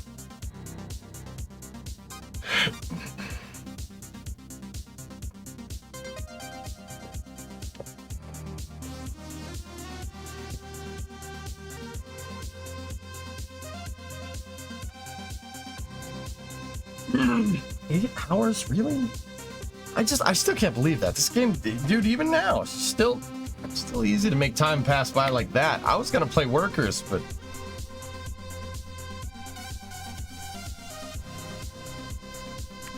mean, I kind of want to.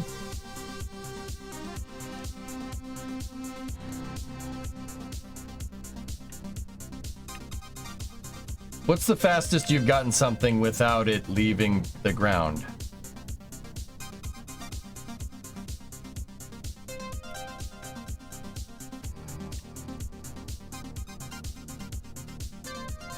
Well, you're working now. Yeah, okay. Speaking of workers, how's that going? I don't know. Maybe we'll do one more crane test and then we'll go play.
Oh, I see what's going on. See the strut? I wonder. Hold on.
Okay. Bill, do your thing.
You okay?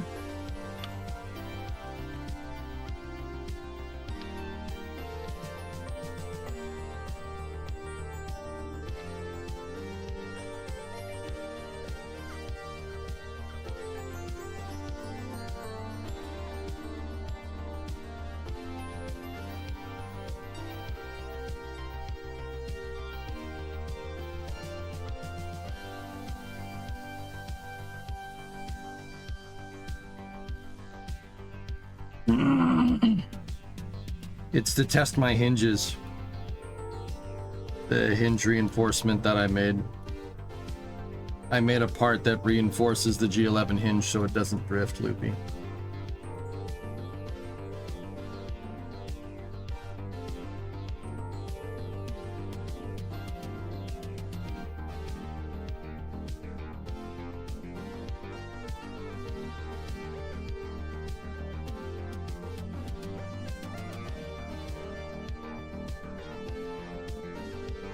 Seems the truck is bending and the hinge is not. Because the counterweights, because we're running, I haven't really figured out a good way to get to make stackable counterweights like how the real stuff works.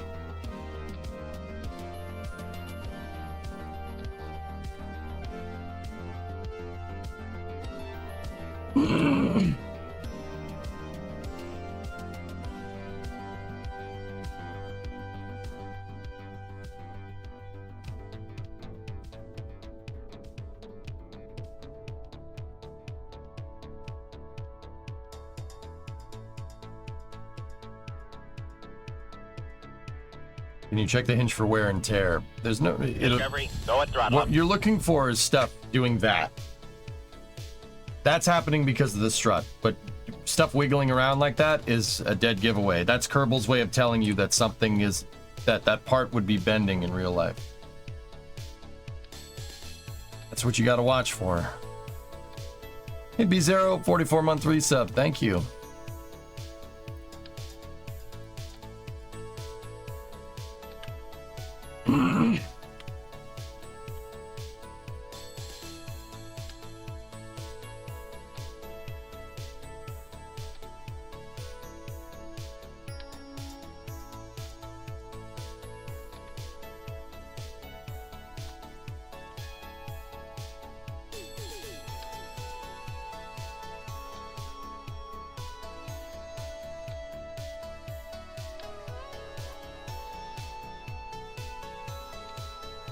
That's happening because of the struts, once again.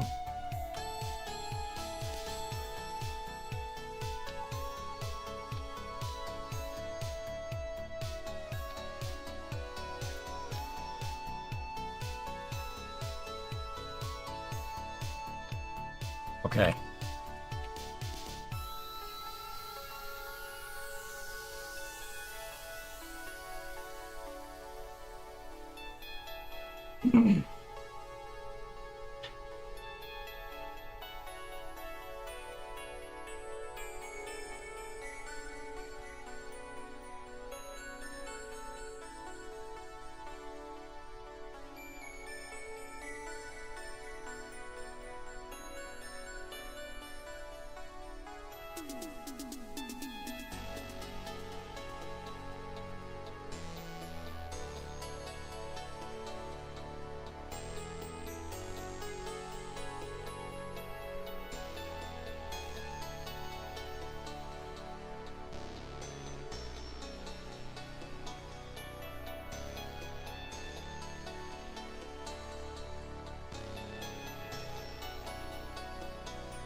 I'm new. What are you building? Crane?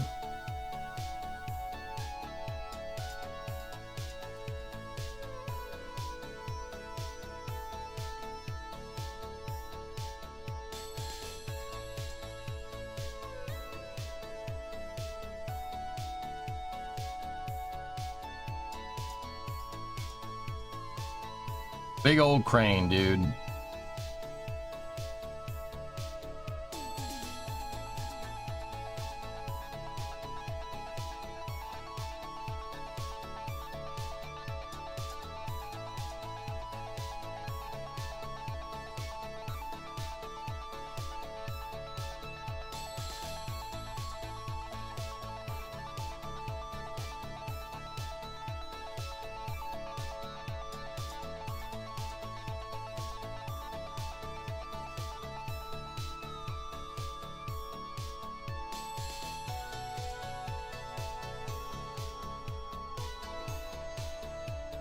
This is how we move when we have the counterweight on. This was just before I set it down on the tires. Okay.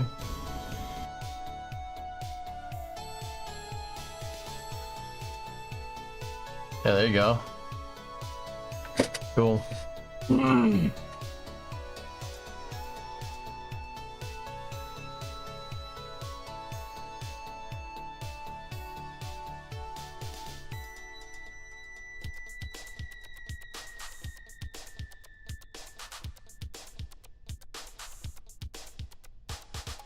Gotta make sure it doesn't hit the damn building. That's about as far as we can go.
That'll work.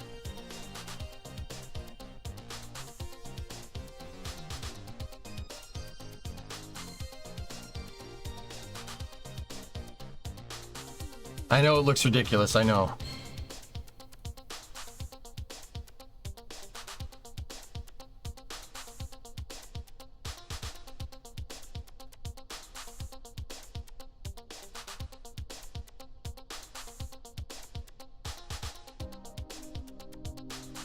Trying to see if we can do the boom first, because it's, yeah, gonna be harder to get that right. Dude, have you seen the book footage? The boom footage, yes. Maybe not the newest stuff. Teams are taking a closer look at the ground side helium leak on the quick disconnect umbilical. Falcon and Dragon remain healthy, and the crew continues to be ready for their multi-day mission to low Earth orbit. Told you, helium leaks happen. You just don't hear about it all the time. They happen. They happen all the freaking time in the space program. All the time.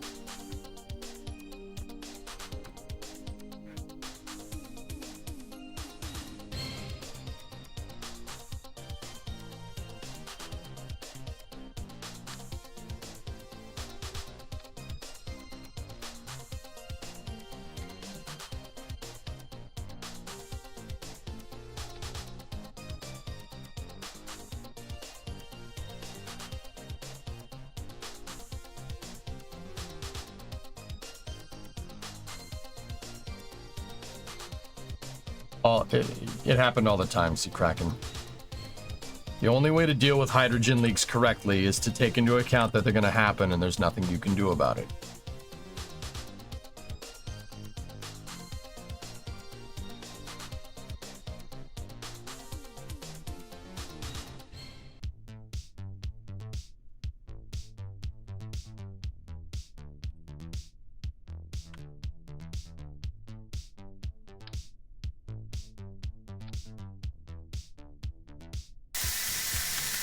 Zapparino.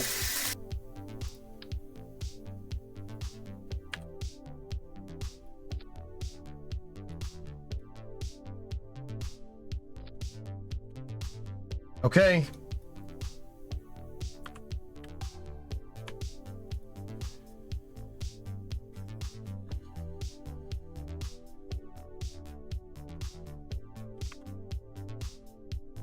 Polaris Dawn was pushed back a day. Have you seen the mustard video on the CL201? No, but I know what the CL201 is.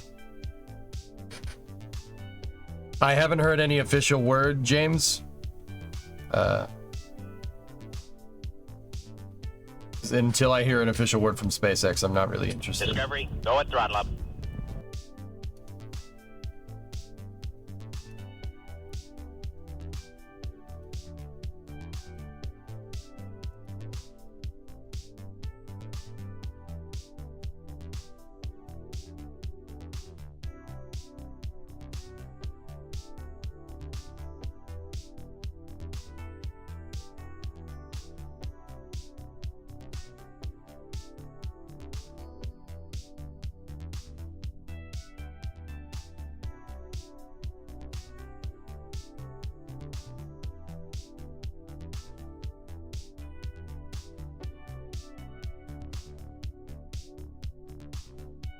Okay. Front pendants are tensioned.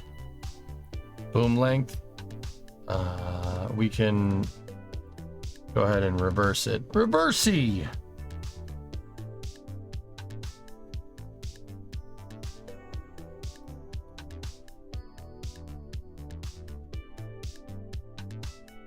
What do we got, Foz? Is this the same thing? Hey, King. Fun thing from my work. After applying safety time penalties, we had one 6 PDR breach loading black powder. Armstrong beat another time in a gun race by 0.3 seconds. Honestly, I read that and I just read words. What is that?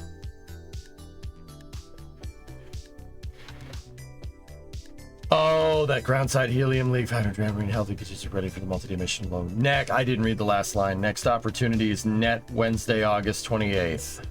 Okay. Well, Wednesday launch. Huh.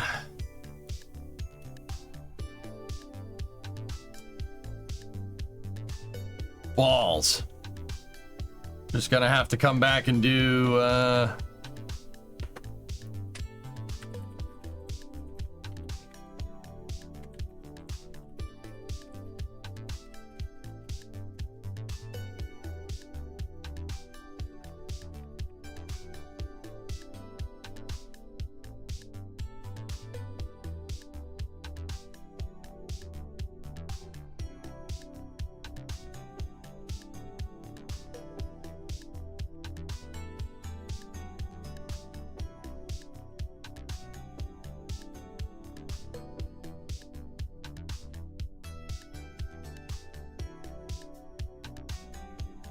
I'm checking in with NSF just to be absolutely sure.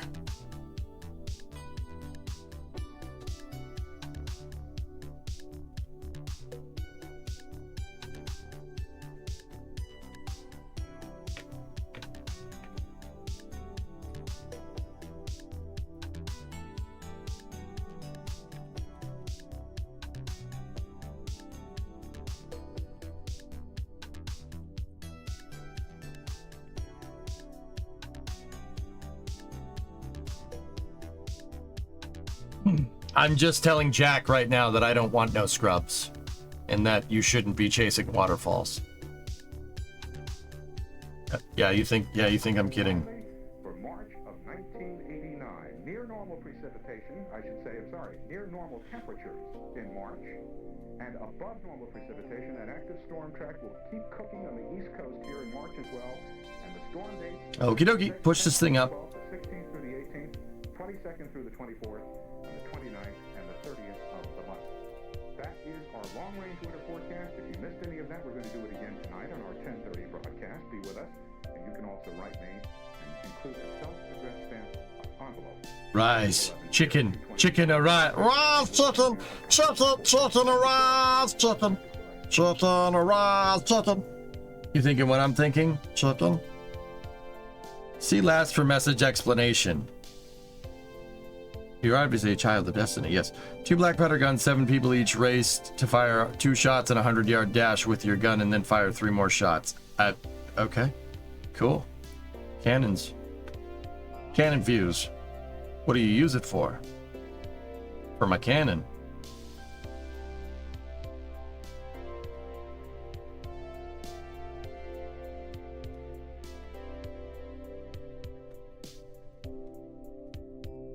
Hang on.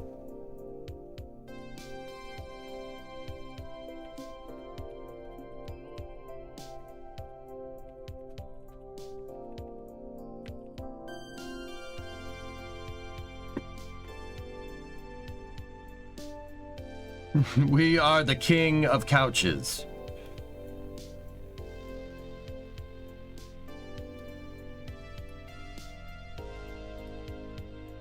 Should be fine, make, I guess.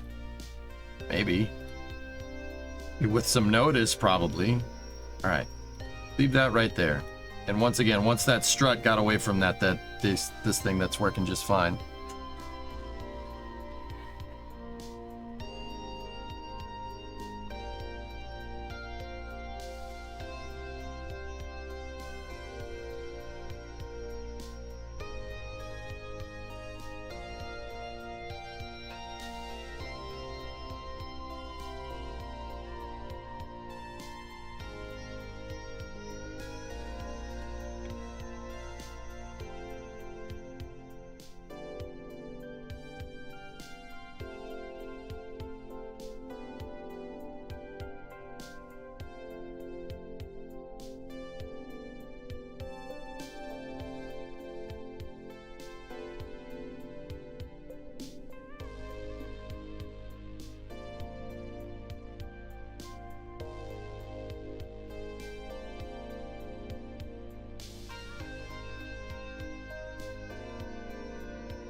Gotta wait for the pendant's detention here.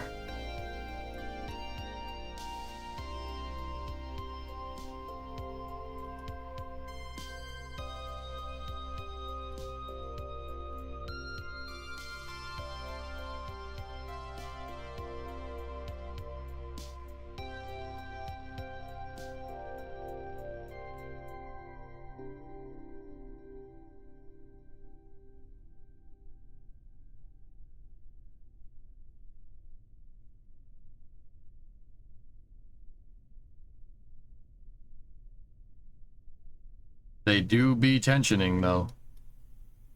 Cool. Excellent.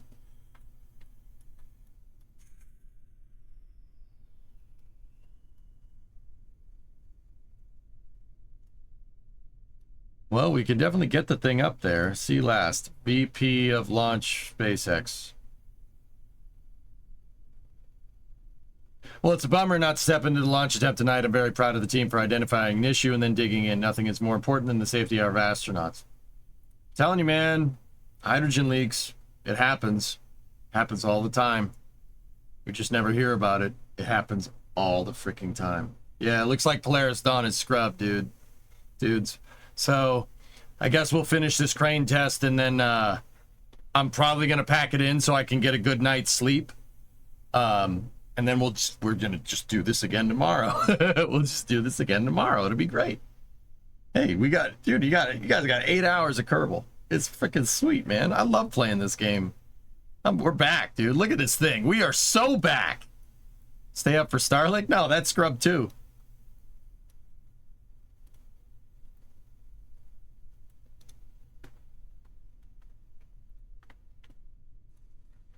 Sitä viisas. Jos tälle komensi, että istu...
We will get this thing up there, okay?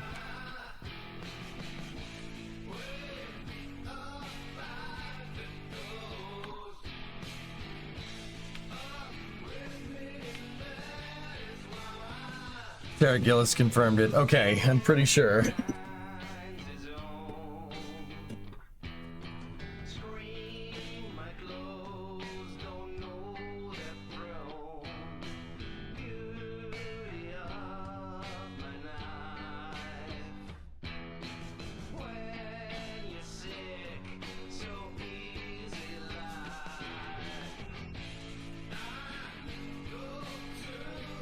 Yeah, we are standing down on fresh pots.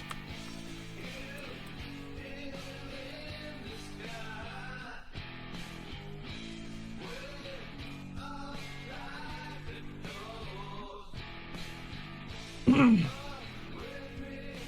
we just try to lift the whole truck? That truck's heavy.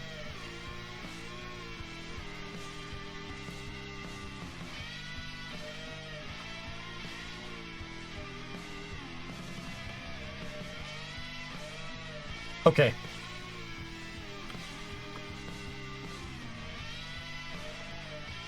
This is an extremely bad idea. I just want to let you know. Very bad idea.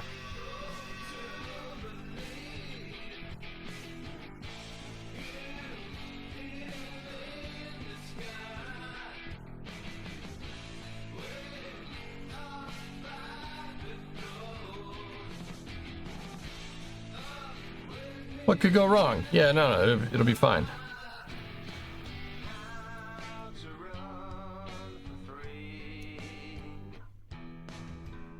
Okay, hold on. Before we do this,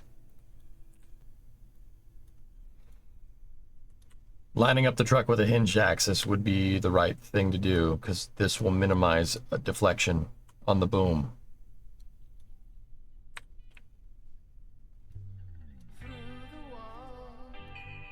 Can you flip your camera? You're looking wall. I am looking wall. Matt, you're looking door. And window.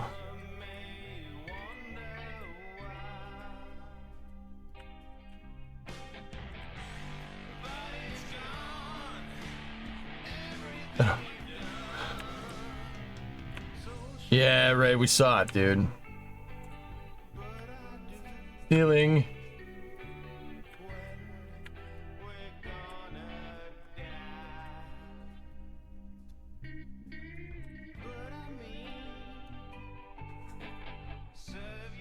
This could end extremely poor.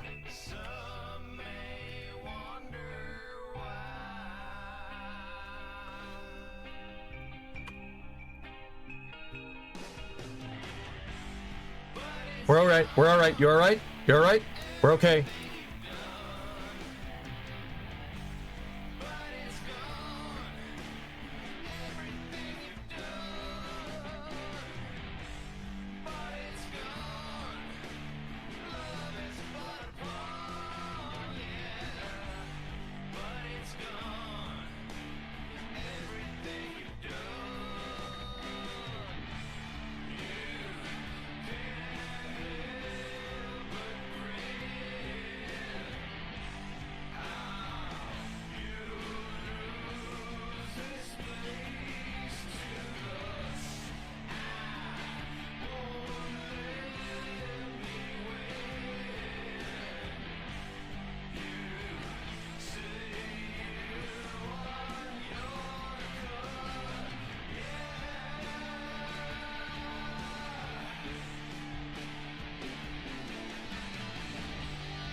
We're definitely not getting as much boom deflection. The pendants are doing their job, which is pretty awesome.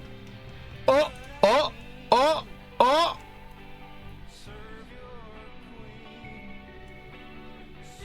Bruh, bruh, bruh, bruh.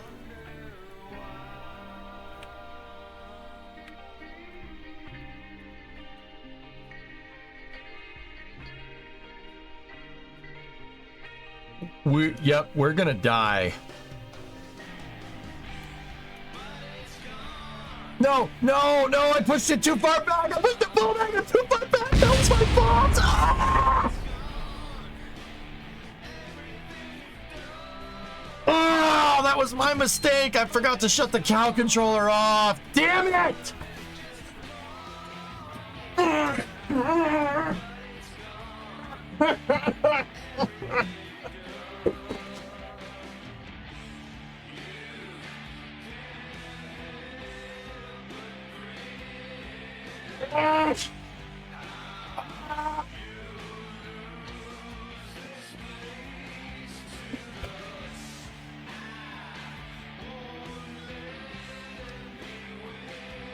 Oh, that was my fault. I didn't shut the stupid cow controller off and we overextended it. Discovery, go and throttle up.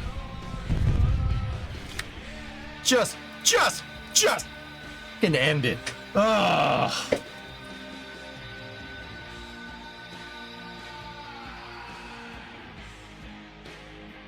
I can't believe I made that mistake.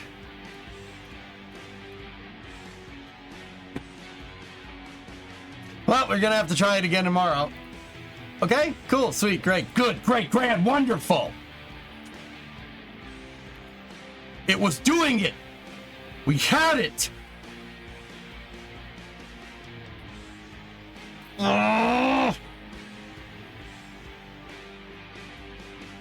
Fine. This is fine. Everything's fine. Everything's good. We're all fine here now. How are you? Bro, that was gonna work. Okay? That was gonna work.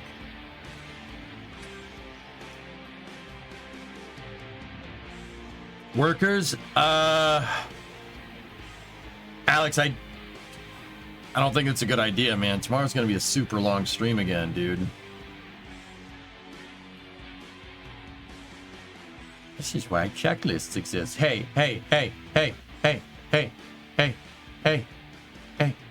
Place you coming in the race. Yeah, shut up. That's what I thought.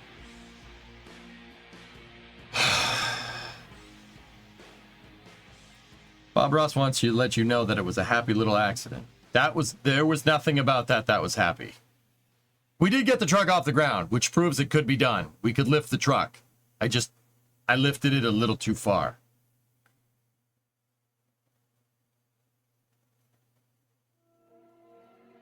Tomorrow, workers? Yeah, we'll do Kerbal, then workers, and yeah.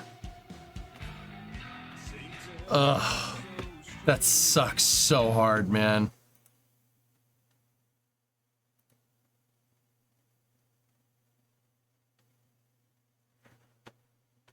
Did a Kerbal die in the explosion? I'm pretty sure Bill got crushed. Put a second lifting point on the tank. Lifting point. Yeah.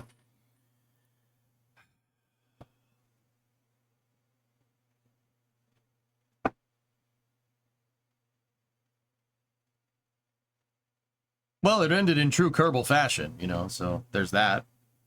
We got that going for us, which is nice. All right, well, fellas, players done scrubbed.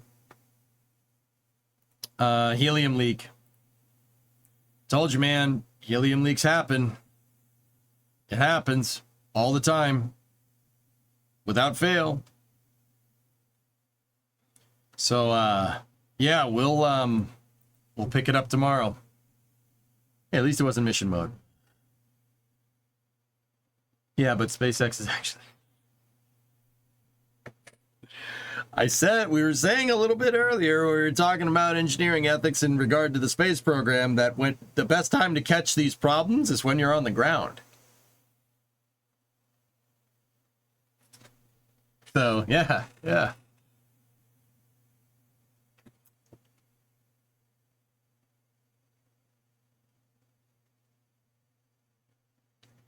Yeah. All right, dudes. No, I was gonna come and see what all the jumping is about. Yeah. We gotta get out of here before she thinks we're nuts. Anyway. All right, guys. I will see you guys all tomorrow. Noontime, same time, same place. I hope you enjoyed the long Kerbal stream today.